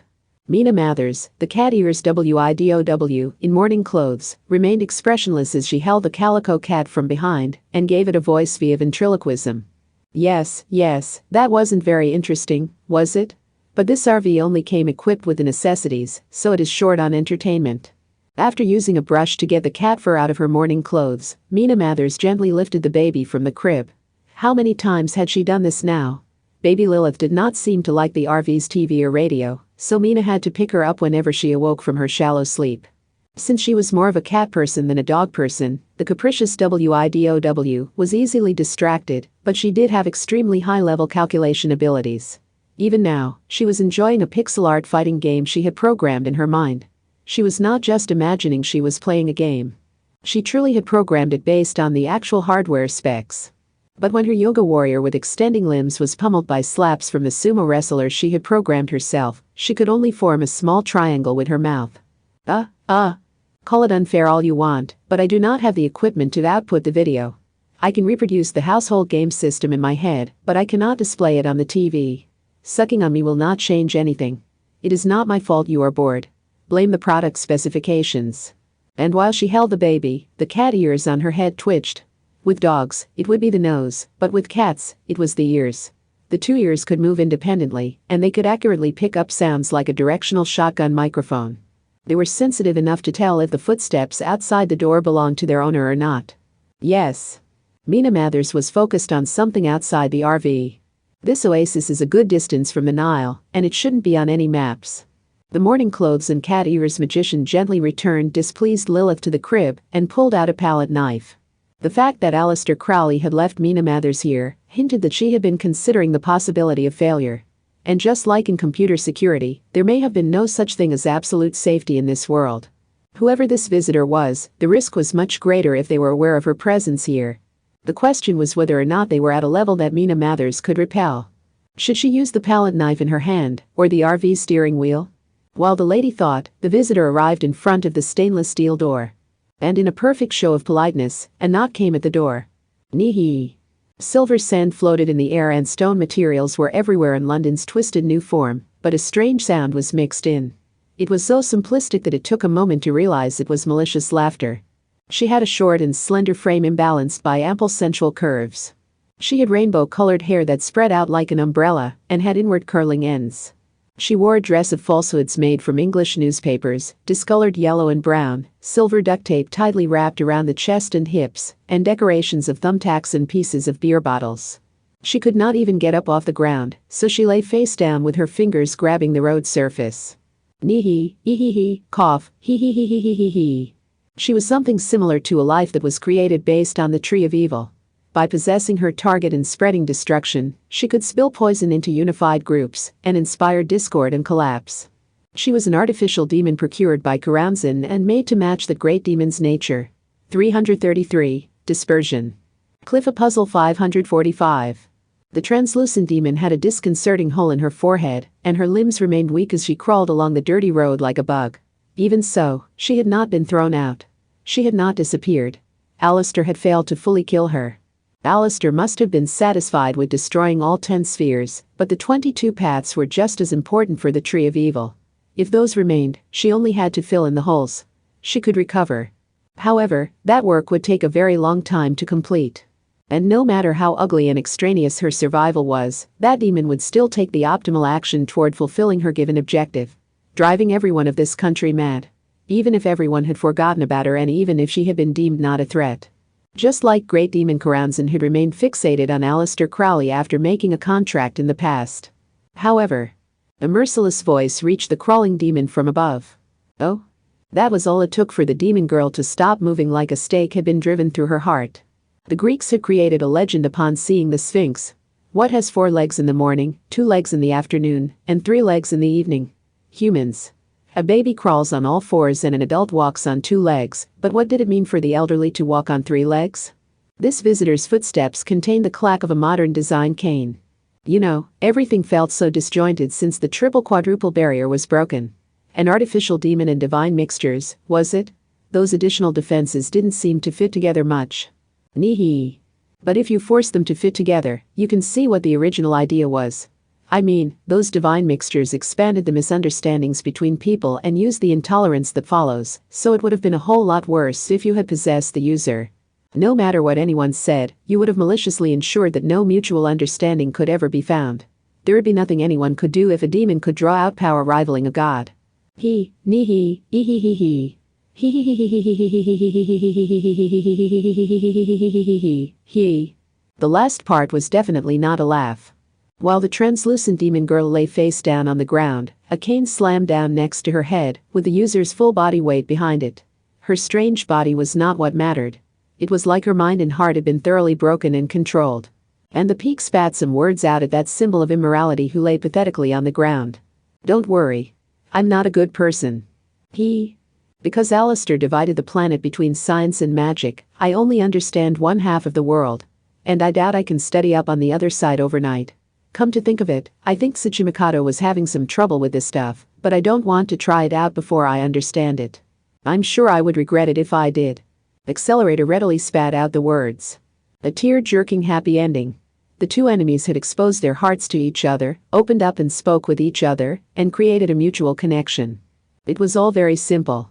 But when Accelerator saw that beauty of the world, he could not simply rejoice, and he felt an uncomfortable feeling like it was all so phony. Was that a sign that his very essence belonged to the evil side? Alistair is acting so modest that I find her hard to believe. I'm betting she would pretend to reveal everything to me while keeping the most important parts hidden. If I have to decide between fully trusting that board chairman or fully mistrusting her, I'll go with the latter. And multiple sources is always a good thing when trying to increase your literacy on a subject. So what are you telling me to do? I want to keep a hands-off wait-and-see approach with magic, so when magic is necessary, you use it in my place. And when I run into an incomprehensible problem, lend me whatever bizarre knowledge I need. Make yourself useful and I will ensure your survival. The unnaturally sensual demon blinked like a small child as she thought for a while. Accelerator must have been annoyed by the irregular waving of the tentacle-like tail, extending from her somewhat raised butt, because he grabbed the end as it moved to and fro in front of his face. I'm only asking the one time. There's no real reason it has to be you, so if you say no, I'll deliver the finishing blow and try elsewhere. Finally, the demon answered with her tail in his hand. Do you mean? Make a contract with me, demon. That's your specialty, right? It was a major commotion. Ursula Aquinas wearing nothing but the coat to a boys' school uniform was too great a bombshell. Athanas should have been on Kami-jo's side, but she was overcome by intolerance and a refusal to understand. And after waking up, Alistair did nothing but grin at the boy's misfortune. Once they reached the surface, they found Index and Lavinia waiting. A horrific tragedy was unavoidable. It was a tragedy of war. There was only one way Kami-jo Toma could sum it up. Such misfortune. Constructing an environment where you can laugh off hardships is a good thing. Alistair was even more beaten up than Kami-jo, so the boy lent her his shoulders. With her spot on his shoulder taken, Athanas dangled from the string of his hood while looking somewhat uncomfortable. I could not have hoped to win there. When Lilith died, I took my anger out on my wife. And that ultimately led to Lola disliking me too. Not even constructing Academy City gave my heart any solace. I was stuck in a stalemate, I couldn't stop attracting hate, and I couldn't make any progress. Until you punched me, that is. They had taken quite a detour, but they finally crossed the winding Thames and reached the political center of the city. London's Westminster Abbey was one of the largest cathedrals in England's capital, and even the royal family used it for official ceremonies. But, so it was a magical transformer using the differently shaped coils created from the discrepancies between people. Karanzan put some thought into that one, but does she have no fear at all? It was certainly an excellent Crowley killer, but to think she tried to connect to your inner side. Have you forgotten what happened to Rensa, the Esper cyborg who readily hijacked the number 3 or the number 5's powers when ordered to by Yukumi Hisako as part of the Agitate Halation project? She was destroyed the instant she tried to read you. A similar self-destruction could have happened here. If you're not actually going to explain, I'm just going to put this off until later, you damn intellectual. Haha. I see. You were very different from those newspaper reporters who could never rest easy unless they asked for every last detail. I kind of like being trusted enough to have my hints entirely ignored. I can see why that magic god desired an understander. Kami Joe felt a kick to his chest. The god must have been very displeased at having her spot taken and then having the usurper pretend to know how she felt. Westminster Abbey was known for its 2 towers, but just like old stone castles and cathedrals, it was a complex mixture of different construction styles because construction had taken so long to complete. Perhaps because it had been built and remodeled over decades and even centuries, the building itself swelled out like bubbles, making it look like it was actually growing. What of Karanzan's is hidden here? I mean, I can tell it's an incredible building, but still. We need not enter the building itself. We are interested in the graveyard. I am not making zombies, so do not give me that look.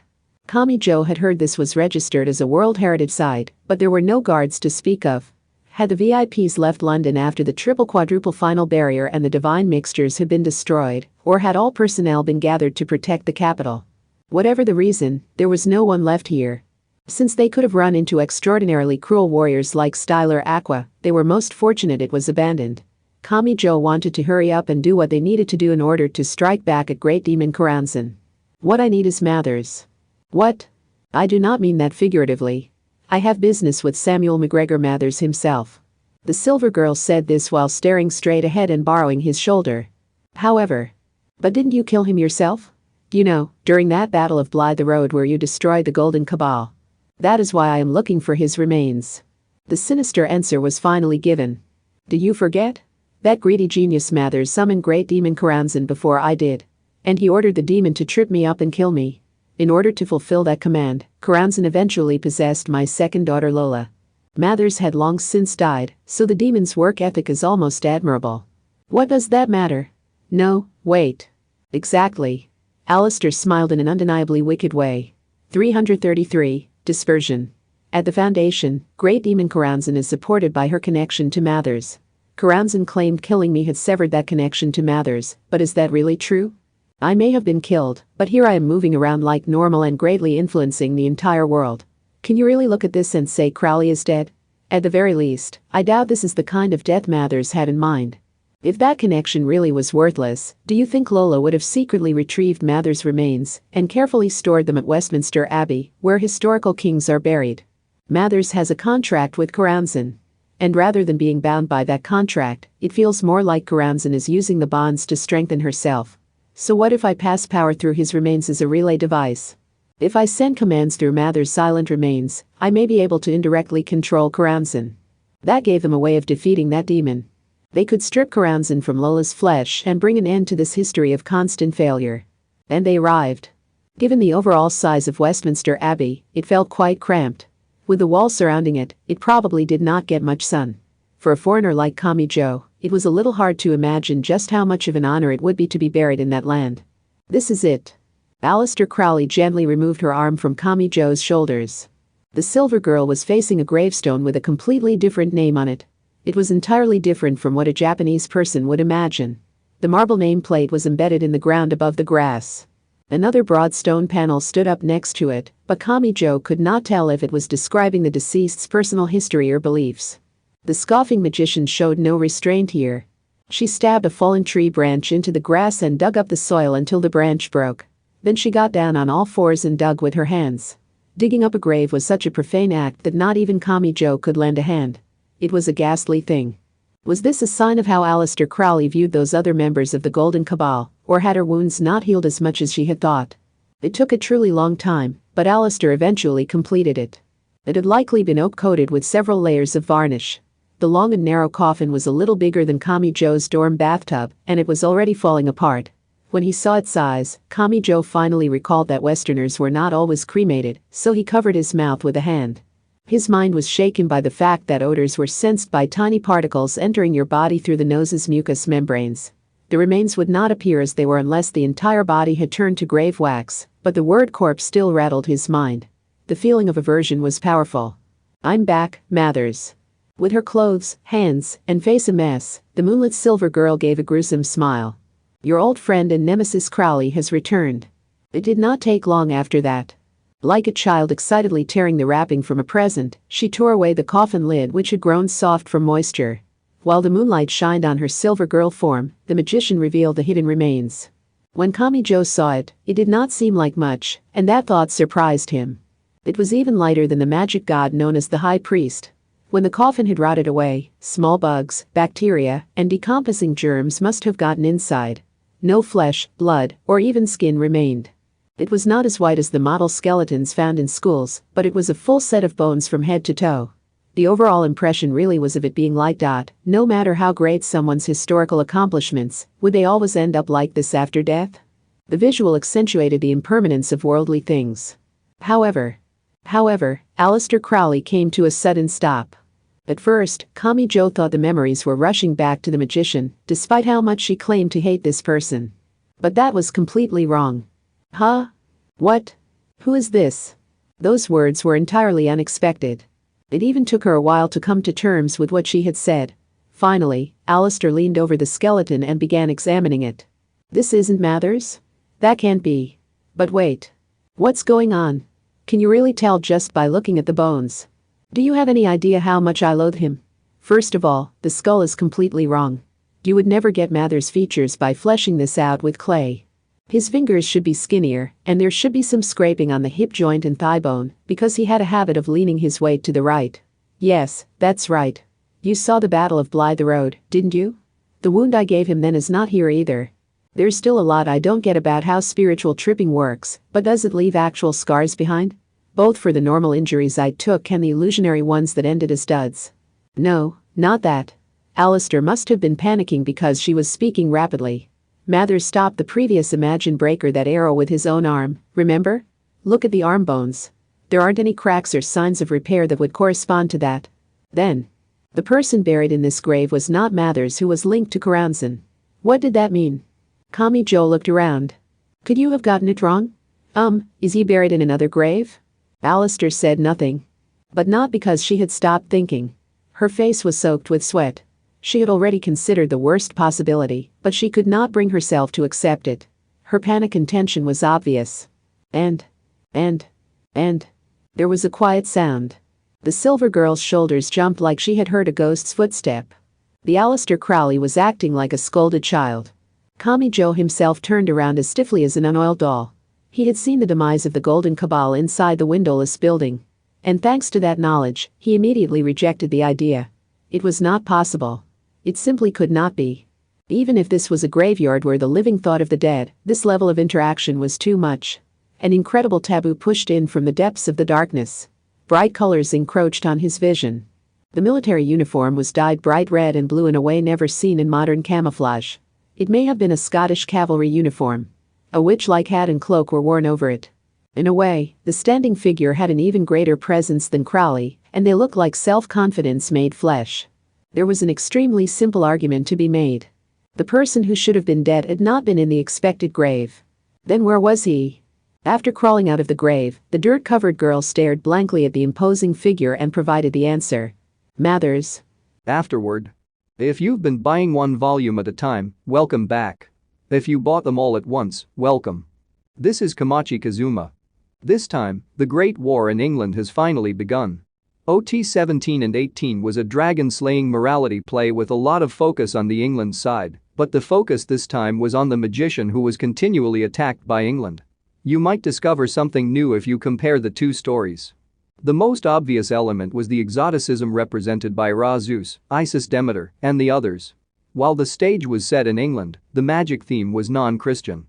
The British Museum is very convenient when it comes to that. Egyptian mythology is attractive, but I was worried doing just that could not hold the reader's interest, so when I found some information linking it to Greek mythology, I went with that. It was based in Egyptian mythology, but I could also mix in a hint of Greek mythology, which has become a part of the foundation for Japanese-made Western-style RPGs. I think that worked pretty well, but now it is time to expand on that for the rift of intolerance and refusal to understand that leads people to mistake the meanings of words. As the series continues, the protagonist naturally meets more people, whether they are enemies or allies. So how are you to maintain the appropriate level of tension? My answer is to use Great Demon Karaunzan's dispersion. I attempted a number of approaches this time. The Index world is a very convenient miniature garden with plenty of gimmicks and gadgets, thanks to the obvious line between magic and science, but what did you think this time? What kind of power can fight against a great demon who obstructs the world's bonds? Looking at it like that, you should be able to see why it is so meaningful for Kami-jo Toma to be the protagonist. The path that Aleister paved and Kami-jo Toma has overcome is becoming a great power that will bring everyone together and corner Karaunzan. I thought we could observe a glimpse of that here. The boss this time was Ursula Aquinas. I had London as the stage and people were being driven mad by the atmosphere of hopeless war, so who would be the most frightening one to be affected? She naturally came to mind when I asked that question. Normally, Ursula advocates nonviolence and works to deepen mutual understanding with her words, so I thought seeing this transformation after the events of OT7 would show a side of Great Demon Karaunzan's disgusting control, different from Karasuma Fran or Index. The difference between good and evil is paper thin. I hope you can see the two sides of Ursula when you compare the dragon-slaying morality play of OT17 and 18 to Alistair's point of view seen in NT20. You might see something that lies in wait for the entire series. I give my thanks to my illustrator Himura-san, and to my editors Miki-san, Anan-san, Nakajima-san, Yamamoto-san, and Mitera-san. Just London would have been difficult enough, but I also mixed in Greek and Egyptian mythology, which had to be a lot of trouble. I think illustrations have more power than text to excite the readers as they remember the old characters. Once again, thank you very much. And I give my thanks to the readers. We are back to London, the city of fog, magic, and the golden. Don't overlook how that phrase changed depending on the character using it. It has been a while since we last saw this stage, but how did you like it? If Aleister Crowley and magic god Othinus were joining the fight, I knew I couldn't just follow standard practice, and I was prepared to go in full throttle, but at this point, I hope you enjoyed the magic battles between the top players in the series. It is time to close the pages for now is what I would normally say here, but I actually wrote a little more after this. I hope you enjoy that as well. I pray we can see each other again in the next story. What's this? Have I awoken to plants as well as bugs? Kamachi Kazuma. Don't let it shake you. Think. Hadn't Aleister Crowley destroyed that world's largest magic cabal? That phenomenon could not be overturned for no reason. This was a story of the magic world.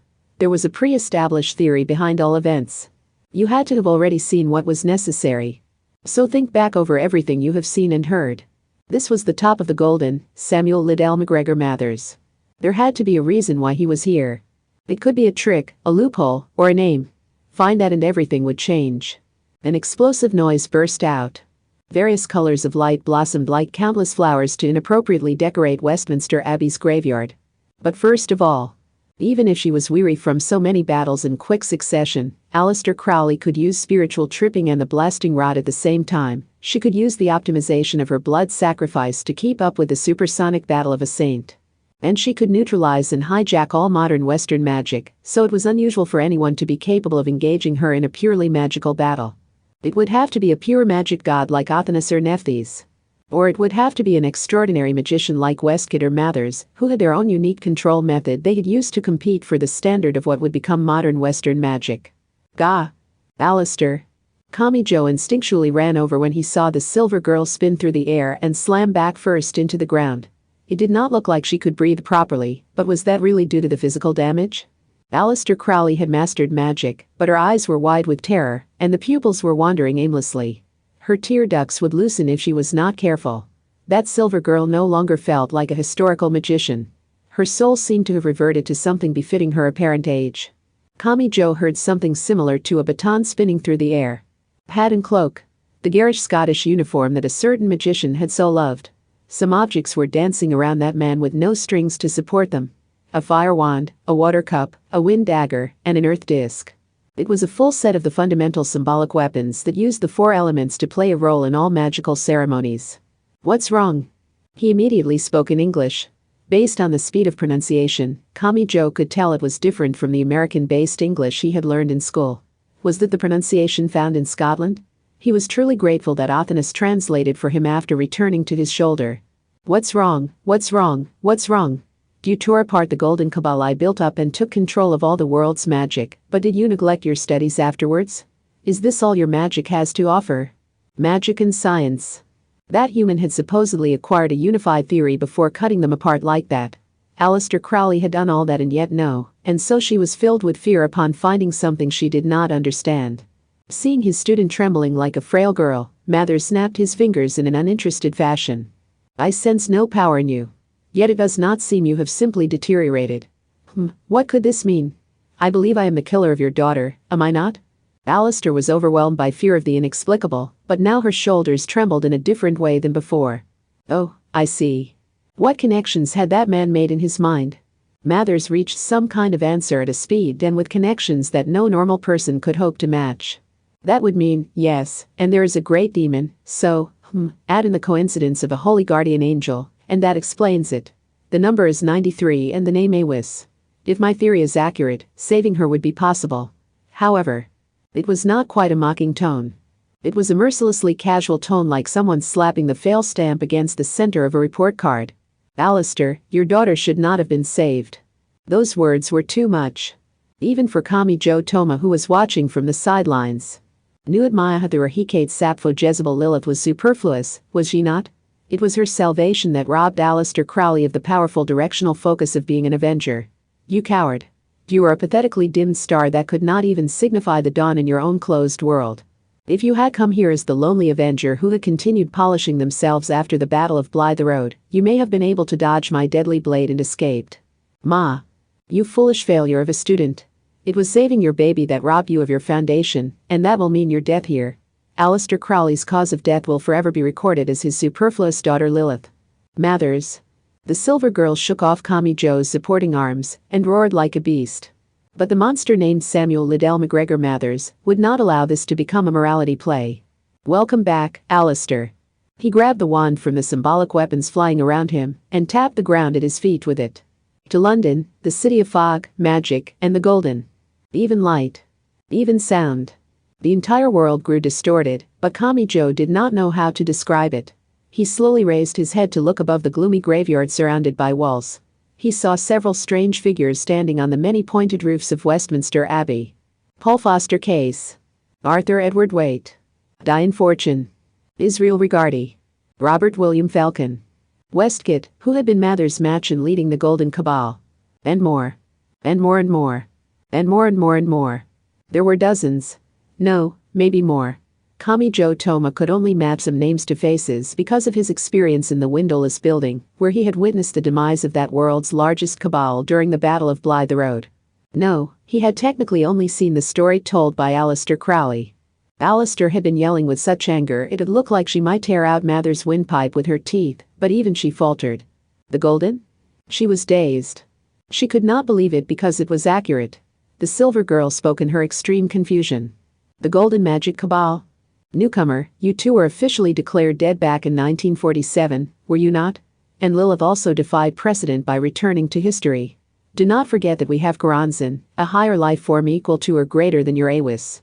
Thinking you can do something that others cannot violates the fundamental assumption of the technical system known as magic which anyone can freely develop. Mathers' smile deepened as he shoved the end of his wand into the graveyard dirt.